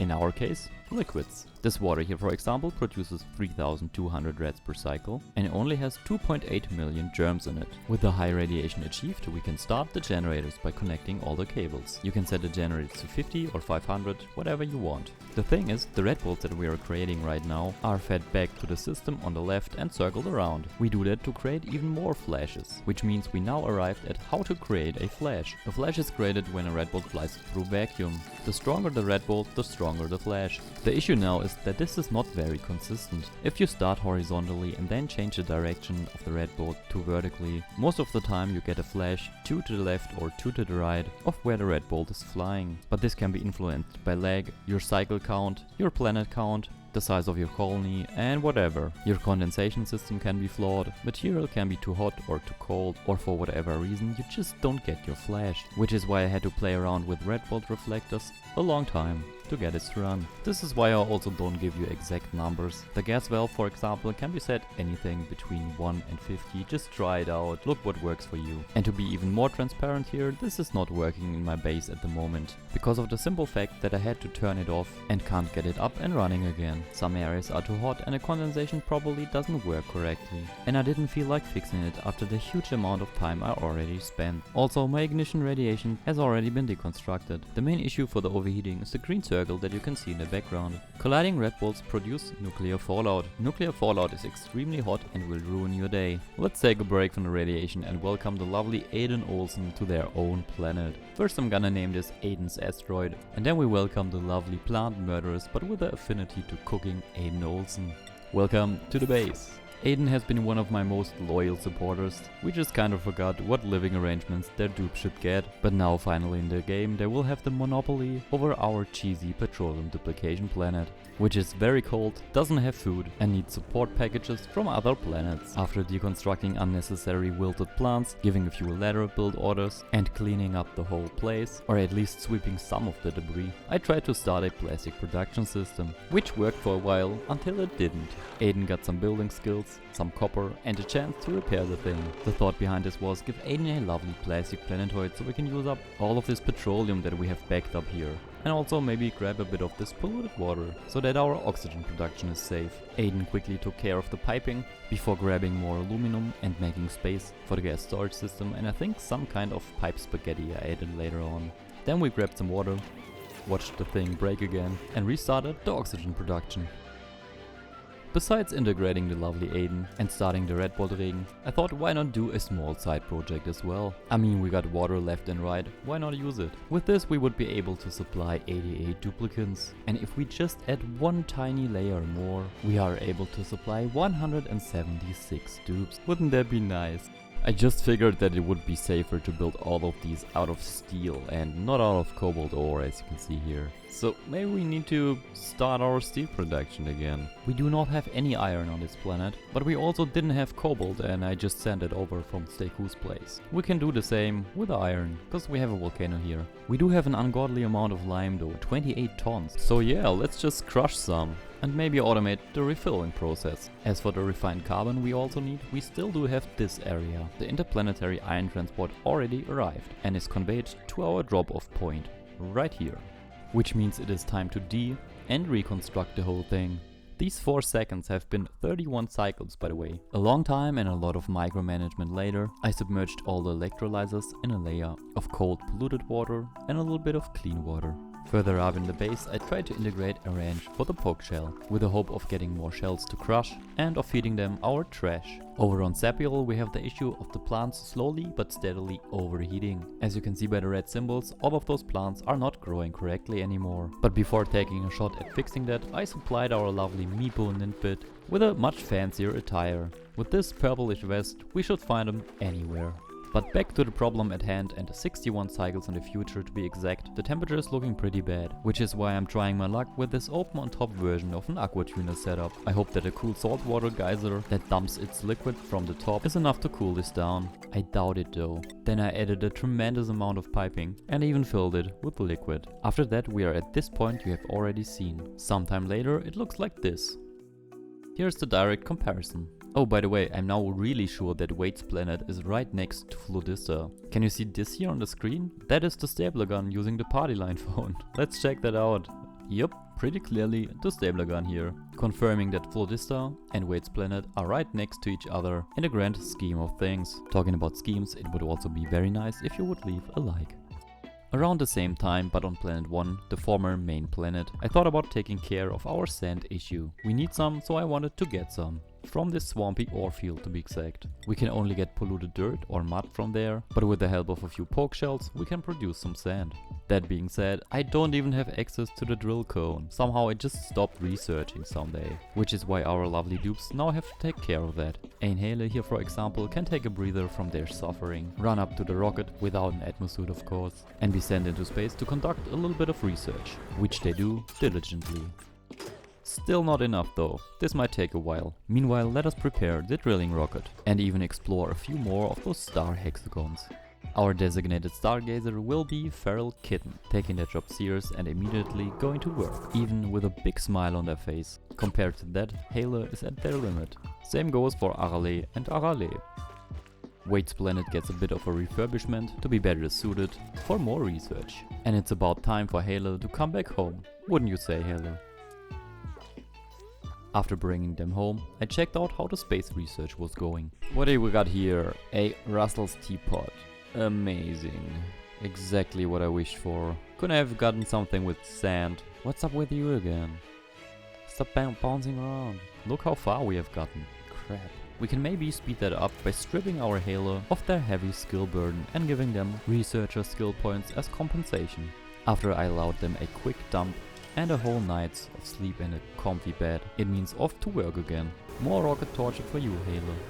But once they were back, I upgraded them to a friendlier working environment, which brought us just a smidge closer to finishing the drill cone research. Around 100 cycles in the past, even before the Pokeshell Ranch, I tried to expand on our Red Bolt production, but as you can already see in the background, this is the point where we already screwed up. Even after trying to reflect the Red Bolts to a different direction, the nuclear fallout was a pain to deal with. That is basically why I shut the whole thing off and couldn't get it up running again. Still, it looks somewhat cool if I might say so. After building the Red Bolt generators, I added an interplanetary payload launcher and used the rest of the Red Bolts to send material here and there, which was mostly food that I had Feral Kitten grab to send to Aiden Olsen, who otherwise is pretty alone on their planet with nothing to eat. This setup here though grabbed the food, transported it with a conveyor rail to the payload launcher and sent it over from Solidista to Aiden's asteroid. This is the moment that we printed him, by the way. Yes, this whole episode is one big time travel.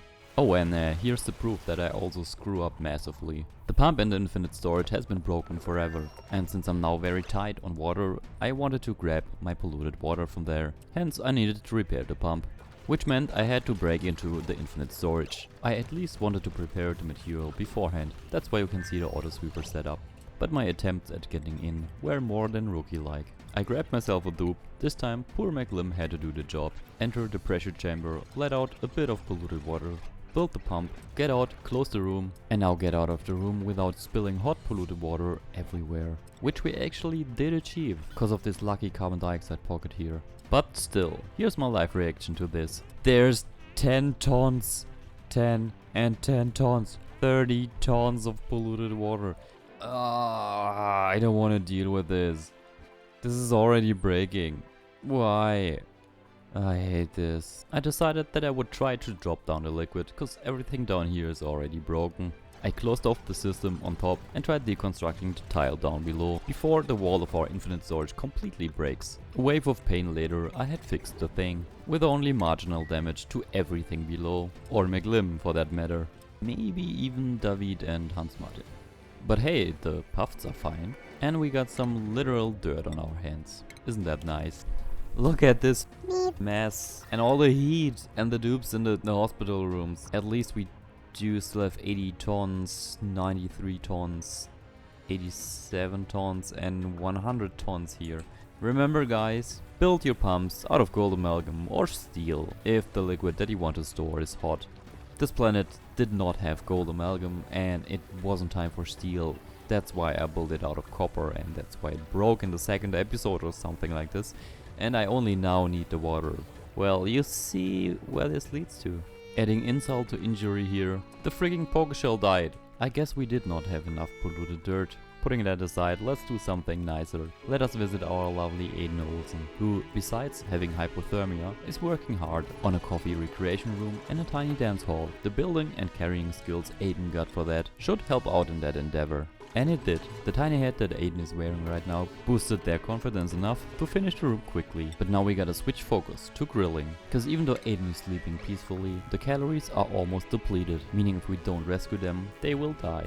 Even the dreams are about food at the moment. Besides having 0 calories on this planet, we do still have sweet eggs, which we can crack and make some omelette out of it, which hopefully keeps Aiden alive until the next food payload arrives, which luckily happened the next cycle, even though there wasn't much in it. All the fun free time that Aiden has aside, ignoring my digging orders to the left, there's not much to keep them alive, which is why I decided to drain this water tank and use this room for mealwood production. The main issue on this planetoid is that it is really cold, which leads to me also having to include an automated heating system, just so we can plant some grizzly mealwood.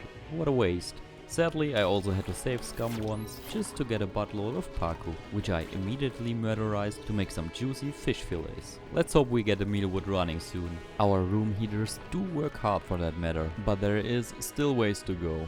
Way better, isn't it? Aiden worked so hard on growing them, I think they deserve a few plants in the recreation room for that. We also did get some balm lily. Besides that, I wanted to dig further to the core of the planet, but if Aiden gets those skill points, the morale will plummet, which is why I first increased the thermal conductivity of the farming room and then thought about something to dig down here. Even though Aiden can't dig through hard material, a brilliant move of our lovely duplicant gave them the option to expand further downwards without even lifting so much as a finger. Work smart, not hard. Still, because the range is limited, we once in a while need to replace them. First here, emptying out the water pool, the next one aimed to the right, grab some material by deconstructing the rocket platform, and then maybe construct a few more of those. To be totally honest here, I never thought I would use the robo-miners for anything else than clearing meteorites. But here we are and they are actually useful. Sadly they can't dig through abyssal though, so they do have a hardness limit. Here's a quick insight of me trying to restart the Red Bolt Regen. Following our long automation cable, I switched it to green to activate the pump, which will suck up the steam and transport it upward. We do need at least one ignition Red Bolt to start up the system, which is why I'm hooking up a Red Bolt generator. I chose this one, set to 50 reds for the moment, because this one still has 1720 reds per cycle. To the left here you can see another issue that can happen, nuclear fallout turning to nuclear waste, which you can't really get rid of in your system, since every pump duplicates it, if you want it or not. You have to send in a dupe to mop it up, while the pumps are not running. In order to not get the Red Bolt at nighttime, I quickly switched the Red Bolt to 500 power instead of 50, so we can watch the Red Bolt travel in daylight. There we have it, the Red Bolt is now circling around, but as you can see, we are not creating strong flashes and not even in the right spaces. I hooked up more generators and hoped for the best, but I can already tell you the system did not restart again. Now, even though this is the same setup as before, the flashes appear in different areas, which is why I said this is not very consistent. Yes, there are some vague rules, but be assured that I tried around for a few hours here with a lot of different setups, even the ones that should definitely work, and the results were always different. But at least here to the right we do have a little bit of radiation left for more tries, and it even seems that we got a few germs. We arrived at the moment which I used to start the last episode, the cloning of the Spore Kit seed. The Spore Kit seed got sent over from Wade's planet to the main planet and then shot with the interplanetary launcher to Flodisser. Nazgul the Dupe number 4 is transporting the seed down to our seed replication area, where it is dropped and after a few setting changes, planted, wilted and duplicated.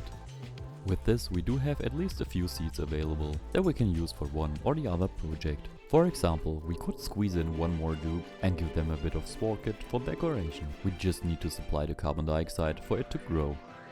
Only 10 gram? Okay, we need to do that at least 10 times. Good that we do have the carbon dioxide collection system down here. A few more breathers later, literally, our Spore Kits grow beautifully and give us plus 80 decor each. This can also be used to increase decor in industrial areas, even where there are heavy watt wires. The carbon dioxide will come from our carbon dioxide canister filler. If the dupes don't use it for soda, that is. Thanks Nazgul to dupe. Okay, second try, and there we go. This should supply us with enough carbon dioxide. And with this, the dupes are able to supply the seeds to grow the beautiful Spore Kits. As you can see, I didn't even supply them with atmosuits, because the dupes can just hold their breath. That being said, after cleanup, we do have a nice amount of spores in it, and just a truckload of positive decor. In this spot here, for example, plus 1200. And that's the way to overpower the heavy watt wire penalty. A dupe approved method. Steku on the other hand likes the industrial look of things and is therefore trying to make use of the natural gas geyser here. Maybe even add a molecular forge and of course the natural gas generator. Then vacuum out the room until only clean natural gas is coming out. And then we can activate the generator. Not for the power, but for the liquid it produces. I am slowly but steadily using up all the liquid on Steku's planet, which is where this should be helping. It uses 90 grams of natural gas per second. This one has a total average flow of 98 grams per second, meaning we can even hook up a second generator. With this, Steku hopefully can survive for longer. 200 dupes, can we reach it? Today I'm gonna prepare the foundation to crush the current record on the most dupes in a base. At least in any Let's Play that I know of. The current and the future record holder to my knowledge is GC Fungus with over 173 dupes at the moment. I'm not gonna argue, in a fair and square game, he's definitely the one keeping the position of most dupes in a Let's Play. But for us this could be a nice little side project. And come on, really, does this look fair and square to you? Besides that, we will be building some arrangements beautifying the base, including a water duplication system and the most efficient way to store a dupe. Last episode we did properly submerge the Hydra, and this episode it is time for the hydrogen generators to be built. In addition to that, we will need a lot of piping, not only down here in order to cool the hydrogen generators, but also in the electrolyzer and the gas pump room. There's just this tiny issue that we don't have any more material to build the piping. I would appreciate it if we could actually send it over from Steku's planet, but Steku's Red Bull production is pretty bad, which is why I'm pip planting a wee sword in a natural tile on the main planet, just to be able to copy the settings and build some flower pot planted wee swords on Steku's planet to help out with the radiation, in order for us to produce more Red Bulls so we can send over more material for the giant Hydra setup that I'm trying to finish here, as well as all the piping needed. Going back a few seconds, let me explain the pip planting. I just dropped off a wee sword seed in a storage bin that I deconstructed, caught and then dropped off an adult pip in this tiny setup room and built a tiny setup to create some sand tiles that will then cover the flower pot. For that I just used the meter valve, fed it via a conveyor loader, set it to a very low amount, in our case 0.1, and filled it with some algae. After a little bit of playing around and getting the right settings and arrangements, the dirt was created and we just had to wait a little bit longer for the lovely pip to plant a wee sword. Now we can click on the flower pot, copy the settings, go over to Steku's planet, where I already prepared some flower pots, and copy over the settings. The wee sword seeds for all of this were duplicated at Flodista and then sent over with the interplanetary payload launcher. Steku should now be swimming in seeds and his own urine, cause he was a little bit stressed from all of the extra work. While waiting for enough material to arrive, the dupes on the main planet were tasked with a larger digging order, which they diligently took care of, and while doing so excavated a sulfur geyser. Zepiol on the other hand got 3 more solar panels.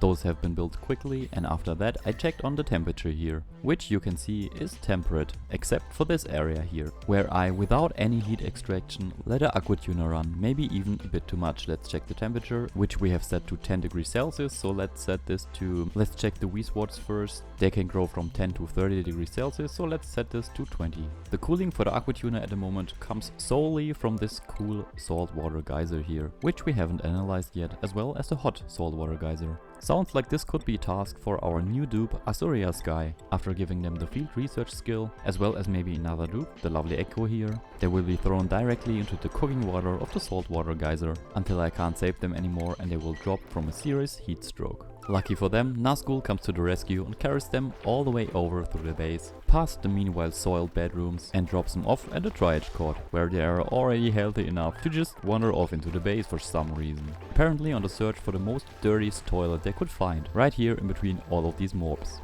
And the 2 pips. Get well soon, Asuria. Back on Flodista we did get enough material to keep on building the piping system, which as you can see is a giant pain in the butt. I tried making most of the piping out of granite so we can pre-cool the oxygen with a liquid cooling loop behind the planted grapefruit plants. The material that Steku sent sadly went all over the place, mostly because I accidentally deconstructed one of the larger heavy watt wires, deconnecting the targeting beacon, leading to this giant mess here. Let's zoom in for a bit.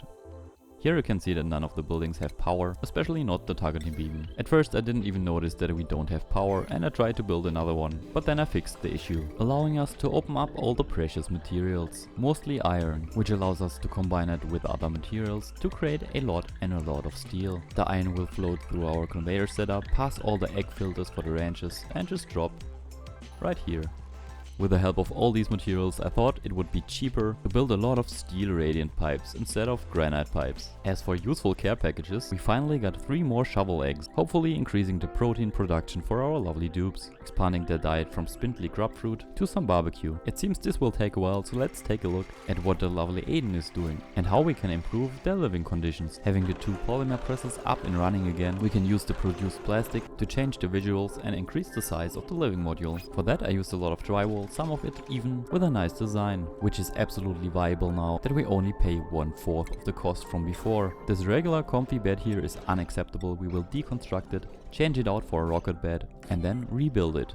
And with that we should have a private bedroom, giving Aiden plus 3 morale. Let's check this. No, we are only at a luxury barrack level, because this room is too small. We would need to increase it to at least accommodate 24 tiles. Meaning I quickly had to redesign the bedroom, and while we were at it, I redesigned the top 3 rooms as well. A recreation room to the left, kitchen room in the middle and a massage clinic to the right. This gave the dupes on Full Dister enough time to replace most of the pipes in the SPOM with radiant steel pipes, build another layer of hydrogen generators, grab this artifact that has been lying around forever, clean it up in the building that was specially designed to do so, and find a nice place for it inside of our beautiful living quarters. I even managed to find a second one, which I want to place up here.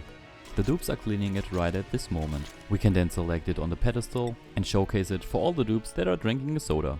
Meanwhile, I replaced more of the pipes with steel radiant pipes, as you can see here. It is really counterintuitive when steel becomes cheaper than granite, or even igneous rock for that matter. I even tried out to switch the last of the cables for steel cables. Then I spent around 15 cycles progressing our spaghetti piping. Or should I say combed piping, cause it's still very neat, running above our cooling loop, looking mostly nice and organized.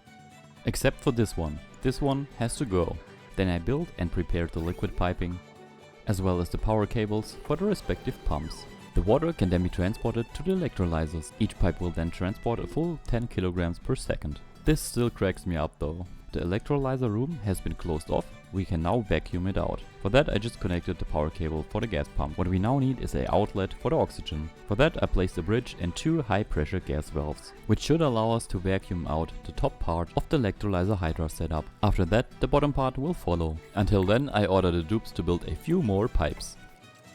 It seems I forgot to activate the pump, so let's do that now. With this we should be able to vacuum out the lower area of the electrolyzer setup. At the moment I'm dumping the limited amount of oxygen here. And with this I think we should have managed to create, a vacuum. The whole electrolyzer part of the SPOM setup is now a vacuum, which means after a quick save we should be able to start up the thing. There are 2 main differences in the hydra setups. One kind of setup will sort itself out, meaning all the gases will go to the right places, and the other kind of hydra setup will only work if you fill the respective chambers with the correct gas beforehand. Let's play this out and see what kind this here is. It appears this is one of those hydras that need to be filled with the correct gas beforehand. Otherwise the setup will not work properly, and that's why we saved. A quick reload later, I will prepare the top part of the electrolyzer setup with a bit of hydrogen that I will extract from the piping that I have lying around. In order to prime the room, I built 2 bridges that lead to 2 pipe pieces that I am now filling with the hydrogen. The green output tile of the bridge right here will have the hydrogen in it.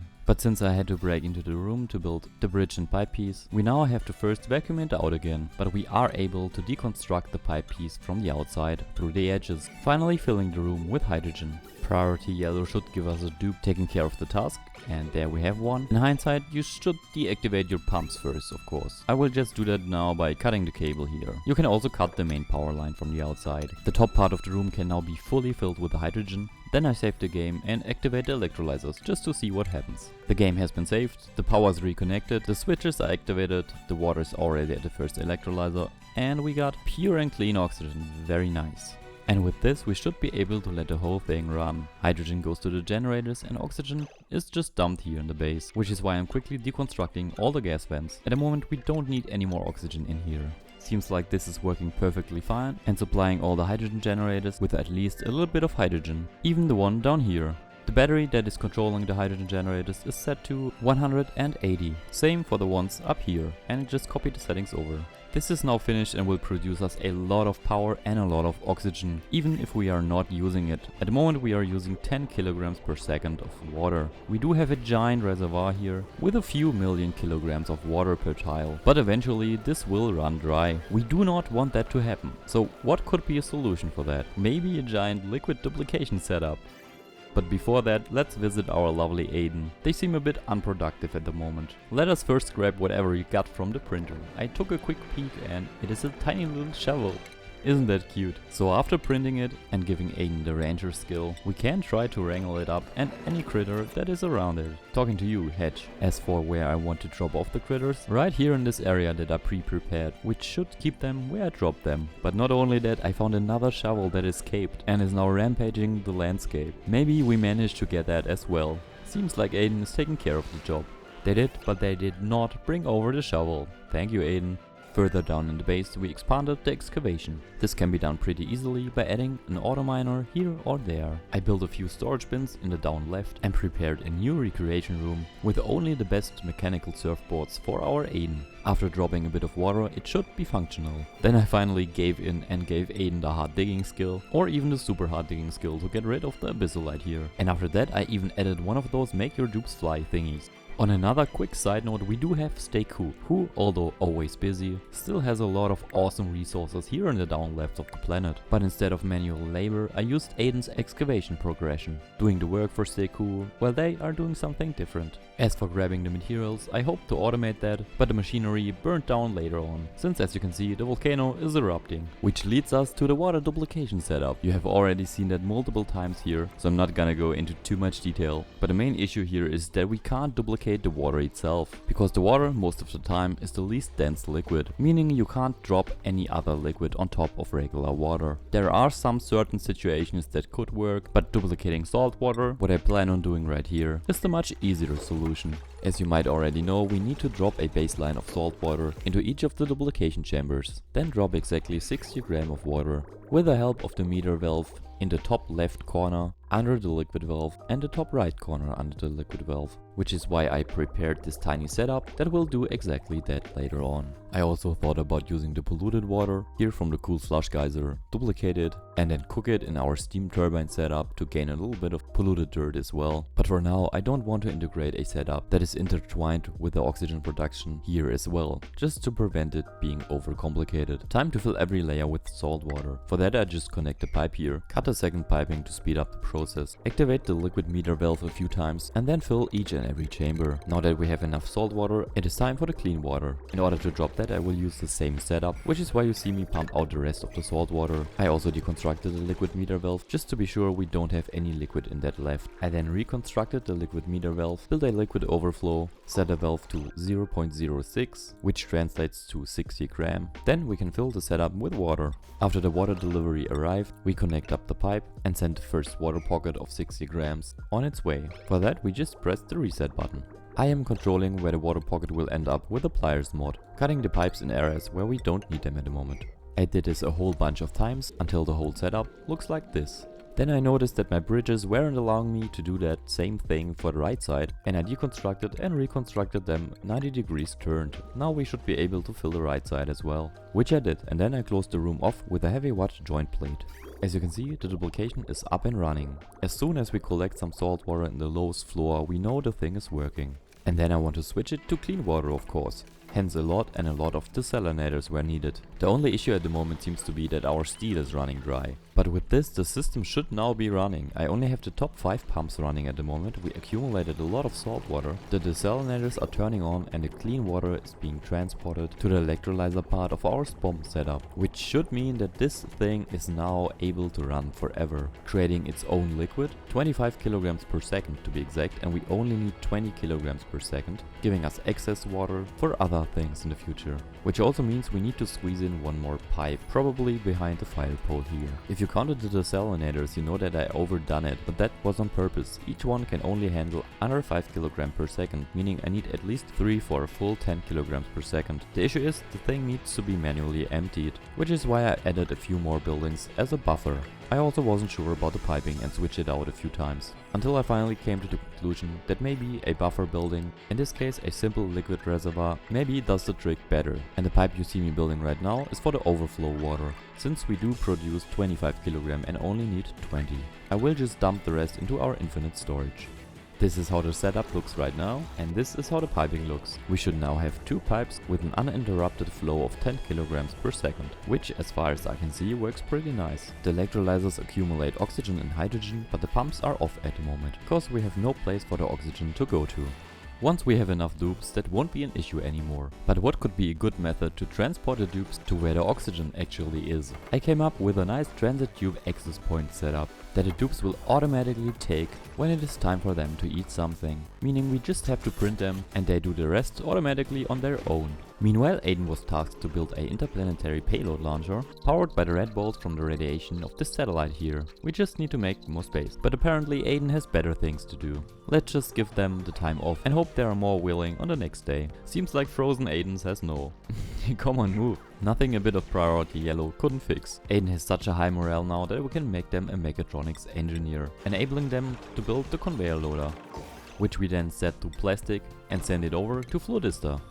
Now we just have to wait for the first red bolts to appear. The plastic will hopefully allow us to build more transit tubes. The transit tubes then lead to our dupe prison, a small dupe hotel, as you've seen in the preview. I tried out a few designs in my testing world, which I then translated to the Let's Play. You may ask yourself why all these vents and the piping. Each gas pipe can deliver enough oxygen for exactly 10 duplicants, 1 kg of oxygen per pipe. We do have 20 electrolyzers. Each one produces 888 grams of oxygen, giving us a total of 17.76 kg of oxygen, enough for 177 dupes, which translates to at least 17 full pipes of oxygen. By now you might have figured out why I came up with the liquid oxygen setup that I've shown on the second channel, cause it is way easier to transport liquid oxygen. You just need one liquid pipe to supply 100 duplicants with oxygen instead of 10 gas pipes to supply the same amount of dupes, which as you can see in the background leads to a giant headache for the piping setup. It does look kinda cool though. If you're wondering why I build radiant gas steel pipes in the duplication chambers, that is because I'm using the duplicated temperature of the liquids to cool down the incoming gases, in our case the oxygen. Before I continued with the dupe storage area, I gave Azorea Sky a snazzy suit,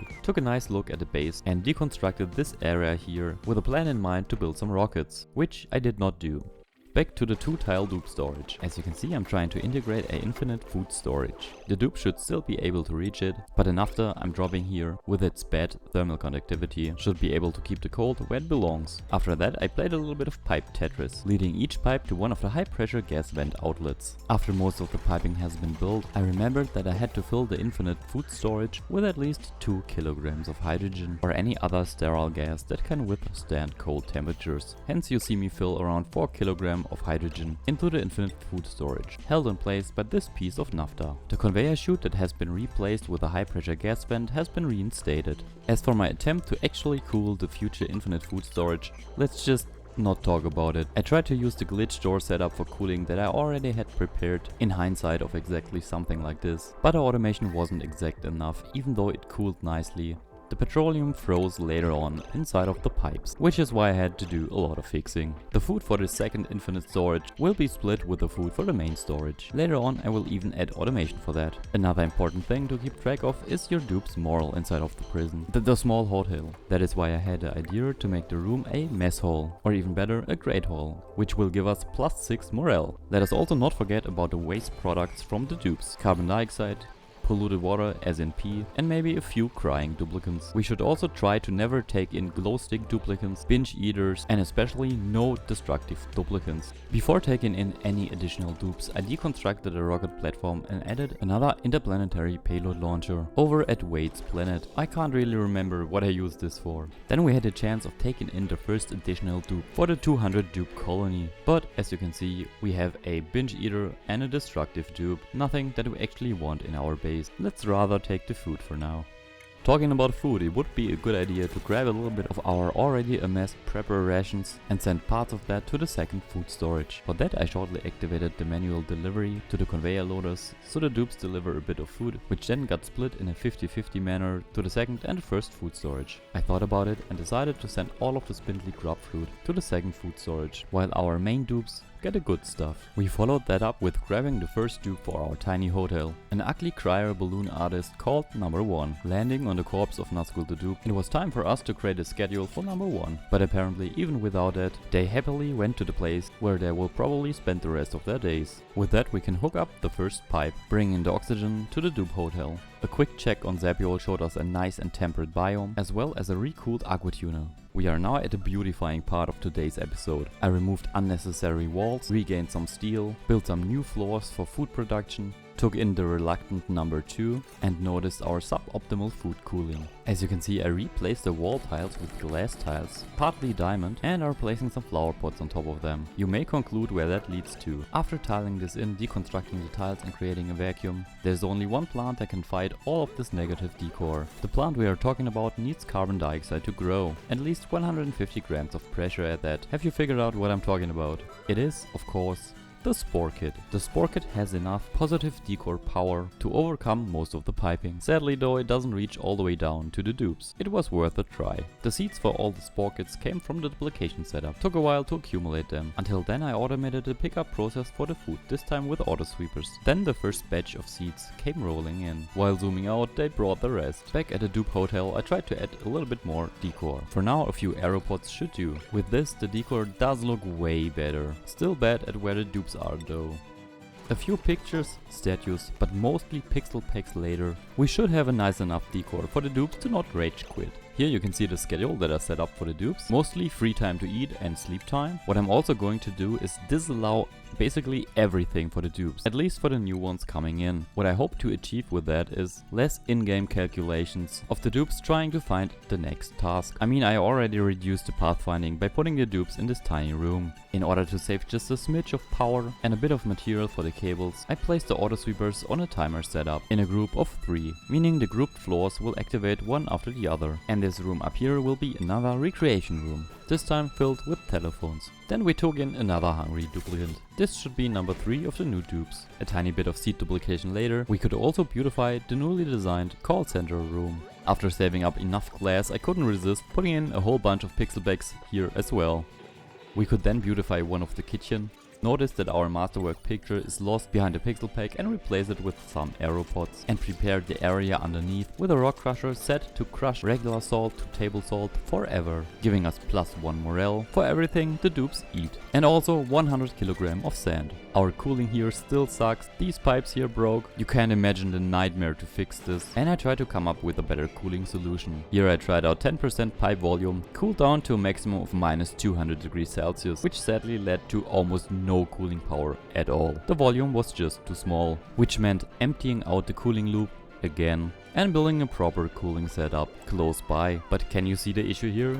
Apparently I was too tired to realize that I have no freaking liquid outlet here, which meant that I had to break in later again and fix it. Then we printed number 4, an ugly crier and sticker bomber, and number 5, a small bladder vomiter. Meanwhile, a few floors have been changed for plastic, and I used more pixel packs for the background. More automation for the food delivery has been included. As soon as we reach a certain threshold, all the food will be sent to the second food storage. For that, I just expanded this cable that I'm building right here and connected it to a conveyor shutoff. That's about it. Then I finally fixed the cooling for the second food storage. I just had to figure out a way to include the liquid vent in this tiny space. Then, after filling the loop with petroleum, I could activate it again, setting it to -36 degrees Celsius. The only price for that was the health of Nazgul the dupe number 3, squid cake, feral kitten, the stapler gun, and maybe even more. Oh yeah, and there was that bug: when you deconstruct the wrong statue, your game will crash. In order to keep the food in the second infinite food storage at a desired level, I added 2 more insulation tiles, which hopefully help us keep the temperature.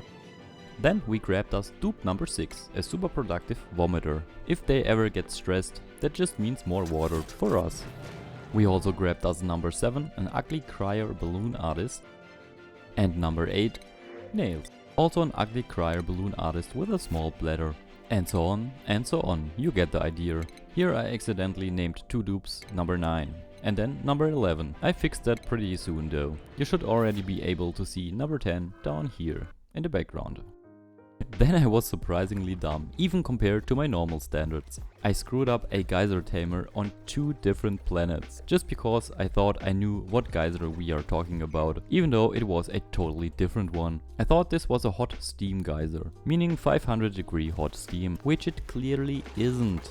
This is a hot polluted oxygen vent, leading to both of my setups being useless in their current state. I'm not going to fix that though, maybe in another episode. And while building these monstrosities, we got number 12, a vomiting balloon artist. Number 13, a sparkle streaking irresistible bowel ugly crier dupe.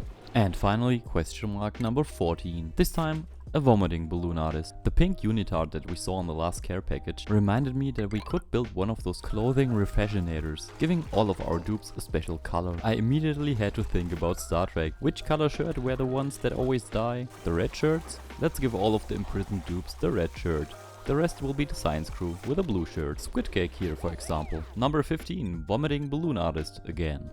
Let's also not forget our lovely cook on their way all the way throughout the base just to get their matching blue shirt. Feral kitten, you deserved it. At the same time, the beautification process of the base continued. Nice and blue pixel packs here. After that, the comfy beds of our crew got changed out to comfy rocket beds. Dupe number 16 is an ugly crier sticker bomber. Then it was time for even more recreation rooms. This time I wanted the dupes to be able to dance to their heart's content, or be able to game a little bit. That was number 17, by the way. At this point in time, coffee came to my mind. One Draco, if they eat from a pincher pepper plant, produces enough phosphorite that multiple plants can grow. Looping a liquid through this area allows us to control the temperature for the pincher pepper plant room. Which means we can get rid of this old setup here and replace it with thimbleweed.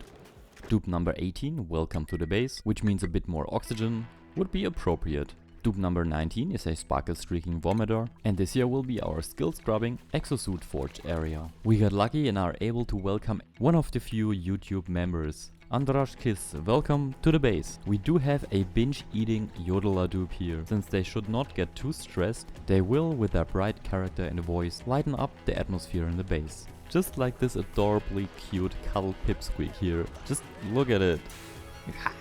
Quick update on the side quest, we're at dupe 45 of 200. Let's see how much we do have at the end of the Let's Play. The only remaining natural part of the base was the down right corner. In order to make something useful out of it, I extracted a bit of water and built a glass forge there, together with a few steel tiles for cooling. I expanded this first with the storage bin, which I exchanged for a conveyor loader conveyor rail setup later on. This should help the glass cooling quicker. I may improve on this in upcoming episodes, but I only need enough glass to fill the whole planet with pixel packs. Then we don't need any more. And now I'm gonna show you how I got that thing up and running again. But not only that, take a look at this. We did manage to break through the neutronium, and we did that at cycle 2700. By the way, the last thing I have shown you was cycle 2710. Let's see if we even broke through the next planet's wall. We did not. Give it time. Eventually we will have conquered all of the different planets. So how did I manage to get this up and running again? Well, I had a Discord call with a lovely Kutai, who knows a bit more about this than I do. And after he stopped laughing about the current state of my base,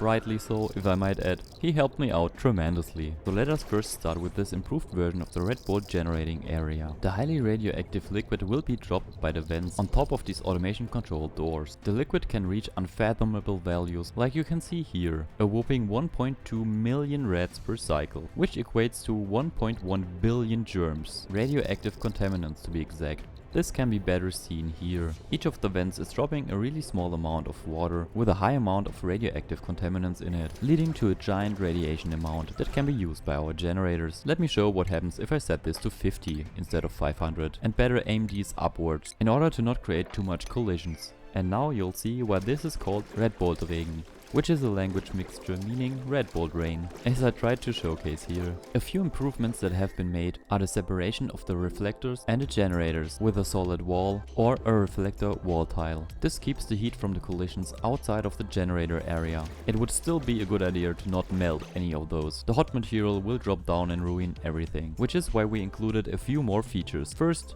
doors to prevent your dupes from coming in if they shouldn't, and if they are allowed to come in, you can activate this second row of doors and drop all of the highly contaminated water into space. Otherwise, if any dupe would touch that water, they will definitely die. You cannot save them. They will be so highly radiated that even if you put them in a triage cord, they are gone for good. Which is why I love this feature. Makes it super easy to replace everything, and the contaminated water will just evaporate into space. It is also a good idea to have this power cable accessible. Maybe I add a switch later on, but for now let's just reset the system so I can show you from zero how I got this running again. This here to the left is the changed version of the radioactive contaminant collection system. Almost forgot, we need to close the doors here again. This is how the new and improved smaller system looks at the moment. More temp shift plates behind, better temperature control, a backflow of the not needed contaminated water as you've seen right now, a constant flow of cooling water. Here I tried something different with the new buildings that I don't know the name of, cooling the gas vents more efficiently. I would still advise shutting off the gas once in a while to cool this down to a temperature that allows the steam to form a liquid. The steam here is limited to 50 grams per second, and we arranged the red bolt reflectors in a different way, and they are also automation controlled. Plus the red bolt storage is helping out tremendously as well. That thing helps kickstart the whole system again and again. If it ever runs out of red bolts, the system will prioritize refilling the red bolt storage. If we want to start a red bolt regen setup, this timer set to 4 and 200 has to show green, which I just did by pressing the reset button. And we do have to activate the switch next to the timer sensor. Then the red bolt stored in the red bolt chamber will wait for 4 seconds before sending the initial red bolt. You will hopefully only need to fill the chamber once, then the system should take care of itself. This NOT gate, for example, makes sure that any red bolts that are already in the system are thrown out. The buffer gate here is to make sure we only shoot out one red bolt. The red bolt reflector will then reflect the red bolt on itself, creating a loop for as long as the red bolt still has power. Just to be sure that the system never runs dry, this clock, set to 200 seconds, will refresh the red bolt eventually. And because we like recycling, we even send the remaining red bolt power back into the system, regaining a bit of power for the storage. Then the new red bolt refills the reflector loop, and that's the new kickstart for the system that we came up with. And I love it. Just be aware that this building will need a bit of cooling. The whole refill mechanism is basically just this NOT gate here, basically working like this. If storage not full, keep red bolt generator activated until storage full. The red bolt generator will shoot to the wall reflector, to the diagonal reflector, and finally into the storage. If the storage is already too full, the red bolt reflector will also not be activated, letting the red bolt pass through in a straight line because of this automation cable here, and the red bolt will crash on the mesh tile below the storage. A great design choice by Kutai was arranging the reflectors in this way here. If the first red bolt reflector does not create a flash to the left while aiming at itself, which it luckily did as you've just seen here to the left, then you can aim the reflector in a different way. Instead of on itself, just click on it and then aim it to the left. If the next red bolt reflector also does not create a flash, just aim it to the left as well. It will then shoot to the other side, which can also be arranged differently. Aim to the right, giving us the fourth but not last option. If that also does not work, aim this one to the right, but preferably do not do that. Let's just hope that the first one works properly, like here. As for the steam, I personally prefer a little bit of a timer here to give the whole system a break, allowing the cooling in the background to cool down all of the parts. But you can arrange that and time that however it works for you best. Then if you finally manage to catch a flash, like we did right here, the water with the radioactive contaminants will be sucked up by the pump, except for the tiny drop that remains on the right red bolt generator, and it will then be transported to the area with all the red bolt generators. Here you can see the radioactive contaminants traveling inside of the piping and finally dropping down to the right. Seems like we need a few more seconds. Here you can see the consistent water flow, and there it is, the radioactive liquid being dropped and filling up the areas designated for the red bolt generators. With this we should now be able to produce a few red bolts. Let's check the values. Not very high, around 150 reds per cycle, at least for now, but that will increase pretty fast. I copied the settings for 50 red bolts to all the generators and the settings to aim upwards to all the reflectors. Now we can zoom out and wait a little bit until the thing starts on its own. You can also keep an eye on the left and look out for the flashes, as well as the radioactive contaminated water that the pump is sucking up and transporting to the right. And here we go. The system is booting up. creating just the tiniest amounts of radiation and red bolts, as well as a full rain of flashes. Increasing the speed of this recording to 300%, we can see what kind of beast this machine is. Let me set the red bolt generators to 500, which means if we aim this at neutronium, we will remove roughly 500 grams with each of these red bolts. Let me just save the game and switch to dev mode so I can show you the border that we are shooting at. We already broke through 2 tiles of neutronium. Each one of those had 10 tons of mass. You already know that a 500 power red bolt removes a maximum of 500 grams of mass from any natural tile. But how long do you need to bore through the neutronium? Well, I did the math and those are the numbers. Assuming you want to drill through 20 tons of neutronium, which is 2 border tiles or 1 regular tile, you will need 11.1 hours with one 500 power red bolt per second. If you produce a few per second, this will get linearly shorter. How did we get from this situation to here? And who died on the way? Put your guesses down in the comments. Today is about our journey to the stars and all the side stories along the way. Each planet has their own little story to tell. And ours begins with a rocket. If we figure out where to place it. There's only little room left on Flodista. Zapiel would be a good candidate, and on Wade's planet we could use the already existing launch pad. With super easy access to red bolt power, we can fuel or refuel our rockets on basically any already discovered planet, except for Aiden's asteroid, for now. So why don't we increase the chaos and build a rocket just everywhere? A tiny one here in the top right of Flodista, and maybe just a second one for now here on the main planet. We do even have 2 landing platforms and old rocket modules that we could reuse if we wanted to. As for our engine, of course a red bolt engine.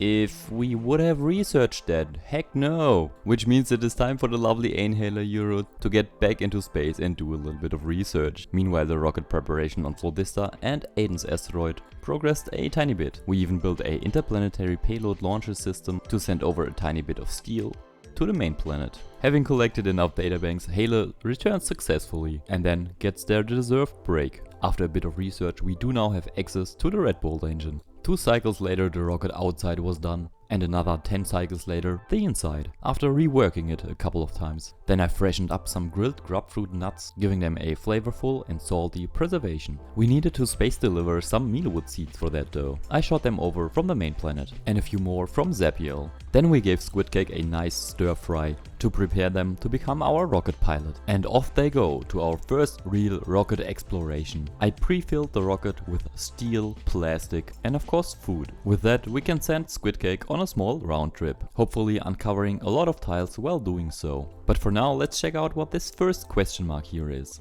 But really soon I would notice that we do not have any power in the rocket, because compared to other engines which produce power while in space flight, the Red Bolt engine does not provide any additional power, which is why I added solar panels to future designs. Oh, and by the way, this is the aftermath we had to deal with. More radioactive contaminants and nuclear fallout everywhere. While our second rocket was built on the main planet, Fireball, the magma planet, got discovered by Squidcake, who will continue their space round trip. Our second space cruiser has been built and only has to be fueled by our infinite stream of red bolts. The lovely Squidcake discovered some space rocks and then took a sharp turn to the direction of the main planet. After flying through the question mark, they can refuel there. But what happened on Aiden's asteroid while we were traversing space? Aiden's asteroid, that is the one marked here in the top left, got another duplicate called HB Seagull, which we happily welcomed to the base. Plus, in order for them to live more comfortable, we built a whole bunch of things. A larger farming area, a bedroom, a bathroom, and even some showers. Then I thought about why not take in more duplicates. In our case, the lovely Renee Jensen, a loud sleeper and nyctophobic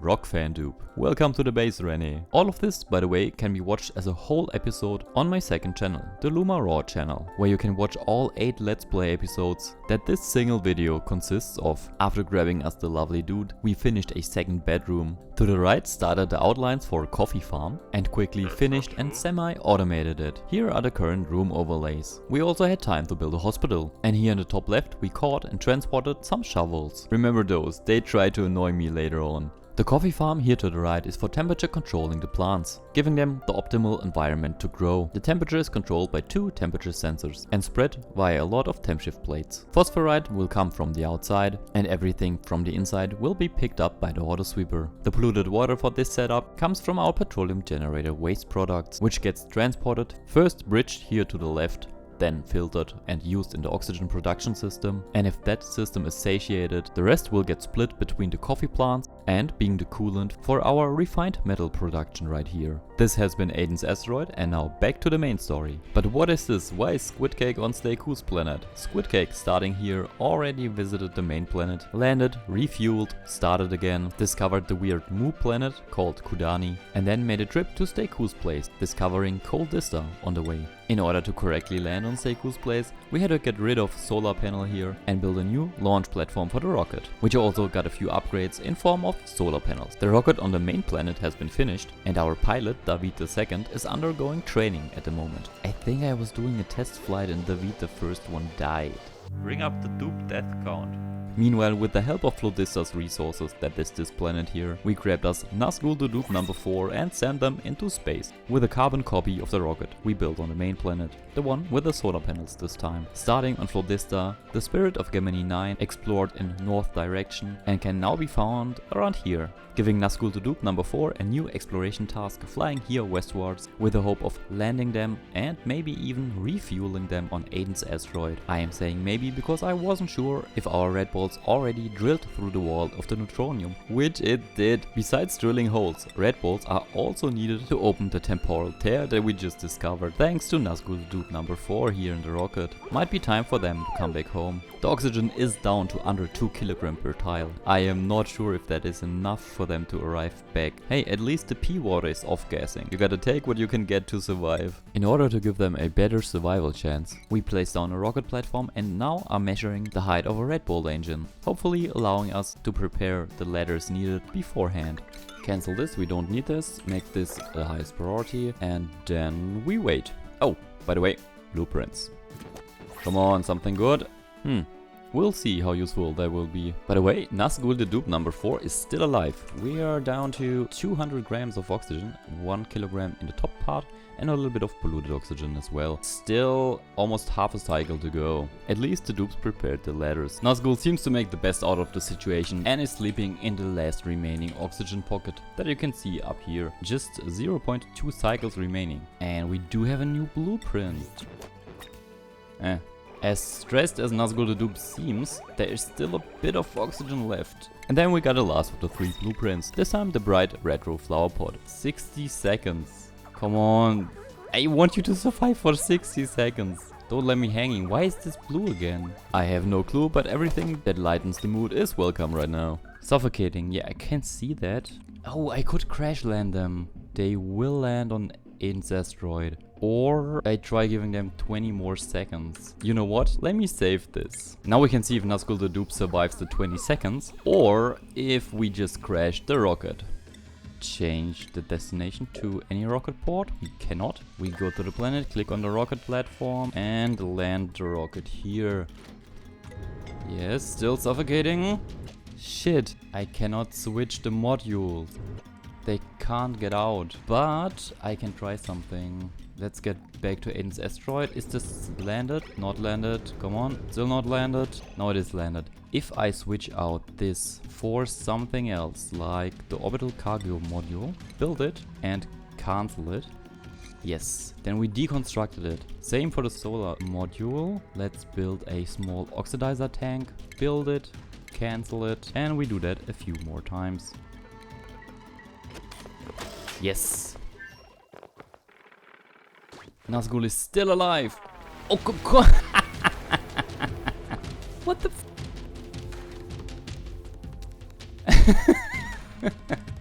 Seriously. We need another Nazgul. They were in the oxygen already. Thank you, Aiden. I think by now it could be a running gag to have a dead Nazgul the Dupe at the entrance to every planet. Put up the death counter. Did you predict correctly in the comments so far? Well, at least we saved the rocket. Nazgul's sacrifice hasn't been wasted though. It allowed us to reuse the rocket, add 1 or 2 Trailblazer modules, hook it back up to the oxygen with a very long pipe and refuel it with a few reflectors. Having finished the 2 crew member rocket, exploration could continue, but the duplicants on this planet are too untrained to be a pilot yet, except for Aiden, but Aiden will stay. Meanwhile on Flodista, we changed up some cabling and built a 1-tile storage. The old storage bins have been cleaned up. In the main storyline, Steku and Squidcake were resupplying the rocket, talking about the one that made the round trip. After that has been done, Squidcake got sent back into space, and that with the slowest possible takeoff ever, even at double the speed. We sent Squidcake roughly into the direction of the 3 question marks. Back on Aiden's asteroid, instead of actually training duplicants to be our pilot, I thought skill scrubbing them will do just fine. For now, let's start with our lovely HP Seagull. HP being skill scrubbed will take a while. Until then, we can maybe prepare a rocket on Florista in order to send it over to Fierybow. After designing the rough outlines for the rocket, a deeper look into the planet Fierybow made me realize that a design change to the rocket might be profitable for the dupe's lifespan. So this is where I build the rocket now. It even got a rover module. 1 cycle has passed since Squidcake started from Steku's planet. Squidcake almost arrived and already discovered a ice asteroid field. On Aiden's asteroid, the next crew member is stirred. And the rocket for the Fierybow travel has been fueled. Squidcake arrived at their destination, but as we know, Squidcake has the worst rocket and can't even identify anything around it. He has to fly right through it. So let's try this. The Uranus 7 will crash into the big question mark here, or at least fly around. Florista's rocket has been finished, at least on the outside. No oxygen in it at the moment, and we have no interior at all at the moment. And done! While designing this, Squidcake arrived at their destination. Seems to be a forested ore field. The rocket's next adventure will be this question mark here to the left, leaving almost no energy to return. But we could crash land on this icy planet here. But this looks like 0 probability of surviving. We'll see. Compared to Squidcake, our lovely David will get a much fancier rocket. This one here. Hi Kyle. Let's set this to crew only. I am not sure what Kyle wants in there. Get out. Thank you. And we do have 180,000 calories that do not spoil, because we put some spices on them. This rocket has a material cargo module with just a smidge of lead in it, which should be enough in combination with the Trailblazer module to actually build a new rocket platform on the planet that we shoot down the Trailblazer module itself. So which planet do we want to have you go to? Maybe this Moo planet here. Yeah, why not? Squidcake still has 1 cycle to go. Back on Aiden's asteroid, both of the duplicants have been skill scrubbed. We do have the lovely HP Seagull and Rennie Jensen, which will be our constructor and digger. I am keeping those points until we landed. Good, let's put them into the rockets. Well, it is not the best, but they can live with it. 18 kilograms of oxygen in there, a little bit of polluted oxygen. Non-spoiling food, nice. Just 80,000 calories though. And here are the 2 duplicants, without any atmosuits might I add. I planned on just using them for space exploration, sending them here to the left to uncover a few more tiles, hopefully retrieving them later, as a living dupe I mean. Here you can see what is going on simultaneously on the space map at the moment.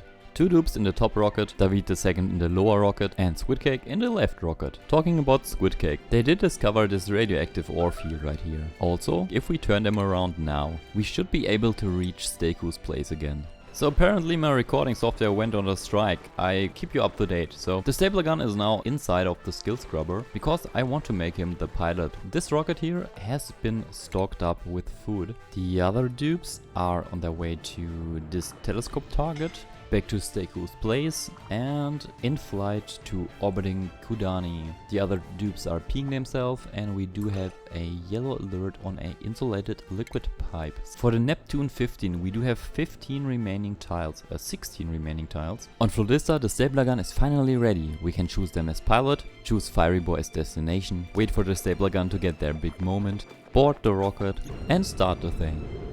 And then we have to deal with the aftermath again. Quite jammy here, isn't it? Another 3.7 cycles for Squidcake to return to Steku's planet, though they don't seem to be very happy at the moment. That maybe has to do with the fact that we are low on oxygen here as well. Luckily the 3.7 cycles are just a miscalculation of the game. We actually only need 1.7. Here we do have another dupe in a rocket that just started research. And ooh, we discovered something. Slopial, nice. We do have 15 remaining tiles. We can change to this spot right here. Maybe we can research those tiles here first. But we do need to land quickly because of the oxygen levels dropping. Luckily for the 2 duplicants, this time they will be landing on a planet that actually has oxygen included. Polluted oxygen and polluted water, but it will give them a fair chance to survive. Currently we have rocket 1, rocket 2, rocket 3, and rocket 4. While mopping up the mess that the dupes produced, 2 dupes are suffocating, which are exactly the 2 that I was expecting to suffocate. Oh, how far have they come? So we do have the chance to land this, either with the Trailblazer module or by crashing the whole thing. First clear the objective, select the dupes, HBCU and Jensen, and deploy it. Right next to the polluted water producing oxygen. One here and one here. Come on game, just let it... What the... What? Where is the rocket module? What? What just happened? They didn't even deploy it, but he's already there. 1, okay. 2nd, okay. Already here? I'm confused. Grab this and go down here. What is happening? Game, why are you so weird? As you may be able to hear, at this point in time I was very confused what was going on. Apparently I sent down a Trailblazer module, but the dupe appeared without a module. The second Trailblazer module worked just like normal. Now we still have the first Trailblazer module. And as soon as we deploy that...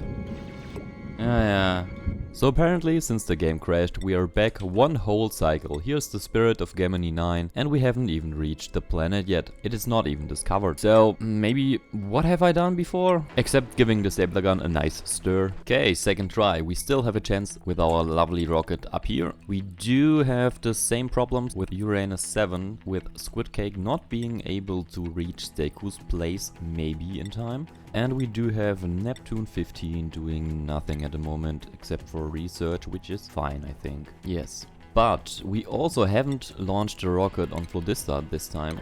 The stapler gun is skill scrubbed at the moment, which means they are able to be our pilot, like this. I thought about maybe preparing this rocket with more materials. So I'm gonna get rid of the party line phone for now, deconstruct this, replace it with a storage bin and drop a bit of material in there. Probably just enough stuff so we can build solar panels, something for the rocketry targeting beacon and a payload opener. That we have a small system that automatically can open up all the stuff that I'm going to send over. In case you are wondering why I use the question mark, the yellow alert so often. I'm recording this right in front of work and I only have like 15 minutes left. So every time you see me use like the question marks or the yellow alert, red alert stuff I'm pretty slim on time, which is why I can't record as much as I want to. And that's why you don't see many episodes. The rocket got filled up with steel, plastic and glass. And then let's not forget that we actually do have 2 dupes here in space, which you can see are not very happy. HB, you don't have to cry, it is only getting worse. 100% stress for you and 50% stress for René.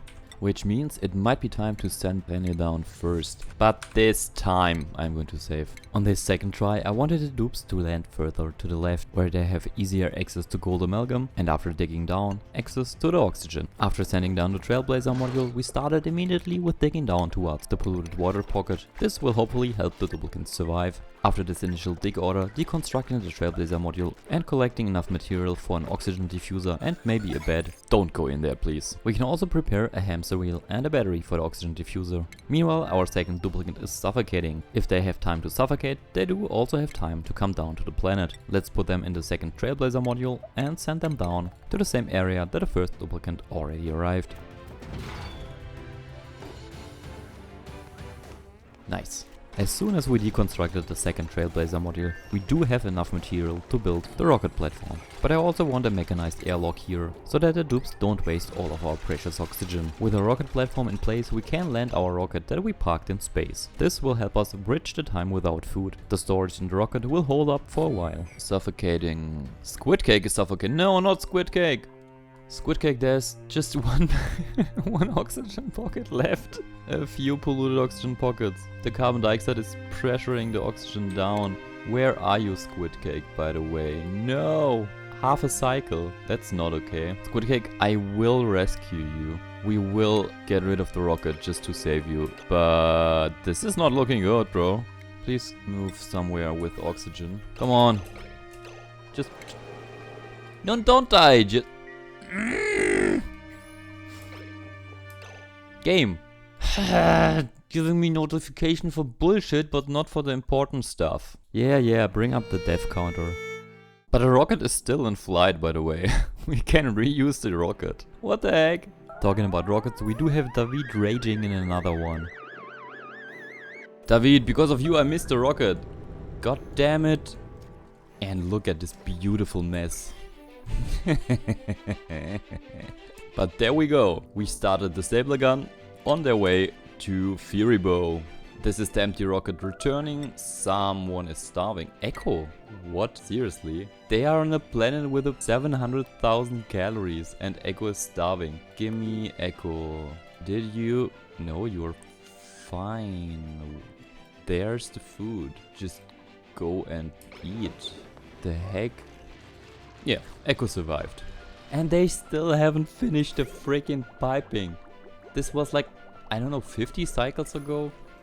They have just too much to do on this planet. Yeah. David, you're a giant pain in the butt at the moment. Why are you doing this? Just pee down there, mop this up for frick's sake. Stop crying and go to the telescope and please, for the love of God, identify this unknown object so I can send you down to the Moo planet thingy. Who made a mess? You, yeah, I know. Just half a cycle. Could you just not? Just half a cycle for our lovely stapler gun to reach the fiery planet. Suffocating. David, you are actually suffocating. All this veiling uses up a lot of oxygen. Heck, that's not good. And I honestly forgot that this planet probably does not have oxygen on it. Yeah, polluted oxygen. There's a tiny bit. Hey, better than nothing, but can we dig through this in time is the question. We do not have a choice at the moment, so we have a orbital cargo module. That's okay. I just deployed everything. Good to know. We do have the Trailblazer module to select David and send them down. Let's just try it and hope for the best. And view the interior so we know that they are actually gone. They are not. You belong to this schedule now. There you go. Okay, they're gone now. There they are. Yeah, there is not a lot of polluted oxygen. He will not survive. But to be honest, after this bitching around in space, I don't care. But we can at least try. At least they're a good digger. We just want the mini pod. Leech stone is too hard as well. That's weird. Yeah, they can't go in because of the bleach stone and the granite. Do we have skill points left, David? Yeah, we do. Hard digging. There you go. Doesn't matter anyways, because you will not survive. Stop breathing. Not necessary.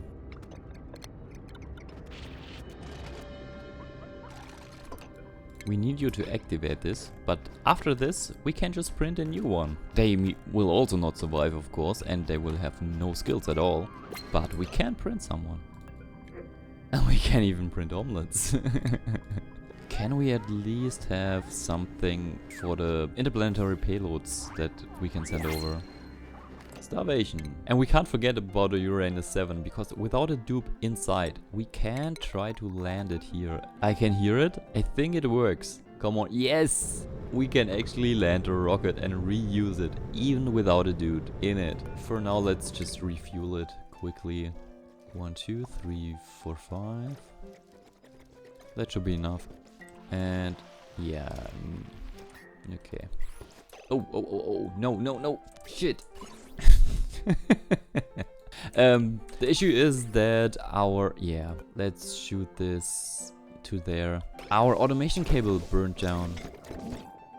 Yep, absolutely burnt down, which means we can try to rebuild it and risk the life of the dupe that actually has to rebuild it.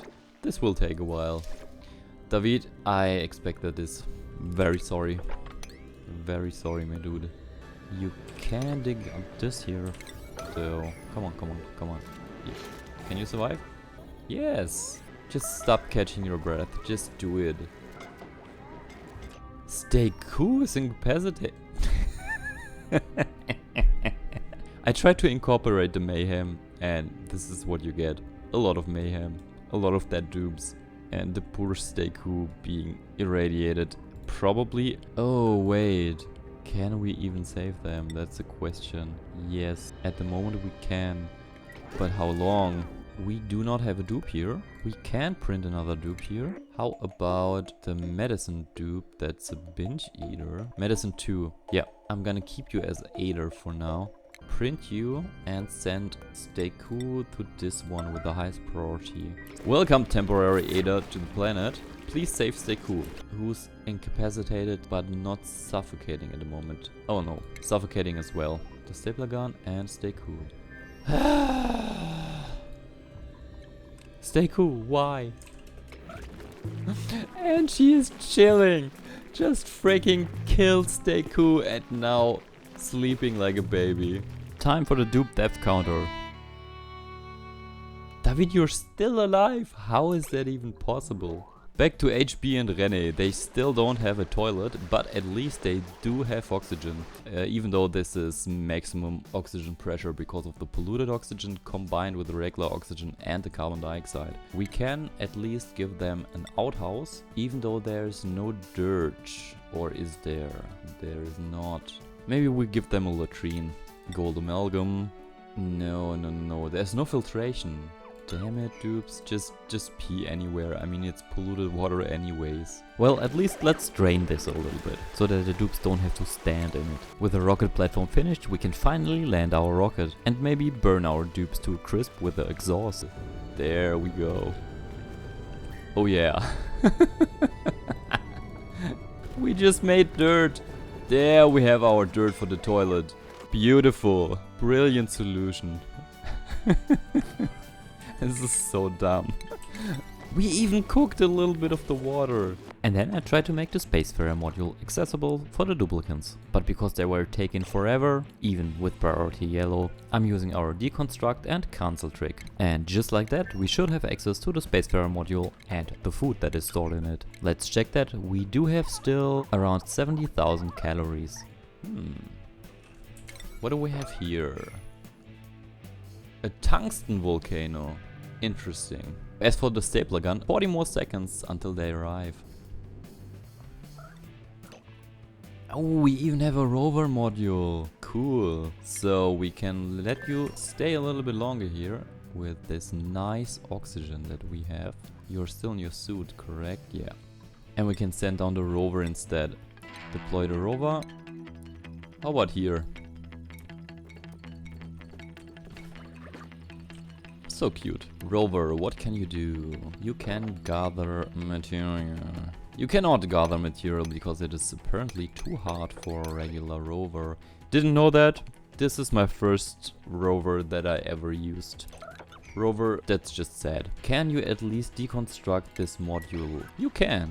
And then we can deconstruct the Trailblazer module and maybe it's enough for our rocket launch pad. This is 400 kilogram of steel. The only hope that we have right now is that we actually build our Trailblazer module here out of steel as well. If we did not, they will die. Because we can't land the rocket with the food and the oxygen. Let's see what happens. Dupe is gone. Dupe is landing. Dupe landed. And come on. Nice. Deconstruct this. Made out of steel. Nice. The stapler gun. This is not the time for sleeping. And sleeping again. Build it. Incapacitated? Seriously? HB. Dupes. Yeah. Build it. Stop it. Even while trying to rescue HB Seagull, we cannot forget about the stapler gun suffocating at the same time, which I almost did, gotta be honest. Can't catch a break, can I? After building the platform, we immediately try to land the rocket, give the stapler gun the hard digging skill, so if needed we can use the obsidian to build some ladders. Come on. Just land. Thank you. We changed this module for another one. We cannot change it. No, we can't use the trick. We have to actually deconstruct it, which means we lost another dupe. Rover, you were no help at all. You were supposed to build the freaking ladders. No. Deconstruct this. Yeah. No. We do have steel now. So if we switch this module for another module, build it. cancel the build, grab this module, switch it out for another one, build it, cancel the build, and so on and so forth. And now we do have just a few freaking seconds for the dupe, not this, to get into the Spacefarer nose cone. Yes! Yes! Yes!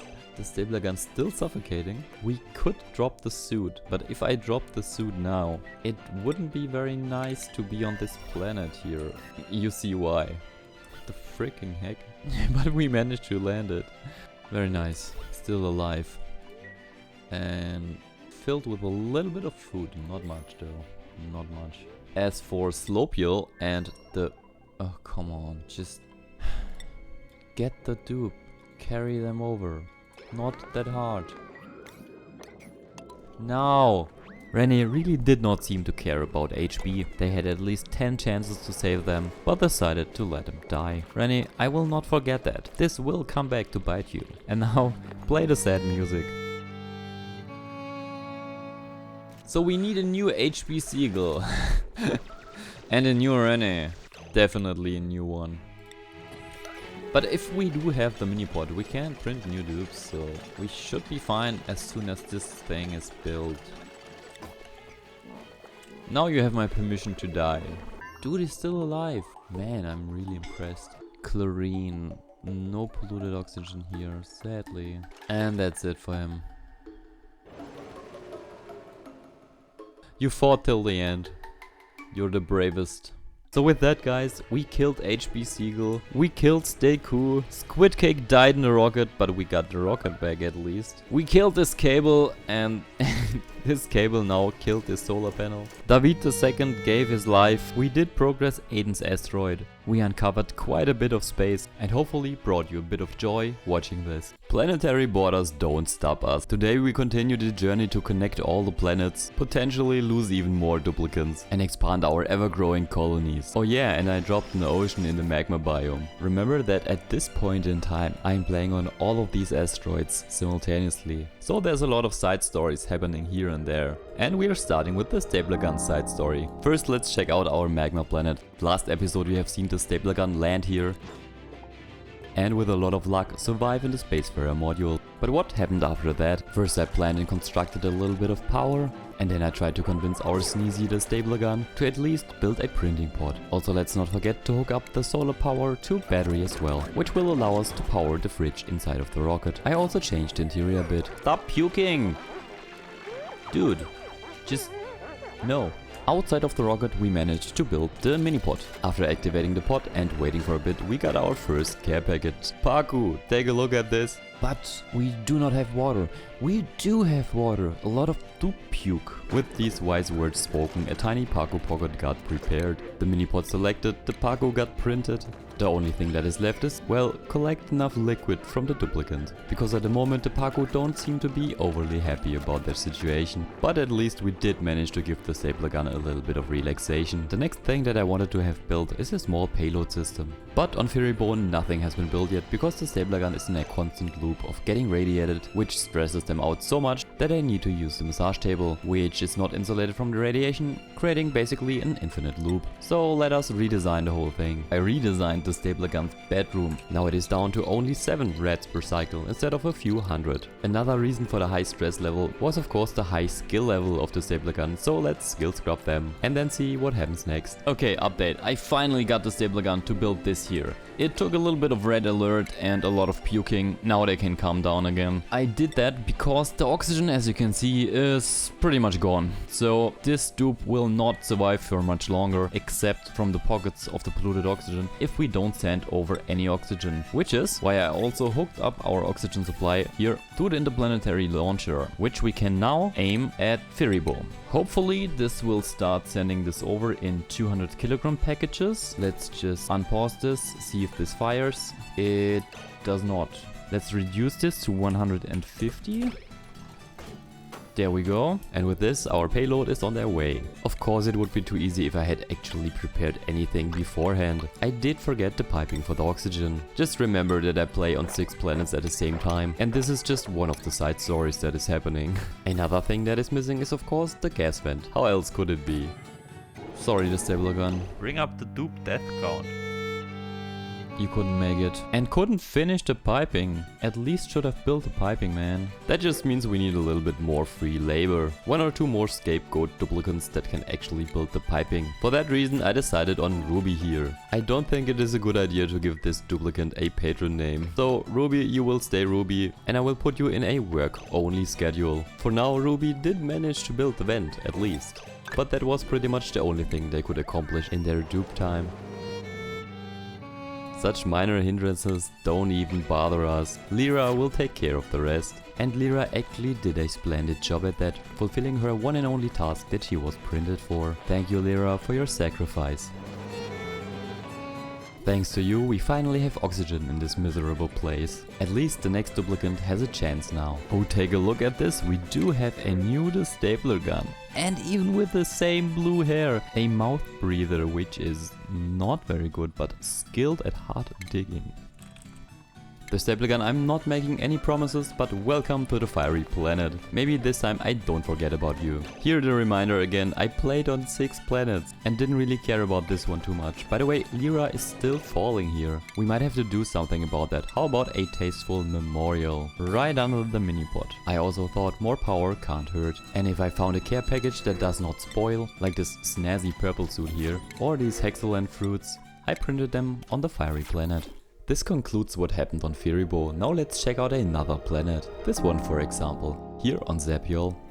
This cooling loop finally has been built, and it has been running through the whole base, cooking it in the process and then recooling it in the process as well. A lot later we finished the encasing for this giant water pool here. A lot of micromanagement, building tiles over gas pockets to get rid of them and so on. But now we can do something that I wanted to do for a whole while now on this planet, which is using the geothermal power on this planet. Sadly, our plastic funds were only enough to build one measly steam turbine. But hey, better than nothing. What we have to do now is send in duplicants to collect the rest of the materials here and then dig straight through the bisylite here down to the magma. Hopefully dropping the whole ocean of the salt water on top of it. And we definitely need to close this with an insulation tile. Closed off and ready to pressure cook. The magma is making quick work of all of our salt water. Steam and heat is definitely there, but our steam turbine is not activating. That is because I forgot to hook up the cable. But ignore this for a second, take a look at this here. Since we only have a 1 tile gap for the steam to go up and the liquid to go down, we have an enormously high steam pressure down here. The 5 tons per tile even screwing up the visuals. And 500 kilograms per tile up here.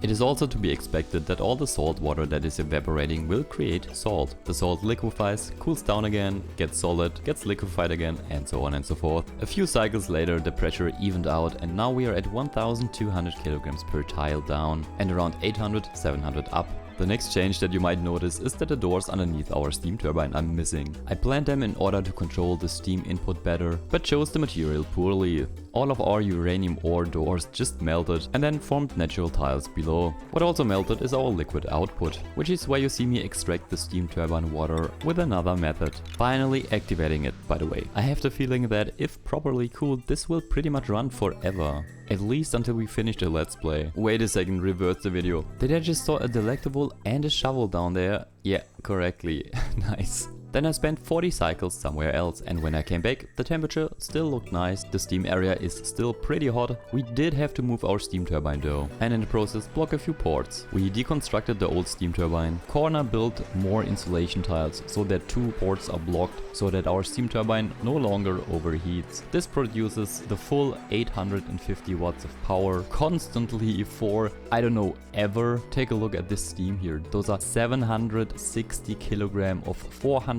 degree steam. Or if you go down here, still the same. Oh, it has evened out. if we need more steam, we can even just deconstruct our infinite storage that we have here with around 196 tons times 4 and dump it on this magma, connect it up to this room, and we do have power for basically ever. Also, I find it hilarious that we have this many morbs. This isn't even a dedicated morb factory, they just freaking appear because I do have the outhouse here, which should be constantly blocked. It is not, but it doesn't matter. It will be out of order soon enough. And every time I reload the game, we spawn in another morb. Morbs need at least 5 tiles to produce the maximum amount of polluted oxygen that they can, and for me they look like one of those lava lamps. Further up in the same base we have a surviving pocket of uranium ore, and because we will need that to build something, this remaining natural habitat has to go sadly. It may look like the dupes took care of that quickly, but that is just the power of editing. That pretty much sums up what happened on Zapiel. Now let's check out what happened on Flodista in the meantime. Here on Flodista we did pick up a few duplicants in the background, increasing our total number at that point in time to around 60. With all those duplicants we of course needed to connect more pipes to pump in more oxygen into their prison cell. Another thing that I did in the background is build a farming area for mealwood. Not for the mealwood itself, but for the mealwood seeds, which we can use to make our food stay fresh for longer. Besides all the things that happened in the main storyline on Flodista, those have been the only minor changes. But now let's take a look at this planet. On Aiden's asteroid, HP is blue in the face from the freezing cold temperatures, and our steel production provides a slight radiation risk for the duplicants, which is why I chose to insulate it with a bunch of plastic tiles. Same here to the left. Then we designed a sweet duplicant apartment on top of that, just for the thrill. Colored the toilet room to the right blue as well, and distinguished the mealwood areas with a green background. Let me also share my shovel experience with this design here. The shovel, when the game lags especially hard, path in weird ways they normally shouldn't be able to, which is why I had to catch them, reinforce the room and put them back in. Just so you know why I changed the tiles here. Then it was time to give the Great Hall a lemon fresh overhaul, paint the toilet background blue, the mealwood room green, and grey out the heating with the integrated temp shift plates. For the ladder system we went with a simple white finish. Time for the dupes to lay back and grab a nice and fresh can of soda. But as you can see, that is not possible, cause we are missing the carbon dioxide for that. So as a nice little side project, we can build a dedicated CO2 setup, which then allows us to refill the soda machine. We had to change the design a lot of times and vacuum it out multiple times as well, but in the end we ended up with a functioning design supplying our gas canister filler right next to the soda fountain. Now the duplicants can chill out in peace. Or panic. Panic is also an option. Our pee pool will also not stay unused. A few deodorizers should supply the base with additional oxygen for the low price of a bit of sand, power and a burning sensation in your eyes. Then I finally added the annoying 2 missing background tiles behind the floating thingy. Air tunnel, that's the name. For further design reasons I designated a master artworker. Then added a few temp shift plates to even out the temperature towards the bedroom. On a planetary scale, in order to excavate more of the planet, we implemented a few gas pumps, reducing the chlorine levels in the lower base, while at the same time distributing more oxygen as well. A quick overhaul of the massage room later, Aiden takes a deserved break. Back to the excavation. I thought, why not give the auto miners a chance to prove themselves useful once in a while. And while that is happening, encase the chlorine vent so it no longer ruins our atmosphere. As the excavation progressed nicely over the next 24 cycles, we could catch a glimpse of a conversation between and Lamb seem to be getting along quite well. I don't know why, but I do have the feeling that there is something cooking in the background. Sometimes Lamb doesn't seem to be agreeing with Aiden's iron ruling. Well, this is not a democracy. This is Aiden's autocratic asteroid, which looks like this at the moment, by the way. I am not sure what this down here to the left is. Let's keep an eye on this. This looks very suspicious. It is not even a few cycles later, and who do we find down here? Besides the tunnel dug into the natural tiles, we can see Lamb innocently digging up what looks to be a geyser. And while I went into the kitchen and made me a fresh and nice cup of coffee, look what I came back to. Lamb excavated a vent and a slush geyser as it appears. We also found a few arbitraries and a few pips. For some reason it seems that they want to build more tunnels and what seems to be some form of foundation. 8 hours later, this is how our asteroid looks. Here in the middle I'm planning a monument to commemorate all of the lovely patrons.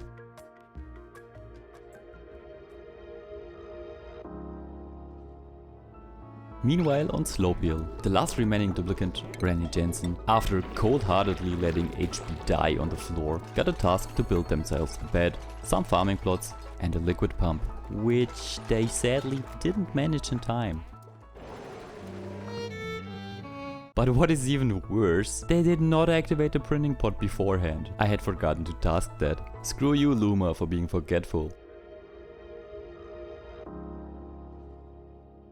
Seku's place on the other hand has changed drastically, as you can see by the temperature down here to the right. If the game lets me, holy heck the lag. You can see the green temperatures, which means that we are now temperature controlled in this area. I also got a few more duplicants. A few of them need training though before they can go and help the others out. Or in this case, just supply the freaking suits and then you can help out Nails and Mr. Steve. Where are all the duplicants? Well, they have been busy here.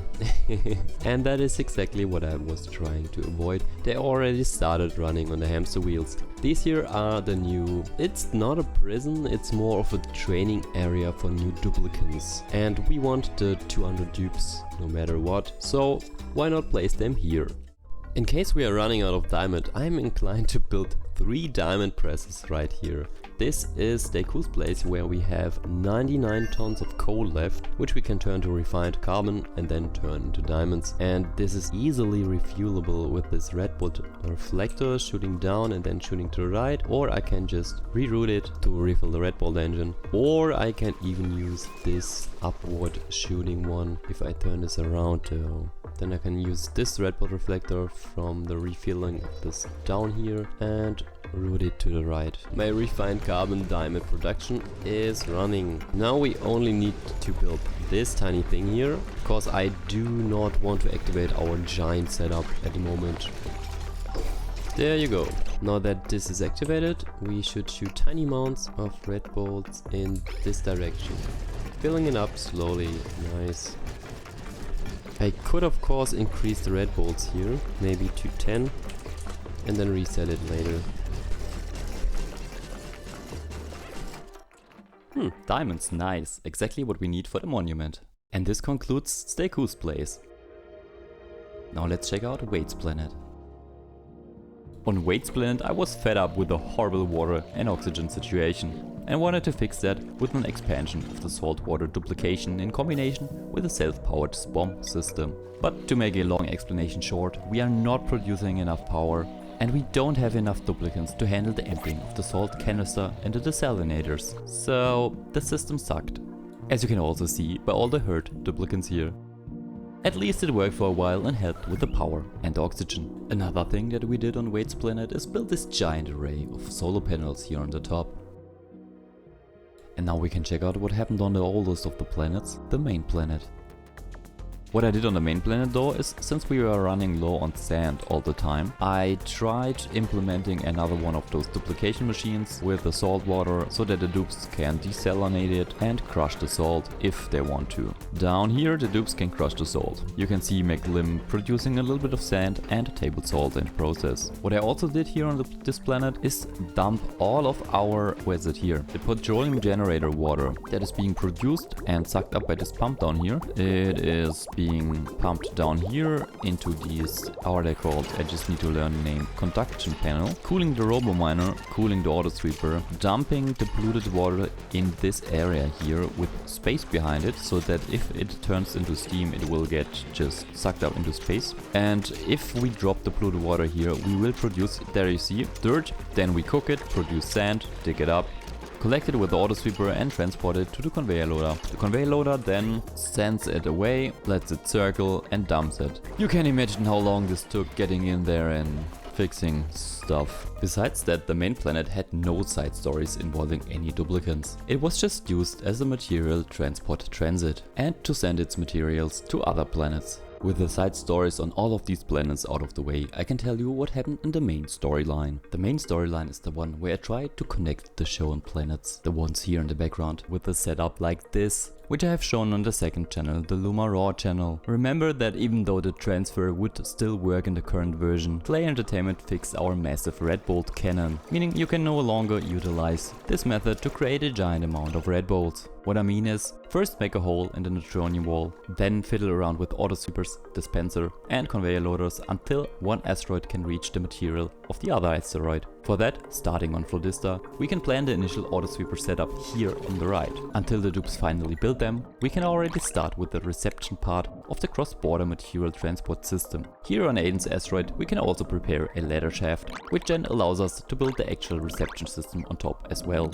I also prepared a few ladder systems on other asteroids and planets as well. Back on Aiden's asteroid, Aiden is one of the only useful dupes at the moment. Doesn't complain, is happy and actually builds stuff. I think we can print another dupe on this planet as well. We do have a vomiter, unpracticed artist, but a quick learner. 9 athletics. Ooh, this one will be Lamb. Welcome to the base, Lamb. On Flodista we took in a few more dupes, not much. As you can see by the top left here, we are at 58 dupes in total. And on the top right we finished the cross-planetary transport system. This leads to some of the other planets, not sure. I think it is the main planet, where we haven't finished the system on neither side. It then leads to Wade's planet, where we also built such a system. And theoretically, yeah, I planned the same system here on the right side. Okay, so let's test this system here. We go to the first planet, Flodista. We do drop something that we need to construct this. In our case, this should be steel. Manufacturer's material, steel, we drop 2 tons. Set this to 9. Activate this, let the dupes in. We set this to sweep only, all. Current errand, yes. There's a dupe common, somewhere, not sure. Andras, there you go, we will follow you. Putting on the suit, going up the ladder, going past the rocket platform. Come on, yes. Nazgul Doom number 3 is coming as well. Man, you're fast. Delivering, dropping it, yes, that is enough. There's the material. Do not pick this up again. No. Stop it. Dupes. No. So the material is here. There we have 2 tons of steel. Yeah, 2 tons. Now if we switch over to Wade's planet. Wade's planet is right here. Here's the auto sweeper. We set this to all. Now we do have the 2 tons of steel right here, which means we can build with it. First, the battery module. Nice. So we can power the system, and then everything else that we actually need for this. So even more of this stuff here. A conveyor loader. Now we do have steel and we do have copper and so on. Maybe for now just here. This is the one that transports the stuff away and one that transports the stuff there. For now, first the conveyor chute, which needs to go here, and then we will deliver material from Steku's place. But first let's test the system, starting from the 1 tile storage on Flodista. Cobalt ore, transfer it. So the cobalt ore will be dropped here. Now we go to Wade's planet and pick it up. Yes, nice, it is already being picked up, which means we can now build the conveyor rails from the cobalt ore we just picked up. we can even see the conveyor rails. Nice. Lyra has died, yeah, we know. I also wanted a very long conveyor line on top, but I don't have the material at the time, and I could just send the material from the other planets over when I have built the systems on both sides. I also sent 1 Halo Euro to space a few times, so we can finally finish the research, and now we can build the monuments. Sadly, on Steku's side, Ada hasn't finished her part of the deal, and frankly, that will take a few more duplicant weeks. A few more duplicant weeks later, let's check out a few planets that we did connect. So here we can see the planets next to each other. Flodista on the left, Wade's planet, the main planet. This here is Steku's place, this here is Aiden's asteroid, and this is the not yet connected Zapiel, if I see that correctly. Then we do have a larger border, not sure what's happening here, and 2 planets on top of each other. Game, just no. Let me take a look. Let me go to Zapiel, maybe we can see better there. Zapiel, the tree planet, and on top of the tree planet we do have the fiery planet. Right next to that is the Mu planet, and underneath that is the undiscovered regolith asteroid. Still one undiscovered, didn't know that. It is hard to maneuver here, the camera is pushing you to the side, which is why I couldn't focus on that very good. By the way, if you're wondering how I get to this, I am in the cinematic mode, Alt and S, and then I can zoom out. And if I press Ctrl and F, I can activate and deactivate the visuals for the next planets to the left and to the right. Only if you have discovered them, and I'm not sure, only maybe if you have the dev mode activated. I do have some kind of dev mode activated all the time because I use this +10 speed from the dev mode, but only that. Where were we? Besides connecting the already mentioned planets, there's a last thing that I did for this episode on Flotista. Here on Flotista we basically non-stop produced a large amount of steel. Non-stop isn't completely true because we also are dependent on the water here, time to refill this thing, and on our material that we still have lime 3 tons, refined carbon 3 tons and iron 16 tons. We are at, let's check this, 73 tons of steel at the moment. And totally out of refined carbon, totally out of coal for the refined carbon. Do you know where I got my coal from in the first place? I actually used our transport system up here. No? Up here. How did I do that? We do have this here, the conveyor loader, which is set to diamond at the moment. We do not want the diamond. We do want coal. Allow the manual use. Go up to consumable ore. Check the coal. Set this to 9. And then we check if we do have coal on this planet. Yeah. A lot of coal in the 1-tile storage. A dupe will now come by, fill this up, hopefully. Yeah, Ted, current errand. Then we see if this is connected. This should go up here, and we drop in the top left corner if we connect this up here, like so. And there is the coal. Speed this up a bit. And as soon as the coal is dropped here, you can see the coal being picked up on the first planet, on our Flotista planet. Right here, the top right corner. Also being delivered to this conveyor loader and dumped into our 1-tile storage after filtering out everything that we do not need in the 1-tile storage. And then we can use it for the steel production. What do we need all this steel for? First, let me make a little bit room in the base. For that, I need to get rid of a little bit of these nuclear waste that I've accumulated here. So let's just dump that up there. Copy the settings from these two to nuclear waste, enable auto bottling priority 9. The storage bin has solid nuclear waste. Can we place that somewhere else? No, we leave this. We deconstruct the second one later on, but for now we just wait.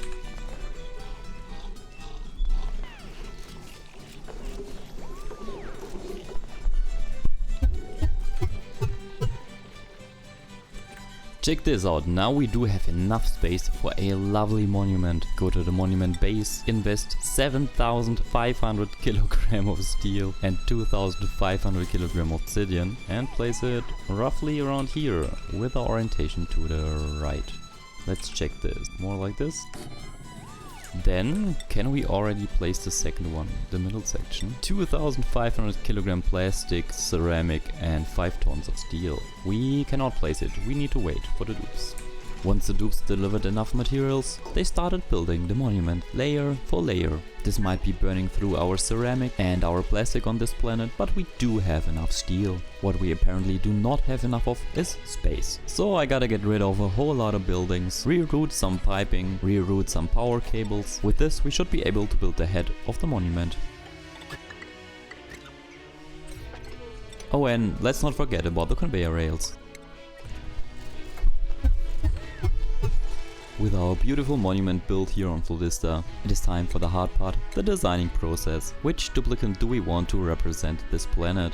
And what kind of pose and foundation should they get? After clicking on everything, I figured that we can have them represent this planet's core values. Built on the foundation of red bolts punching right through the right side of the planet, the direction of the fist showing the direction of the red bolts. Then we finish the episode with a lot more beautification on Flotista, starting with background tiles and sculptures, even here to the left of the planet, hopefully increasing our decor, because as you can see, let me click it, there are still a lot of red areas. Which brings us to the second stage. Pixel packs, extremely material intensive, but with a very high decor value. As we can see here, even overpowering the negative debuff from the cables. Which is why I even replaced the drywall here in the recreation dance room. which makes feral kittens so happy that they are giving out balloons to all the inhabitants that are not under arrest. The final frontier, the temporal tear. Can we reach it? Today I will show you a few real base examples of methods which allow you to possibly reduce the lag in your base. I am saying possibly because this has been recorded a long time ago and it is hard to measure the actual lag, because if you reduce the lag, the game is running a little bit quicker, causing a new and different kind of lag. So take all of these with a grain of salt. And the main mission for today is getting our duplicates to the temporal tear. This one here. We ended last episode by building this lovely monument, but that hasn't been the only one that we have been building. Here on Aiden's asteroid we made space for a patron appreciation monument, which after a quick ceramic delivery from Florista got finished in a decent amount of time.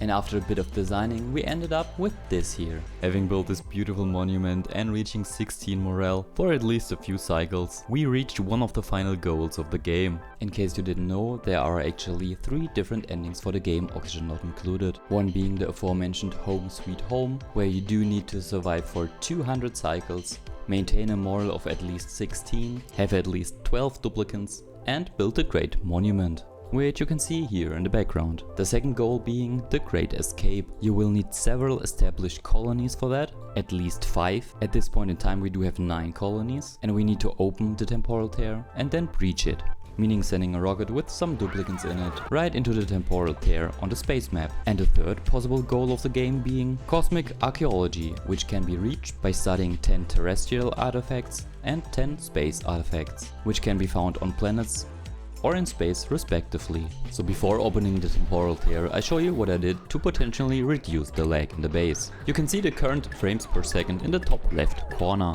At the moment it is green, later on I changed the color to grey. One method to reduce lag is to reduce the amount of duplicates and the amount of critter that you have. The lag that they create mostly comes from 2 factors. First off, the pathfinding, and secondly, the decoy value of either the clothing they're wearing or the critter's decoy value that changes the surrounding decoy value ever so often. Even though I already optimized this so that the critter don't move around, which is also why I built the dupe prison in the first place. With all the immobile critter removed, we are only left with popping the mobs. I guess they were a cause for at least a little bit of lag. Then I tried to reduce the amount of gas movement and temperature exchange between gas and solids, but I didn't get really far with that. Only on Wade's planet I made some progress, as you can see here. There are a lot more methods of reducing the lag in your base, and one of these days in the far future I will make a dedicated video on that, but most of them are not applicable to my current situation in all the bases. So we have to live with the result of this minor optimization attempt. With all of that aside and the game in a playable state, we need to get a few duplicates to Coldista so we can open the temporal tear. This is the space map, here is Coldista. Let us take a quick look. This is the planet and this here should be the temporal tear opener. So the most reasonable choice would be sending a few duplicates over from Steku's place.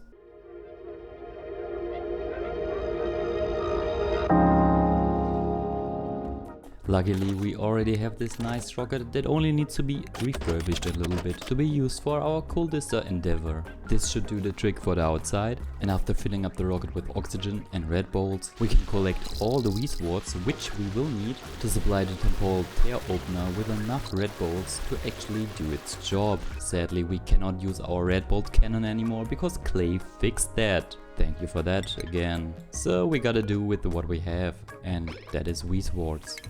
And now it is time to shoot 2 of our duplicates and 1 rover, 2 unnamed duplicates, which is, for a reason, off into space in the direction of Coldista. After a quick time lapse and about 1.5 cycles of travel, we arrive in the orbit of the designated planet.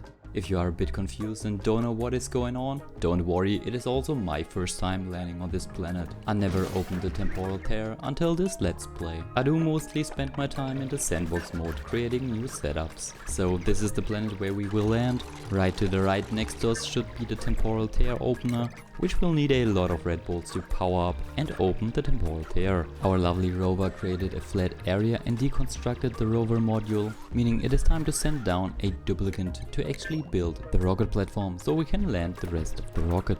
Cosmin was our willing sacrifice, landed on the planet, deconstructed the landing capsule, and even managed to build a rocket platform. Now we quickly have to get the thing down on solid ground and use our deconstruct and cancel exploit to quickly reduce the size of the rocket down to only the Spacefarer module. And with that we do have an initial base. Let me show you how this looks on the inside. Currently we do have this here as the only space the duplicants are capable of living in, but at least we saved Gosman. After that we built a few ladders to gain access to the biometric door, opened it, and then had a duplicant clear out the area surrounding the temporal tear, including the background tiles, so we can gain enough material to set up everything that we need. While the duplicants were sleeping, I had a rover finish a few ladders and built the minipod to print even more duplicants in case our current ones eventually die. In order for us to power the redboard generator, we will need a lot of power, and we will want to store that power, hence the solar panel and the battery module for the rocket. After that I put in the tiniest amount of effort to keep our duplicants alive by building an electric drill inside of the rocket module. A quick check on the temporal tear opener tells us that we need 1000 red bolts to actually open the temporal tear, meaning we have to spend a lot of energy and collect a lot of red bolts, all while trying to keep the duplicants alive long enough. There's just a tiny problem. We don't have enough material to build planter boxes or farm tiles. That is because this godforsaken planet doesn't have a single tile of dirt, or clay for that matter, which I actually did not plan for. So even though I brought enough phosphorite to theoretically supply all the resources that we brought with us, I currently have no method of planting them. That seems to be an issue that future Luma can take care of. For now let's prepare the actual redboard generators, redboard reflectors and another battery, as well as connect everything up with a few cables. On the other side, I mean literally here on the other side of the rocket, we will build at least a few coal generators to supply everything with enough power.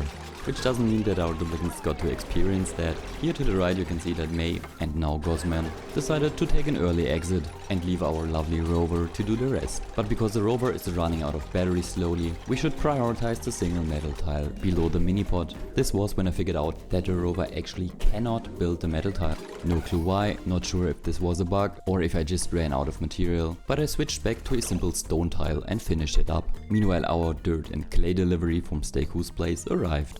The last generator got built, we unpacked the dirt and clay and then had to wait for the printing pod to give us another scapegoat duplicant. Frankie here will hopefully do the trick. Frankie's main objective and purpose in life is building the cables for the generator.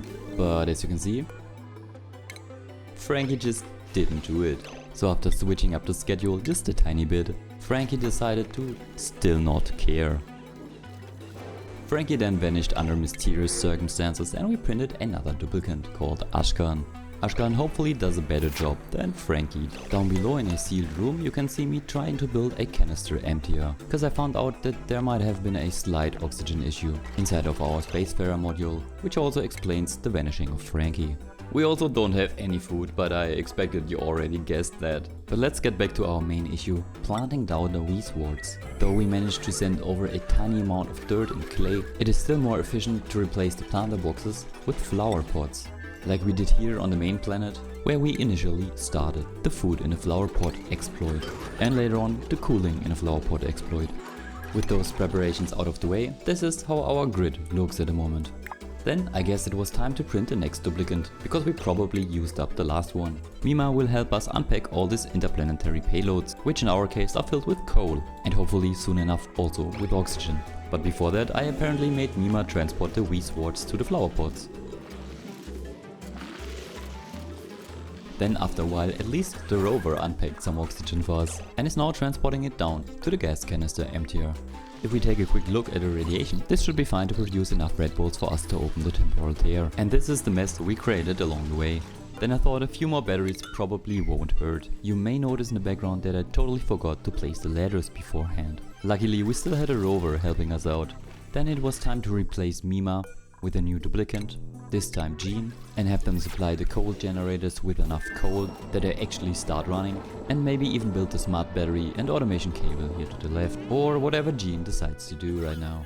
We even do have a little bit of oxygen in the base right now. Here on the left is a dedicated breathing room with over 26 kg of oxygen per tile. Food on the other hand, let's just say you mostly see the rover build the rest of the stuff on the screen. And if I zoom in closely, it seems I even printed another duplicant. Sometime and one more printed duplicant later, our lovely death planet looks like this. We still managed to keep the previous duplicant though. Not really sure how we managed to do that. Maybe the care packages I sent over helped a little bit. Besides that, let's see how far we have come until now. 0 out of 1000, because apparently the number runs backwards, filling up the building, meaning we probably need a lot more than 1000. Currently we sit at a solid 8%.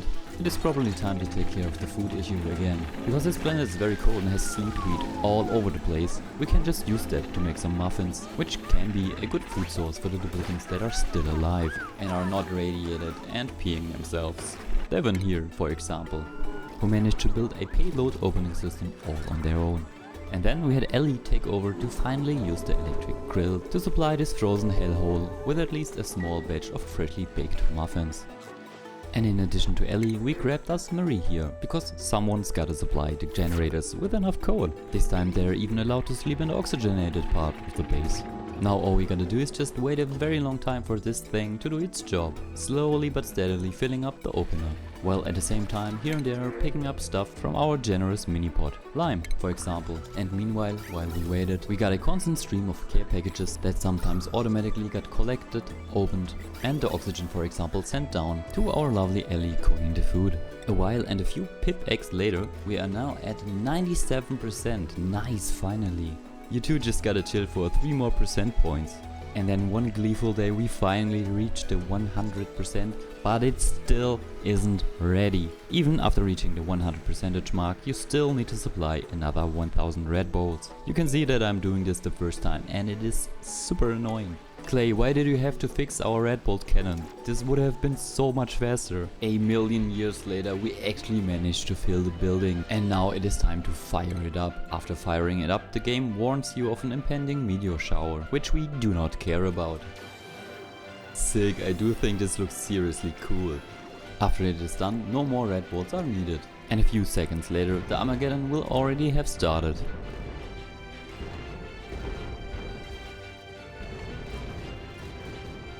The aftermath can be seen here, but at least we managed to open the temporal tear. Now we could use this planet's rocket to send over the duplicants to it, but apparently the universe is against us and sent us another meteor shower. So in order for us to send a few duplicants into the temporal tear, it could be best if we just build a new, maybe a petroleum rocket here on Flodista, because at least on this planet we do have a few functioning duplicants left. Let's put them to work, starting with the engine, in our case a petroleum engine, which needs a tank, oxidizer, and also the battery won't hurt. But because we are at the limit of spacefarer modules that we can actually build, we need to get rid of some old ones first. The question is, can we do that without any duplicants present? I tried around for a bit and we cannot. But we do have a rocket, the Neptune number 15, here in orbit of Kudani, so we could just abandon this ship, confirm it and explode it. Come on. Nice. The remains will crash down on this planet. Maybe. Ah, there they are, rocket debris. And with this we could finally build the spacefarer module. Here on Caldista, the duplicants are still fighting with the last aftermath of the asteroid storm, repairing all the ladders, building a fridge and a few ladders here inside as well. We do have 8.3 kg of oxygen per tile and are currently producing a lot of frost buns, because this planet has around 7000 units of sleet wheat grain. And we are already at, okay, not already, we are only at around 6000 kilocalories of frost bun. And frost bun, if the game lets me click it, and frostbun will last for around 8 cycles. I'm just pretty sure that the dupes will probably not make it on this asteroid, cause oxygen is running thin and most of the oxygen is already in the rocket. So even though they could survive if they can get into the rocket, which they did, nice, I'm not really sure we need to rescue them. If they die, that is fine as well, cause it is easier to rescue the rest of the duplicants then. I think I will go with this approach for most of the planets and only like rescue Flodista and let the rest of the duplicants die, cause I can't build any more rockets, cause we used most of the rocket modules here as, well, tiny little rooms for the duplicants, so we can't build any more rockets. And if I deconstruct those, the chance that the game will crash is pretty high. Back on Flodista, the rocket is finished and now we have to build all the pipes to fill it up with petroleum and oxygen. In order to fuel our lovely rocket, I'm just going to turn on this pump here, as we already filled the piping all the way through the base up to our large liquid fuel tank. Now we just have to wait for it to fill up. This will take a while. Meanwhile, we can prepare the interior. The Dukes on Coldista have been tasked with storing all the food reserves. Maybe I shouldn't have chosen the seeds as well, so let's not do that, but store everything else in here and then send the rocket off with basically no chance of them ever getting anywhere with that amount of oxygen. And we do not have any more oxygen packages being sent over from other planets, so I don't actually see any possibility of them surviving. But still, let's put them in. By the way, none of these duplicants is a pilot as far as I know. Well, sorry dupes, that's not gonna work out. You will end up like those two here. On Flodista, the petroleum has been filled into the rocket. Now only the water and oxygen needs to be filled up. The water will be siphoned off from our main base right here. Well, take a look at this mess. I'm just going to take the excess liquid from our soda fountain, bridge it off, feed it to the old petroleum line, dump the petroleum into space and then connect it up here and feed the water into the Spacefarer module. For the oxygen it is a bit easier because we already have this line right here for the oxygen supply for other planets, and I'm just going to connect it up and siphon it off from our line here to the left. This here is the current rocket interior. The petroleum pipe is being emptied out and once empty will be replaced with regular water. Connected up somewhere right here in this mess, but it works like I wanted it to. The oxygen intake also seems to work.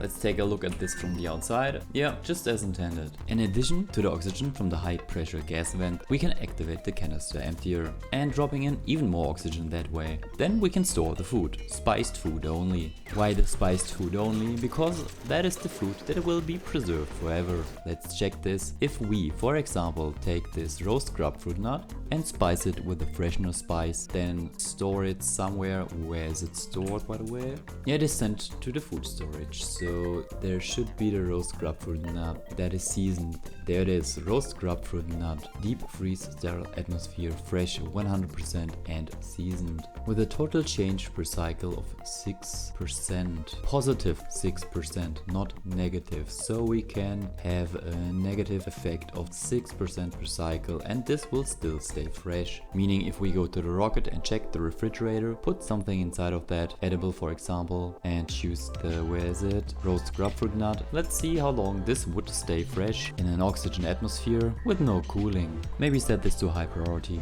One of the dupes came by, thank you Nazgul the dupe number 3, and delivered us 66.3 kilogram of roast grapefruit nut. These here are seasoned and are only losing -3 from the refrigerator per cycle and -4 for the normal atmosphere. So we are still losing a little bit, but apparently the game tells us 0% per cycle, which is fine. So this should stay fresh for a very long time. Good for our space trip.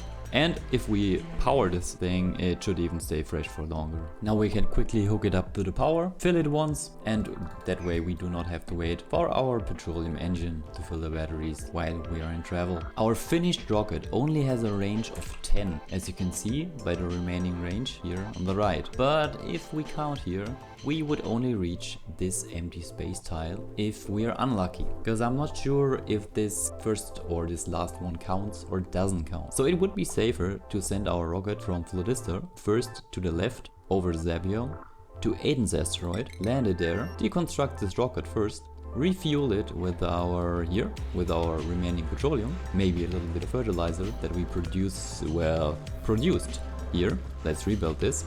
And then continue on upwards to the temporal tear. Maybe we can even squeeze in a few more duplicants on the way and take them with us. And now that I think about it, maybe we can even build a platform on Zapion and squeeze in a few more duplicants that way there as well. We could build a rocket platform here to the left of the old one. We still do need the energy. Oh, we don't even have the materials for this. We can deconstruct this one though. Boot to the rescue. Thank you, Boot. Now we do have enough material. There we go, nice. But until we finish this, I get rid of the rocket on Aiden's asteroid, so that we are able to land there as well. I do have absolutely no clue how and why, but Ellie and Marie are still alive here, which is kind of, I don't know. Look at the oxygen pockets, those are just a few grams, nothing more. This one here has been emptied out as well. Future Luma here. Apparently I just kept ignoring them. That is why you see the jump back to Flodista. Our power is full, the oxidizer is full, the large liquid fuel tank is full. And if we check out the Spacefarer module on the inside, we can see that our food reserves are also filled. Can we see that? Yeah, right here. Which are unrefrigerated but still fresh, with a total change per cycle of -6%, which is not so good, +6 from the spices, -9 from unrefrigerated, and -4 from the normal atmosphere. Once this fills up with carbon dioxide to a certain level, this might get a little better, but let's not bet on that because I'm removing the carbon dioxide once the carbon dioxide reaches both of these levels here at the same time, meaning we can only count on the refrigeration, which we can hook up right now. And with the refrigeration, let's see how long this would last. Go back to the same crop fruit nut. Now the change per cycle is 0%. This should stay fresh forever as long as we do have energy inside of this. And with this we can technically start the rocket and collect the duplicants from the other planets. Before we can send over our Flodista duplicants though, we do need to skill scrub them. Just take a look at all the skill points that we gave them. How much of a morale boost they would need to actually not destroy everything inside of the rocket because they rage too much. Time for a bit of scrubbing. Why game? Devs, please fix this. As you can see here to the right, we do have the ability to choose of all of the diseased duplicants on this planet. Why would I need to skill scrub a diseased duplicant? Thanks, not helpful. So Andras, there you go. You'll be the first duplicant to be skill scrubbed. This will take about 4 cycles, 1 for each duplicant. See you then. The pop-ups of duplicants starving is just so super annoying that I have to, well, take care of the issue.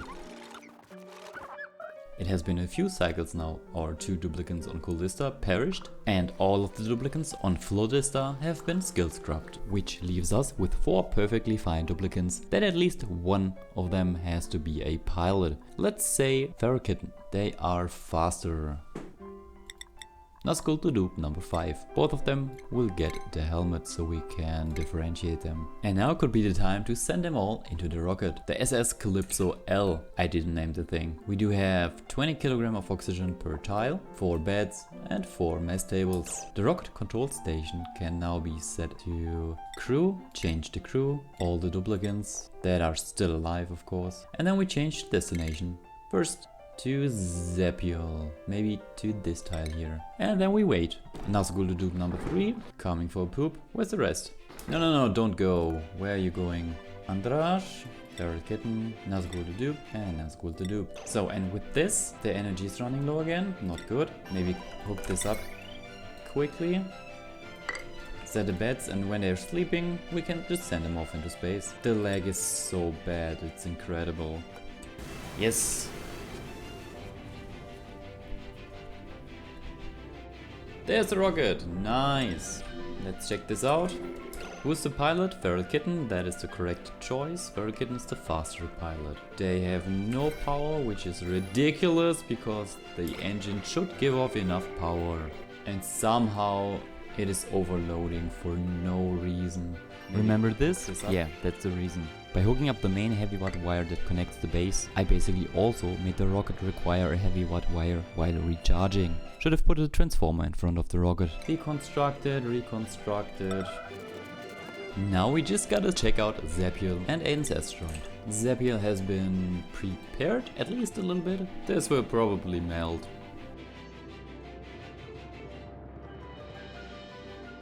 It has been a cycle or 2, let's check out how the duplicants fare inside of the Spacefarer module. They are out of breath, well that's because they are all inside of their suits. Not sure that really matters, to be honest though. Not sure it matters, but just to be fair, unequipped the suits. Still happy, as you can hear by the song. We arrived at Zepiol's orbit, let's see if we can land this. Go to Zepiol, check out the planet, and then maybe just click on land here.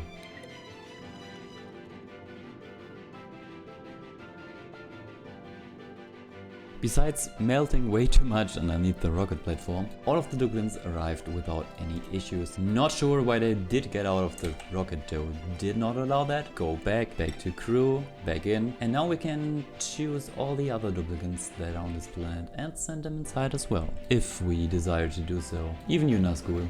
The rocket interior still has enough food and enough oxygen as it seems. So let's choose the rest of the duplicates as crew, even though they are not skill scrubbed.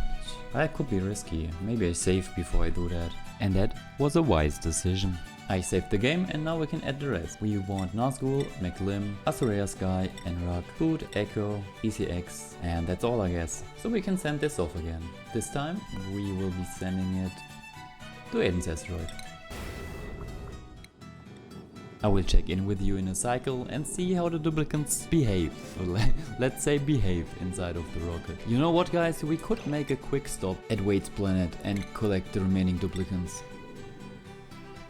So now we could land, but we are not clear here with this landing pad. We need to deconstruct this and get rid of the rocket, which we can do because we do have duplicates now. So let's exchange this here for a critter cargo bay, for example. Build it, cancel the build, do this a few times. And now we just have to deconstruct this here, which is way quicker than deconstructing everything. And with this I think we can land here. We cannot, because the path is obstructed by this solar panel here as well. And now we can land. Oh, we cannot. Here I am, back again, a little bit in the past, and around 5-minute loading time for this freaking game. We can now check out if I have already set this to crew. I did not. Set all of the duplicates again, and then send this off again. This time maybe directly to here. Still nice to look at. This is an orbit and I can prepare this planet ahead of time this time. The game has been saved and hopefully it does not crash this time. This worked and the rocket is landing. Very nice. Really nice. And cooking the base as expected. We could also refuel the oxygen while we're here. Scalding, then just stay in the rocket. Seriously, go in and put the rest of the duplicates inside of the rocket as well. Potato-san isn't interested in going up, why not? Because are all of the suits already taken? Maybe. Can you deliver some suits? Yes. And now please go inside. Maybe we do have some food here. We do. So we could store some of the food. Yes. Pickled meal fresh, stale, 1.1 million of fresh, deep frozen, spindly grub fruit. And the last duplicate, Potato-san, finally leaving Wade's planet. Now they should be on their way into the rocket. And if they would have paid attention, they would have brought some food. Screw you, Potato-san. I also tasked the duplicates to place in more storage options and oxygen canister emptiers. Then I sent them into space. And we finally arrived at Aiden's asteroid. We can quickly land the dupes after saving the game again. And then hope for the best. This time the duplicates are allowed to leave. Here on Aiden's asteroid the rocket will be refueled with oxygen. There's the oxygen and petroleum as well. So how's the oxygen level? Way too low. I could put a thin layer of petroleum here, put a high pressure gas vent down and just overpressure the whole thing, which I'm inclined to do so. I think I'm going to do that. A lot of time later I put down the high pressure valve here on the down left below the ladder inside of a thin layer of petroleum. I also added more canister emptiers. Then I gave the duplicates a little bit time off to chill out in the base and get their greedy little paws on everything edible while at the same time sending already prepared food over from the other planetoids using our cross-border transport system. And while the duplicates are waiting for the rocket to be filled with more oxygen, this time I'm actually doing the math. I skill scrub all the duplicates that actually do not need any skills for piloting. I did make a few changes to the Spacefarer module. As you can see, I added 4 oxygen diffuser, we have around 900 kg of algae, and I added a liquid reservoir which we will be filling with clean water, so we can supply this electrolyzer here with power. In case our oxygen isn't enough in here, we are only at 26 kilograms per tile at the moment. The clean water is being supplied by this pump here in the down left. pumped up, sent to the right, and then slowly filling the wrong thing, slowly filling this up. While I was waiting for the oxygen and water to fill up, Hassan and Nails starved to death. Hassan and Nails have been on Steku's planet, by the way, which means there is no one left on Steku's planet at the moment. Meanwhile, our rocket is now filled with water, a lot of algae, because we printed a little bit more. And let's check this, 57 kilograms of oxygen per tile, which is nice. But how is the food situation? We do have pickled meal lice, and more pickled meal, and a whole lot of that as well, which is cooled at minus 17 degrees Celsius, giving us a lot of calories with almost no spoil rate. So this is fine. This will keep us fed until we reach the temporal tear, which I think we will be doing right now. I will be saving the game and sending the duplicants off. See you in a long time. We will be checking in on the duplicant ever so often. I also just deleted all schedules and gave the duplicant a lot of bath time, only free time, and a little bit of bed time. Not sure if our pilot actually needs to pilot in a work time slot or can do that anytime, but just to be sure. Considering the circumstances, the duplicants still seem fine to me. A little while later, all the duplicants are still alive, but now swim in their own puddle of pee. Besides that, our algae diffusers started running, and you can see me hooking up our electrolyzer here in the background, hopefully stocking up the oxygen in the rocket to the maximum pressure. A short time later, and not a minute too late, as you can see by our oxygen levels here in our improvised rocket, we finally traveled right on top of the temporal tear, which we can now click on and proceed to enter it. Maybe without wasting any more time, because it doesn't seem that we have a lot left. After clicking the button, you will see your rocket disappear and some mysterious debris appear right in front of you. After getting rid of the alert, video. The game will show you all the great deeds that you achieved on all of the planets. In our case, mostly desolate hellscapes, left behind colony ruins, toxic atmosphere environments, the darkness of my playstyle, our industry hub on Steku's gooey paradise, our nice but semi-functional colony with the lovely petroleum duper, Zapule, our mealwood factory, and the death place of so many Nazguls. The only nice planet, and they only show the ugly corner. David II's personal Moo planet, which I sadly cannot enjoy anymore. The angry tree planet, that I sadly didn't get to use in this let's play. The sweet magma planet and death place of the stable gun. Our icy cold red balls factory on Cultista, with 2 surviving pips on it left. All of these led to us finally winning the game.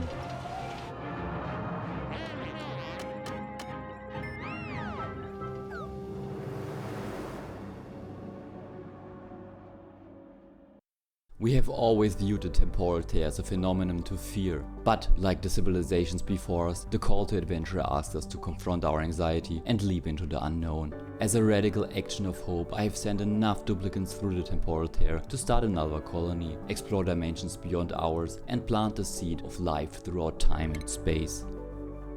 Well, except for Maglim. Maglim has been left behind. Sometimes they still call though, and with our lovely Kyle on their side, they can at least play games for all eternity. Thank you a lot to everyone who participated or made this let's play possible. To everyone that left a comment or a tip. I appreciate it a lot. I hope to see you here on the channel, or maybe the second channel in the future as well. If you don't want to miss that, remember to subscribe. Love you guys, and Luma out.